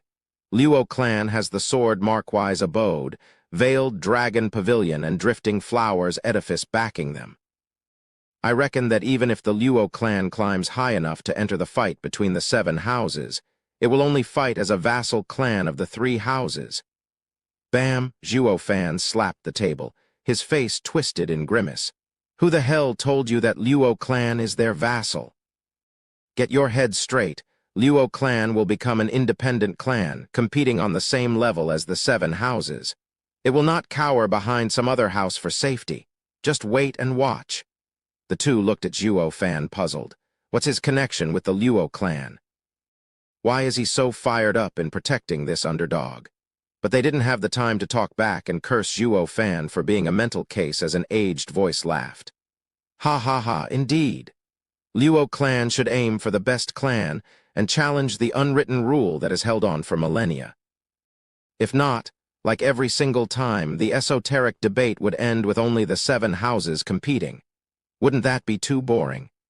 Shuddering, Zhuo Fan looked back to see 3 elders. Every one of them was wearing a cloak to hide their features. The elder in the middle revealed his piercing eyes and grinned. Steward Zhuo, I've long wished to meet you, my soul brother. I am Prime Minister Zhuge Changfeng.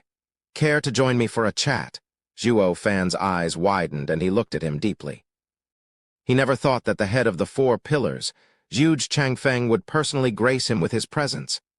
Glancing at the 2 elders on his sides, from their mighty aura, he could tell they were rare experts. With a deep breath, Zhuo Fan nodded. Zhuge Changfeng grinned and made a flourish. The 2 then walked side by side to a table. The 2 elders stood behind Zhuge Changfeng and their eyes flashed, sending an energy to envelop the table. The noise around them slowly ceased, and their words were never heard by the people outside. Yet to the untrained eye, the 4 looked like they were having a casual chat. The dealer and the big man looked baffled for a minute and then ignored them. Zhuo Fan was shocked and became wary of the 2 elders. No average radiant stage expert could just set up a barrier so casually. Not even a peak one. The 2 must have trained in some special cultivation method. They weren't to be taken lightly. Thinking about Zhuge Changfeng, he may only be in the 2nd layer of the profound heaven stage, but he was surrounded by many powerful people. He was a man no one from the 7 houses dared underestimate. His name as the head of the 4 pillars was well-deserved. Chapter 248, Wise Men's Talk.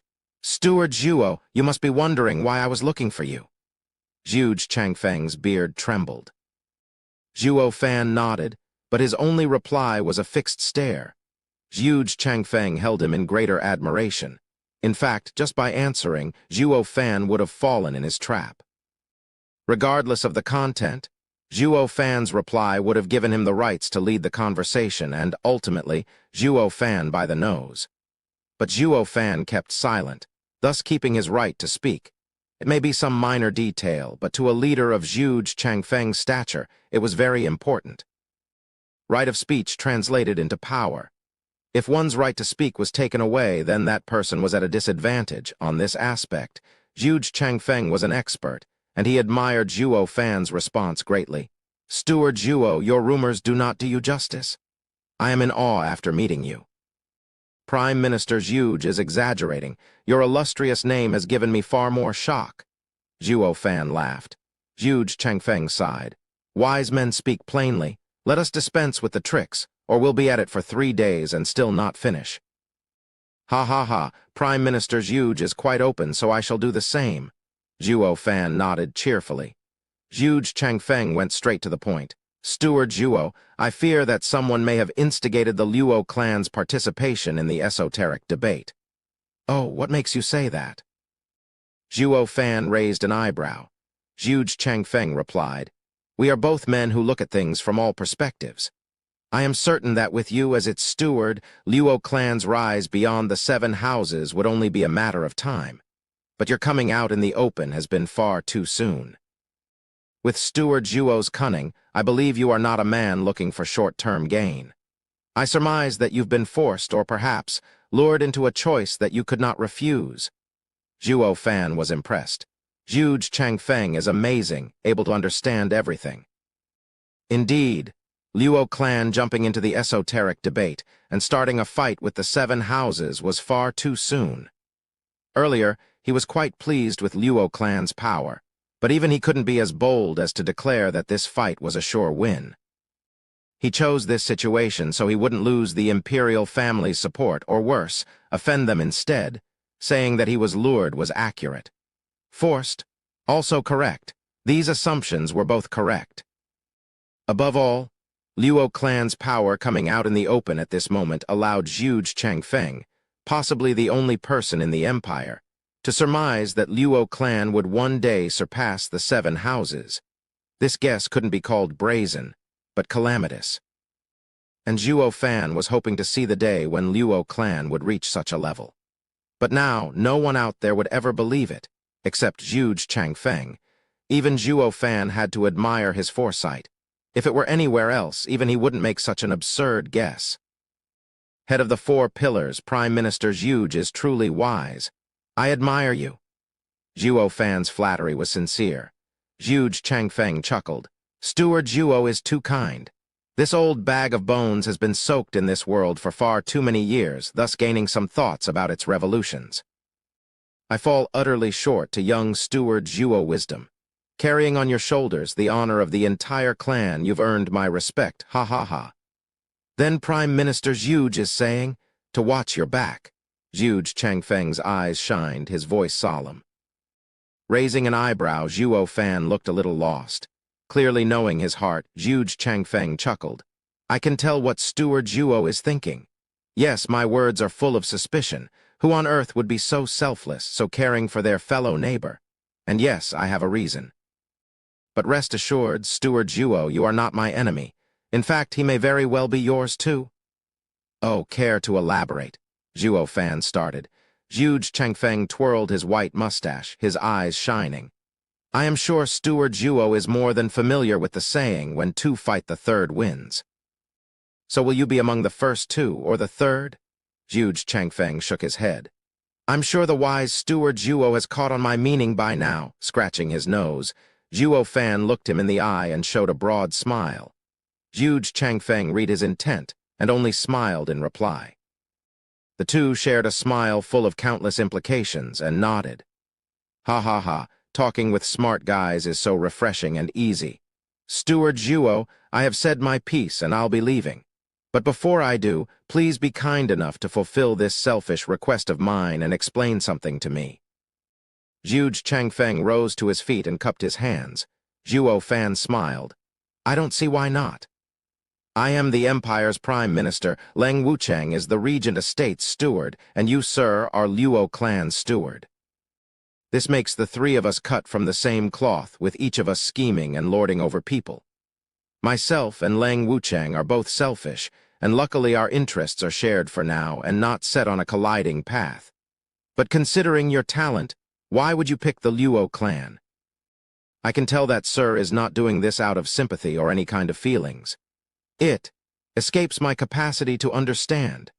Zhuo Fan's eyes trembled and he took a deep breath, before showing a crafty smile and emphasizing every word, because my ambition is far greater than yours.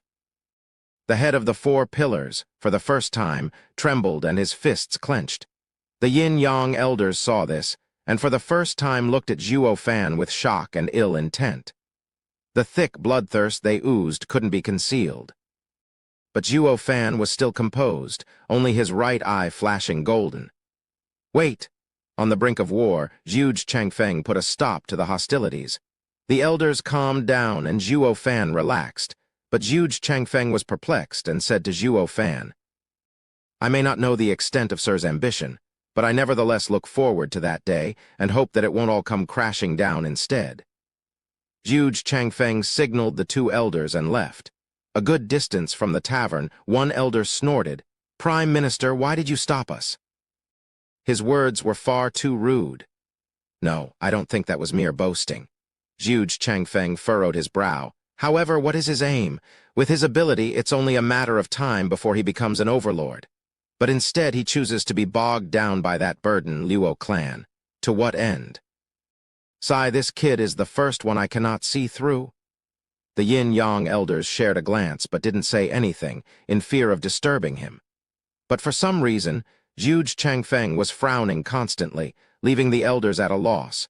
When were the rash words of some pup ever of any value? In another part of Dragon Cloud City, at the largest fighting stage, thunderous applause resounded. On the stage, Luo Yuncheng's tall figure breathed heavily. Her lithe and demure figure, wrapped tightly in clothes, painted a fine picture. Every man there was drooling at her curves. Even more so when those beads of sweat worked to emphasize her enticing body lines. But her fifth layer of bone-tempering cultivation cut short any errant and lustful desire. Just now, the young lady had dispatched 4 fourth-layer bone-tempering experts, while she herself remained unharmed. Next to her stood a cold youth of about 16 and in the 3rd layer of bone-tempering stage. Despite his young age, he was famed throughout the empire. Marshal Dugu's 5th godson, Tianyu's 5 tigers' youngest, swooping dragonic tiger, Luo Yunhai. Everyone and their uncles had heard of him. Being at Dugu Zhanshan's side and fighting next to his 4 brothers for more than 2 years, he had proven himself in battles, becoming a real man of valor. Circling them were 10 people around Luo Yunhai's age, but their eyes held a far more staunch look. They released constant dark energy, and their iron-forged bodies glowed. They were of similar cultivation, but in a true life-or-death fight, they could render peak bone-tempering experts heavily wounded, if not outright dead. They were the Luo clan's guards that Zhuo Fan entrusted Captain Pang with training. This was only the tip of the iceberg, and even the guards were enough to strike fear in many. The thought of seeing these monsters fully grown sent chills down the crowd's spine. And to avoid people acting in fear and envy, the Luo clan chose to only bring these 10 youths. If others had known that Luo clan would raise so many freaks and still hide their cards, they'd have long snuffed it in the cradle. Regardless of the what-ifs, Luo clan had nevertheless caused widespread shock to all who bore witness to this obscure clan. Just now, these Luo clan's 12 fought with a renowned second-rate clan's 100. Yet none of them was injured heavily, even when the opposition had peak bone-tempering experts among them. This forced people to see Luo clan in a different and frightening light. Not to mention Luo clan's strongest had yet to take the stage. That rumored soaring demonic dragon, how outrageous was he? Chapter 249. Insights. The victory of this second-rate clan battle goes to the Luo clan. A profound heaven stage expert in a robe flew on stage and gestured at Luo clan's 12. The crowd broke out in a thunderous applause. This is Luo clan's 28th win. I cannot believe they are a 3rd-rate clan. Yeah, and their best man is yet to appear as well. People say their steward, Zhuo Fan, is on the same level as the 6 dragons and 1 phoenix. He is hailed as Tianyu's 7th dragon, soaring demonic dragon. What? If Luo clan is so strong, why haven't I heard of it? Why is it stuck being a 3rd-rate clan? People displayed immense shock in the stands, while many were whispering about the mysterious power behind such a strong underdog. Meanwhile, a few familiar faces stood at the highest point in the stands. The veterans of the martial world would instantly recognize these shocking figures. Weren't they the 7 houses' representatives, 6 dragons and 1 phoenix? Ha ha ha, what 3rd-rate clan? That brat duped us. Even facing a top 2nd-rate clan, they won cleanly. If this was a 3rd-rate clan, who would be a 2nd-rate one? Right, Ninger? The woman was none other than Zhu Ningxiang, from the newest Sword Markwise Abode's vassal clan, the Zhu clan. She wasn't paying attention to Zai Tianyang, however, having eyes fixed on the stage. Why isn't Big Brother Zhuo here? Isn't he joining? Ninger, why do you always have to mention him? It hurts. Zai Tianyang's mood went sour. Zai Tiancheng, sitting next to them, sheathed his cold blade in the scabbard and said, "It seems the rumor is true. The soaring demonic dragon is no longer a part of this world." What rumor? Zhu Ningxiang was anxious. Zai Tiancheng spoke coldly. 5 years ago, they say Zhuo Fan chanced upon Lightning Canyon and is buried there. What a pity. I really hope to meet such a highly praised man. Now I can no longer see his strength for myself. Brother! Zai Tianyang cut him off, but it was far too late. The damage was done. Zhu Ningxiang's tears threatened to burst as she shook her head. Nonsense. Big brother Zhuo can't be dead. Ninger, calm down. He's only missing. No one has found his body yet. Zai Tianyang was trying to patch things up, but Ninger glared. Brother Tianyang, why didn't you tell me? Zai Tianyang sighed. I didn't want to see you so sad. Ha ha ha, just for that. You should have told her sooner rather than prolong the agony. Don't you know that prolonged longing will only make a woman's pain deeper? The three looked back to see Long Jai and Long Kui along with an exuberant youth walking up to them. Squinting, Zai Tiancheng's scabbard crackled in his hand. Veiled Dragon Pavilion's Abyss Dragon, Long Xingyan. We finally meet. Please don't. We're all allies here. Don't pull your sword at our first meeting.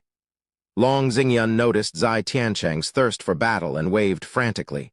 Zai Tiancheng snorted and tightened his grip on the hilt of his sword, suppressing his battle lust. Humph, sorry. I can't help but want to pit myself against an expert when I meet them. Please disregard my rudeness. Long Xingyan was sweating. He had heard of this martial fanatic, but he didn't think his illness was so serious.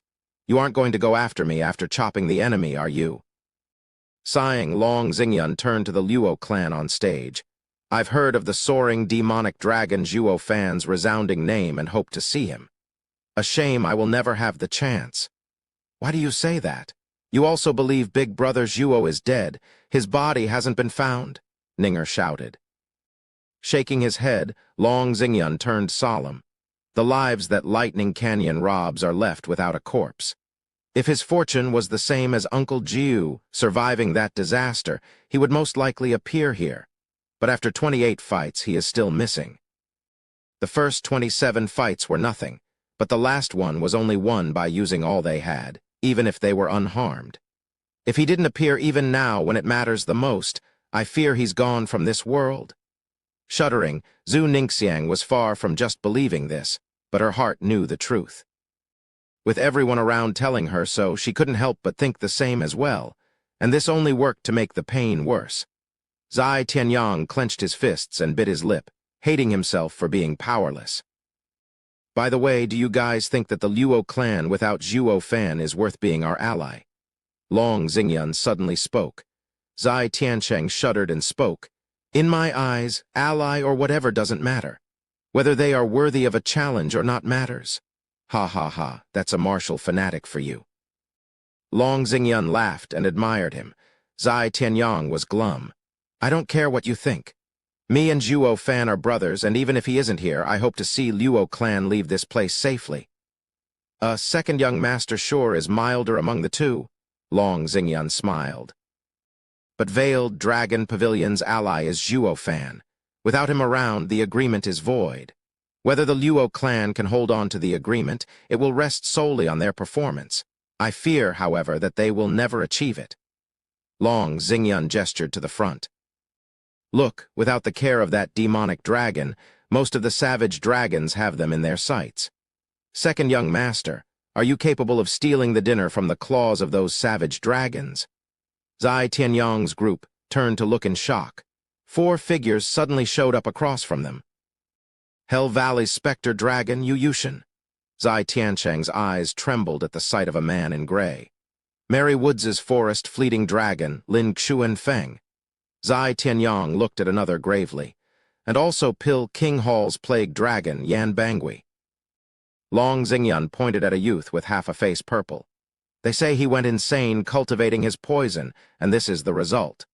And with his poisonous constitution, even without Yan Song or Yan Fu's achievements in alchemy, his mastery of poisons far exceeds vicious Pil King's. He is a fearful man, but far from the strongest. Long Xingyan's face turned grave, and even a hint of fear was present as he gestured at the last man. The real monster, Regent Estate's heaven-shaking dragon lord, Huangpu Kingshan, is present as well. Ka. A sharp sound came from Zai Tiancheng's scabbard, his eyes glinting. Long Xingyun smiled dejectedly. This martial fanatic, does he not know what dreadful existence that man is? How is he so eager to challenge him at first glance? I just can't tell if these blockhead allies of mine are a blessing or a calamity. Meanwhile, Huangpu Qingshan's four also glanced their way but were calm as water. Even Huangpu Qingshan's eyes only spared them a cursory glance. That Zhuo fan still hasn't shown himself. Huangpu Qingshan stared at the Luo clan. Lin Xuanfeng giggled. Eldest young master, are you that eager to smash someone? No, I'm only curious why Sir Lang holds him in such high regard. Huangpu Qingshan crossed his arms. This world is yet to see a man worthy of my attention. I hope that kid would make an exception. He, eldest young master is truly a hero among heroes. You must really want to fight that kid. Lin Xuanfeng jumped right in with his ass kissing, only to get a sharp look from Huangpu Qingshan in return. Lin Xuanfeng, watch your tongue. This world doesn't have anyone worthy fighting with either. Only some temporary targets need destroying. I only want to see if that man is worthy of killing him myself. If he can't even amount to that, he will be left to you guys to handle. Lin Xuanfeng shivered and nodded. The other two sneered. This brat is usually crafty, but this time's ass-kissing only reached the feet. He. Picking up on the two's mockery, Lin Xuanfeng's felt rage inside. Then his eyes lit up and proposed, Eldest young master, why don't I test the Luo clan? Zhuo Fan is bound to show up then, and if he doesn't, we'll simply end them. Do it! Huangpu Qingshan's curt nod cut him off. Then the other laughed as he vanished. Zai Tiancheng's group watching from afar was also gone. Huangpu Qingshan paused. You two go as well. Perhaps the 6 dragons fight will happen earlier. Understood. The two glanced at each other and were gone, leaving only Huangpu Qingshan standing alone with a sharp gaze. This was all in response to Lang Wuchang's judgment of this time's esoteric debate. It may just be a guess, but was enough to make this man take it seriously. Because Lang Wuchang had never said something like this to him ever before. That implication of not wanting to see Zhuo Fan was a lie. As a man of great power himself, even if conceited, he had to make things clear. Only by snuffing out the cradle would allow ultimate peace to descend. Chapter 250, Picking a Fight. Young master, good work. The people began commending the shocking power of the Luo clan's 12 with a round of applause as they left the stage. Captain Pang rushed over and expressed his thanks as well for the two's work, watching them with great regret. If only he was younger, he would be joining and fighting alongside them as well. Luo Yunchang nodded, not able to speak from how weary she was. Captain Pang didn't dally anymore and led them to a bench to rest. He then turned to the 10 guards with praise. You've done well today. I will surely remember it. The 10 youths nodded, but their faces showed not a twitch, as if they were frozen in time. Luo Yunhai panted and sighed as well. Captain Pang, just how did you train them? These young guards are even more dauntless than most people I've seen in the army. He, young master, there are some things you don't know. These guys are trained by me according to Steward Zhuo's training regimen.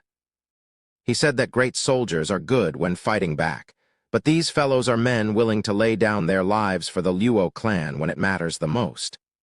Captain Pang sputtered with great pride the feats of these kids, but then he froze and looked at the silent Luo Yunchang in distress. Luo Yunchang's hand tightened and her eyes glistened in tears. Luo Yunhai glared at Captain Pang. We asked about their training, so why are you talking about sacrifice? Captain Pang slapped himself till he was red, then cursed. It's my rotten mouth to blame for making young Miss feel such sorrow again. Captain Pang, I don't blame you. Luo Yunchang stopped him from blaming himself. 5 years without so much as a word. Elder Lai did say that he is definitely alive, but from the look on his face, not even he believed those words. If he were still alive, there was bound to be some news at this point, not total silence. Tears started trailing down her cheeks. Luo Yunhai felt her pain as Captain Pang sighed, not knowing how to reply. The Luo clan didn't want to accept Zhuo Fan's death, but they had no choice in the matter. At that time, the entire clan was in mourning. How did that saying go? Misery loves company. Their so-called allies had changed their stance, and their support was waning. They were abandoned when the clan needed the most help. Many times Luo Yunchang wished to show the world their radiant stage experts. Zhuo Fan was gone, but the clan still held strong. Luo clan had the power to face the 7 houses, but Luo Yunchang was reminded every single time of Zhuo Fan's decisive stance, of keeping their cards hidden even from one's allies. This made her snuff out that reckless thought. She thus burned with even more desire to prove to them who Luo clan was in the esoteric debate, especially to their allies that they are worthy of their constant support. No matter what, she had to lead the Luo clan into the final battle. Taking a deep breath, Luo Yunchang wiped her tears and steeled her will. She stood up. "Come, Grand Elder is waiting for us." Luo Yunhai and Captain Pang looked startled at the leaving delicate figure. With Zhuo Fan gone the past half a decade, and Luo Yunhai in the army, all the weight of the clan rested on the young Miss' shoulders. And the talks with their allies were the most taxing. She didn't have Zhuo Fan's cunning, nor his brashness. But on this path, her weak and fearful self slowly rose to the challenge, meeting the houses head-on. Within the fake civility, with all that back and forth, she grew to be an imposing figure. But only she knew the taunts, mocking, and misery she had to endure. Sighing, Captain Pang and Luo Yunhai followed after her. The 3 soon arrived with the 10 guards at the exit of the fighting stage. Lei Yunchen was there waiting for them, along with the Profound Heaven fakes. "Yunhai, Yunchang, congratulations! You won 28 times in a row." Lei Yunchen cupped his hands. Luo Yunchang raised an eyebrow. "Uncle Lei, you knew we'd won even when you were outside." "Of course. With such a resounding applause, how could I not know? I've heard it so many times these days that my ears have swollen. Ha ha ha." Lei Yunchen was cheerful. Luo Yunchang chuckled as well as they walked with him to their accommodations. "Uncle Lei, how about we make a different sound tomorrow, since your ears are swollen?" "No need. I like this one very much, ha ha ha." They talked with the setting sun behind them, cheerful about tomorrow's victory. Among the 10 young guards behind them, there were also the Profound Heaven fakers. Their power wasn't much to talk about. Even one of the young guards could finish them off. But that swag and pose had their intended purpose, to shock and awe the bystanders. Holy hell, the Luo clan is truly an underdog. They raised 20 Profound Heaven experts. They are as strong as the 7 houses, though none realized looks could be deceiving. These elders were paper tigers, mere toys to scare children. But just as Fang Kyubai said before, showing them off was their strongest suit. Whoosh, tilde suddenly. A breeze passed by Luo Yunchang's charming figure. She felt her ear and her face changed. "What's wrong, Yunchang?" Lei Yunchen asked. Luo Yunchang was confused. "My earring's gone." "Sister, did you lose it?" Luo Yunhai looked around and shouted, "Everyone, my sister lost her earring. Please help us find it." They all started looking around for the young Miss Earring. Just then, a funny laughter reached them. "Ha ha ha, idiots, here it is." Ding tilde, a sharp ringing sound was heard, and they all looked in the direction of a creepy man in robes holding an earring.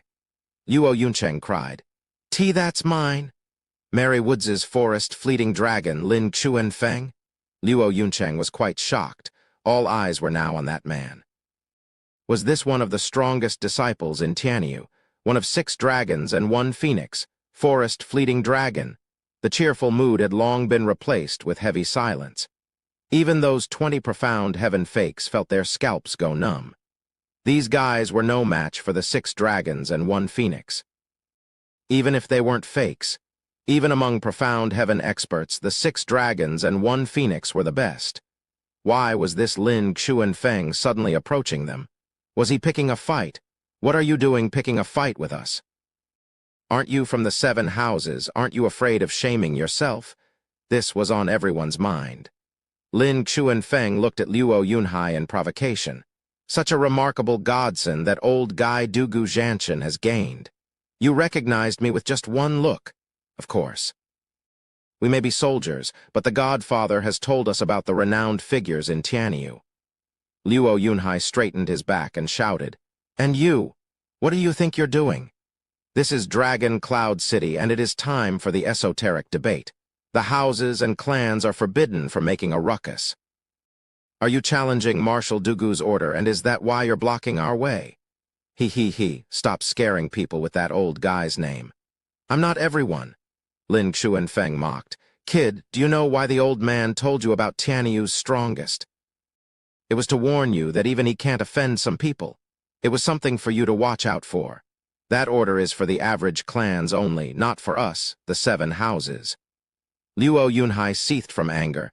You dare to openly go against his order. See when I report to Marshal and he puts you in your place. Ha, you gullible pup. I just told you that old man won't interfere. Laughing, Lin Xuanfeng flashed right in front of Luo Yunchang in the next blink. He took in her perfume, shook her other earring, and snickered. Gorgeous, mind spending the night with me? Blushing, Luo Yunchang's face was a mask of anger as she sent a slap. Pervert! Whoosh! Lin Xuanfeng was back to his original place before the slap made contact. Ha, this is all Luo clan amounts to. You could not even find someone good enough to touch my clothes, but you dare showing off in Dragon Cloud City. Men, together, Lei Yunchen snapped. His cultivation was now in the 5th layer of the profound heaven stage, reaching Lin Xuanfeng in a blink and striking with his finger. As for those profound heaven fakes, they had no choice but to join as well. In the face of the incoming finger, Lin Xuanfeng only grinned. Then the oddest thing happened. He vanished into thin air, and the 20 profound heaven fakes behind Lei Yunchen were knocked out one at a time. Lin Xuanfeng then returned to his spot, but Lin Xuanfeng's finger still hadn't arrived. He let out a bored yawn and with a light grip snuffed out the lightning on the finger. Too slow. I've already finished fighting. Lin Xuanfeng's kick sent Lei Yunchen flying. Spurting blood, Lei Yunchen fell before the siblings. Only now did the 20 profound heaven fakes collapsed, actually lasting a second more than Lei Yunchen. They had long been knocked out. Such speed gasping, Luo Yunhai's face turned solemn. He knew Lin Xuanfeng was fast, but even he didn't think it'd be to this extent. It was as if he defied the laws of time and space. He didn't catch any of Lin Xuanfeng's movements, and it looked as if he had always been standing there. But he knew that Lin Xuanfeng had put everyone out of commission in a flash. Without a second thought, Luo Yunhai jumped in front of his sister. Luo Yunchang was solemn as well, glancing at Captain Pang and getting ready to face their great enemy.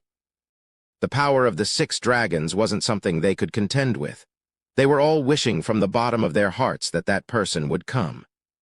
Ironically, this was where the both sides' thoughts aligned, with Lin Xuanfeng hoping for the same thing.